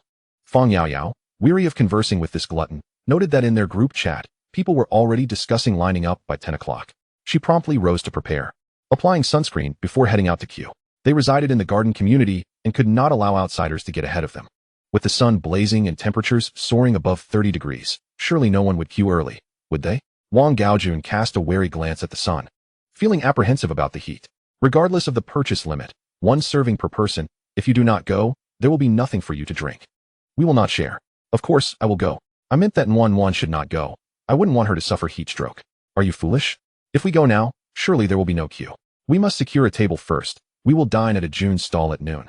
Fang Yaoyao had lost interest in conversing with him. Indeed, what they say online holds true. The secret to maintaining a good mood is not to engage in conversation with one's husband. How had she not noticed his sluggishness and lack of intellect during their courtship? Moreover, he is greedy and lazy. Without the assistance of in-laws, this establishment would surely falter. Not long after Wu Xian posted a video, patrons living nearby began to arrive at the restaurant. She was astonished to see customers arriving before 10 o'clock. Have you come this early? We are not yet open for business. The staff has not even arrived. I apologize. We open at 10:30, and the cleaning is not yet complete. We cannot accommodate customers at this moment. However, once they had arrived, the customers were reluctant to leave. It's fine, boss. I will sit inside and wait. It is far too hot outside. If I were to return home, I would exhaust myself. The patrons who had descended after reading the group messages gazed longingly at Wu Xian, hoping to charm her into granting them refuge. Wu Xian understood that it was her failure to communicate clearly that had led to this situation. There was no alternative but to acquiesce. Contemplating the establishment of a new policy, it was a rarity for anyone to arrive at a restaurant at 9 or 10 in the morning previously.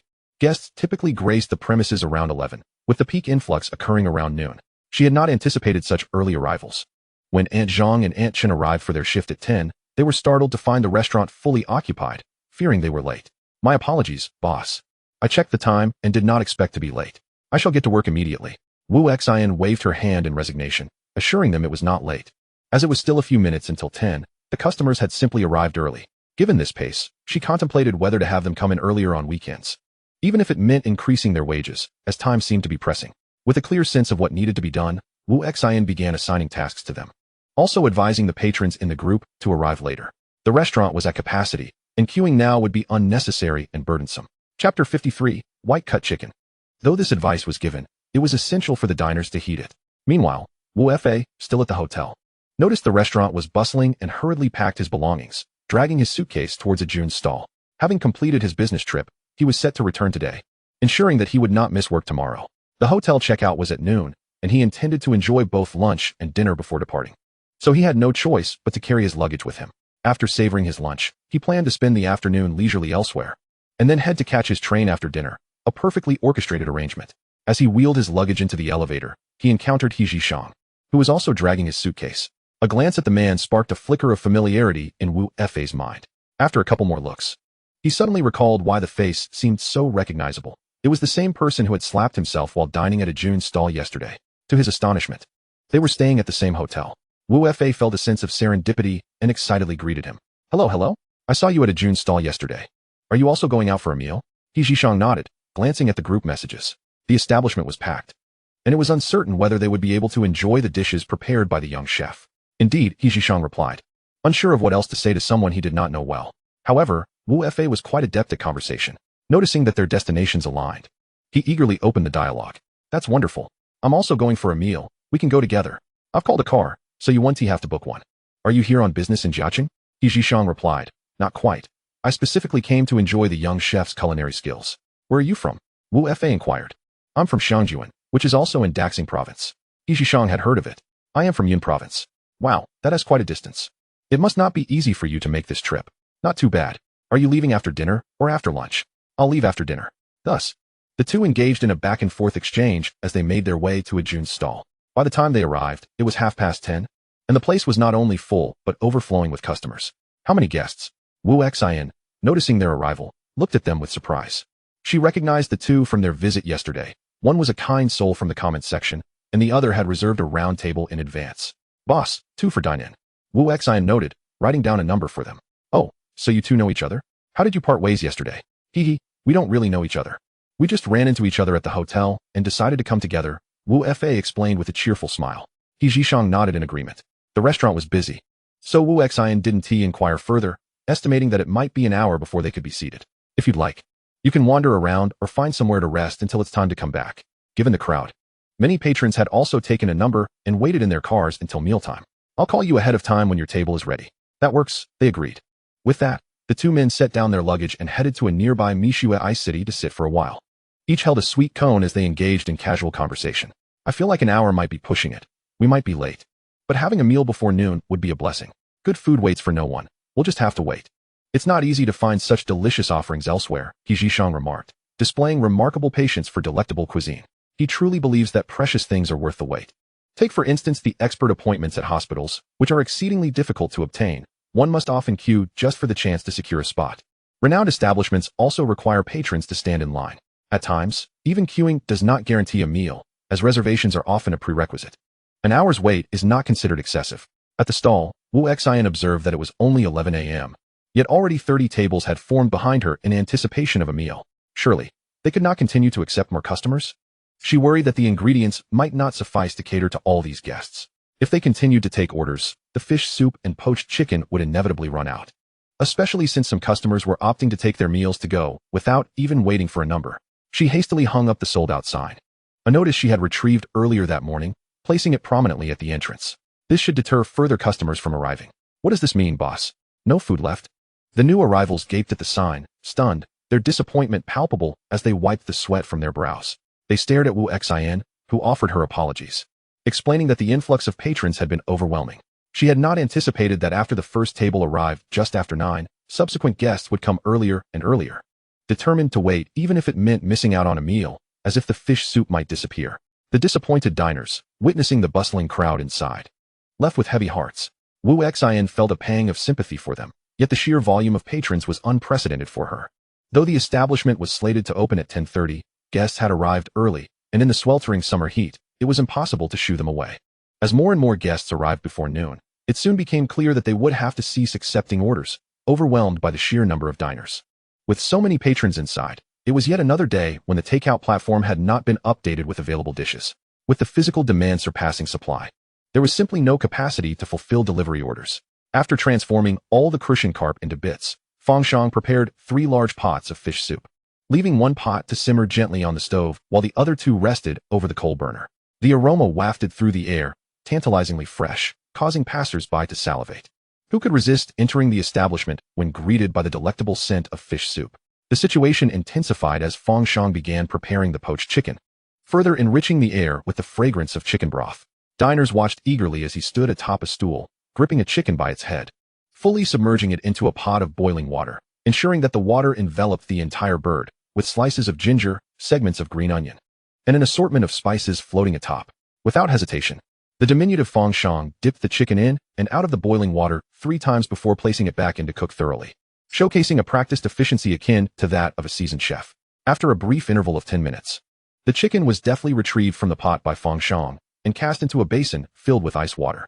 Nearby, the adult chef, presumably the young proprietor's father, wielded a timer, awaiting the 10-minute mark to extract the chicken from the icy depths and place it upon the cutting board, where a collection of more than 10 chickens already lay in a golden, glistening heap, eliciting salivation from all who beheld them. One by one, they eagerly anticipated Fang Shang's next move. If one were to order other dishes, the proprietor would promptly deliver them, allowing diners to finish and depart swiftly. However, for the young proprietor's crucian carp and tofu soup, accompanied by the poached chicken, the patrons had no choice but to await his command.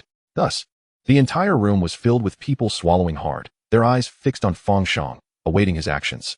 Is it ready yet? The rich, thick fish soup, its flavors nearly coalescing into droplets, wafted steam into the air, visible yet unattainable, such a tantalizing torment. Surely, the first batch of ordered dishes must be ready by now. Young proprietor, how much longer until we can eat? The guests, growing increasingly impatient, were nearly sealing off the window. Noticing that there were still a dozen chickens yet to be cooked, and seeing the anxious looks on the patrons' faces, Fang Shang decided to commence sales. Allow me to prepare a ginger and scallion sauce first. The exquisite flavor of poached chicken is inseparable from the enhancement provided by this sauce. Fang Shang had specifically instructed his father to procure sand ginger, and Aunt Shun had already pounded a small bowl's worth with a mortar and pestle, its spicy aroma wafting through the air. The scallions were selected from the white part to enhance the texture. Instead of being pounded, they were finely minced in a blender. The resulting mixture of ginger juice and the minced scallions, combined with salt, produced an aromatic blend so pungent it could induce a sneeze. Once the flavors were harmonized, Fang Shang calmly heated oil in a pan.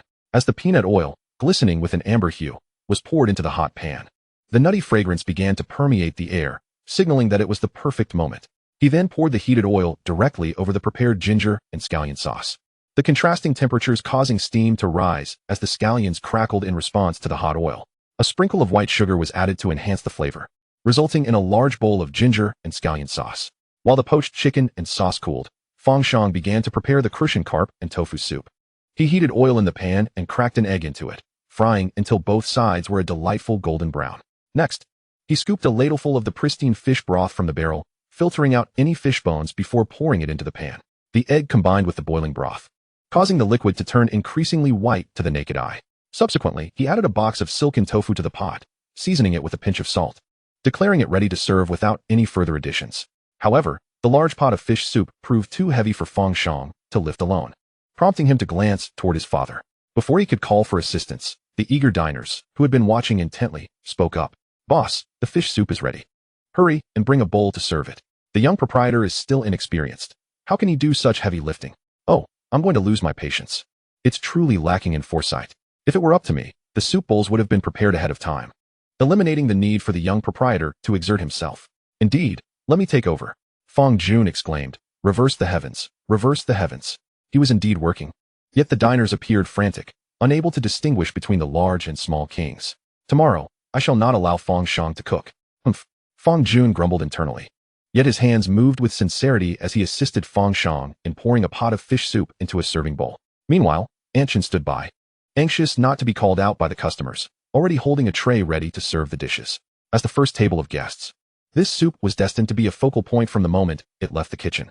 The patrons, oblivious to their disheveled hair and sleepwear, eagerly picked up their phones to capture multiple angles of the fish soup. They then took small bowls, cherishingly ladling themselves a generous serving.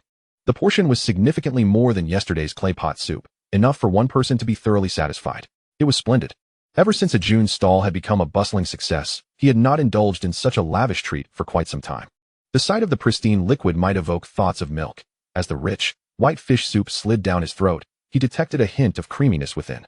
The freshness of the fish soup was vividly expressed at that moment, its rich and smooth texture a delightful caress to the palate. This robust flavor seemed to encapsulate the essence of numerous fish soups, each drop sending shivers of delight through his scalp. The man trembled involuntarily, the soup electrifying him. It was utterly extraordinary. "How is it? Delicious?"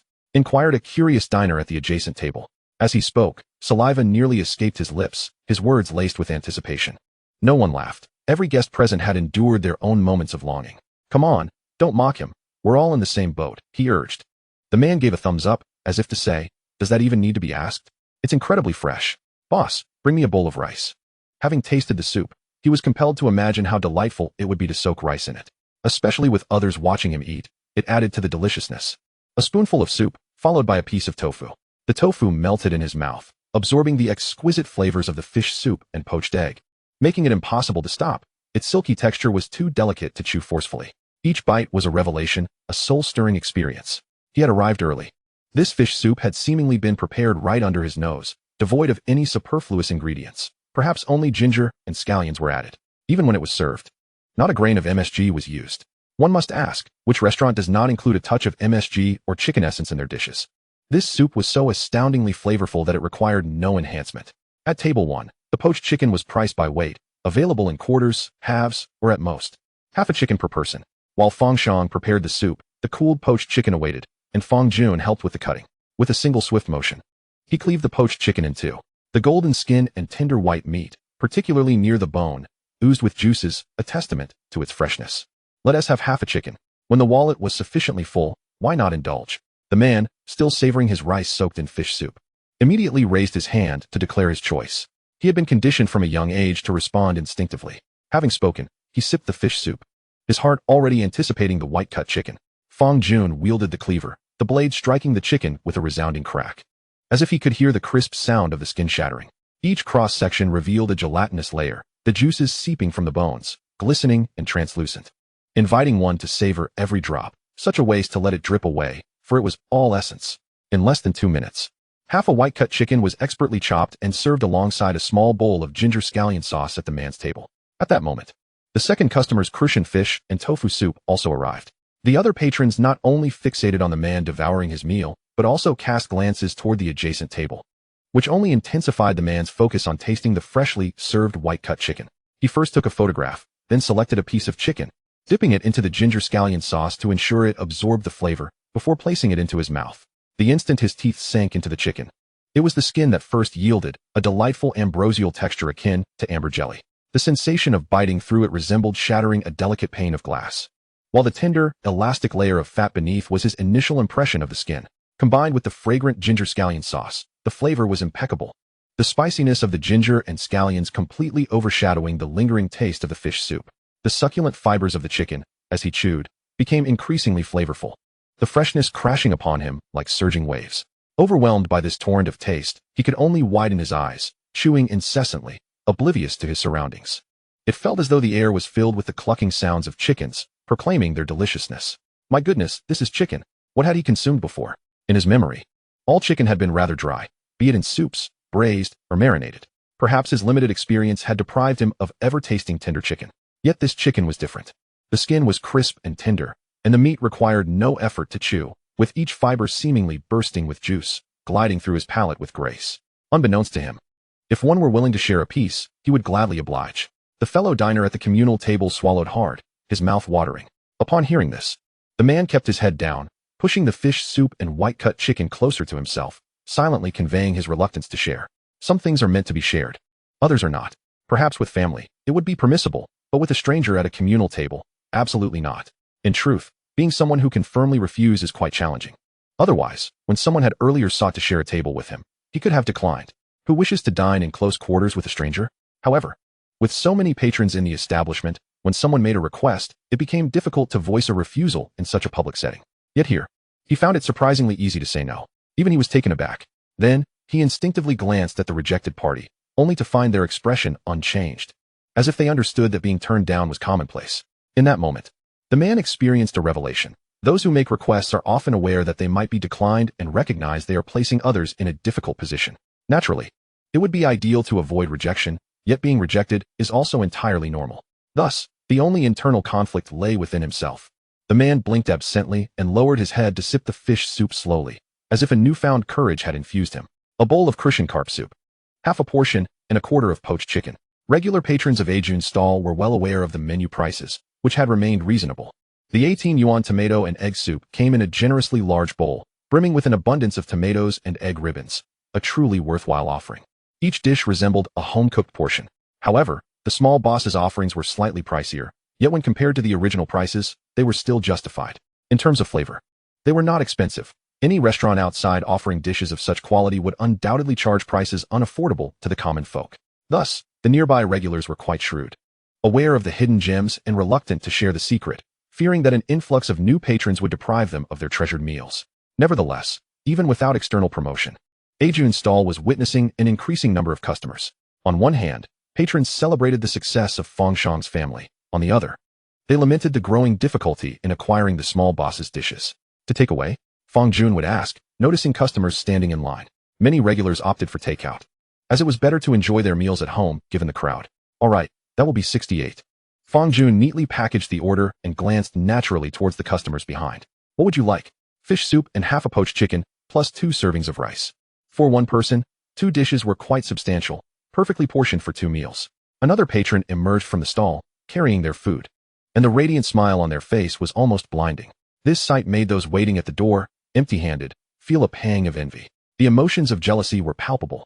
Excuse me, did you purchase the crucian carp soup and poached chicken made by the small boss today? One eager customer, unwilling to leave their vehicle, upon spotting a fellow patron with takeout, excitedly approached. The girl, bewildered by the question, nodded in response. The customer's face lit up with joy. That's wonderful. How much did you pay? I'll give you double. Will you sell it to me? Upon hearing this, The girl's expression shifted to one of caution, akin to that of someone spotting a nefarious character. In the next moment, clutching her meal, she bolted away, disregarding whatever the person behind her had to say. Her rapid departure stemmed from two reasons. First, she was unwilling to part with the meal she had painstakingly queued for 1 to 2 hours to obtain. With Monday approaching, she might not find another opportunity to savor the small boss's dishes for the next 5 days. How could she bear to relinquish it?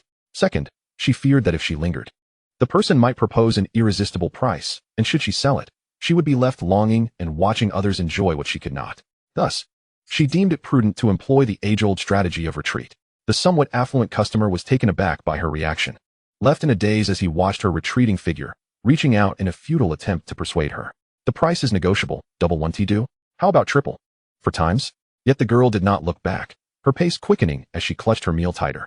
A diner with a modest sum of money glanced back and noticed the curious gazes of those idly queuing inside the establishment, as if witnessing an intriguing play unfold.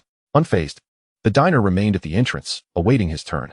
As the next patron emerged, he resumed their previous conversation. Hello, my friend. How about a price for the crucian carp tofu soup and the white-cut chicken? In a flash, the individual before him, clutching his own takeout, dashed away at an astonishing speed, disappearing down the alley in the blink of an eye. The diner, now not merely speechless but seething with indignation, wondered what this meant. Was he somehow toxic? Why did everyone who exited the restaurant flee upon encountering him? Did he possess the ability to snatch their food? He felt utterly insulted. Confronted by the amused expressions of the diners within, the diner stood at the entrance, his anger simmering. He cast a cold glare towards the entrance of the food stall.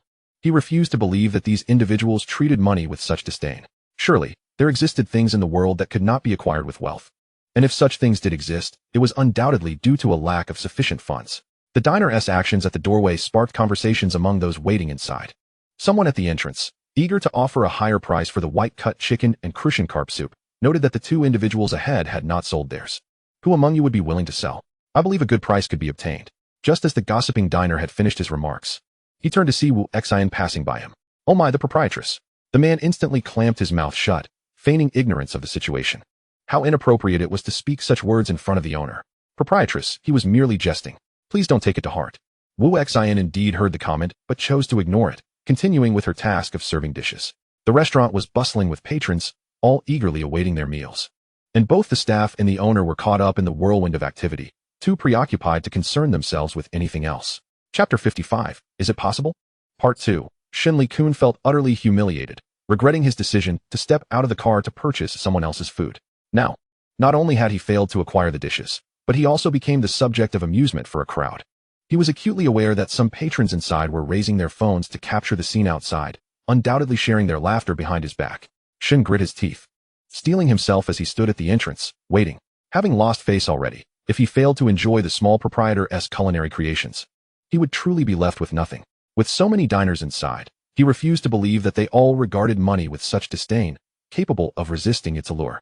Even if it meant incurring a loss, he was determined to savor that meal today. If he succeeded, he could still claim to be a true foodie, unconcerned about the monetary aspect of his passion for gastronomy. If he failed after all this effort, it would only add to the absurdity of the situation. Thus, Shin Kun steadfastly remained at the entrance, oblivious to the sun beating down on him, eagerly awaiting the next diner to emerge. Meanwhile, the patrons inside were curious to see who would succumb to the temptation of wealth and purchase the crucian carp soup and white-cut chicken. Consequently, Fang Shang, bearing his takeaway of crucian carp tofu soup and white-cut chicken, garnered many intrigued glances. As a diligent worker, Fang Shang was unable to place an order for takeout from the small boss at a Jun's food stall. So he naturally decided to purchase his meal directly at the shop. With so many eyes upon him, he lowered his gaze and uncomfortably made his way outside, quickening his pace significantly. It was truly disheartening. With so many people watching, any initial thoughts of making a bold move likely vanished. However, Fang Shang was not overly concerned. The substantial portion of fish soup and poached chicken he had for lunch was certainly too much for him to consume alone. He was unwilling to sell it all. But if he could manage to sell half, he would recoup some of his costs, allowing him to enjoy another meal at the stall later that evening. In any case, it would be a worthwhile endeavor.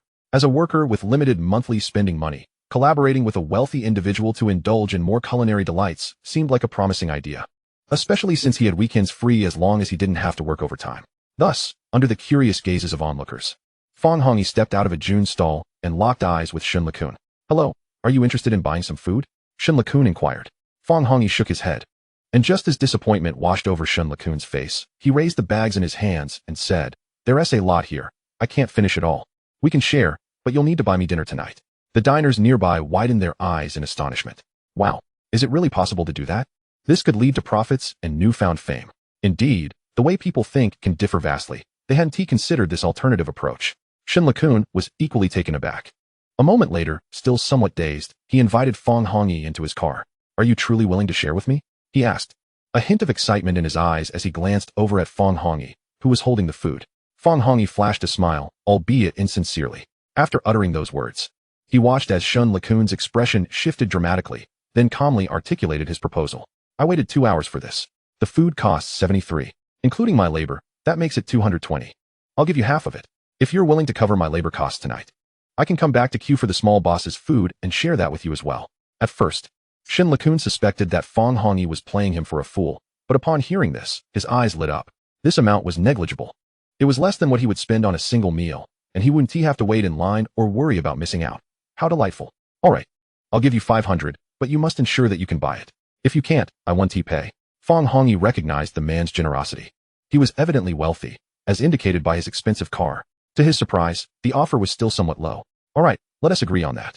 Add me on WeChat so we can stay in touch." After exchanging contact information, the two discussed their plans and decided to find a restaurant for a meal together.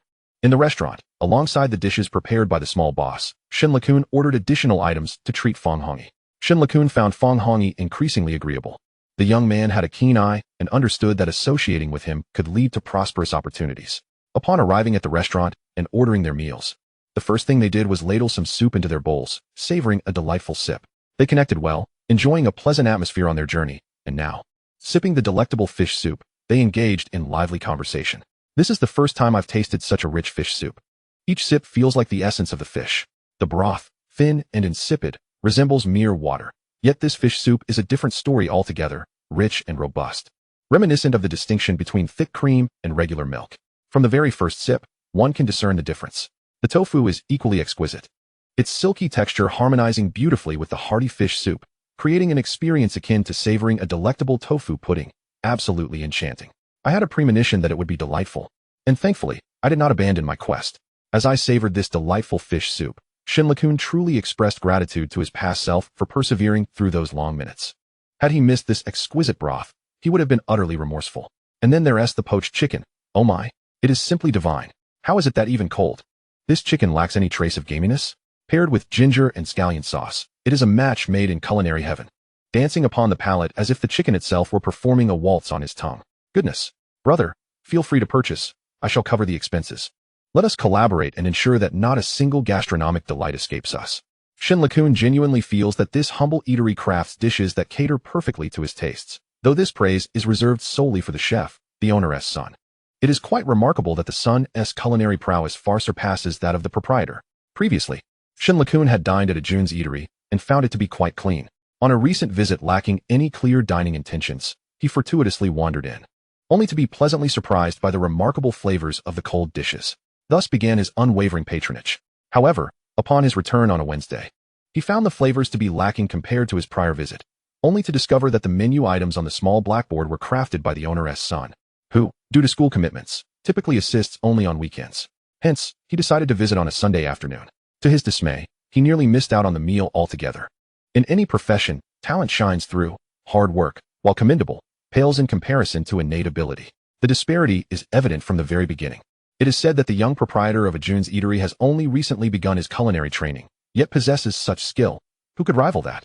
While engaged in conversation, they were called by a waiter to observe the restaurant owner addressing a table of patrons who had brought their own dishes. The owner raised an eyebrow in surprise, having overheard their discussion. As he approached, the enticing aroma of the steaming fish soup wafted toward him. The items on the menu had all been tasted by his discerning palate, and it struck him that they did not serve fish soup at all. Furthermore, the caliber of this broth surpassed anything his kitchen could produce. He waved the waiter away and decided to visit the kitchen himself, retrieving a plate of a new dish not yet on the menu, before heading to Shun LeCun's table. "Excuse me, I apologize for the intrusion. Might I inquire if our restaurant's offerings do not meet your expectations? I noticed you have brought your own dishes. Would you like assistance with your utensils?" The owner inquired gently, a warm smile gracing his face as he presented the new dish. "This is a new item that has yet to be added to our menu. We hope you will indulge in a taste, and provide us with your esteemed feedback. Shen Lakun and Fang Hongyi, thoroughly engrossed in their soup and poached chicken, were momentarily taken aback by the unexpected interruption, looking up to see a man standing before them with a platter of food. Engrossed in their meal, they had not quite caught what was said and were left slightly bewildered, responding with a soft exclamation. Zhao Yin is a remarkably patient individual. He has always believed that without a modicum of patience in business, even the most favorable conditions can lead to failure. Thus, when the two guests did not hear him clearly, he patiently repeated himself, casually placing a plate of his signature marinated chicken feet on the table. No, thank you, boss. We've ordered quite enough food, and it would be a waste to let any go uneaten. Shun Li-kun quickly waved his hand. After all, he was not one to lack for sustenance. What he truly craved was exquisite cuisine. Fang Hongyi nodded in agreement, expressing that their primary intention in visiting was to savor the delectable dishes crafted by the young owner, with ordering merely a secondary concern. You are too modest. Our acquaintance is a serendipitous bond. Your presence in our establishment is a kind of fate. Come, let us share a drink, Zhao Yin said, seamlessly taking a seat. With a wave of his hand, a waiter brought forth a chilled bottle of beer, and he poured a glass for both guests, regardless of whether they intended to drink. As it was the thought that mattered, sitting down brought him closer to the dishes the two had brought, and he could not help but inhale the rich aroma of the fish soup mingling with the enticing scent of poached chicken. The chicken, with its golden, glistening skin, revealed tender, pale meat underneath, glistening with sauce. The juices pooled in the crevices of the meat, creating an irresistible urge to press down with chopsticks and watch the juices flow. The aroma was further enhanced by the fragrant notes of ginger and scallions. Zhao Yin could not fathom how the dipping sauce was concocted, but its enticing smell alone was enough to make his mouth water. Unable to contain himself, Zhao Yin swallowed hard, welcoming the two guests with even more enthusiasm. He was a shrewd businessman with eloquent speech. After a glass of beer, the two guests let down their guard, and after 2 glasses, they were already friends. Among men, the simplest way to forge a connection is indeed at the dining table, which is why business discussions often take place over a meal. A few glasses of wine can foster camaraderie, and by the end of the evening, at the very least, one becomes a familiar face for future encounters. Thus, after finishing a bottle of beer, Shen Li-kun and Fang Hongyi found themselves, somewhat bewilderingly, on friendly terms with Zhao Yin. Come, try this cold tossed pig ears. It is our restaurant's signature dish, always a favorite among diners. No, don't just serve us. You must try the dishes we brought. Shen Li-kun, known for his generosity and a circle of boisterous friends, felt a surge of magnanimity after a few drinks and urged Zhao Yin to sample their contributions. However, considering the effort that went into preparing the dish, he refrained from using a bowl, instead opting for a white porcelain teacup typically used for serving tea, and ladled a cup of fish soup for Zhao Yin. For a first-time acquaintance, he had already been quite generous. Even so, as he handed the cup to Zhao Yin, he winced slightly at the thought of parting with it. Zhao Yin, having achieved his objective, accepted the cup without hesitation, carefully lifting it to savor a sip of the long-desired fish soup. The moment his lips touched the rim, an explosion of flavor surged into his mouth, as if the essence of the soup were alive, darting across his palate. Initially intending to take only a small taste, Zhao Yin could not resist and ended up drinking deeply from the cup. In the next moment, an even more intense flavor surged into his mouth. His tongue glided gently, savoring the richness of the soup, each drop brimming with the essence of fish, accompanied by a hint of saltiness that seemed to carry a touch of creaminess. It was so delightful that his taste buds trembled. Zhao Yin could hardly believe that a fish soup could be this exquisite. As a restaurant owner, he had dined at various establishments to enhance his culinary knowledge and recruit skilled chefs. He had tasted numerous homestyle soups, including carp and tofu soup. Yet even the fish soup from the finest 5-star hotel in the city could not compare to this one. It wasn't merely the soup's richness and deliciousness. There was an indescribable sensation that, with each sip, transported him back to his childhood. Back then, when his family struggled financially, he would take a bamboo pole to the river to catch fish, using rudimentary fishing gear and worms as bait. He cherished every catch, bringing home a few modest-sized fish, while his mother would pluck fresh scallions from the backyard to prepare a fish soup. Though that soup was not as creamy or rich, it was the best he had ever tasted, and the joy of those moments was something he could never find again in adulthood. No matter how extravagant the meals he had since then, they could not replicate that feeling. Today, however, he felt he had finally rediscovered it. The soup was truly delightful, and after drinking it, an overwhelming sense of happiness welled up within him. He eagerly reached for more, only to find his teacup empty. Having consumed it in large gulps, there was hardly anything left. Instinctively, he glanced at the disposable soup bowl brought by the two companions. It was nearly empty, with only a few drops remaining. As a guest, he felt reluctant to ask for more, so he tilted his head back to savor the last few drops. After finishing, the delicious flavor lingered in his mouth, prompting Zhao Yin to smack his lips and inquire, "This soup is incredible. Where did you buy it?" "I'm also a local from Jiaqing, yet I've never heard of it before."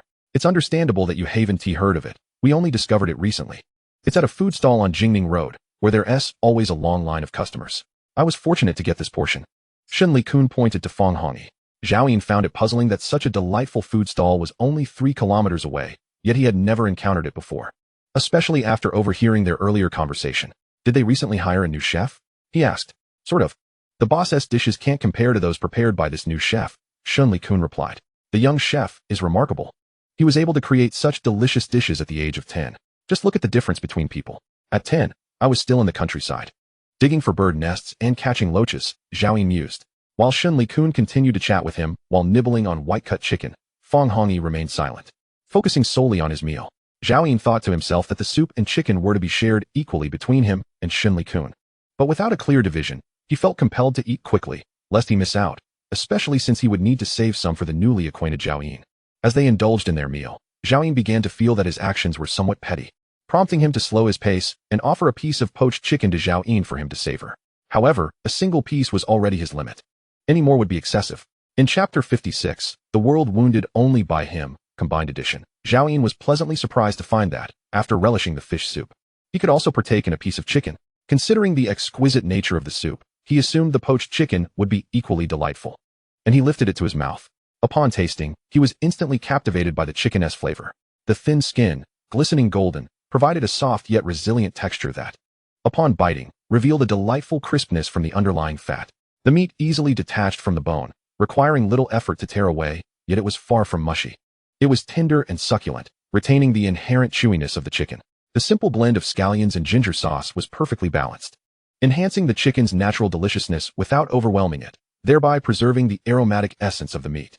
As he chewed, the interplay of the tender skin and juicy meat danced in his mouth. The ice-cold chicken offered a refreshing chill, complemented by the subtly flavored sauce, creating a unique and exquisite taste.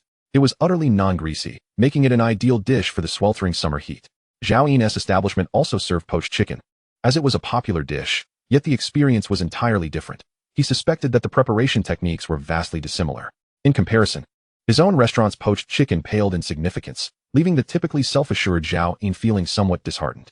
It appeared he had grown complacent, believing that the restaurant was thriving, while he overlooked the excellence of others. As his mind meandered through these thoughts, he glanced down to find that Shen Likun and his companion had devoured every last morsel, even utilizing the remaining sauce from the poached chicken to mix with their rice, while the other dishes had merely been sampled. This struck him as odd. Surely, they had not chosen this restaurant simply because the bustling eatery had no available seating? Shen Likun and Fang Hongi exchanged an awkward glance. Wasn't it somewhat embarrassing for a restaurant owner to inquire so directly? As a patron, would it not be uncomfortable to be perceived as merely seeking a table to dine? It was a truth best left unspoken. After posing the question, Zhao Yin felt he had faltered in his conduct that day and quickly diverted the conversation to alleviate the awkwardness. Once they had satisfied their appetites, the trio departed from the restaurant, leaving a considerable amount of food untouched on the table. Zhao Yin felt too shy to ask them to take any leftovers. After all, they had merely sought a table. What would they do with leftovers? Due to having consumed alcohol, Shen Likun could no longer drive and had to arrange for a chauffeur, while Fang Hongi had initially intended to leave directly but was halted by Shen Likun. "Lao Fang, there is no need for such formality. From now on, we shall be dining companions. Given that I reside quite a distance from here, the opportunity to indulge in delectable meals rests solely upon you. Once the designated driver arrives to escort you to the office, you should return promptly to enjoy a bit more rest, allowing you ample time in the evening to assist me in procuring some food." Fang Hongi chuckled. "I want to be working late today, otherwise, how would I be able to secure any food for you this evening?" Shen Likun exclaimed, slightly inebriated. "Oh dear, my apologies. Allow me to drive you home. Please don't refuse, or I shall feel quite embarrassed." "Then I shan't hold back," he replied. Finding a dining companion to share the cost of meals while also saving on transportation is indeed a splendid deal. Fang Hongi's grin revealed his delight. "Rest assured, I shall arrive around 4 to secure a spot, ensuring that we both enjoy a sumptuous feast." After seeing the two off, Zhao Yin settled into his chair, savoring the memory of the fish soup and the poached chicken he had just consumed. The more he reminisced, the more he craved another hearty meal. When the server approached to clear the table, they paused, astonished to see the table still brimming with dishes, save for 2 empty large takeout boxes. "Boss, it's all right. Please proceed with the clearing," Zhao Yin said, licking his lips, his appetite rekindled. He resolved to visit a June stall for a meal that afternoon. However, as he himself owned a restaurant, he couldn't possibly dine at another's establishment every day. The most prudent course of action would be to entice the chef who prepared those two dishes to join him as the head chef in his own restaurant. If the dishes he craved were available daily, how could customers resist returning? This way, not only would he relish exquisite cuisine every day, but his business would also thrive.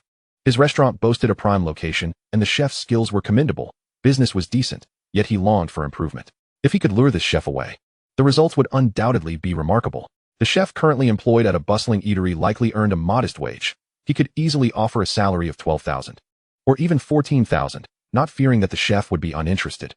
The more he contemplated, the more feasible it seemed. He decided that during his visit to a June stall for dinner, he would also gauge the chef's approachability. At that moment, within a June stall, Fang Shang remained blissfully unaware that he had caught the attention of another restaurant owner who was contemplating a salary exceeding $10,000 to recruit him as a chef. He was fully engaged in his work. The crucian carp had been simmered in advance. All the fish were fried, mashed, and boiled in a large pot. When customers requested it, he simply ladled from the large pot into a smaller one, adding tofu and seasoning as needed. One large iron pot could serve 3 portions of fish soup, and he focused solely on cooking, leaving the task of serving to his father, who lifted the heavy pot with ease. "Father, the soup is ready. Let us serve it," he called out. "Father, lend a hand with the poached chicken." "Father, the chicken is ready to be sliced." Fang Jun found himself bustling about, constantly being directed by his father, who, in this moment, followed his lead without hesitation, creating a sense of nostalgia for the days when he worked under his father's guidance. The difference now was that while his father would have criticized his clumsiness, his son patiently awaited his assistance. Yet, the son remains unperturbed, while the diners outside are buzzing like crickets. Alas, Boss Fang is sluggish in his responses. I yearn to assist him. Indeed, Boss Fang ought to show more compassion towards the young proprietor, observing the exhaustion etched upon his face as he tackles every task. Surely, he should shoulder a greater share of the burden. Boss Fang, Fang Jun, muses, was it not enough that in his youth, I was dismissed by him, and now, in his elder years, he faces disdain from his own son as patrons? What a predicament! Does he not believe I might close the shop this afternoon and cease operations altogether? Fang Jun feels a sense of grievance that he does not wish to articulate. At that moment, Wu Xian enters the kitchen and finds her husband lost in thought. She playfully nudges his shoulder and chides. "What are you daydreaming about? Once you finish these 10 white-cut chickens, our son can finally take a break. Stop dawdling. It's no wonder the diners say you lack agility. Hurry along." Fang Jun retorts. Only in his injured world is he fulfilled. In the dining area, Wu Fei and He Zhishang have finally awaited their delightful lunch. Each is presented with a generous bowl of crucian carp soup and a serving of white-cut chicken. The soup, rich in flavor, with tender tofu, beckons them to add a bowl of rice, soaking it in the savory broth. The rice transforms into a delectable treat, especially when paired with the delicate tofu, allowing them to consume nearly half a bowl in one go. After savoring the rice, they indulge in the refreshing and ungreasy white-cut chicken, finding it impossible to cease their feasting. Yet, as Wu Fei relishes the exquisite dish, a sigh escapes him. "After today, I must return home. Who knows when I shall enjoy this again? It is such a pity." Indeed, such delectable cuisine, located far from their city, necessitates a journey beyond provincial borders, making it quite a challenge to experience again. He Zhishang empathizes with a nod. Wu Fei sighs once more. "It is rare for me to be on a business trip here. I do not know when I shall return. What about you? Any plans?" "Indeed," He Zhishang replies. "I have resolved to fly over every Saturday, dine for 2 days, and then return. After all, the young proprietor is busy with school and has no time to cook, while I too am pressed for time. The weekends are just right for this." As he finishes his explanation, Wu Fei falls silent. It dawns on him that he is the one burdened with responsibilities, while his counterpart, seemingly affluent, casually flies in for meals without a second thought, all while enjoying the weekends. Initially saddened by the prospect of leaving, he now feels overshadowed by someone he mistakenly believed to be a kindred spirit. How is it that among all the outsiders, he alone feels the weight of hardship? Jealousy begins to gnaw at him. Thus, Wu Fei resolves to refrain from initiating conversation with He Zhishang, unless the latter speaks first. Their dining experience has progressed to a later hour, and the patrons in the restaurant have all begun their meals. Finally, Fang Shang's family is free to partake in lunch. The crucian carp soup, reserved in advance, is now served in 2 large bowls, alongside the white-cut chicken. Fang Shang has also ordered sweet and sour ribs and fish-flavored eggplant, for he has a penchant for sweet dishes. Throughout the afternoon, Fang Jun has prepared only a few dishes, aside from the crowded tables. Merely consuming these 2 dishes is insufficient, prompting the order of additional items to complement the meal, as most patrons seem to enjoy only the soup and cold dishes. At that moment, Upon hearing his son recite the names of the dishes, he could not help but lift his chin in pride, inwardly murmuring, "No matter how skilled you are, you still need to eat the dishes I prepare." Yet, he replied, "How about I cook another dish? The chicken today is particularly tender. I saved one for a spicy chicken dish. A sweet and spicy flavor, just as you like." Fang Shang's eyes brightened. "Great. Let's have the spicy chicken then." "Thank you, Dad." After a long and tiring day, indulging in something he relished would be therapeutic, satisfying his taste buds and alleviating stress. He began to comprehend why some people would queue early for a taste of his father's cooking. Fang Jun scoffed, bustling off to prepare the meal. As long as his culinary skills surpassed those of his son, he would remain the head of the household, for he held sway over their appetites. Fang Jun deftly prepared 3 dishes and brought them to the table. The family of 3, along with Aunt Zhang, sat outside to enjoy their lunch. "Son, eat up. Afterward, you can play some video games. Children shouldn't always linger in the kitchen. It's good to engage in activities suited for your age," he encouraged. Observing her exhausted son, Wu Xian felt a pang of sympathy and even suggested that he play video games. Fang Jun interjected, "Don't play for too long. Finish some homework and take a nap. Children need their rest to grow tall." Upon hearing the word homework, Fang Shang raised an eyebrow. His father had a knack for dousing his spirits. Just as he was reveling in the experience points he had amassed that morning, his father mentioned the one thing he least wanted to hear. If only he could express his disdain for homework, but he dared not. Uttering such words would surely lead to a mixed onslaught of reprimands and consequences. Meanwhile, Aunt Zhang and Aunt Chun, while dining, marveled at the generosity of the proprietor. Whatever they ate was also provided for them, a privilege they had never dared to dream of before. They exchanged glances, both thinking the same thought. They needed to work even harder. As the fish soup was finished and the white-cut chicken devoured, Wu Fei's heart grew heavy with envy. He silently glanced at He Zhishang before suddenly turning to Fang Shang, asking, "Little boss, do you offer cross-province shipping for your dishes? If so, could you enable that option? This way, when I return home, I could enjoy your cooking." He felt that since the dishes were prepared by Fang Shang, he should inquire directly with him, although he knew it was more appropriate to ask his parents. Cross-province shipping? Fang Shang blinked, looking at his parents. This was certainly beyond his jurisdiction, and even if it were not, he would have declined. Fang Jun cleared his throat, but had not yet spoken when Wu Xian preemptively replied, "I'm afraid not. We operate a casual dining establishment. Everything is made fresh and sold immediately. The essence lies in the freshness, and shipping would compromise that quality. Besides, it's rather cumbersome. We're not considering it at the moment." Wu Fei understood that he had made an absurd request and felt disheartened. "Then, if I am truly craving it, could I perhaps employ a courier to have it shipped to my hometown?" he suggested. This is your freedom. However, unless it pertains to cold dishes such as poached chicken, soups and broths are rather unsuitable. It is essential to ensure proper vacuum packaging, and moreover, poached chicken is not available every day." Wu Xian noticed his profound disappointment and earnestly began to offer suggestions. Upon hearing her advice, Wu Fei started to contemplate the feasibility of her proposals. The diners nearby, having overheard his conversation with the proprietress, felt an inexplicable sense of superiority. How fortunate they were to reside in the splendid city, where the young proprietor was a local. Their only concern was when they could come to queue for a meal, rather than worrying about returning home without a satisfying dish.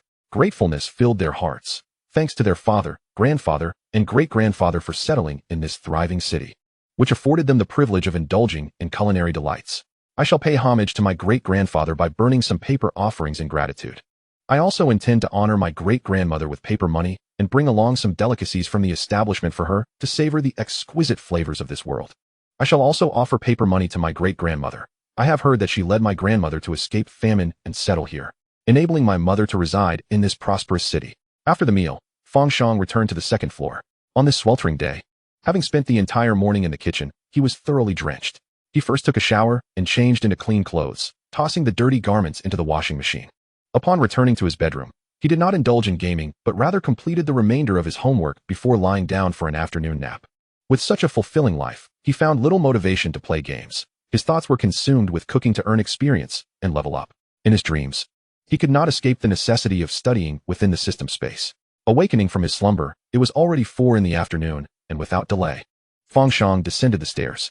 It was Sunday, and he anticipated a bustling dinner service, so he aimed to prepare the ingredients in advance, allowing patrons to enjoy their meals sooner and enabling him to rest earlier. After all, as an elementary school student, he had classes to attend the following day.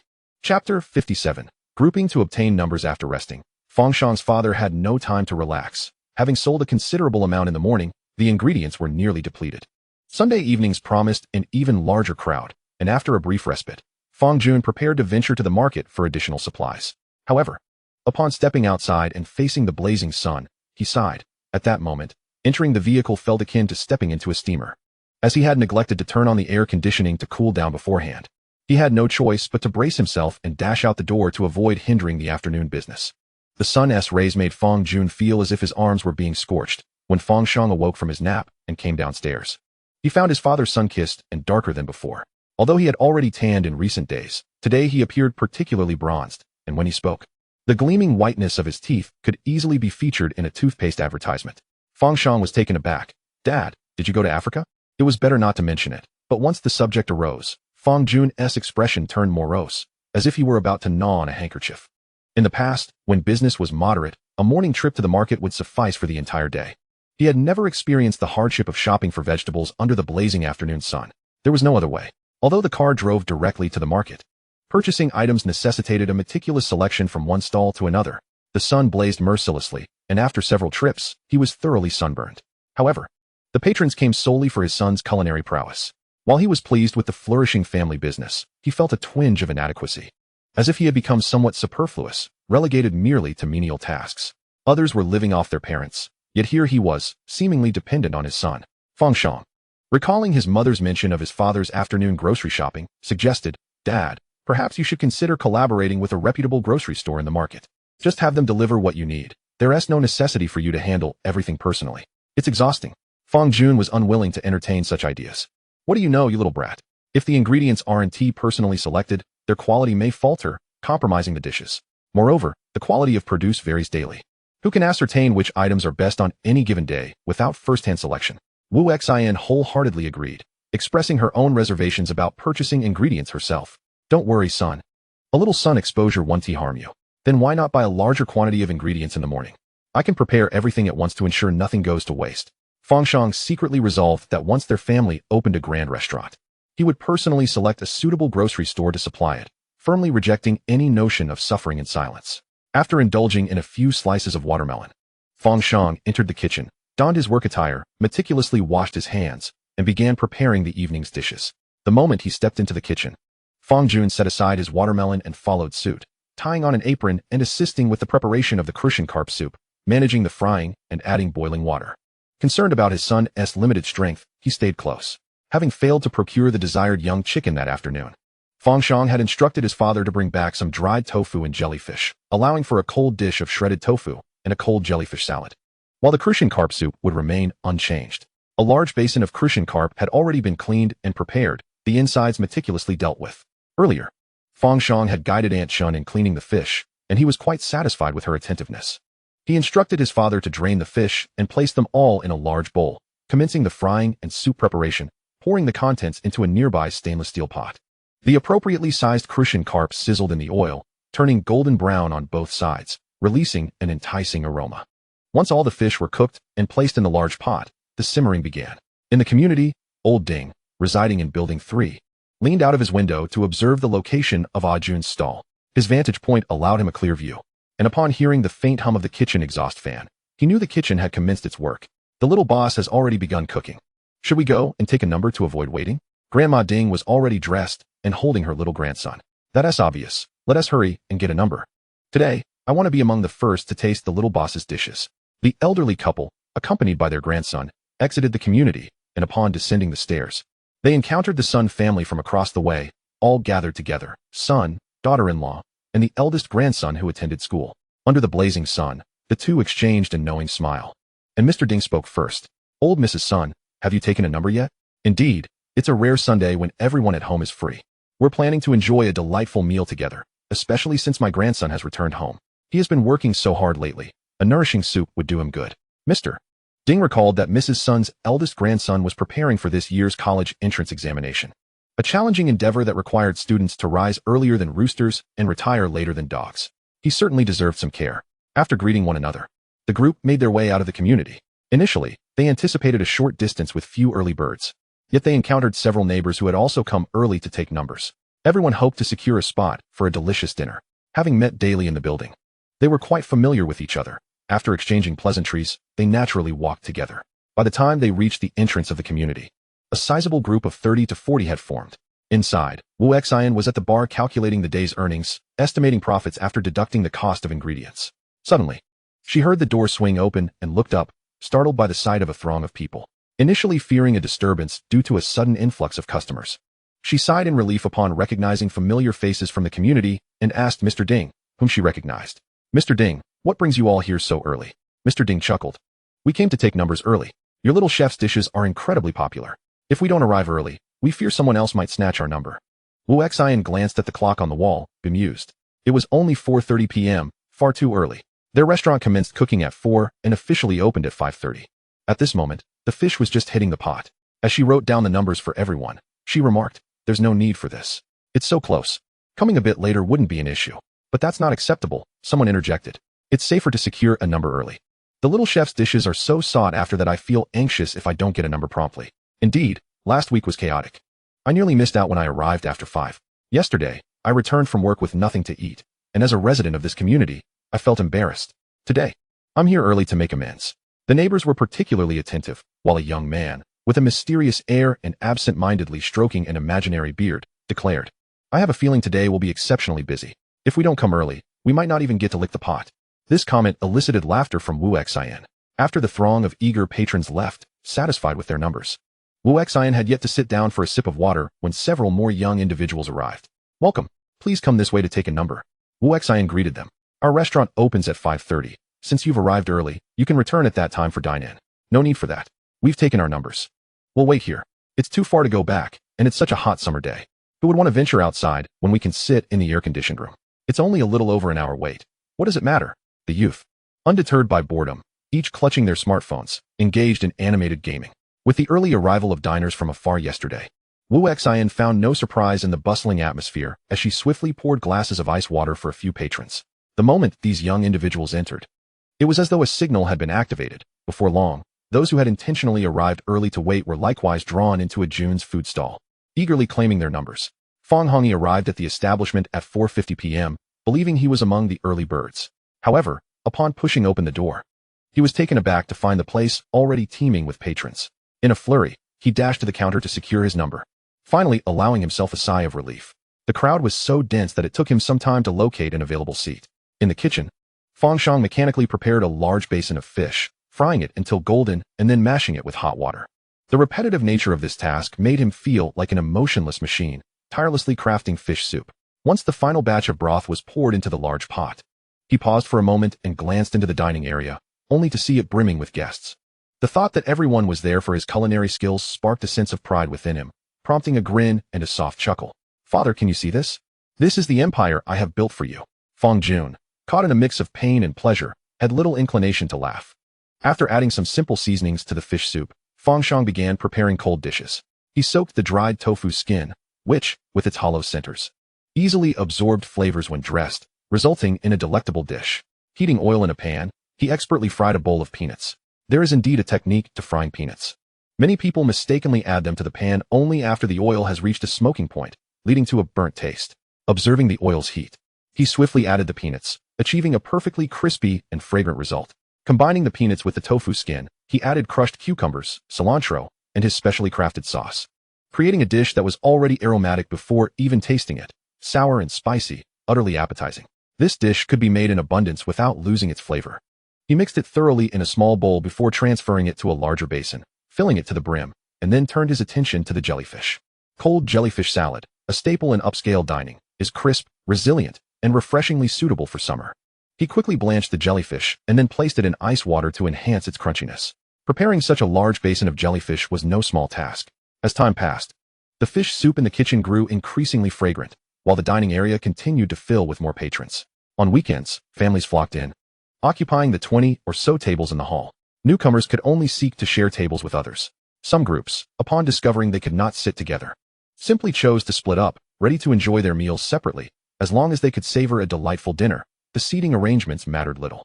Initially, everyone gathered around the table, managing to find a few vacant seats.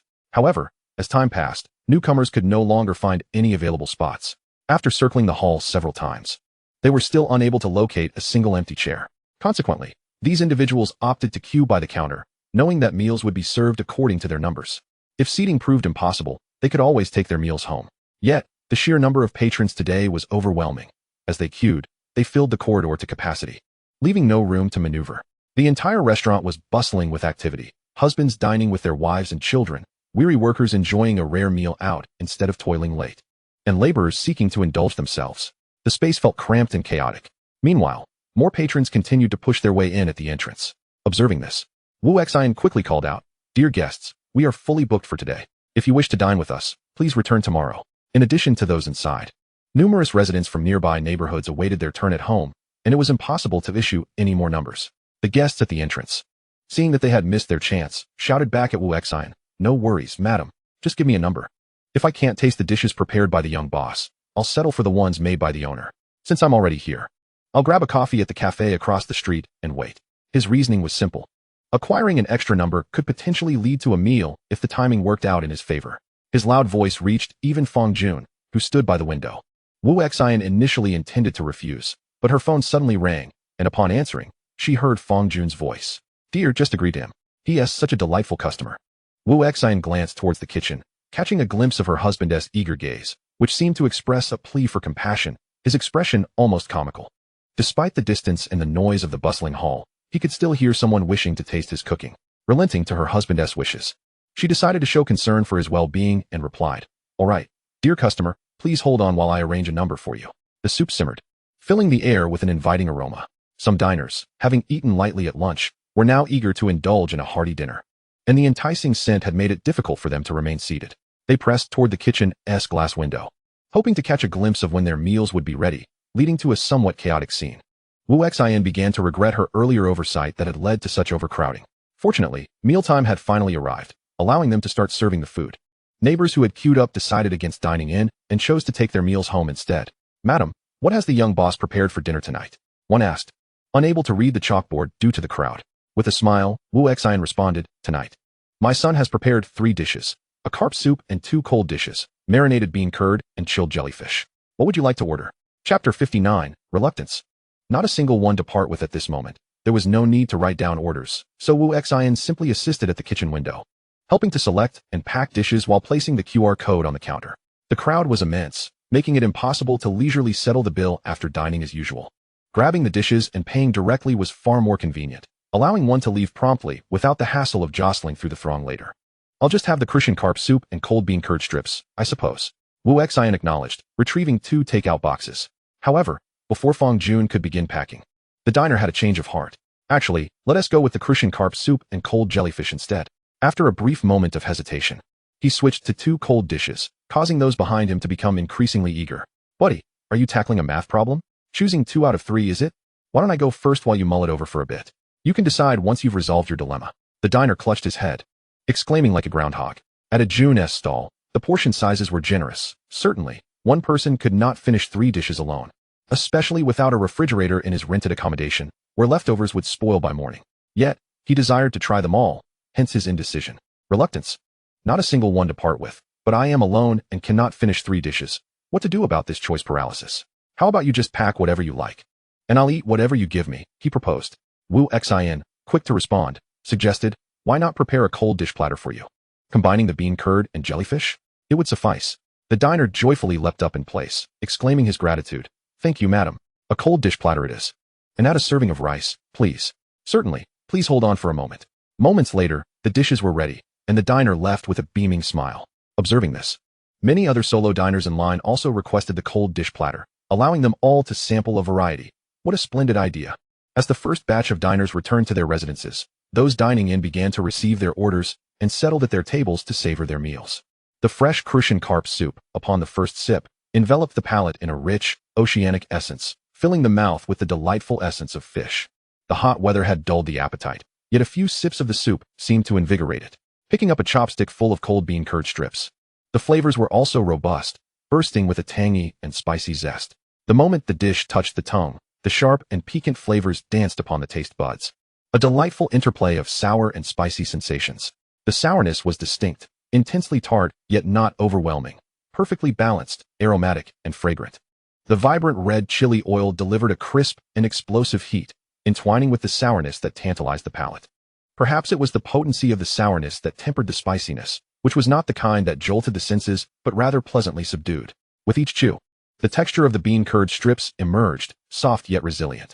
Under Fang Shang's skilled preparation, the strips maintained a slight firmness, allowing for a gentle bounce upon biting.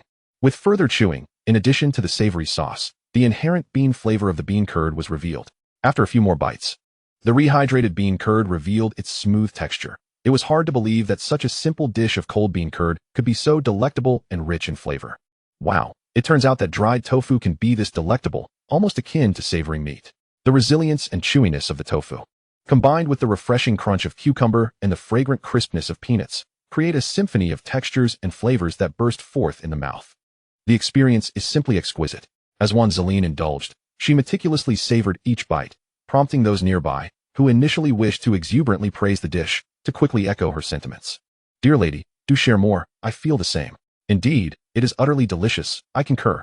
The patrons who had not yet tasted the fare began to express their eagerness, urging those ahead in the queue to hasten their selections, insisting that with merely 3 dishes, they could simply opt for all. In the spirit of anticipation, those near the counter began to deliberate on their orders, ready to declare their choices without delay when their turn arrived.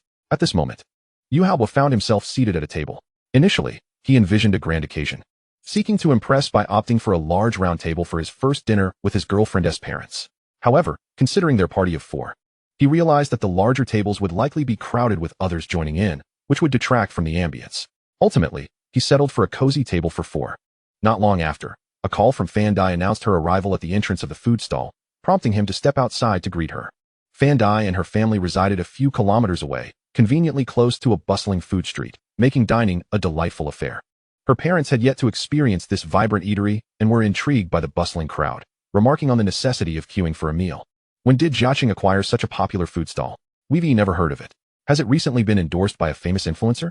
Fanma, who often scrolled through local videos, had discerned the nuances of popularity after discovering that a mediocre dumpling shop across from their home had been heavily promoted, while another dumpling shop just 5 establishments away had gone unnoticed. She casually inquired, is this yet another trend among the youth? Mom, you've guessed wrong this time. We discovered this gem ourselves. We have a knack for uncovering treasures. The dishes here are truly delightful. I was lamenting not being able to enjoy them for lunch this morning, so I'm grateful that ABO made reservations for tonight. As Fan Ma listened to her daughter describe the dishes, she began to salivate, genuinely surprised.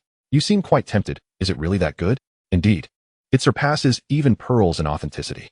Let us hurry inside. I feel I might perish from longing. The group entered the bustling hall, weaving through the throngs of people to reach the table reserved by Yu Haobo. The air-conditioned environment was devoid of open windows, and the hall was filled with a subtle, enticing aroma of fish. It was a fragrance that was quite intoxicating, stirring the appetite with its allure, leading Fan Ba and Fan Ma to believe that this establishment indeed served remarkable cuisine. When dining with one's girlfriend's parents, one must not be stingy. In addition to the 3 dishes prepared by Fang Shang, Yu Haobo had also ordered several hot dishes. The scattered hot dishes did not require queuing. Upon seeing the menu, Fang Jun promptly placed the order, and before long, the dishes Yu Haobo had selected graced their table. As Fan Ba and Fan Ma glanced at the array of dishes, the most eye-catching was undoubtedly the cold tossed bean curd, presented in a large platter. The pale yellow bean curd, the vibrant green cucumber, and the reddish-brown peanuts were artfully mixed, with scattered crimson chili peppers resembling tiny jewels, creating a visually appealing contrast that was undeniably appetizing. The bean curd, having absorbed the flavorful broth, glistened with visible juices, evoking the anticipation of savoring its succulent taste. In Chapter 60, titled Stir-Fried Dishes Are Quite Good, Fan Dai's family set out early in the morning and, having settled for a hasty meal in the village at noon, found themselves quite famished by this time. Fan Dai eagerly served a pair of chopsticks full of bean curd to Yu Haobo and promptly indulged herself, urging her parents, eat up, I'm starving. Fan Ma initially intended to take some of the cold bean curd, but was swayed by the sight of her favorite dish, stir-fried beef, and decided to change course, placing a piece of beef into her mouth. After a few chews, her expression became subtly conflicted. Although she adored the stir-fried beef and often prepared it herself, meticulously watching videos for improvement, she found that the restaurant's rendition was rather unremarkable, lacking the distinctive flair she had anticipated from a professional chef. Fan Ba, indulging in spicy chicken, had hoped for a piquant taste that would whet his appetite.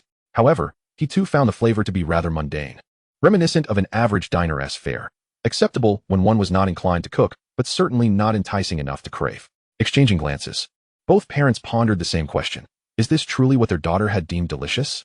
Fan Ma even began to self-reflect, questioning whether her culinary skills were subpar, leading their daughter to find even a casual eatery so captivating. Meanwhile, Fan Dai and Yu Haobo savored the cold dishes and slurped their soup, thoroughly enjoying their meal. Yu Haobo had even brought steamed buns, and as they combined the buns with the cold dishes, their dining experience was blissful. Suddenly, noticing her parents lost in thought, Fan Dai quickly inquired, "Uncle and Auntie, why aren't you eating? Is the food not to your liking? Here, have some soup first." With a forced chuckle, Fan Ba and Fan Ma did not dare express their true sentiments, understanding that their daughter's boyfriend was treating them. "The food is quite good, you both enjoy it.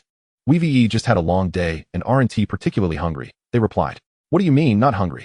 Fan Dai queried, as she popped a piece of vegetable into her mouth, wiping her lips while observing her parents. Noticing that their chopsticks had yet to touch the vibrant red oil of the hot dishes, she instantly grasped their sentiments. "Mom and Dad, do you think the hot dishes are rather ordinary and unremarkable? You're not feeling up to eating after a long day, are you? Child, what nonsense are you spouting? The stir-fried dishes are quite good," Fan Ma insisted, as she picked up a piece of sautéed Shanghai green, playfully nudging Fan Ba, who promptly joined in, praising the food as he ate. As adults, they would never openly disparage the meal. They had to maintain appearances. Fan Dai couldn't help but chuckle at her parents' forced praises, knowing full well they were struggling to feign enthusiasm. "You don't need to feel embarrassed. I'm speaking the truth. The hot dishes here are quite mediocre. It's the cold dishes and soup that truly shine." She held the bowl of fish soup, serving each of them a generous portion of Crucian carp broth, accompanied by a selection of cold dishes, urging them to savor the flavors. The aroma of the soup was indeed intoxicating. As they lifted their bowls and took a sip, their expressions transformed instantaneously. How could this Crucian carp soup be so delectable? So rich and exquisite, devoid of any fishy taste? It was so smooth that they found themselves drinking heartily, even slurping up the tofu within, as if it were jelly. The tender tofu required little chewing. With a gentle press and a flick of the tongue, the soup and tofu glided effortlessly down their throats. The warmth of the soup enveloped their stomachs, spreading a comforting heat throughout their limbs, erasing the fatigue accumulated from a long day of toil. Remarkably, this proprietor possessed an extraordinary talent. The soup was truly delightful. Encouraged by their daughter, they turned their attention to the cold dishes. The dried bean curd, just as they had imagined, released its hidden juices as they picked it up, quickly transferring it to their plates and savoring each bite. The initial sensations were a harmonious blend of sourness and chill, a perfect match for the sweltering summer heat. Though the flavors were bold, they were far from greasy. A single bite delivered a refreshing and invigorating experience that was utterly irresistible. They marveled at the proprietor's skill in preparing the dried bean curd, achieving an ideal texture that eluded their home-cooked attempts, which either turned out too firm or too mushy. The entire cold dish was tantalizing, with its refreshing and robust sourness stimulating their taste buds. The interplay of acidity and spiciness danced in their mouths, the invigorating sensation driving away the summer's oppressive heat. Each bite revealed a subtle, natural fragrance of the beans, lingering with the sour and spicy notes, showcasing the depth of flavor.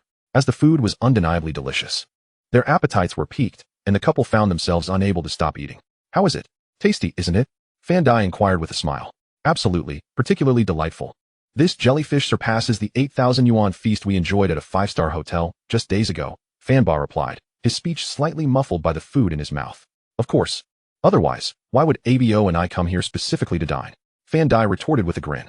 The family of four joyfully tore apart steamed buns to accompany the cold dishes, relishing every moment, while the three hot dishes remained largely untouched. Fan Ba, with a hint of obsessive-compulsive tendencies when it came to eating, carefully split his bun into two nearly identical halves. When selecting the cold dishes, he meticulously arranged 3 pieces of dried bean curd, paired with 2 slices of cucumber, a few peanuts, and a small chili pepper nestled in the center, finishing off with a layer of jellyfish before finally bringing the whole assembly to his mouth. As he took a satisfying bite, the bun and its accompanying ingredients filled his mouth, prompting an involuntary smile to spread across his face. It was simply delightful. The 4 of them devoured their meal with great enthusiasm, feeling pleasantly full before they shifted to conversation. Unexpectedly, the culinary skills of the chef at this establishment vary significantly. The cold dishes are exquisite, the soup delightful, yet the hot dishes are rather mediocre. It seems that during his culinary training, he must have specialized in certain areas. Fan Dai interjected, "Father, you are mistaken. The hot dishes were prepared by the owner, Ajun, while the cold dishes and soup were crafted by his 10-year-old son." The elderly couple looked at their daughter in astonishment. "What did you say? These dishes were made by the owner's son, a mere 10-year-old child?" "Indeed. Look over there towards the kitchen." Fan Ba and Fan Ma turned their gaze towards the kitchen, where, through the glass and wall, they could faintly discern the figure of a child bustling about, which led them to believe that it was indeed a child who had prepared the food. Today's children are remarkably talented. Compared to them, we were like waste. Indeed, No wonder people online refer to today's kids as little brothers. Those who are exceptional deserve such titles. After relishing a substantial bowl of Crucian carp soup, the diners found themselves wanting more, prompting Yu Haobo to order another serving. Sated, they decided to take the leftovers home and departed together. Yu Haobo and Fan Dai went for a leisurely stroll, cherishing their intimate moments, while Fan Ba and Fan Ma, being seasoned individuals, naturally refrained from intruding on their private time and headed home. Chapter 61. Dad still has a romantic mindset upon returning home. Fan Ma smacked her lips, feeling utterly unsatisfied, reflecting on how delectable the cold dishes were. Particularly when paired with steamed buns, she had devoured 3 large ones in quick succession, and how the soup was simply irresistible. After conferring with Fan Ba, they resolved to return the following day, partly to treat little Bo as well. Fan Ba even began contemplating when to discreetly retrieve the stash of secret funds he had hidden behind the air conditioning unit to invite a few old friends for a proper gathering. Meanwhile, at a June stall, the first wave of customers continued to enjoy their meals, while those waiting in line could not possibly crowd inside. Being neither too close nor too far from home, they opted to find a place to relax. Some gathered in a cafe, while others squeezed into the Snow King, enjoying the air conditioning and sipping lemonade at 4 yuan a cup, feeling far less awkward about crowding together in the cool air. Many chose to linger in the underground supermarket, and as they felt the time was nearing, they emerged. A few who had not yet arrived received a call from Wu Xian, causing them to dash swiftly into a June stall. Even the nearby barber shop became a favored refuge for those looking to escape the heat and pass the time. After all, waiting was inevitable. So why not get a haircut while at it? It was a convenient twofold benefit. On this sweltering summer evening, even before 7 o'clock, the sun had yet to set. And while others were just beginning to venture out, the streets here were already abuzz with activity. The nearly defunct Zheng Jinjiao foot massage parlor sensed an opportunity and promptly erected a sign at its entrance, boldly announcing, "Foot soak 199 yuan, add massage 30. This was a legitimate business proposition. When individuals found themselves with nowhere to go, spending 20 yuan for a foot soak and a moment of respite seemed entirely reasonable. They even offered tea and internet access, taking a gamble that perhaps the business could once again thrive. Upon seeing the sign outside, his wife inquired, "Is this permissible? Let us try it first. Today is certainly not feasible, but by the next weekend, we shall know the answer. If it proves unworkable, we shall consider changing venues." As the initial wave of patrons at the food stall finished their meals and gradually departed, the second wave of customers promptly followed suit, filling the hall to its brim, showing no signs of dwindling numbers. How can there still be so many people? How many numbers have you taken? Fang Jun could not help but inquire. Well, there are still quite a few after this group finishes, Wu Xian replied. Fang Jun calculated the dishes in the kitchen and felt that it was highly probable that they would run out of stock. This food stall wasn't just catering to these diners. Takeout orders had already claimed 30 portions, and numerous packed meals would also be taken away. The remaining dishes would only suffice for 2 more waves of customers, which was already the limit. It was fortunate that during his grocery shopping today, he had deemed dried tofu and jellyfish skin as non-perishable goods and had thus purchased a bit more. How could you have written so many? Fang Jun remembered that his wife was usually overly concerned about their son's well-being. If she wrote a slightly higher number, she would make a round in the kitchen to check on their son's condition, urging him to rest before resuming his tasks. Wu Xian covered her face, exclaiming that today's youth were remarkably adept with their words. Those latecomers, upon seeing her, would call her sister and shower her with compliments about her attire and beauty, even offering free manicures. Flattered and bewildered, she inadvertently wrote numbers for these young folks. Of course, such an embarrassing incident was not something she could share with her husband, for fear of being ridiculed, so she crafted an alternative explanation. There are simply too many people. It is inevitable to overlook some details. If we run out of dishes later, it will be the perfect opportunity for you to shine, my dear. Regardless of what others may say, in my heart, your stir-fried dishes will always be the most delectable. Upon hearing this, Fang Jun was also charmed and chuckled in agreement. Indeed, I have been bustling about for the past few days. Cooking 2 dishes seems to have made everyone forget that I am the head chef. Thank you, dear wife. Seated nearby, Fang Shang had listened to the entire exchange, his mouth twitching in disbelief. Goodness, it turned out his father was quite the romantic. Easily swayed by his mother's flattering words, he now understood why their parents shared such a strong bond. However, the thriving business was undeniably exhausting. Fortunately, the 2 cold dishes for the evening were relatively simple, unlike the complexities of preparing white-cut chicken. He quickly tossed together 2 large bowls, and as he took a moment to rest, he planned to soak and blanch the remaining tofu and jellyfish skin before preparing them. After such a long break, he felt hardly fatigued. In the hall, the cold dishes were being continuously served to the tables, and soon the bottom of the bowls was in sight. The remaining patrons, upon learning that the previous dishes had sold out and were still being prepared, patiently sat and waited without any sense of urgency. How fortunate they were to have additional dishes made for them. They were indeed happy. At this moment, Zhao Yin was also seated in a corner of the hall, having drawn a relatively late number. Upon hearing the wait, he returned to his own restaurant to lend a hand until the food stall's proprietress called him back. As fellow restaurateurs, both Ah Jun's stall and his own were bustling during mealtimes, merely contemplating the prospect of indulging in fish soup accompanied by poached chicken. He was irresistibly drawn to the seemingly unremarkable Ah Jun's food stall. Previously, while queuing, the crowd had been overwhelming. In his haste, he turned away, oblivious to the bustling scene. Now, having heard that the cold dishes had run out, he understood why everyone was patiently waiting. An exceptionally talented chef was preparing the meals. If the dishes were that delectable, he too would have exhibited the same level of patience. However, merely sampling the cold dishes left him wanting more. He yearned to try something warm. Zhao Yin considered that, despite the sweltering summer heat, people still craved hot dishes. Just then, the proprietress walked by, and he waved to her. "Madam, what is your signature hot dish?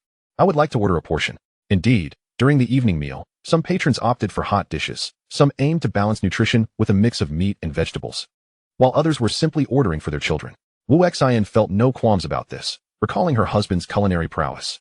She realized he had no standout specialty. He could prepare a variety of dishes, yet none were particularly remarkable.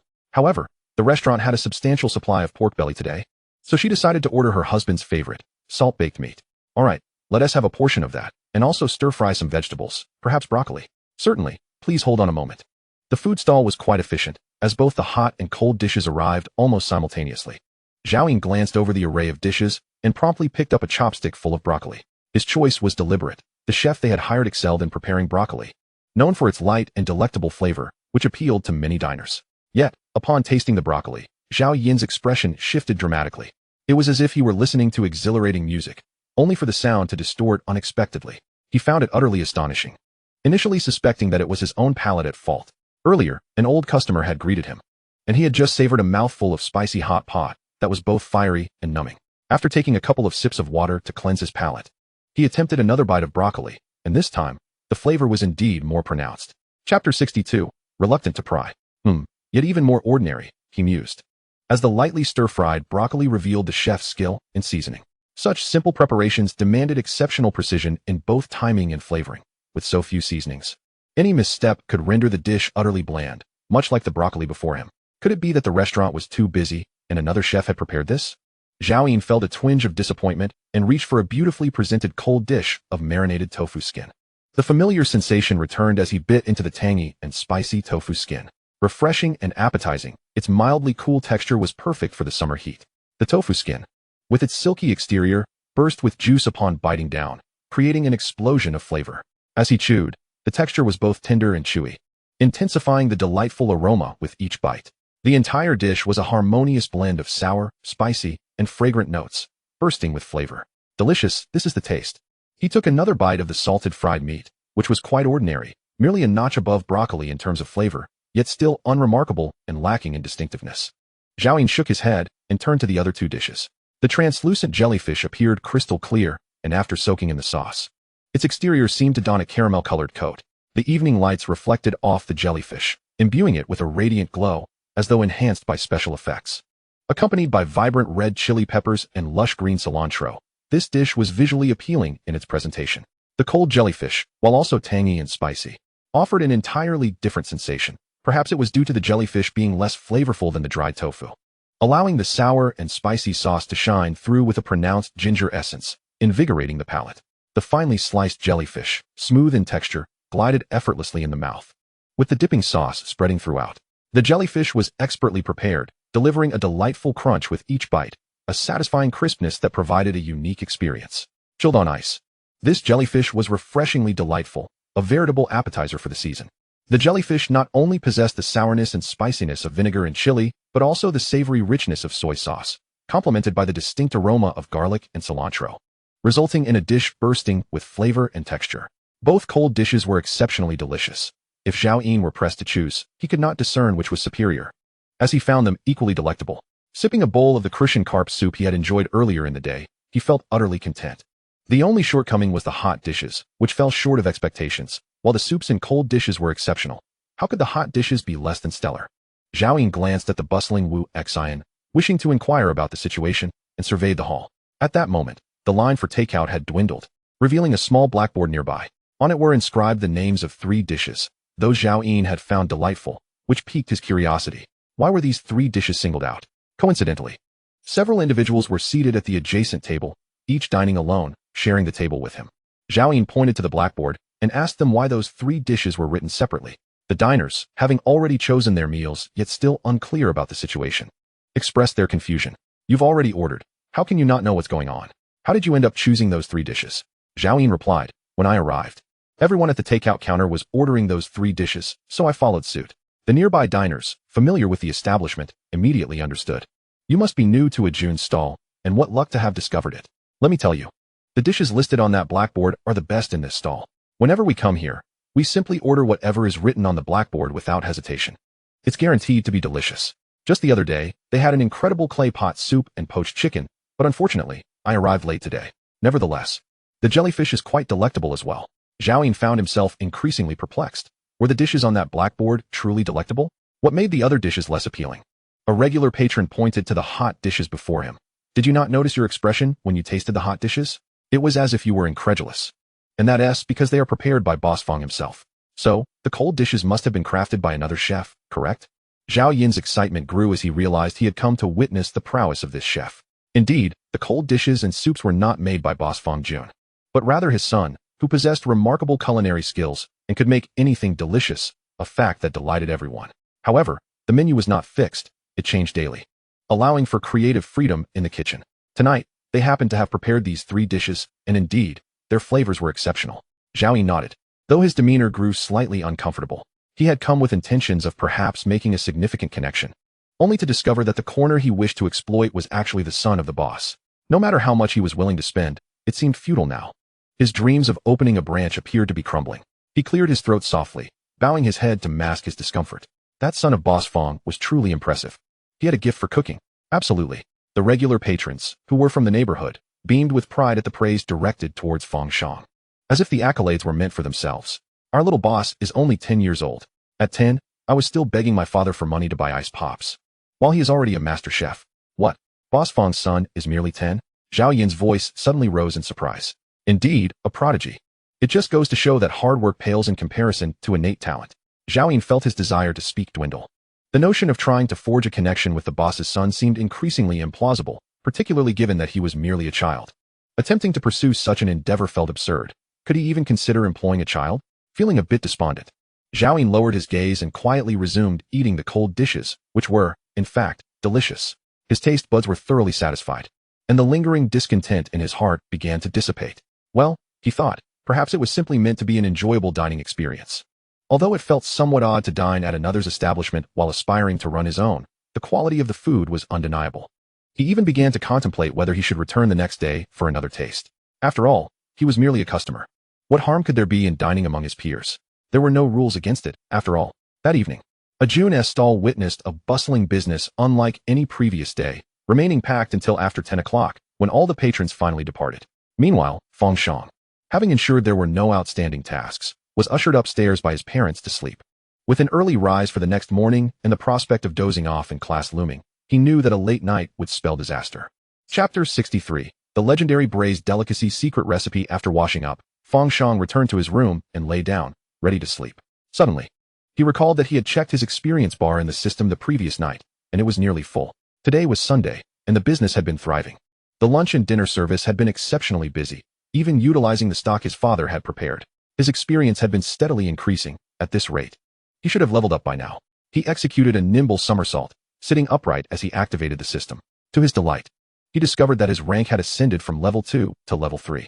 The cacophony from the first floor the previous night must have obscured the system's announcement. Upon further inspection, he noted that the system had bestowed upon him a divine recipe for marinated delicacies. The formula was replete with an array of spices, many of which he had never encountered before. Additionally, certain ingredients possessed subtle differences in preparation, contrary to the common misconception that any ingredient could simply be tossed into a pot of marinade.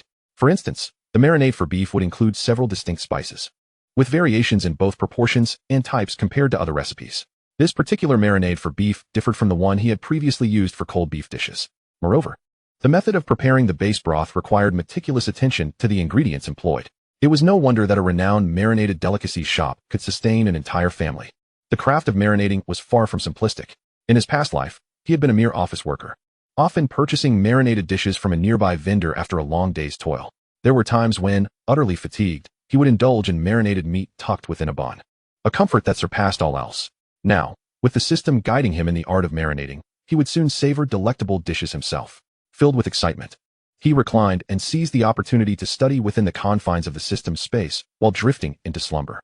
Meanwhile, Fan Dai and Yu Haobo returned home past 10 o'clock after their revelries. Fan's parents informed her of their dinner plans, suggesting she extend an invitation to Yu Haobo. Fan Dai swiftly interjected, "No need, Mom and Dad. There's no point in going tomorrow. We won't even get to taste the little boss's dishes." "Why not? Does that little boss only cook in the evening?" Fan's mother mused, daydreaming about the meal, even contemplating the perfect accompaniments. She envisioned purchasing pancakes from the west side of the city, specifically to accompany cold dishes, and adding 2 fried eggs. Just imagining the flavors made her mouth water twice. Yet she was dismayed to find the lunch outing was off the table. "Well, we could go in the evening, but if the pancakes are unavailable, we could switch to the steamed buns from the northern district. They are quite good as well," chimed in Fan's father in agreement. Fan Dai chuckled, recognizing how easily people's attention could overlook the small chef's primary occupation. "Mom and Dad, have you forgotten? He is just a young elementary school student. He has classes to attend. Are you suggesting he would skip school just to cook?" "What? School?" Fan's mother felt as though a thunderclap had struck her, leaving her head buzzing and her thoughts in disarray. Why is it that such a talented chef is still a mere child? I've only just begun to appreciate the finer tastes in life, and now I find I can't indulge every day. "When will we get to eat?" she asked, clutching her chest with trepidation, observing her mother hold her breath, as if bracing for unwelcome news. Fan Dai was reminded of her previous frustrations when she had missed out on a meal. Truly, the bond between mother and daughter was evident in their shared desires. "Mother, take a deep breath. Do not be anxious. Remember, there will be another opportunity to savor it. The little chef only prepares dishes on Friday evenings and weekends. The weekdays are reserved for study." Fan Ma let out a long sigh, feeling a sense of relief wash over her, her pancake filled with vegetables, her fermented dough buns stuffed with greens. Fan Ba, who finds solace in prayer, is not superstitious but seeks comfort for his heart. He turned his gaze skyward and offered a silent plea. "May the heavens bless our child to grow quickly, so that mealtime will no longer require waiting." Fan Dai interjected, "Is growing up merely a matter of haste?" The next morning, the alarm clock rang promptly at 6:30, rousing Fang Shang from slumber.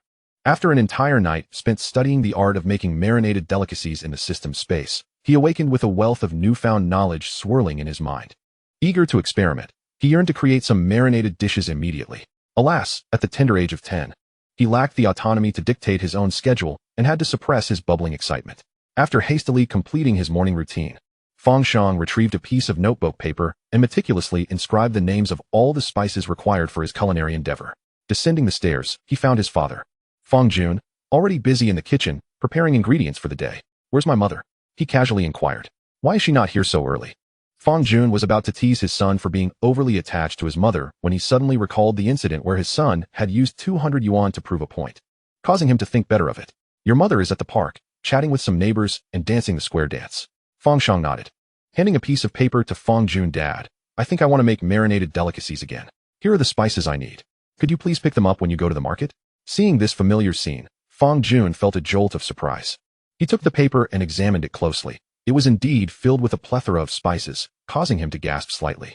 During his own culinary apprenticeship with his father, he had been taken to the spice shop and learned about various spices, yet there were some he had never used since opening his own establishment. To his astonishment, while he had never employed them, his son had a need for them. He was grateful for his thorough learning. Otherwise, if his son had asked about them, he might not have recognized them. Fang Jun swallowed hard. "Son, are you certain that making marinated dishes requires this many spices?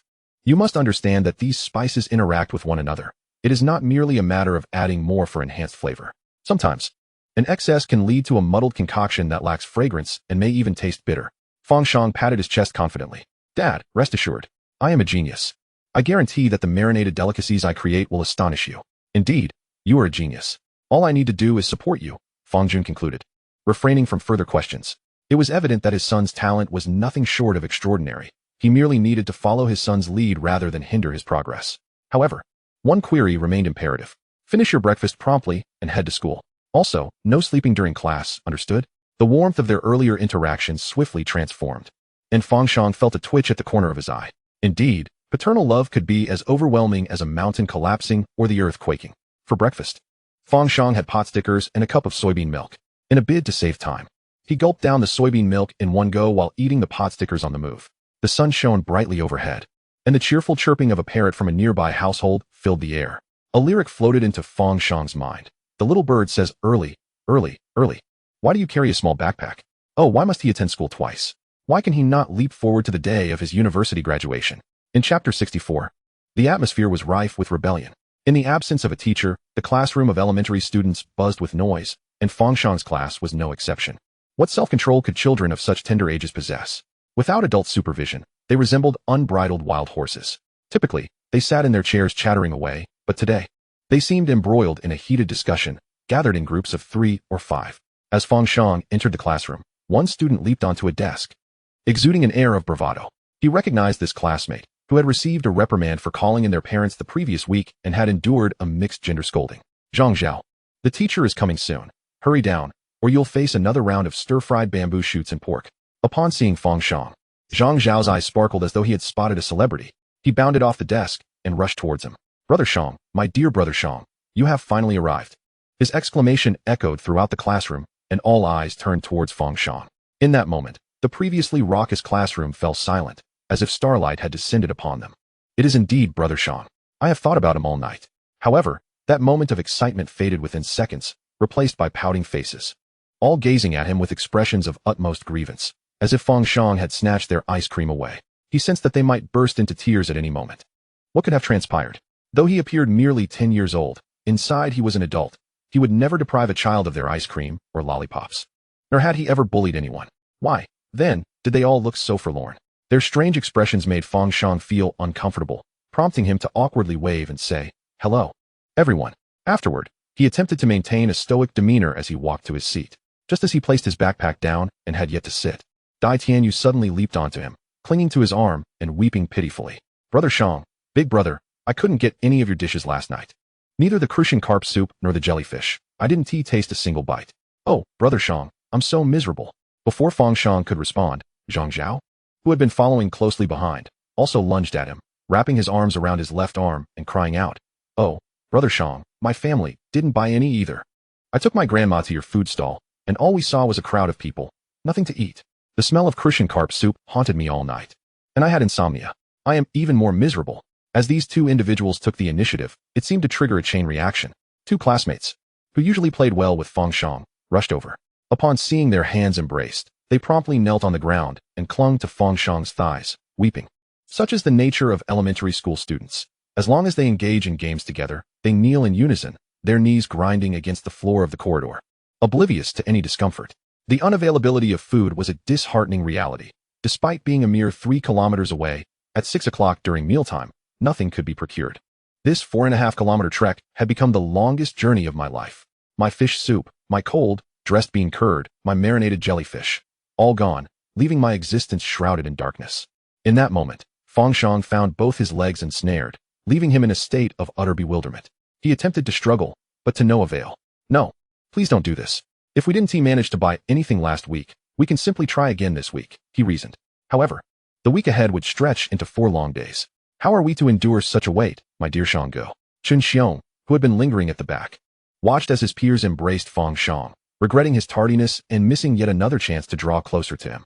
Determined, he dashed forward, leaping onto Fang Shang's back. It's not 4 days, it's 4.5. I shall wither away without the delectable food. Shanggu, would you truly allow a blossoming flower of our nation to perish? Startled by the sudden assault, Fang Shang nearly toppled over, saved only by the steadfast grip of his 2 loyal companions. You all let go, he implored. We want to release you. We want to savor your culinary delights. Shanggu food hunger. Not only the few classmates, but an increasing number surrounded Fang Shang, chattering animatedly. One recounted the throngs at the food stalls. Another lamented how the entrance was too crowded to navigate. A classmate spoke of accompanying their elderly grandfather, who had poor eyesight, for several kilometers only to return empty-handed. Prompting an outburst of tears, Fang Shang felt suffocated by the encircling wall of bodies, struggling to catch his breath. He sensed that if this continued, and they were caught by the teacher, he might have to call upon his parents. The newly acquired recipe for marinated delicacies would be in jeopardy if parental restrictions confined him to the kitchen. He would surely be devastated. Very well. I shall devise a plan for you to enjoy my dishes. Now, clear the way. I am on the verge of being crushed. The cacophony of elementary students was akin to a flock of sparrows in conference, their chatter resonating loudly enough to be heard from the corridor. As teacher Wang ascended the stairs, she initially wondered which class was making such a ruckus. However, after a few steps, she discovered the commotion emanated from her own classroom, her face turning a deep shade of displeasure. Though classes were not in session at that hour, such noise was utterly unacceptable. Was the school to be treated as a marketplace? Upon reaching the classroom door and peering inside, her vision darkened, nearly causing her to faint. A group of students, with only a few standing, were all huddled around the corridor of the third group, surrounding Fang Shang so tightly that he could hardly move. To add to the chaos, they even leaned on his shoulders. Were they plotting a rebellion? Just as she was about to storm into the classroom to sternly reprimand these students for their improper attitude towards learning, teacher Wang paused. Momentarily taken aback by Fang Shang's words, her foot already within the threshold of the classroom before she hastily withdrew, straining to listen carefully to the sounds emanating from inside. She reconsidered and quietly stepped back, attempting to minimize her presence. Last week at school, she had overheard the students rave about the delicious dishes prepared by Fang Shang, and after much hesitation, she finally contemplated ordering takeout. However, when she opened the menu of a June stall over the weekend, she discovered it consisted solely of home-style hot dishes, completely devoid of the cold dishes and claypot soups the students had mentioned. Over the course of 2 days, she had checked the takeout app several times. While cold dishes were indeed available, they were often marked as out of stock, sparking her curiosity even more. Chapter 65. A clear explanation of the adage deaf to the sound of the bell. On her way to class that day, teacher Wang found herself pondering how to elegantly yet authoritatively inquire of Fang Shang why the dishes the children spoke of were absent from the takeout platform. After all, as a teacher, asking students about food would not only be awkward but could also create an impression of her being overly indulgent, which would not be conducive to managing her students. At that moment, upon hearing the children spontaneously mention the food stall, her joy outweighed any inclination to intervene. As for the commotion in the classroom, well, that was something to address later. The children remained oblivious to the fact that their homeroom teacher was secretly observing them from the doorway, still surrounding Fang Shang, without a single one leaving. Fang Shang exerted tremendous effort to extricate Chen Xiong and the others from his vicinity. All right, I will devise a solution for you, but it won't be instantaneous. Please bear with me for a while, and I assure you I will come up with a perfect plan. Now, return to your seats. But Brother Shang, you must be quick. Brother Shang, I knew you were the best. You are the most impressive person I have ever seen, even more so than my dad. In my heart, Brother Shang is like Ultraman, my guiding light. You are electricity, you are light, you are the one and only myth. Upon hearing Fang Shang promise to find a solution, these lively children began showering him with praise, their compliments flowing freely. The children's adoration, naturally devoid of any literary flair, was peppered with quirky remarks, yet it brimmed with sincerity, bringing a quiet delight to Fang Shang. He relished the flattery and encouraged them to continue. In a corner, teacher Wang thought to herself, where's the solution? I'm waiting online. Amidst this lively atmosphere, Xia Xin remained silent, wearing a pained expression and occasionally glancing towards Fang Shang, tears welling in his eyes. His deskmate noticed his unusual demeanor and gently nudged his arm. Xia Xin, what's wrong? Are you feeling unwell? Xia Xin was engulfed in sorrow, valiantly suppressing his tears. However, upon being questioned, the dam of his grievances burst forth, and he wept uncontrollably. Woo-woo, I have never tasted the dishes made by Brother Shang. Not even once. I truly long to savor them. Just once would suffice. Previously, during Meng Duanya's birthday, Xia Xion's family had returned to their hometown and thus did not attend the celebration. When classmates spoke of Brother Fang's delectable cuisine, he yearned for a chance to experience it, yet circumstances did not permit. His family had once resided in the area, but due to demolition issues this year, they had moved to another house 8 kilometers away. His father was often away on business, leaving no time to care for him. Although his mother contemplated transferring him to another school, it was inconvenient to do so midterm, given the variance in educational progress across institutions. Consequently, she could only manage to pick him up from school on her electric bike each day, before returning home to tend to the store, leaving her perpetually occupied. On weekends, he would think about visiting Brother Fang's establishment to purchase something delicious, but his mother was too busy to take him there. He had some pocket money and even some New Year's money, and initially thought of going on his own, but the distance was too great, and his mother forbade him from making the trip. At that moment, Xia Xin felt increasingly out of place among his classmates, unable to engage in conversation. Deprived of culinary delights, and overwhelmed by a sense of injustice that deepened his sorrow, causing him to cry out loud. His lamentations resonated with several classmates who, for various reasons, had also missed out on the deliciousness. My home is 8 kilometers away, and mine is not close either, situated on the other side of the river. My parents insist that the educational environment here is superior, so they enrolled me in this school, but they have no time to visit, not even on weekends. I have mentioned this 3 times already, yet my parents cannot spare a moment.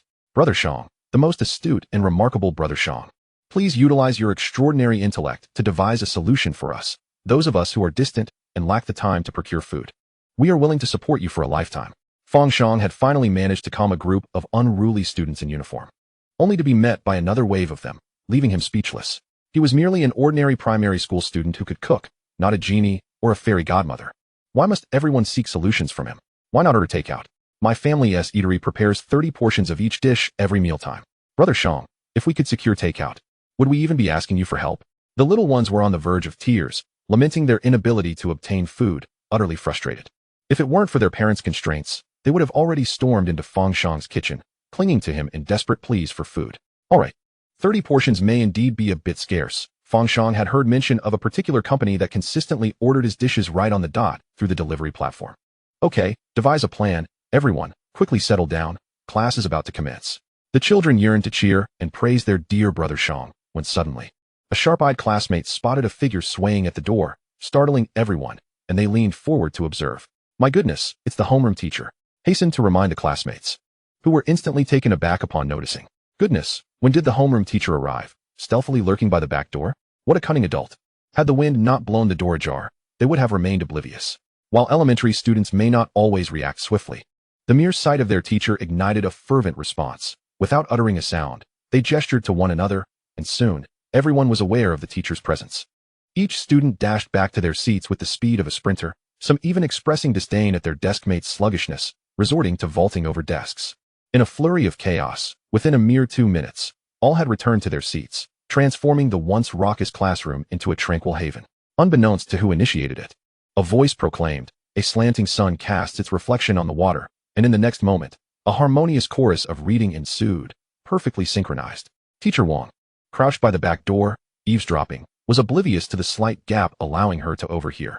She realized that it wasn't that the delivery platforms were unavailable, but rather her fortune had been lacking in securing an order. Suddenly, the clear sound of reading caught her attention, and turning her head, she locked eyes with Dong Xiaojing, who was seated near the door, gazing back in surprise. Their eyes met in a comical standoff, the larger eyes wide in embarrassment, the smaller ones filled with fright. At such a moment, an adult would have turned away, feigning ignorance of the incident, but Dong Xiaojing, a mere 10-year-old and somewhat slow on the uptake, was not so composed. With a look of sheer panic, he waved at Teacher Wang, stammering, Teacher Wang, I wasn't peeking. And I had no idea you were hiding here. I'm sorry. With that, he turned away, lifting his book to shield his face, embodying the essence of the idiom to cover one's ears while stealing a bell. The degree of Teacher Wang's embarrassment could have filled an entire educational building. Chapter 66. The foolish son is one's own. That morning, while teaching, Teacher Wang's gaze seemed somewhat unfocused, avoiding eye contact with her students. Although her delivery remained impeccable, she exuded an overwhelming aura of awkwardness. As an adult, how could she not realize that her clandestine eavesdropping had been discovered by the entire class? After all, how else could a casual chat transform so abruptly into a chorus of reading? Normally, being caught overhearing would not be a significant issue. Every teacher has indulged in such behavior. Yet, the thought of her ridiculous posture, squatting to eavesdrop, being witnessed by her students made her wish for a hole to hide in. However, she overestimated the students' perceptions. Children possess far simpler thoughts. They were merely delighted that the teacher had caught them in their raucous revelry without imposing any punishment. Each felt fortunate that day. After school, Fang Shang, clutching his self-proclaimed #1 sidekick, Dai Tianyu, treated him to ice cream as they rode their bicycles home. On a sweltering summer day, savoring an ice cream cone along the way was truly refreshing. At mealtime, some patrons were seated in the restaurant, enjoying their meals. Upon noticing Fang Shang, they greeted him warmly. Fang Shang straightened his back, adopting an air of maturity as he reciprocated their greetings. Were it not for the notes from class tucked away in his bag, he would have eagerly approached to hand out a few cigarettes. After savoring the meal prepared by his father, Fang Shang wasted no time and ascended the stairs to take a nap. To his family, he appeared to be soundly asleep, but in reality, he had already begun learning the art of marinated delicacies within the confines of the system space. The system space was indeed a remarkable invention, allowing one to learn while resting, an essential tool for both home life and travel, as well as for more dubious enterprises. Downstairs, observing that their son had merely exchanged greetings without even stepping into the kitchen before retreating upstairs, Fang Jun and Wu Xian felt a deep sense of satisfaction. It seemed their son had begun to embrace the routine of diligent studying during the week and joyfully cooking on weekends. Balancing interests and studies reassured them greatly. When a new customer arrived, Wu Xian promptly went to the entrance to greet them. After a weekend of increased foot traffic, the restaurant's reputation had grown, leading to a rising number of repeat visitors. To prevent any disappointment for those who came specifically for their son's dishes, Wu Xian would always clarify after welcoming guests that there were no special recipes for the day, only the usual menu items. If patrons desired yesterday's cold dishes or crucian carp soup, they would be disappointed. Fortunately, familiar customers responded with understanding, smiling as they explained, "We know. The young boss is at school during lunch, so there's no cooking. We're just here for a casual lunch. We often come here, and when we suddenly don't, it's hard to decide where else to eat." Nearby diners, having overheard this conversation, chimed in, "Indeed, while the young boss's cooking is unmatched, the owner's dishes are also clean and hygienic, providing peace of mind. It's far superior to the strange takeout meals available elsewhere. I specifically came here to eat. I live nearby, so when the young boss is cooking, I prefer his meals, but with him at school, I can settle for the owner's cooking. My stomach is delicate, and their meals are clean enough to not upset my digestion, which is truly reassuring. I came here to support the young boss. You must run this restaurant well to provide him with a nurturing environment. I genuinely worry that if the young boss gets too busy and has no time to cook, and if the business falters, we might have to wait until he grows up to enjoy his cooking again." Wu Xian had previously been curious about the sudden influx of customers today, only to realize it was due to their son's influence. Some patrons were also enjoying her husband's hot dishes, which they found to be hygienically prepared. As she guided several customers to an empty table and poured water for them, she took the menu to the kitchen. "Honey, it seems everyone is here just to savor your dishes today. Surprised? Happy?" Fang Jun chuckled inwardly, pondering what there was to be happy about. His dishes were merely a makeshift option. Nonetheless, he maintained a radiant smile that conveyed emotional value. "Happy? Speaking of which, dear, with the restaurant thriving lately, you've bought our son a bicycle. Shouldn't it be my turn now?" Wu Xian nodded, pointing to the living room on the second floor. "I have prepared a gift for you. It's on the coffee table. You can take a look later." Instantly, Fang Jun grinned widely, his smile radiating sweetness, even more so than the cheerful golden retriever that passed by. At this moment, Zhao Yin's restaurant was bustling with activity. Sitting at the bar, he observed the unremarkable business in his establishment and began to sigh heavily. If only his chef could replicate the exquisite dishes prepared last night, he would not have to worry about his business. After tasting Fang Shang's culinary creations the previous evening, he was utterly astonished. Honestly, how many people have not savored carp soup and cold mixed tofu skin? As for the cold jellyfish salad, he had scarcely encountered a delectable version before. Yet this chef managed to craft it into a delightful dish. Such commonplace home-cooked meals were transformed into something extraordinary by a mere child, completely shattering Zhao Yin's preconceived notion that only seasoned, older chefs possess true culinary prowess. Now, as he reminisced about those dishes, he felt a pang of bitterness. Not only was his plan to outshine others thwarted, but he was also overwhelmed by cravings, yearning to indulge in a hearty meal at a June stall. On this sweltering day, a few cold dishes accompanied by a bottle of chilled beer would be the perfect pairing. While lost in these thoughts, his son returned from school. Zhao Yin's son, merely 11 years old, was a sturdy little chubby boy who scampered up to him, immediately asking for money. "Dad, give me 10 yuan. I want to buy ice cream this afternoon, and can I watch Peppa Pig with my little sister later? I won't steal the remote." Zhao Yin gazed at his son with a complex expression. Both were elementary school students, yet the disparity was striking. Look at the other kids, at such a tender age. They already supported their families by running a bustling stall. Meanwhile, his own son merely requested money for ice cream, while his 3-year-old sister needed to tag along to watch Peppa Pig. It was utterly incomparable. With a stoic face, Zhao Yin pulled out 10 yuan and handed it to his son, gritting his teeth as he said, "Hurry and wash your face. You look so dirty."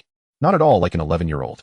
Receiving his pocket money, the boy cheerfully dashed away, oblivious to his father's thoughts on what an 11-year-old ought to be like. Wasn't he robust enough? After taking a few steps, his son turned back and called out, "Dad, I've arranged to play with my classmates with clay tonight. Is it okay if I do my homework afterward?" Zhao Yin felt an involuntary twitch in his nerves, his eyelids fluttering. Aside from watching Peppa Pig, he also wanted to play with clay. What a foolish child he had. Indeed, exceptional children seemed to belong to other families. But what could he do with his own silly son? He could only indulge him. "Fine, just be careful while you're playing." Chapter 67. I'm done for. My career is at stake. Once his son left, Zhao Yin slammed his hand on the table in frustration.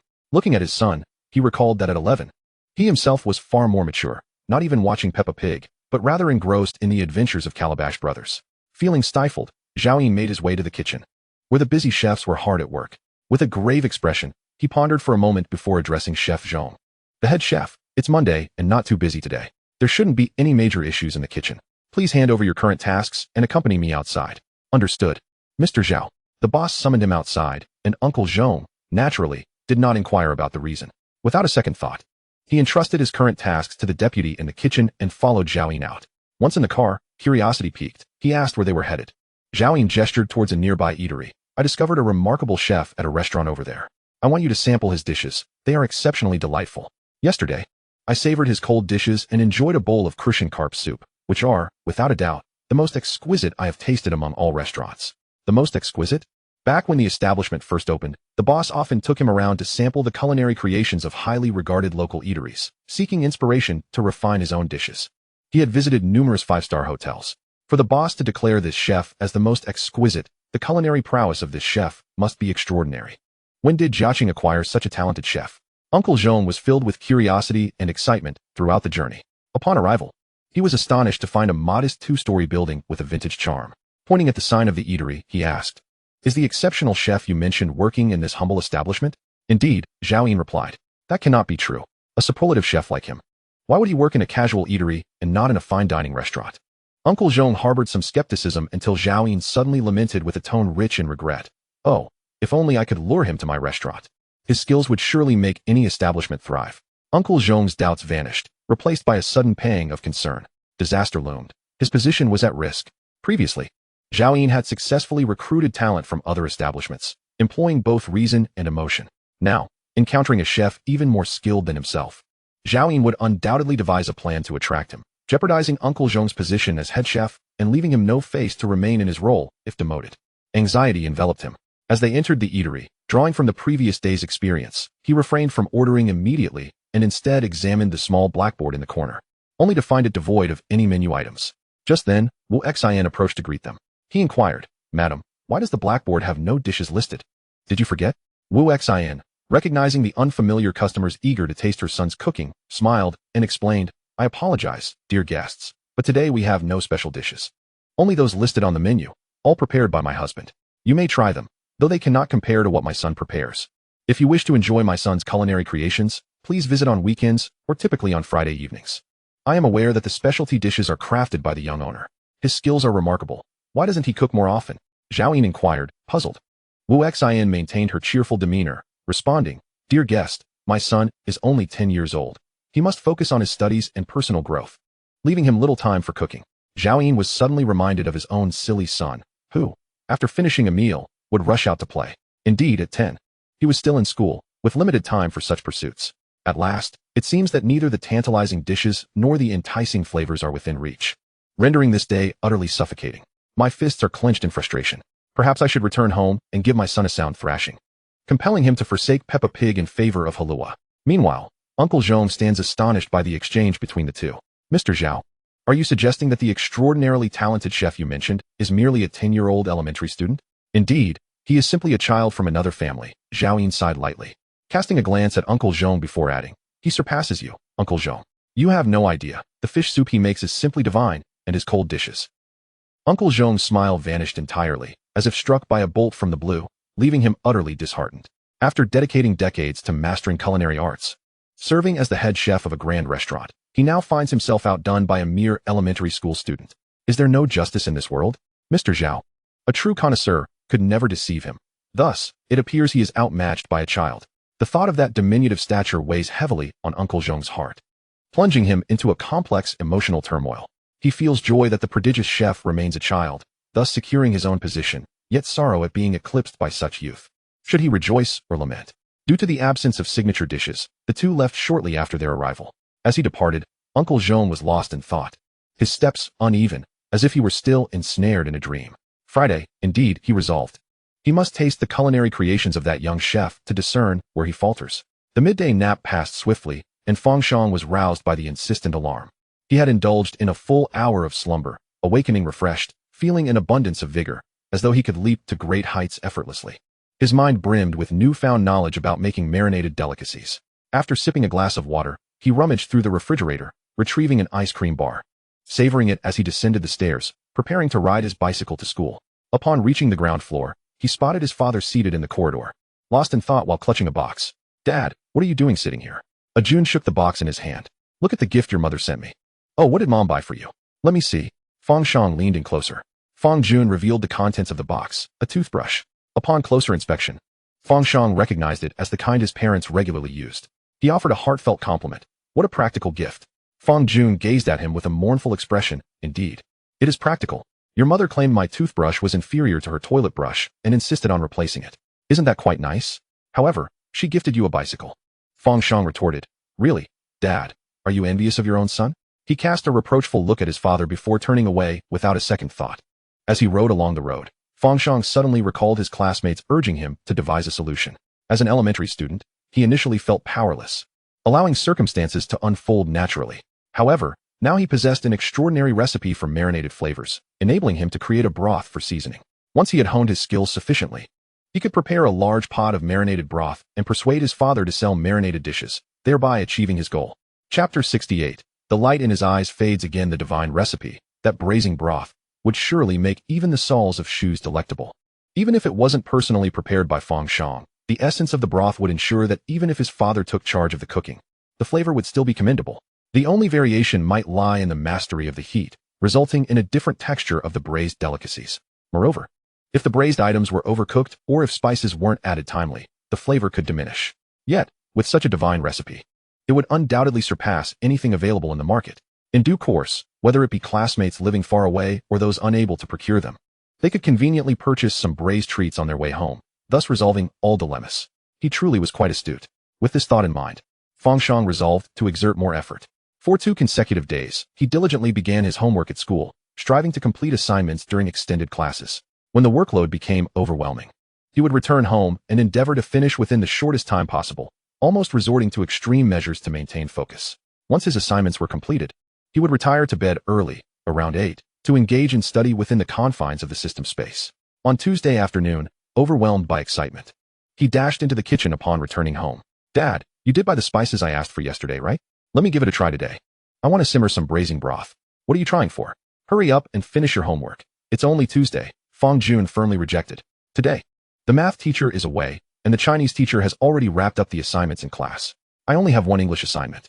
I can write it during the intervals of preparing the braised dishes and even memorize vocabulary while simmering the broth. I promise it won't delay my studies. After 2 days of learning about braising, his hands itched with anticipation, and he was determined to seize the opportunity to experiment. Fang Jun remained unconvinced and resolutely declined, prompting Fang Shang to seek out his mother, the head of the household, and resort to a bit of charm. Mom, my dearest, the most beautiful mother in the world. Please let me give it a try. Don't you want to taste the braised delicacies made by your son? I remember you adore braised chicken feet. Once it's ready, I will serve you first. How about that? With a barrage of sweet words, Wu Xian's heart softened, and she led Fang Shang back to the kitchen. Let the child have a try. He assures us it won't hinder his studies. Why are you so hard-hearted as a father? Don't you have any compassion for our son? So it seemed he was the one playing the villain. Fang Jun, with his finger resting on his lips, managed a smile, assuring himself it was all right to be cheerful. Thank you, Mom, Fang Shang exclaimed, leaping up to plant a kiss on her cheek before eagerly donning his chef's attire and apron, rummaging through the cupboard for the spices. His exuberance was akin to a child receiving their red envelope during the New Year festivities. Wu Xian mused, our son's tastes are truly unique. He revels in cooking. Look at how delighted he is. Fang Jun remained silent, sporting a smile that was manually crafted. Fang Shang extracted each spice meticulously from the cupboard, then located a scale, weighing them with precision as per the recipe. White cardamom, cinnamon, and grass fruit needed to be diced, otherwise, the flavor would turn bitter. For dried tangerine peel, bay leaves, and sand ginger, he would announce each spice's name as he added them. Aunt Chin could not help but praise. The young boss is truly knowledgeable. I, an elderly aunt, cannot recognize as much. Fang Shang snorted, for he too was well acquainted with all of it. However, he had never received such compliments. Wait, why are you adding licorice? That seems rather peculiar. Wouldn't it make the braising broth even stranger with its sweet and bitter notes? Fang Shang placed the weighed licorice into the basin. Not at all. Licorice can harmonize the aromas and enhance the aftertaste. It is a vital spice. Fear not, Dad, it will be perfectly fine. Is it? Fang Jun scratched his head, pondering how licorice could be used in such a manner. With both dried tangerine peel and licorice involved, it felt reminiscent of traditional Chinese medicine. He couldn't help but doubt whether he had dozed off while learning under his father's tutelage, missing some crucial details. Once Fang Shang had prepared all the ingredients, he placed them into the basin and carefully washed them after weighing. He dried them with kitchen paper and set them beneath a large fan to air out. He then grabbed a large pot from a nearby shelf, ignited the flame, and added some salt, slowly stirring it over low heat. As the salt heated up, he promptly added the washed and drained spices. This method of dry frying without oil, using salt, allows the heat to be fully transferred to the salt and then to the spices, ensuring even heating without burning them. As the salt subtly changed color from pure white to a light yellow, the fragrant aroma of the spices began to permeate the air, completely releasing their essence. He found a spice bag and filled it with the spices, subsequently rummaging through the refrigerator for suitable ingredients. The first batch of braising sauce required more than merely boiling the spices in water and tossing in the meat. It necessitated a rich broth, incorporating various meats to enhance the flavor. Pork belly added a luscious oiliness. Chicken and duck contributed freshness to the braising broth, while ribs and tendons added depth and gelatinous richness, making the broth more robust. Given the last-minute nature of the task, it was inevitable that not all ingredients would be at hand. Fortunately, the restaurant had been thriving recently, with numerous orders for hot dishes, meaning his father had prepared ample ingredients each day. He located the usual pork belly, chicken breast, half a duck, and a young chicken. While there were indeed 2 tendon tips available, alas, the ribs were missing, though that was of little consequence. At that moment, Fang Shang began to rinse, chop, and prepare the ingredients. Aunt Chen, noticing the considerable amount of meat, volunteered to assist him. It was mealtime, and Fang Jun was preoccupied with stir-frying dishes. Observing his son busy with a heap of meat, he contemplated whether to remind him not to dawdle, lest the diners find no ingredients available to order. After some thought, he decided against it. If his son enjoyed it, then cooking a couple fewer dishes was hardly an issue. Once all the ingredients were thoroughly cleaned, it was finally time to simmer the broth. He poured all the chopped meats into the pot and filled it with clean water, asking Aunt Chen to keep an eye on the fire and skim off any foam. Such simple tasks were suitable for assistance. Meanwhile, Fang Shang seized the opportunity to study vocabulary. With an English book in hand, he recited words while monitoring the pot, effectively combining cooking and studying. His clear voice soon attracted the attention of diners seated in the restaurant, some of whom, curious, stood up to peek into the kitchen. Discovering the young boss engrossed in his vocabulary lessons, they could not help but inquire with Wu Xian. "Madam Boss, how can we keep the young master in the kitchen? The environment is so harsh and sweltering. We mustn't let him suffer from the heat.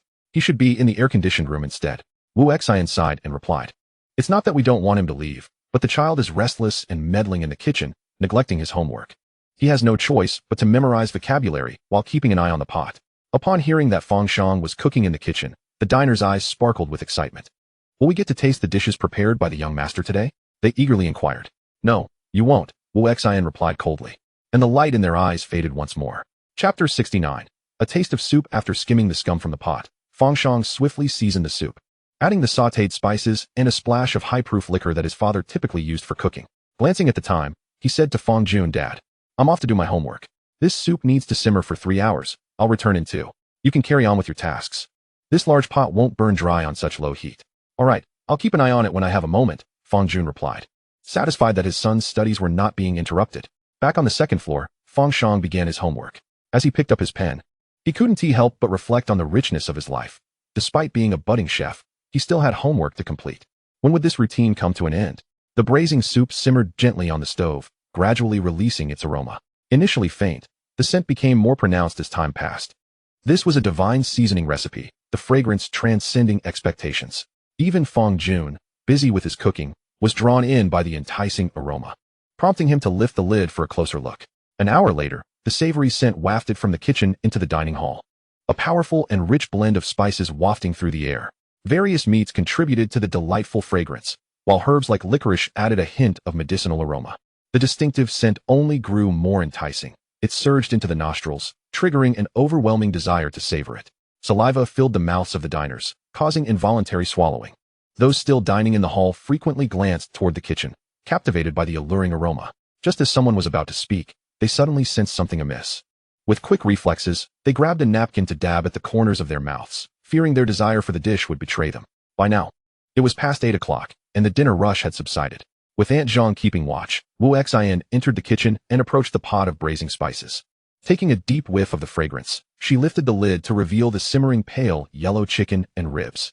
Although the color was not particularly enticing, the aroma alone was enough to make one salivate.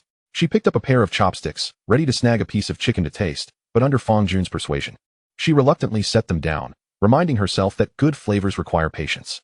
Swallowing hard, she exited the kitchen. As she reached the dining area, a customer spoke up. "Madam Boss, what is cooking in the kitchen? It smells amazing. Is it braised meat?" Wu Xian nodded. "My son is experimenting with braised dishes." Upon hearing that the delicacies were prepared by Fang Shang, several tables of patrons erupted with excitement. akin to those who had previously witnessed him memorizing vocabulary while simmering broth. Is it ready? Might I procure some? One inquired eagerly. I am not discerning. Whatever the young boss prepares, I shall partake. How much is available? After you've made your purchases, I shall take the remainder. A young man of affluent background banged the table with enthusiasm, practically ready to claim it all. His phone poised at the QR code, prepared to pay as soon as Wu Xin announced the price. Wu Xin maintained her unwavering demeanor, stating, There are no marinated delicacies yet, only the freshly brewed marinade. My son has only just begun to prepare it after school. How could it be ready so soon? She had yet to taste the dishes crafted by her son and had no intention of selling them. She envisioned savoring a late-night snack from the pot, with the remaining ingredients transformed into noodle soup by morning. What a delightful thought. Wu Xin discreetly swallowed, her mouth watering. Upon learning that the meat had yet to be marinated and was still in the broth stage, the customers expressed mild disappointment. When shall we have the meat? Tomorrow morning? Wu Xin shook her head again, explaining, This is merely the trial phase. It will not be sold until perfected. Surely such an enticing aroma is worth the effort. Even at this preliminary stage, one patron mused. It became evident that the young boss's culinary prowess stemmed from a meticulous approach, with countless trials leading to the final product. Does this mean we can expect the marinated delicacies soon? Perhaps by the weekend. Patrons can return then, she assured them. This calmed the crowd somewhat, though their anticipation lingered, save for the affluent young man who persisted. Boss lady, if there's no marinated meat, the broth will suffice. How about selling me some of that exquisite marinade? It smells heavenly. I could make a meal out of anything cooked in it. Wu Xin's expression tightened. That is not permissible. Just a small bowl? He pressed. Absolutely not. With no further recourse, the young man lowered his request. Then, might I have a sip? Just one taste, or I shall be restless tonight. Wu Xin retorted. Have you considered what you are asking? Ultimately, the group departed without even a taste of the broth. Their disappointment palpable. The broth had commenced simmering at 7:30, and by 9:30, Fang Shang descended from the second floor, finding the bustling eatery closing for the night. The door remained ajar as his mother conversed with a cluster of neighbors outside. Stretching, Fang Shang entered the kitchen and lifted the pot lid, inhaling the fragrant aroma with satisfaction. Son, did you forget to add the syrup? The color appears off. Gardenias should yield a pale hue, and it lacks vibrancy. I intended to prepare the syrup, Fang Shang replied, placing an iron pot on the stove. I just made a large bowl of syrup yesterday. We can use that. Fang Jun handed over a bowl, but Fang Shang peered inside, tasting a bit with his chopsticks, hesitating as he regarded his father. Perhaps I should prepare it myself? You typically use a fair amount of syrup in your dishes, and for marinated meats, a delicate syrup is essential. I wish to try my hand at this. I want to see how my first batch of syrup turns out.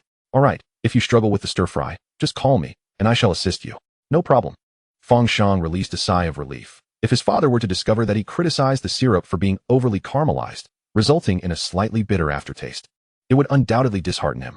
Fortunately, the moment passed. He procured rock sugar, heated water in the pan, and prepared a syrup, which he then poured into the marinade pot. The initially unremarkable broth transformed rapidly in hue, shifting from a pale yellow to a rich caramel, and eventually deepening into a lustrous reddish brown. The beautiful color infused the meat within, elevating it from its mundane pale yellow to a glossy reddish brown, resplendent and appetizing. Fang Jun, who had been secretly observing from the side, exclaimed in awe, This marinated meat looks exquisite, son. Can we eat it now? Of course not, Dad. Are you tempted? Fang Shang swiftly covered the pot and adjusted the heat. Fang Jun immediately retorted, Not at all. But since it's your first attempt at marinating, someone must taste it. I'm merely offering to be your willing guinea pig. How generous of me. You're the best, Dad, Fang Shang chuckled, wearing a look of indulgence towards his whimsical father. The broth required an additional 2 hours of simmering, followed by an overnight infusion, allowing the residual warmth of the broth to fully extract the savory essence of the meat and the aromatic spices. This would ensure the marinade was perfected. Now, it's all up to you, Dad. Remember to turn off the heat by 11:30. Absolutely, Fang Jun responded confidently, only to see his son hand him another piece of paper. Upon glancing at the ingredients listed, Fang Jun was taken aback to find it contained merely a few chicken feet, ribs, and pig ears. A stark contrast to the usually lengthy list he was accustomed to. After discussing the procedure with his father, Fang Shang hurried upstairs, freshened up, and dove into bed, resuming his routine of studying while drifting off to sleep. He slept soundly, however. The residents of the nearby community surrounding Jun's food stall were in for a challenging night. The aroma of the marinade was already potent, and with so many spices simmering together, even the most ordinary street-side stall could fill an entire block with its fragrance. How much more so with Fang Shang's upgraded marinade recipe? As the cooking continued, the scent intensified and wafted further. escaping into the night air and infiltrating the nearby residential building, which bore the brunt of the aromatic onslaught. Initially, when the aroma was faint, the residents remained unperturbed. However, as the clock approached 10 and they settled into bed, their senses heightened in relaxation, making them acutely aware of the intoxicating fragrance. Lying there with closed eyes, they found themselves salivating uncontrollably. How could one possibly sleep amidst such temptation? Some, puzzled by the source of the aroma, inquired within the community group chat. Responses swiftly followed. It's the young proprietor of a June's food stall preparing marinated dishes. I just passed by and asked. Apparently, there will be marinated delicacies available this weekend. Upon reading this, the residents suddenly understood. No wonder it smelled so divine. It was the young proprietor cooking. They reassured themselves that salivating was a perfectly normal reaction. Moments later, however, a chorus of lamentations arose. What a peculiar situation. The enticing aroma wafting through the air rendered sleep elusive. In the home of Grandma Dang on the third floor, her son and daughter-in-law, due to work commitments, were absent, leaving her and her husband to care for their granddaughter. The little one, only 3 years of age, had drifted into a sound slumber by 9:30, her pacifier nestled in her mouth. At that moment, Grandma Dang lay beside her granddaughter, having prepared to sleep herself. However, upon turning off the light and settling down, she sensed something amiss. The delightful fragrance that had previously teased her senses was now growing more pronounced. Despite being someone who typically abstained from late-night snacks, she had indulged in a slice of bread earlier. Now, with the aroma enveloping her, her appetite was rekindled. Grandma Dang closed her eyes, attempting to lull herself into slumber, but the more she tried, the more elusive sleep became. Resolved to get up, she exited the room, only to find her husband peering out the window, curiously observing the happenings below. What is this delightful scent? Grandma Dang mused, bemused by the persistence of the fragrance late into the night. Grandpa Dang, swallowing hard, replied with resignation. I inquired in the community group. It's A June's stall downstairs preparing marinated meat. That child only started cooking after school at 6, so it's likely not ready yet. The young proprietor is the one cooking? Grandma Dang's eyes sparkled momentarily before her expression fell once more. How can I possibly sleep tonight, with such an enticing aroma wafting through the air? Perhaps we shall simply endure, they contemplated, ready to distract themselves with a bit of television.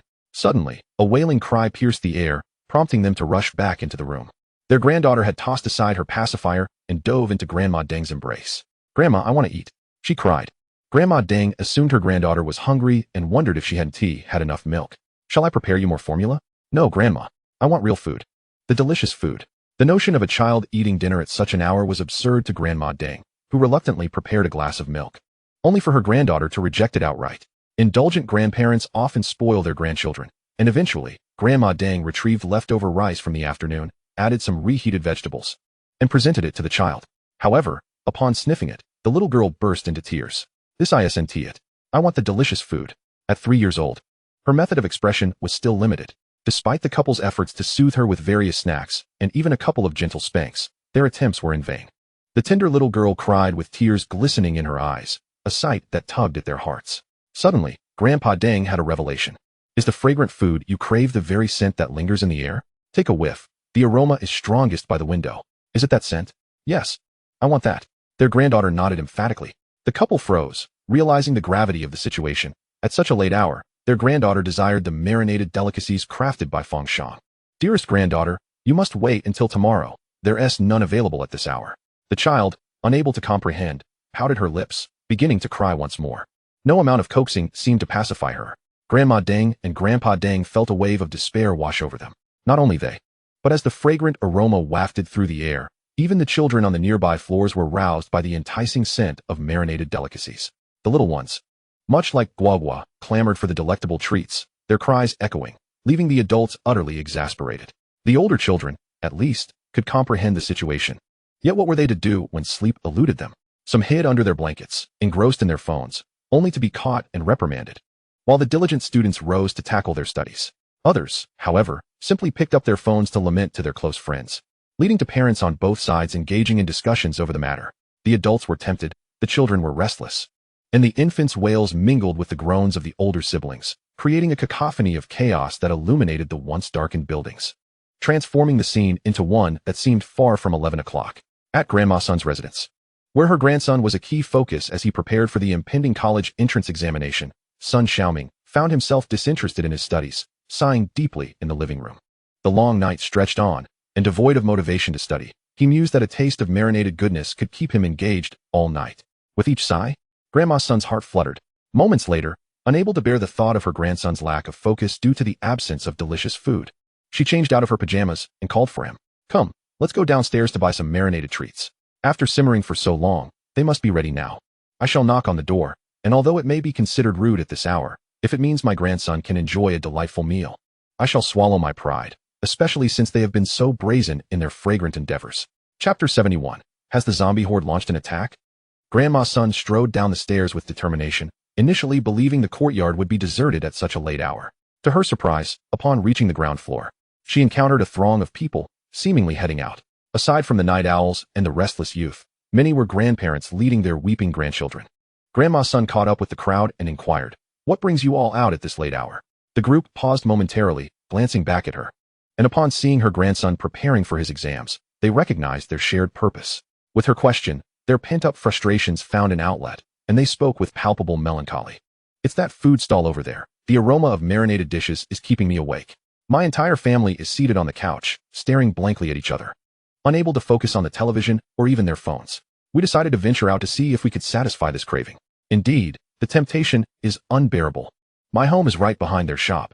Ordinarily, the smell of stir-fried dishes is manageable, but tonight, the scent of marinated delicacies has enveloped us entirely. It would be strange to find solace in sleep amidst such temptation. Not only does he prepare marinated food, but it is also exceptionally fragrant. While the adults can endure it to some extent, the children are utterly unable to resist. My 2-year-old grandson threw his bottle on the floor, crying with puffy eyes, desperate for a taste of those marinated delights, yet he cannot articulate his desires. What else can I do but buy some for him? Do not mention it. My household is no different.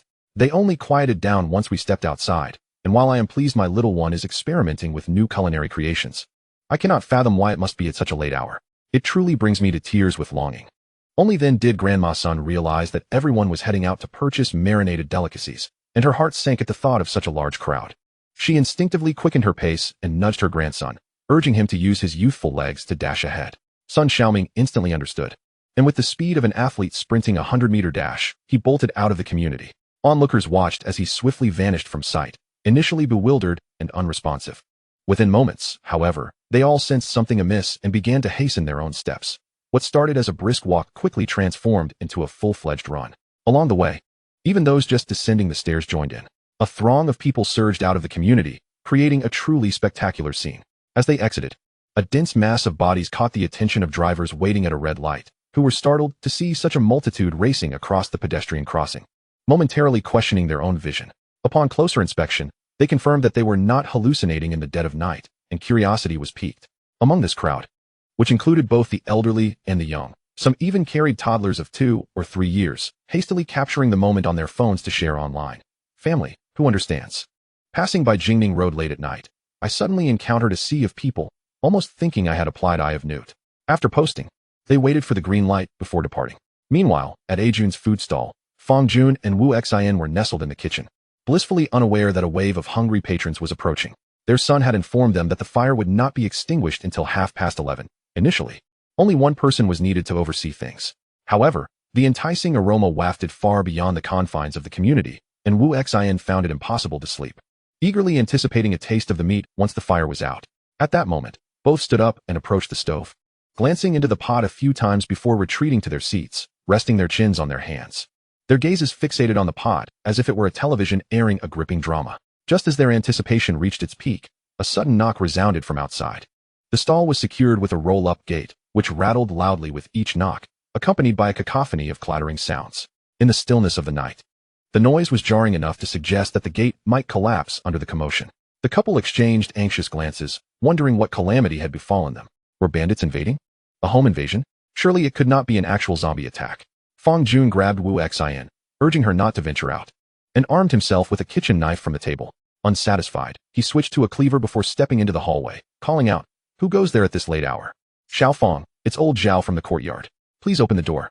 Yes, Uncle Fang, it's Sun Xiaoming from the Sun family. The one who often dines at your place." Outside, a cacophony of sounds emerged, and Fang Jun discerned 2 familiar voices belonging to neighbors from the community, which alleviated his anxiety. He hastily tucked the knife away and proceeded to open the door. Wu Xian arrived to assist, and together they unlocked the inner door and forcefully pulled up the rolling shutter. As the door ascended with a whoosh, darkness enveloped the outside, illuminated only by the dim glow of streetlights. Uncle Zhao, son Xiaoming, what brings you here at this late hour? Though he did not verbalize his concern, Fang Jun and his wife were taken aback by the scene at their doorstep. At 11:30 at night, a throng of people gathered outside the stall, and upon seeing the door open, they rushed over, their eyes gleaming with fervor, fixated on the couple as if they were about to be devoured alive. If not for the familiarity of these faces, who merely surrounded them without extending their hands or displaying any peculiar markings, they might have truly believed they were under siege by zombies. Uncle Zhao, Grandpa Wang, what brings you here in the dead of night? You nearly scared me to death. Do you realize that scaring someone can be perilous? While everyone understood that knocking on doors at such an hour was excessive, it was they who had initiated the disturbance in the first place. The crowd eagerly turned their gazes towards the pair. Xian, aren't you preparing the marinated delicacies? Have they been completed? Please sell us some. Yes, quickly. How much do you have? Let my granddaughter taste it first, otherwise her eyes will turn into peaches from crying. I sincerely apologize for the disruption. But we knocked only because we saw lights in your shop. Of course, we would have knocked even without the lights, though I would have offered an apology then. The chatter enveloped them, and upon hearing the words of the crowd, the couple finally grasped that they were there for the marinated delicacies, leaving them momentarily speechless. At this hour, you create such an uproar, resembling a zombie siege, merely to purchase marinated food. But it's 11 o'clock at night. What kind of sane individual drags their entire family out at this time, even bringing along a 2-year-old, just to buy marinated snacks? That, however, was not the crux of the matter. The focal point lay in the couple's expressionless response. We have no marinated delicacies, only soup. What? None. Just moments ago. The throng had been bustling, some even attempting to queue at the window. Now they stood frozen, dumbfounded. You've been preparing marinated delicacies since the afternoon. And now you say there's none. Is this some sort of torment? How could there be none? Surely you jest. If you're tired, you can weigh the goods together, and we'll distribute them slowly later. Fang Jun, with a hint of resignation, replied, there really are none. My son decided to experiment with simmering some marinating broth to see if there were any areas for improvement after 4 long hours. We only have soup and haven tea even begun marinating the meat. At that moment, the adults' expressions crumbled. They had anticipated that after such a prolonged infusion of aroma, there would be at least something to eat. Although knocking at such an hour was indeed inconsiderate, they had hoped to quell their cravings, only to discover that after 4 hours, they were left with nothing but broth. Before they could continue to wallow in disappointment, a dozen small children suddenly opened their mouths in unison, erupting into a cacophony of wails that reverberated through the air. The noise generated by a single child is already considerable. Imagine the sheer magnitude when a multitude of them cries together. Some of the older boys, who might not typically be moved to tears over a mere lack of food, were now swept up in the collective sorrow, their eyes glistening with unshed tears. The adults found themselves in a state of collective despair, surrounding Fang Jun and Wu Exine, urgently beseeching their assistance. What could be done? We adults could forego our meals and return home to gnaw on the corners of our blankets, but the children could not be pacified. They were utterly inconsolable. Having already been scolded once, they continued to wail. Please, you must think of a solution quickly. My grandson, who is here for the first time, is a chubby 4-year-old. I cannot bear to see him cry. Fang, please devise a way to prepare some braised delicacies, for I am at my wit's end. If he continues to cry, my heart will shatter. Wu Exine and Fang Jun found themselves tugged at by arms and sleeves, implored and shaken, as the deafening cries of the children filled their ears. At that moment, they felt even more overwhelmed than the adults. Can you envision the scene, where upon opening the door, they were besieged by a crowd demanding braised dishes? The adults were pitifully pleading, while the children cried incessantly. The adults sounded like 1,000 quacking ducks, and the children like 1,000 trumpets blaring. It was a scene too daunting to imagine. Both were rendered speechless. What could they do about someone else's precious little ones? They sighed heavily, silently pleading for rescue. Help us, please. Yet, there truly were no braised dishes to provide. Tomorrow, surely we will have some, the couple reassured themselves, though uncertainty lingered. Then we shall return tomorrow. Be good, little one, there will be food then. Originally, they felt a sense of guilt for knocking on the door in the middle of the night, but once the elderly realized there were no braised dishes, they quickly attempted to soothe the children while apologizing and departing. Once the crowd had dispersed, the two exchanged glances, hastily locking the door. Confirming it was secured, they leaned against it, exhaling deeply. How terrifying, Fang Jun murmured. Has this world truly transformed into something I no longer recognize? Knocking on the door at such an hour for braised dishes. Wu Exine, however, wore a proud expression. Who knew our son was so remarkable? This is a privilege you have never experienced before. Feeling the sting of his wife's veiled criticism, Fang Jun suddenly grasped the bittersweet truth. One fears their child may not be exceptional enough, yet simultaneously fears they may be too exceptional. returning to the kitchen. The interruption had caused the broth to simmer a bit too long. Fang Jun quickly extinguished the flames and lifted the lid. As the enticing aroma wafted forth, they promptly cast aside the earlier events. Fang Jun retrieved a spoon and scooped up the pork belly and half a chicken from the pot. Wu Xian had already brought over 2 pairs of chopsticks, one for each of them, as they began to savor the meat within the broth. After a full 4 hours of simmering, the pork belly had become incredibly tender, almost impossible to lift. With the slightest effort, it would disintegrate, falling from the chopsticks like tofu. The chicken, though bony, yielded easily to a gentle tug, the meat effortlessly separating from the bones. 2 individuals, overcome by hunger, eagerly indulged in the delectable dish. When the rich broth finally graced their palates, its profound aroma ensnared their senses. Ah, indeed, this savory delicacy is crafted by my son, one exclaimed, entranced by the exquisite flavor. This aroma is utterly intoxicating. Though it is 5-spice, rather than my preferred spicy variety, it surpasses even that in taste. The fragrance has left me quite dazed.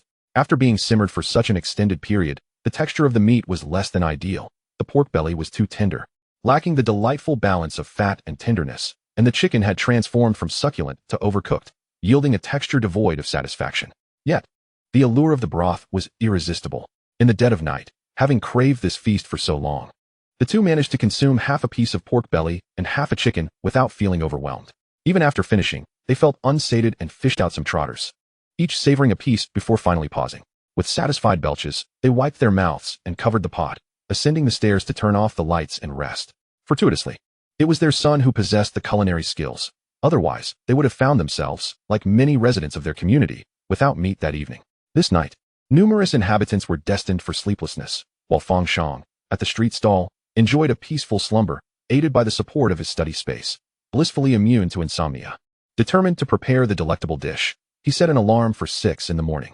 As soon as it rang, he rose, neglecting other tasks to rush downstairs and ignite the broth, before returning to wash his face and brush his teeth, taking 5 minutes. Fang Jun had already returned with groceries. The night before, Fang Shang had advised him to retire early, as he intended to rise early to concoct the dish. So Fang Jun was not surprised to see his son descending the stairs.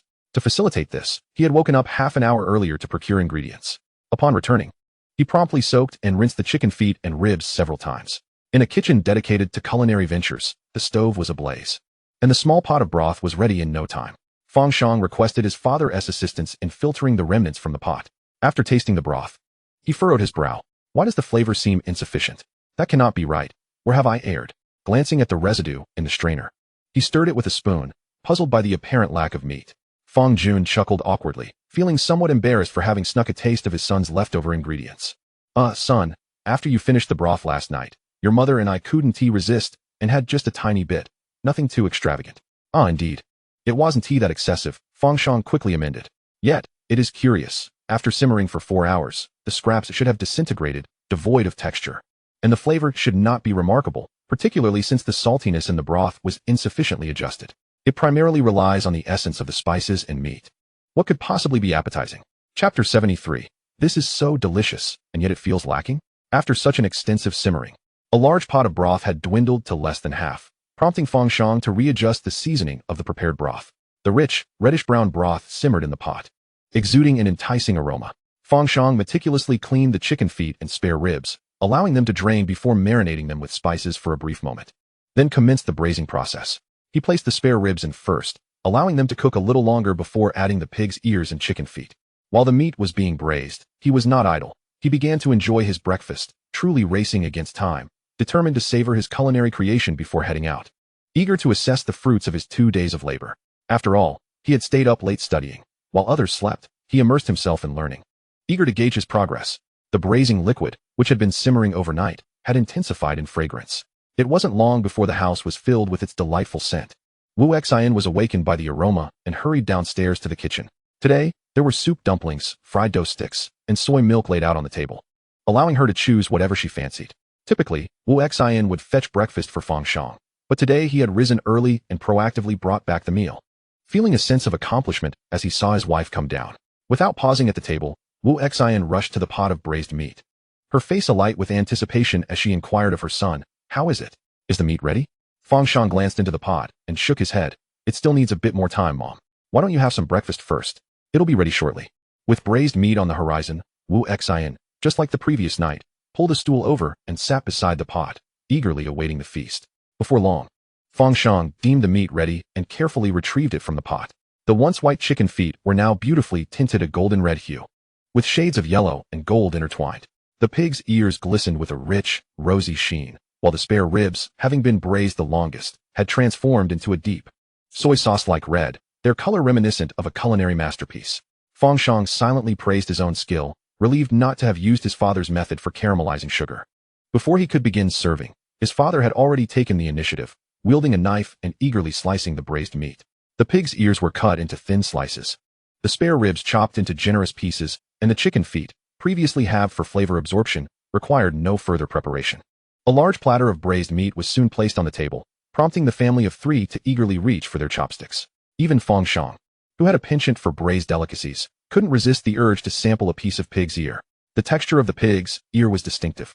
The outer skin was tender and chewy, while the inner cartilage offered a delightful crunch, infused with the aromatic essence of the braising liquid. The experience was not only rich in flavor, but also a sensory delight. After tasting, Fang Shang remained silent, while Fang Jun and Wu Xian savored their meal, their faces glistening with satisfaction. "This is delicious, even better than last night's meat," Fang Jun exclaimed. "Last night, I didn't find the pork belly greasy, and this morning, the braised meat is just as delightful, not at all heavy. It's exquisite. Ever since you started cooking, dear son, I feel increasingly blessed." The couple showered Fang Shang with praise, no longer concealing their admiration. Previously, they had thought their son was merely enthusiastic, but now he had become the backbone of the street food stall. If they continued to be reserved, it would seem disingenuous. It was better to express their pride, provided he did not neglect his studies. However, they noted that he had made too little broth, suggesting he should utilize the large pot he used for simmering carp soup, allowing him to prepare a substantial batch that could be preserved and enriched over time into an exquisite old marinade. Fang Shang shook his head, expressing that the flavor was merely adequate, attributing it to insufficient practice. He promised to refine the recipe over the next couple of days, assuring them that by Friday, they would truly understand the delectable essence of his marinated dishes. Fang Jun and Wu Xian were astounded by his words. How could something so delicious still seem lacking? At their age, they had savored numerous culinary delights, yet none compared to their son's creations, and he remained dissatisfied.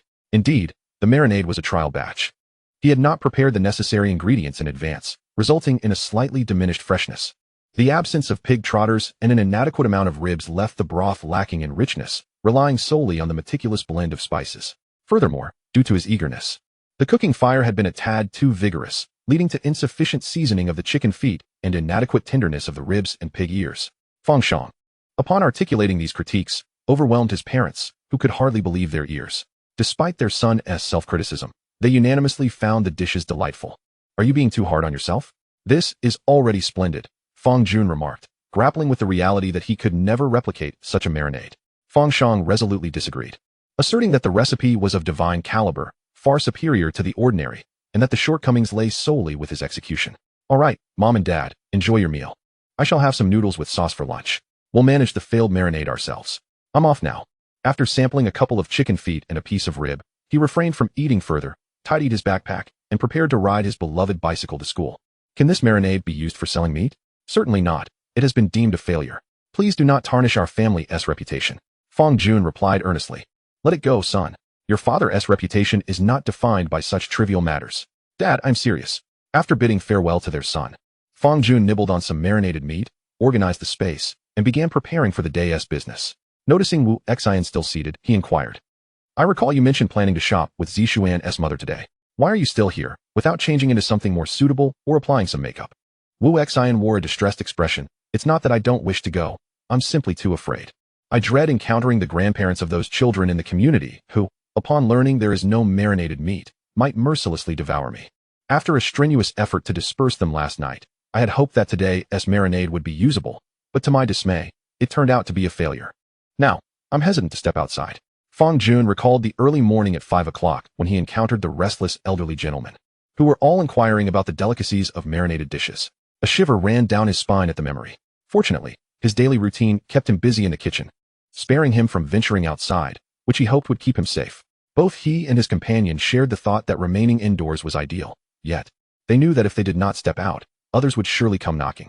Just then, as Wu Xian stepped outside to water her money tree, she spotted several residents from the neighborhood, each accompanied by children, making their way toward her. Panic surged within her. What to do? Chapter 74. No way to step outside. The mere thought of being encircled by the elderly, clamoring for marinated dishes, made Wu Xian's head spin. Resolutely, she decided to employ the age-old strategy of retreat, hastily placing the watering can in a corner and turning to Fang Jun in the kitchen. Darling, I need to take cover for a bit. Please hold them off for me. What? Fang Jun glanced outside and saw a large group advancing towards the food stall, his face paling instantly as he reached out to Wu Xian in desperation. Wife, don't leave me. Please save me from being overwhelmed by a swarm of children crying. Meanwhile, the driver Wei Hai had seen a video of the elderly venturing out the previous night, which had since gone viral overnight. Initially, a few locals stumbled upon it, finding it amusing to see the elderly, unable to sleep, carrying their children out of the community late at night, tagging their friends in the process. With the rapid spread of information, the video eventually found its way to Fang Shang's fans. Upon viewing, the fans noted that these elderly individuals seemed to be heading towards the food stall, piquing their curiosity, prompting them to share the video in their fan group for inquiries. The elderly had failed to procure marinated dishes the night before, and upon returning in the early morning, found themselves similarly disappointed. They lamented their misfortune, replying with crying emojis. Some even shared real-time footage of their children weeping. Don't ask, it's simply heart-wrenching. Since last night, I have been driven to the brink of exhaustion by my homebound children. In the future, when inviting my grandchildren over, I shall only choose weekends. Such peculiar responses left the fans bemused, until eventually, a young individual emerged to elucidate the background of the situation. In summary, it boiled down to a single statement. Fang Shang had been brewing marinated broth late into the night, drawing the nearby residents out of their homes, only for them to find that there were no marinated dishes available. They were informed to wait until the weekend for the next batch.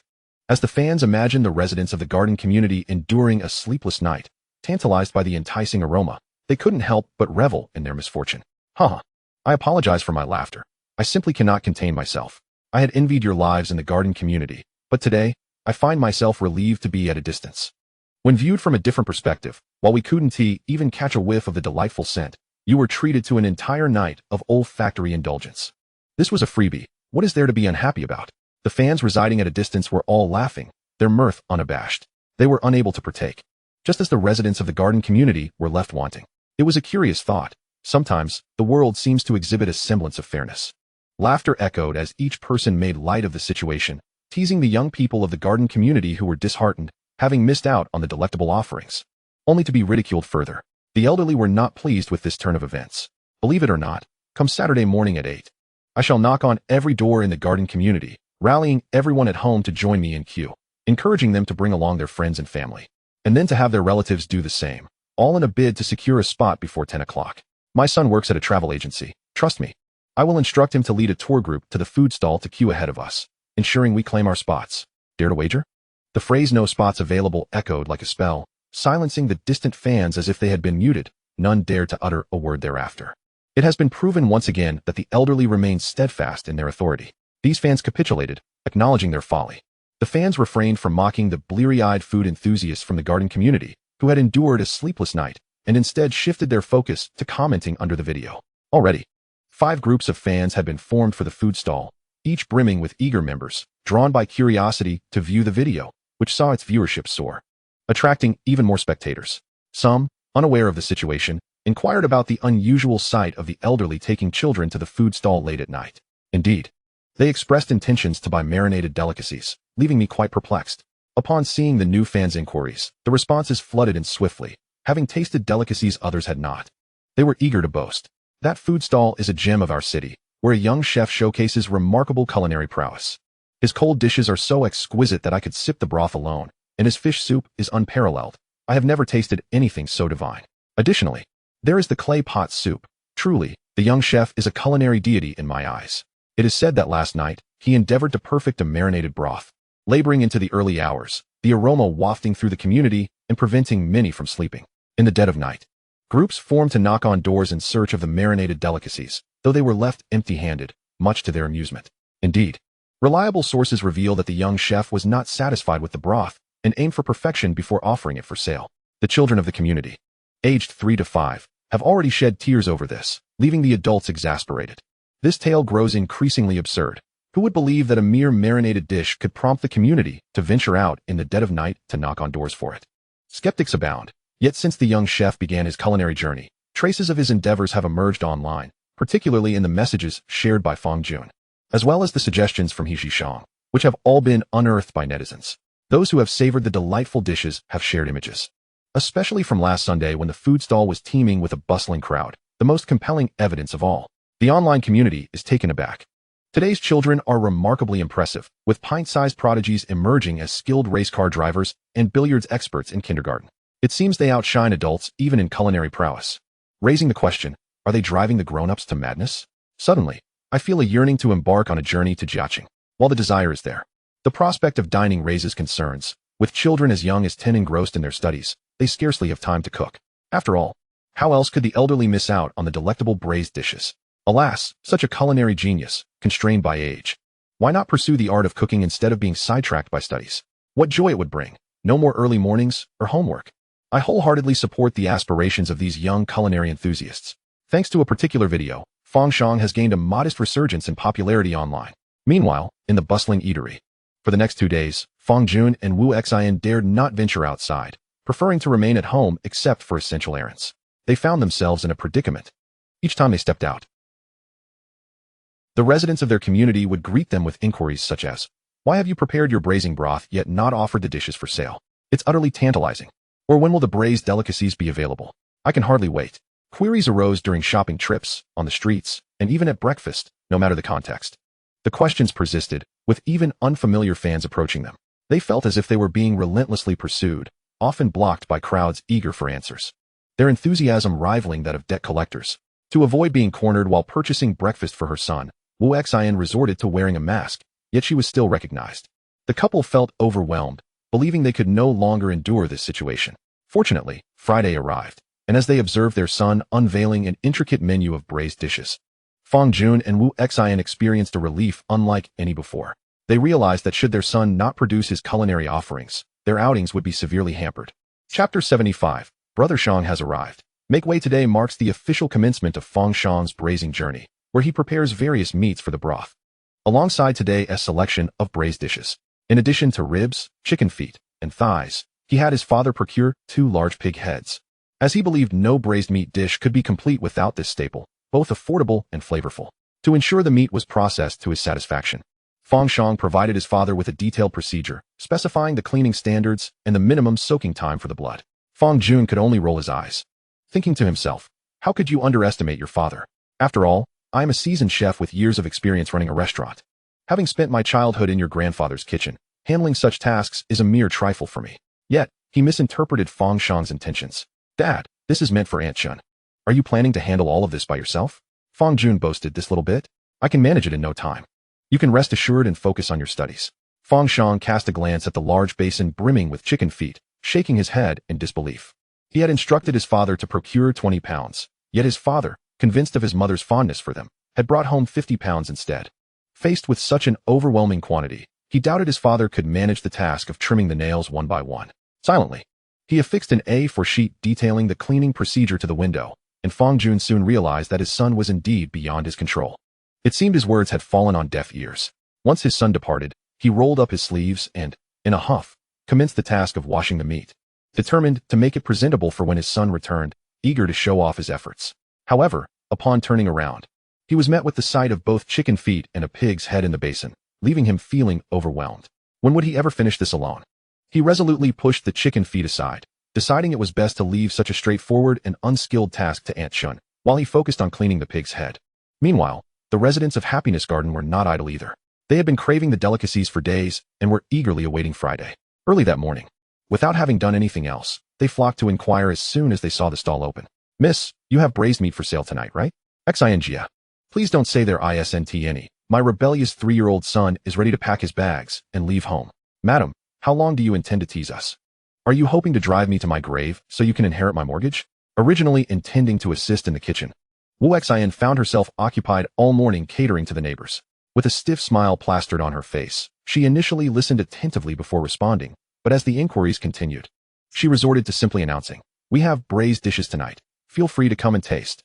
Eventually, realizing that this repetitive routine was less than enjoyable, she decided to place a small chalkboard at the entrance with the information written down, only to find that people still asked her again, claiming they couldn't rest easy without confirmation.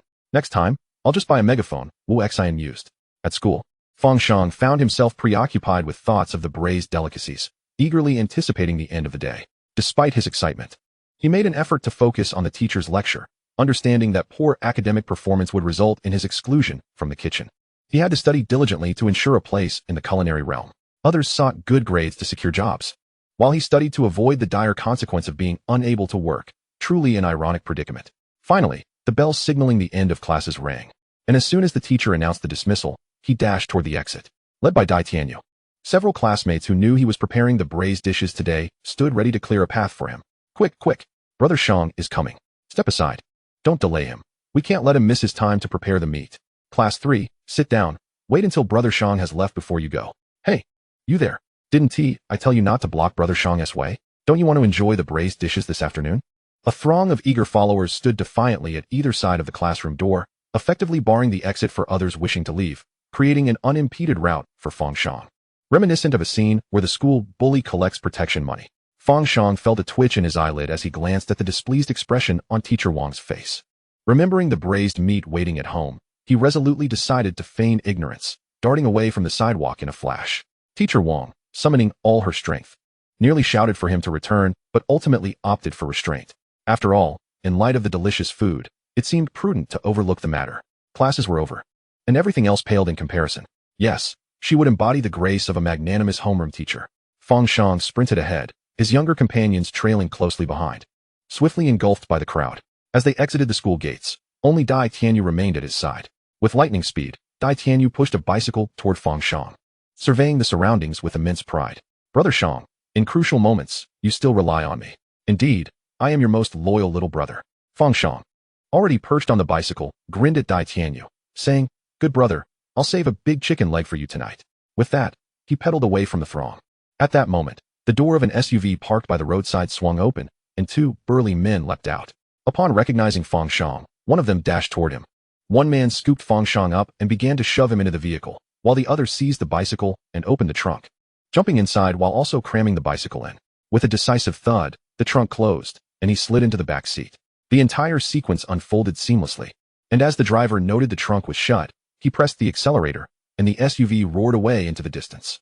Fang Shang, feeling himself being lifted and thrust into the vehicle, was startled to see another figure emerging from the trunk, leading him to believe he had encountered a human trafficking ring. Before he could fully grasp the situation, a popsicle appeared in his line of sight. Xiao Fang Shang, here, have a popsicle to cool off.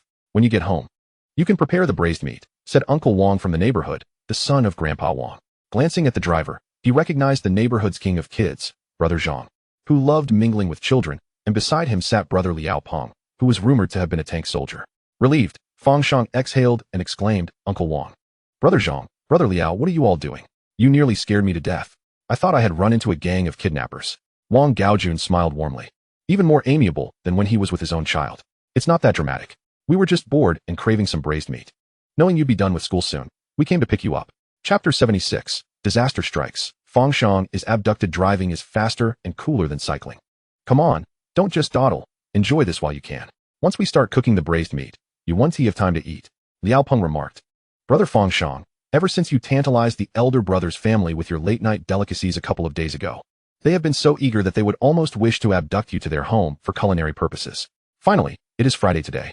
Please do not squander any time on the road, as every second wasted is a transgression. Fang Shang's lips twitched with annoyance, pondering the absurdity of such a grand spectacle, akin to a child abduction, merely to save him a bit of travel time for the sake of preparing delicacies. Were they certain this wouldn't be construed as human trafficking? Internally, he scoffed, yet outwardly remained composed, genuinely expressing his gratitude. I appreciate your efforts, he said, picking up an ice cream to savor. Unbeknownst to him, chaos had erupted at the school entrance. Dai Tianyu, who had witnessed the entire incident of Fang Shang being whisked away, was taken aback by the swiftness of the child's response. His face paled in shock. Oh no, my brother Shang has been kidnapped. He dashed toward the crowd, seizing a teacher on duty, exclaiming, Teacher, this is serious. My classmate has encountered a kidnapper and has been taken away in a vehicle. What? A child abduction? Teacher Chui was startled by his words and, to prevent any misunderstanding, urgently inquired, What is going on? Where is your classmate? Dai Tianyu, usually articulate, stammered none as he pointed towards the SUV still visible through the dense traffic. It's that vehicle. I saw it with my own eyes. My classmate was riding past when two large men emerged from the car. One seized the child while the other grabbed the bicycle. They shut the door and sped off. Teacher, please save my brother Shang. Tears welled in his eyes as he spoke. Upon hearing this, Teacher Chui was equally alarmed. As a physical education teacher, he acted swiftly, approaching a parent nearby and urgently requesting, "Could I borrow your electric bike? I need to pursue the kidnappers." Several parents were present, and upon hearing the situation, they immediately stepped aside, with some even abandoning their own children to wait at the school gate while they rode off in pursuit of the alleged kidnappers. Additionally, a female teacher rushed toward the school entrance, shouting towards the officers on duty, "Quickly, officers! There are kidnappers at the school gate. A black SUV is involved, and our physical education teacher is in pursuit." What? There are kidnappers at the school gate? The two officers' expressions changed dramatically. Their presence at the school was intended to safeguard the students, but now, a child had been taken right under their noses. One officer quickly retrieved his phone, calling for backup. "We have reports of a child abduction occurring at the Central Primary School in Guanghui Community. Please send assistance immediately." In this age of information, such an incident could not be taken lightly. Immediate action to access surveillance footage and secure the area was imperative. After reporting the situation, two special police officers drove in the direction indicated by the crowd. As the sirens blared, a palpable sense of urgency filled the air. Parents waiting by the roadside to pick up their children, upon witnessing the police vehicles in action, appeared visibly anxious and promptly made way. Once the police had departed, they began to inquire among one another about the unfolding events. Typically, the special police would remain at the school gate until all students had left, yet today, they had left while classes were still in session, their expressions suggesting something serious had transpired. Upon inquiry, the parents' faces turned ashen. What? There were child traffickers lurking at the school gate? This was a topic that struck fear into the hearts of all parents. The few parents who had overheard quickly relayed the information to those around them, and none were without concern or trepidation. They clutched their children tightly, still shaken, while cautioning other parents to remain vigilant. Those whose children were unaccompanied volunteered to escort them home, determined not to let anyone walk alone. In light of such a grave incident, chaos ensued at the school entrance. Teacher Wang, who exited the school later than usual, happened upon Dai Tianyu weeping and initially feared something had happened to him. When she inquired, she was met with the pained words, "Teacher Wang, sob. Fang Shang has been taken by traffickers. Will I ever see him again? Do I have to wait another 20 years to meet him?" Upon hearing this distressing news, Teacher Wang nearly fainted, her mind blank with disbelief, as she hurriedly rode her electric bike towards the food stall operated by Uncle Ajun.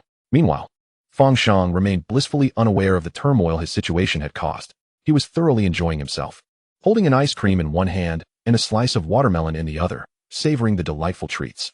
After finishing, he indulged in a few more tangy and sweet iced bayberries, which were utterly refreshing. After thanking the three individuals who had brought him home, he dashed straight into the kitchen. "Dad, hurry, put the largest pot on the stove and turn the heat to high," he exclaimed, rushing to the spice area to weigh the ingredients. Such a large pot of braising broth required a substantial amount of spices.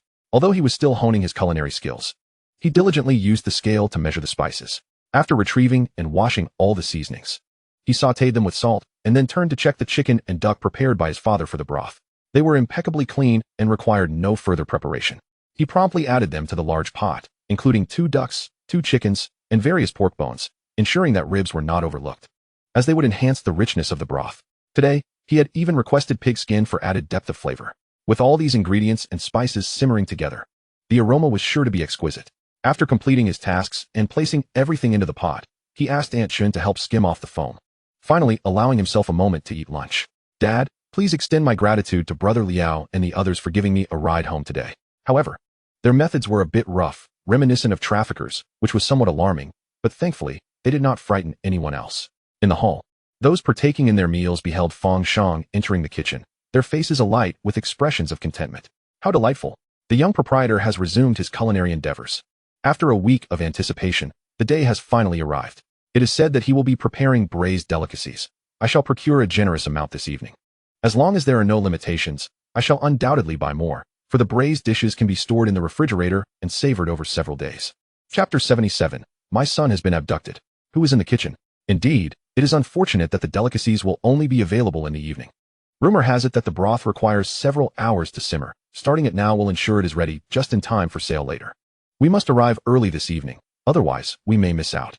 The patrons engaged in light conversation while outside. Liao Peng and Wang Gaojun stood beside a van, observing the smoke being drawn from the kitchen by the exhaust fan, their eyes reflecting satisfaction. We have successfully brought Fang Shang back early. The elderly residents of the community must be thrilled. We have indeed accomplished a commendable deed. Yes, we hastily invited the young culinary genius back. With the braised delicacies ready sooner, everyone can enjoy them earlier. We are quite clever indeed. The trio, convinced of their virtuous actions, felt a surge of exhilaration coursing through their veins, their minds preoccupied with thoughts of the braised dishes they had longed for over the past 3 days. They even contemplated their plans to arrive early that evening to secure their spots and enjoy the delicacies with chilled beer. Unbeknownst to them, a shadow stealthily approached their vehicle. As they indulged in their daydreams, a throng of individuals suddenly emerged around the van.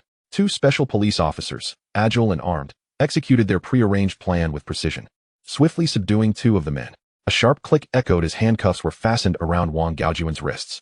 Liao Peng, fresh from military service and in peak condition, instinctively retaliated when he perceived an assault coming his way. Drawing upon his training in hand-to-hand combat, he executed a flawless maneuver, pinning his assailant against the van door. However, a moment of realization struck him when he recognized the uniform of the special police. Seeing the resistance from Liao Peng, the officer, now anxious, swiftly aimed his weapon at Liao Peng's head, commanding him to freeze and raise his hands. Liao Peng was taken aback, caught in a state of bewilderment. The barrel of the gun was mere centimeters from him. Its cold touch, coupled with the officer's attire, made it abundantly clear that this was no mere drill. In less than a second, he relinquished all thoughts of defiance, obediently accepting the handcuffs that were fastened to him against a utility pole. With the remnants of his rationality, he began to reflect on the circumstances that led to him being confronted with an object that the average citizen never encounters in their lifetime. Had he made a mistake during his service? No, that would not warrant the involvement of special police. Had he been targeted by spies upon returning home, leaking state secrets? No, his rank was not of interest to such entities, and he was oblivious to any illicit activities. The Yihang Courtyard and the Gulen Pavilion featured on the app are recommended by the platform itself, and they are available for viewing without restriction. He wondered how this could possibly be illegal. When Wang Gaojun, standing on the far left, was pressed against the van, he was still bewildered by the situation, exclaiming, "Hey, what are you doing? Who are you? Ouch, my hand feels like it's about to break." As he shouted, he strained to look back, only to see several uniformed special police officers. Upon noticing the 2 individuals beside him, he gasped in disbelief at the sight of real handcuffs, realizing this was no jest. He posed a profound question to his captors. Have I committed a crime? What have I done to warrant the intervention of special police? I thought. Given my inability to run even 3 steps without gasping for breath, a mere auxiliary officer could easily subdue me. Be quiet, the leading officer barked. Meanwhile, the physical education teacher, who had been waiting, seized the opportunity to rush to the van and forcefully opened the door. Upon seeing the empty front and back seats, he paused momentarily and shouted, "I don't see any children." Special Police Officer Miao Tao, his expression grave, bellowed, "Where are the children? Where have you hidden them?" "What children?" The 3 individuals were pinned down, utterly unaware of the unfolding events, their eyes clear and innocent, as if untouched by the corruption of society. "The children you just took from us. Speak up. Where have you hidden them? Or to whom have you given them?" Miao Tao was tense. If the child had already been transferred to another vehicle, they would have to broaden the search area and seal off the roads for a thorough investigation. It was imperative to extract this information quickly. Every second mattered in the potential recovery of the child. Children taken from the vehicle? Brother Zhang, who had been subdued by 2 concerned bystanders and was now dazed, finally spoke up. "Are you referring to Fang Shang, whom we picked up at the elementary school gate?" The realization dawned on the 3. They finally understood how inappropriate their earlier actions had been at the school entrance. Without further delay, they responded. "He is in the kitchen of the nearby eatery. You will find him there." Miao Tao was taken aback. "What? This eatery is colluding with you? Hiding the child in the kitchen?" The 3 exclaimed, "Oh heavens! When we picked up the young boss, we should have let Fang Shang board the vehicle himself instead of carrying him." The commotion had already drawn the attention of nearby residents. Even diners from the restaurant had come out to witness the spectacle. However, upon seeing the armed special police, they dared not approach, and the surrounding noise made it difficult to overhear the conversation. Wu Xin was among the onlookers, munching on sunflower seeds while contemplating taking a photo to share on social media. She found the 3 individuals surprisingly familiar, as if they were residents from her community. At that moment, Teacher Wang arrived at the eatery, his eyes red with emotion upon seeing Wu Xin. He choked back tears, saying, "Fang Shang's mother. I am so sorry. Such a wonderful child was taken right from the school gate by traffickers. I cannot believe they were so bold. Had I known, I would have escorted him home myself." "What did you say?" Wu Xian's mind was a whirlwind of confusion as Teacher Wang announced that Fang Shang had been abducted by human traffickers. But who was that child in her kitchen, diligently simmering the marinade?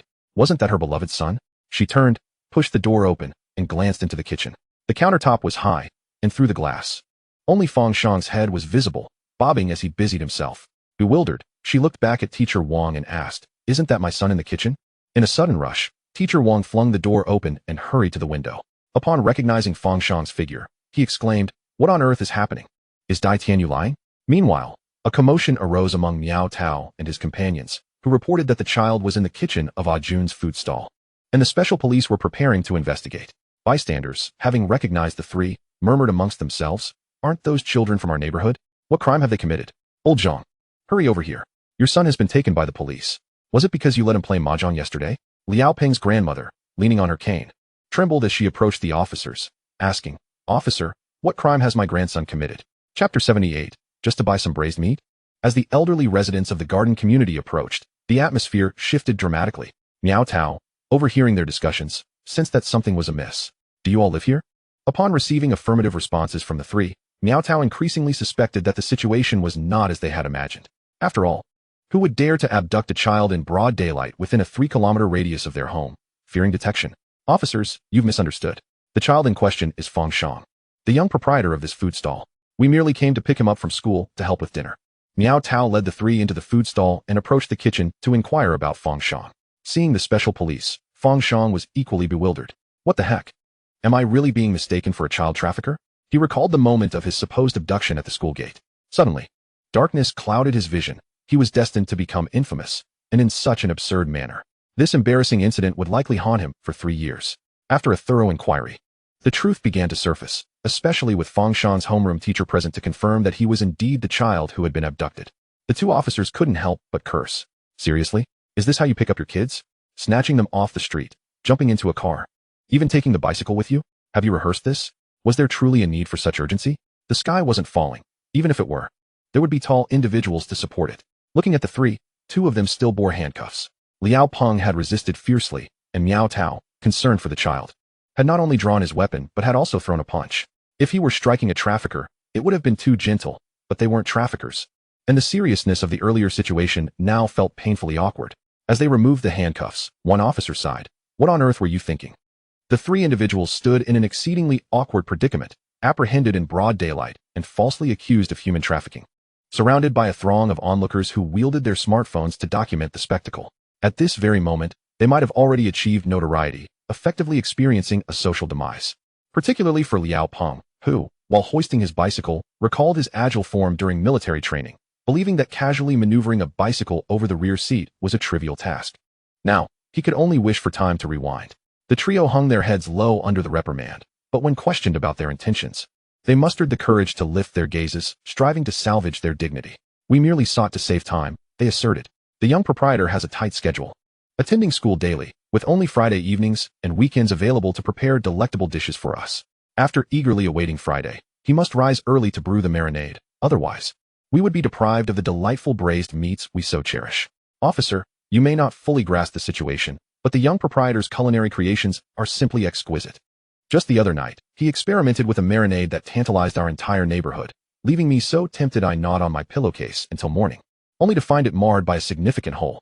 Indeed, we were merely craving the taste of braised delicacies," they confessed, their excitement palpable.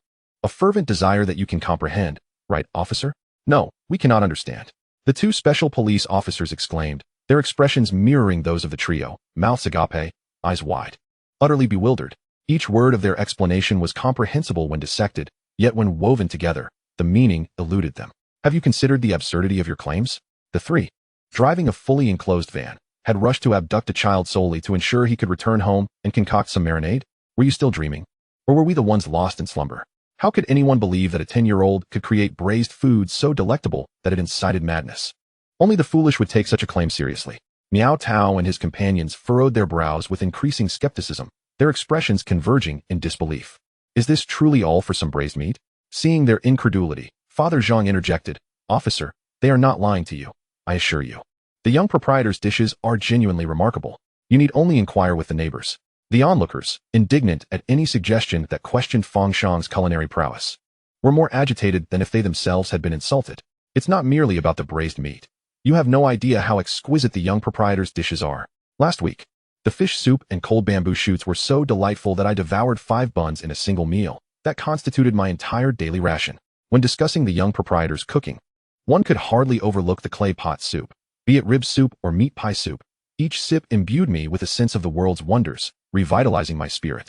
Officer, do not assume we are merely bystanders drawn by rumors. In truth, we have been active in this vicinity since dawn, eagerly awaiting our turn to purchase those braised delicacies. Otherwise, we would not have seen these three rascals embroiled in trouble, with their parents arriving post-haste. Officer, perhaps you could allow the young proprietor to return to his work while we hasten to return him shortly. There is no need for him to stand here receiving your admonitions, which may lead him to feel as though he has become a hindrance. Should you have any inquiries, we can step outside for a more leisurely discussion, assuring you that we shall speak candidly and exhaustively. The elders of the community, diners within the establishment, and curious onlookers from nearby shops have all gathered to extol Fang Shang's culinary prowess, as if eager to lay bare their hearts before the two special officers. Some even boldly inquire if Fang Shang would like to inspect the pot, lest the broth be delayed, their eyes gleaming with anticipation at the mention of braised meats. Miao Tao observed this spectacle, both astonished and convinced. Could it truly be that this 10-year-old possesses such remarkable culinary skills to incite such fervor among the patrons? His mere words, uttered in praise of a simple dish, seemed to unleash a wave of collective enthusiasm. Reflecting on moments when he had encountered prodigious young talents in videos, he could only surmise that he had encountered a culinary genius. Although misunderstandings were set to rest, appropriate admonitions were still warranted. You must realize how startling your actions appeared to the public. The scene outside the school gate was utterly chaotic. The trio quickly offered their apologies, with their neighbors and family members joining in, self-reproaching for their insatiable appetites and attributing the incident to the influence of the younger generation. Even Fang Shang found himself apologizing. To be candid, Fang Shang had not anticipated such a situation. Having lived 2 lifetimes, he sometimes forgot that he was still but a 10-year-old child. Recalling his university days, whenever he returned home with a bag of local delicacies, his roommates would seize it from him as if they were bandits. One particularly exaggerated instance came to mind when his mother sent him a package of food. Upon receiving it at the courier station, he was besieged by 3 individuals who pinned him to the ground and snatched the package away, creating a scene akin to bandits ambushing a traveler. He was left bewildered, not even knowing what the package contained. Thus, when he was whisked away by Brother Liao and his companions, he did not find it particularly outrageous. With the memory of being only 10 years old and standing at the school gate, it was easy to understand how one might misconstrue the situation. Well, it is fortunate that the child is unharmed. You 3 must be mindful of your actions and their repercussions in the future. Now disperse. There is no reason to linger here. After being schooled, the trio once again apologized and, feeling utterly embarrassed, hurriedly exited. Once the crowd dispersed, Fang Shang followed his father back into the kitchen to resume his work. Wu Xian assumed the 2 special officers would take their leave as well, but to her surprise, they approached her, glancing around before quietly inquiring, "Excuse me, is there any braised meat available at the moment?" Please do not misunderstand. Their curiosity was merely piqued. Wu Xian's mind buzzed for a moment before she blinked and managed to respond. "No, we are still preparing the braising sauce. The meat will be ready for dinner. Shall I come by this evening to purchase some? Do you support takeout?" "Certainly, both dine-in and takeout options are available. However, one must first secure a number, as delays could result in unavailability, given the high demand." Indeed, the crowd was overwhelming, a sentiment strongly felt by the 2 special police officers. Thus, we decided to reserve numbers for the evening. Wu Xian hastily penned 2 handwritten numbers and handed them to the officers, feeling an embarrassment that could be likened to the Great Wall itself. Once the officers departed, Wu Xian exhaled deeply, only to realize that Teacher Wang was still nearby, amplifying her awkwardness. How many people had been inconvenienced by this situation? A true predicament. Fang Shang remained unbothered. Teacher Wang appeared more pleased than anyone else, seemingly oblivious to any wrongdoing. He merely rubbed his fingers together and, after a moment's hesitation, gathered the courage to suggest, "Why not get me a number as well?" Since we were already here, it seemed prudent to secure a number. After all, one must dine at least once. Wu Xian reflected on the tumultuous lunch hour, deeming it an unprecedented debacle. During the meal, the usual light-hearted chatter was notably absent. Fang Jun, typically fond of local videos, opened his phone to find a local internet celebrity earnestly discussing a current event. The host's serious tone conveyed, "At noon today, a shocking incident occurred in our city's Guanghui Community's Central Primary School, where a child was allegedly abducted in broad daylight. However, it has since been revealed that this was a case of mistaken identity." So what exactly transpired? Wu Xian and Fang Jun exchanged glances, their attention shifting back to Fang Shang. Has this incident already made it onto the app? How swiftly news travels, Fang Shang mused, lowering his gaze in search of a suitable crack in the floor, but alas, the tiles were impeccably laid with no gaps in sight. It wasn't until Fang Shang added sugar to the pot and reminded Fang Jun to turn off the heat after 2.5 hours that Fang Jun spoke up. "When will you return to prepare the marinated delicacies? How long until they're ready to serve?" Fang Shang calculated. At least an hour, I suppose. Chicken feet and pig's head meat cook quickly, but they need to simmer in the broth for another half hour to absorb the flavors. The ribs, being bone-in, require a bit more time, but this is not the most optimal cooking duration. The couple assessed their timeline. Their son would finish school at 6, return home in half an hour, and then spend another hour preparing the marinated dishes, making it 7:30 by the time they could eat. Far too late. Whispering together for a moment, they finally turned to Fang Shang and suggested, perhaps you should skip tonight's extended class and come home early to prepare the marinated dishes. What? Fang Shang could hardly believe his ears. His parents had always been reluctant for him to spend time in the kitchen, fearing it would detract from his studies. Today, they were actually encouraging him to forego an extended class. Was the sky about to fall? Why? He inquired. Fang Jun sighed. I fear that if you do not prepare the marinated dishes soon, those greedy neighbors might conjure up even more shocking antics. Indeed, during the day it had been child abductors. One could only hope that the night would not bring forth a thief snatching marinated delicacies in the street. Thus, upon arriving at school, Fang Shang relayed to Teacher Wang the news of his parents permitting him to skip the extended class. Teacher Wang inquired about the reasoning, to which Fang Shang nonchalantly recounted his parents' rationale. Teacher Wang did not hesitate for a single moment and readily agreed, to which Fang Shang discerned a subtle hint of having dispatched an ancestral spirit from her words. Fang Shang felt a pang of hurt in his tender heart. At his school, there were 2 extended classes in the afternoon. Without them, the students would be dismissed by 4:10. Under the envious gazes of his classmates, Fang Shang exited the classroom alone, pedaling his bicycle with fervor, swiftly returning home. He dashed into the kitchen and commenced preparing marinated delicacies. Upon entering, Fang Jun promptly abandoned his task and approached him with an air of readiness, while Aunt Chen focused her full attention on Fang Shang, anxious not to lag behind and disappoint the eager diners waiting in the hall. At this moment, the marinade had just been taken off the heat, filling the kitchen with a tantalizing aroma. Fang Shang inhaled deeply, satisfied to find the fragrance richer than the last time, embodying the essence he desired. Dad, strain all the impurities from the marinade. Aunt Chen, prepare the sieve and clean the layer for the marinated meat. Yes, the two moved with agility, akin to a hotel chef directing a novice. Soon, all the remnants in the marinade were strained out, yielding a large basin filled with various spices and remnants of chicken and duck bones. In the large pot, the marinade simmered, a vibrant red hue glistening with a layer of oil floating atop. Fang Shang placed a strainer in the pot for easy retrieval of the delicacies and then introduced the prepared ribs into the marinade, allowing them to infuse slowly over low heat. Meanwhile, the hall had become a bustling hub, filled to capacity, even more so than the previous week. The meat had been stewing for quite some time, and the irresistible aroma wafted through the air, drawing a crowd not only seated but also eagerly pressed against the kitchen glass. As Fang Shang busied himself, he glanced up to behold a sea of heads at the window, particularly the foremost individual, who was practically plastered against the glass, reminiscent of an oversized gecko, almost flicking its tongue in anticipation. After a considerable time of simmering the marinated delights, Fang Shang finally turned off the heat but did not lift the lid.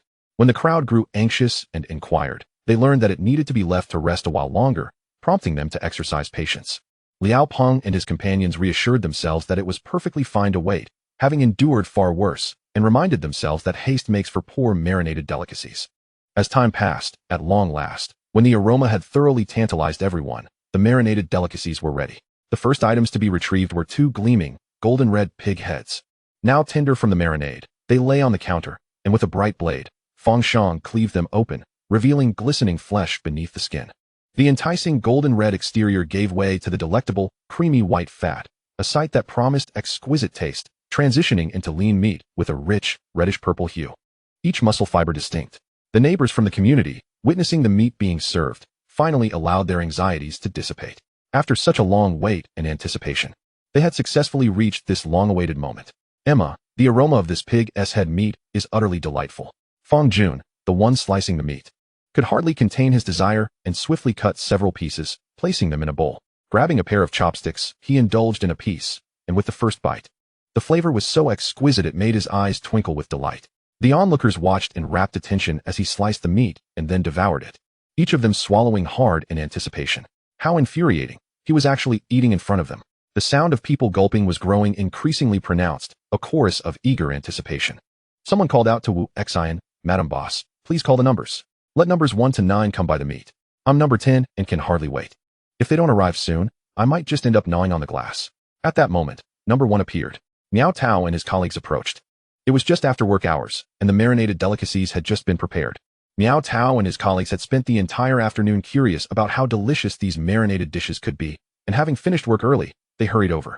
The tantalizing aroma had already whetted their appetites, and upon hearing that they could buy some, they immediately made their way to the window.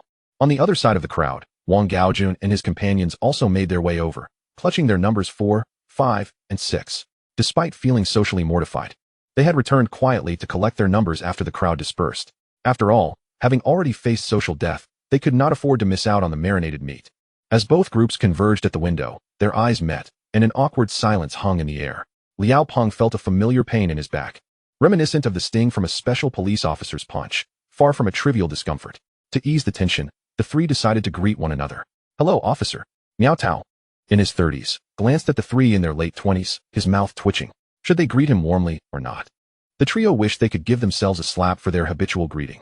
After all, they had been returning stray coins to the police for years. And old habits die hard. Consequently, the atmosphere grew even more awkward. Fortunately, the marinated delicacies were now beautifully arranged on the counter. Fang Jun bellowed, "Number 1 customer. What would you like to order?" Miao Tao quickly turned his attention to the array of marinated options, taking in the enticing scents and visually appealing dishes. After a moment of hesitation, he finally said, "I'd like a pound of pig's head meat, half a pound of chicken feet, and 2 chicken legs, please." With so many people clamoring to buy, it must be delicious, so he thought it wise to buy enough to satisfy his cravings. "Very well, please hold on." Fang Jun expertly sliced the pig's head meat, waited, and added half a pound of chicken feet along with 2 chicken legs. Nearby, Aunt Chun had already prepared a small bowl of sauce, specially concocted by Fang for drizzling over the pig's head meat. He gestured towards the sauce, saying, "This is the dressing for the cold dish, which you can pour over the marinated meat. Of course, the original flavor is delightful as well. You may wish to sample both." Miao Tao nodded in agreement, inquiring about the price. After scanning the payment code and settling the bill, he took his bag and sat at a nearby table while waiting for his colleagues. He glanced into the bag, noticing the chicken feet, soaked in the savory broth, puffed up as if they might burst. Unable to resist, he pulled out a pair of disposable chopsticks, and as soon as they touched the chicken feet, the skin yielded easily, the meat quivering as though it would fall apart with the slightest tug. The aroma was already enticing, but as it approached my lips, the fragrance became even more pronounced. The rich blend of 5-spice seasoning was complemented by delicate notes of traditional Chinese herbs. Do not be misled by the peculiarity of this scent. It is precisely this aroma that accentuates the essence of the spices. My taste buds were already aflame with anticipation, salivating as I hastily took a bite. The marinated chicken feet were exquisitely prepared, reflecting the chef's meticulous control over the cooking process. As I placed the chicken feet in my mouth, a gentle press of my tongue caused the meat to effortlessly separate from the bone, yielding a texture as tender as I had envisioned, soft yet resilient, offering a delightful chewiness. Delving further, I encountered the membranes connecting the meat to the bones, enhancing the texture and chewiness. Fresh from the pot, the crevices of the bones still held the succulent juices of the marinade, and with each bite, I savored the extraction of those flavors, amplifying the richness. When I reached the crispy joints, the satisfying crunch echoed, rendering the experience utterly sublime. Even the morsels nestled within the bone were infused with flavor. I finished every last bit of the chicken foot, leaving only the thicker metatarsal bone, which I reluctantly continued to savor in my mouth, unwilling to discard it. At that moment, I fully grasped the fervor of the local residents for this marinated delicacy. The taste was truly exceptional. I, Miao Tao, vowed as a connoisseur that I had never encountered such exquisite marinated meat in my lifetime. Yet, a flicker of disbelief lingered within me, and I turned to a fellow diner awaiting their call. Is this marinated meat truly crafted by a 10-year-old? Could there have been a mix-up? Perhaps it was prepared by their parents? Seated beside me was Wan Zeline, who, having finished her classes by 4 in the afternoon, had hoped to secure an early spot. To her surprise, by the time she arrived, the queue had already swelled past 80. As a witness to Fang Shang's culinary rise, she immediately retorted, "Impossible. If you had arrived earlier and observed at the window, you would see the owner bustling around, attending to the young chef's every command. This child possesses extraordinary skill." Naturally, the others nearby could not resist sharing their insights, each contributing to a lively discussion about the dishes prepared by Fang Shang, which served to further enlighten me. Thus, I realized I had encountered a culinary prodigy. Reflecting on my own lack of culinary prowess, having only managed a few meals that even a dog would question, I acknowledged a stark truth. While they were a culinary genius, I was a culinary novice. Just then, a colleague arrived, and together we gathered our belongings to head home, eager to share the marinated delights with our families. As we approached the car, I could not resist the temptation and popped another chicken foot into my mouth. Such deliciousness warranted indulging while cycling.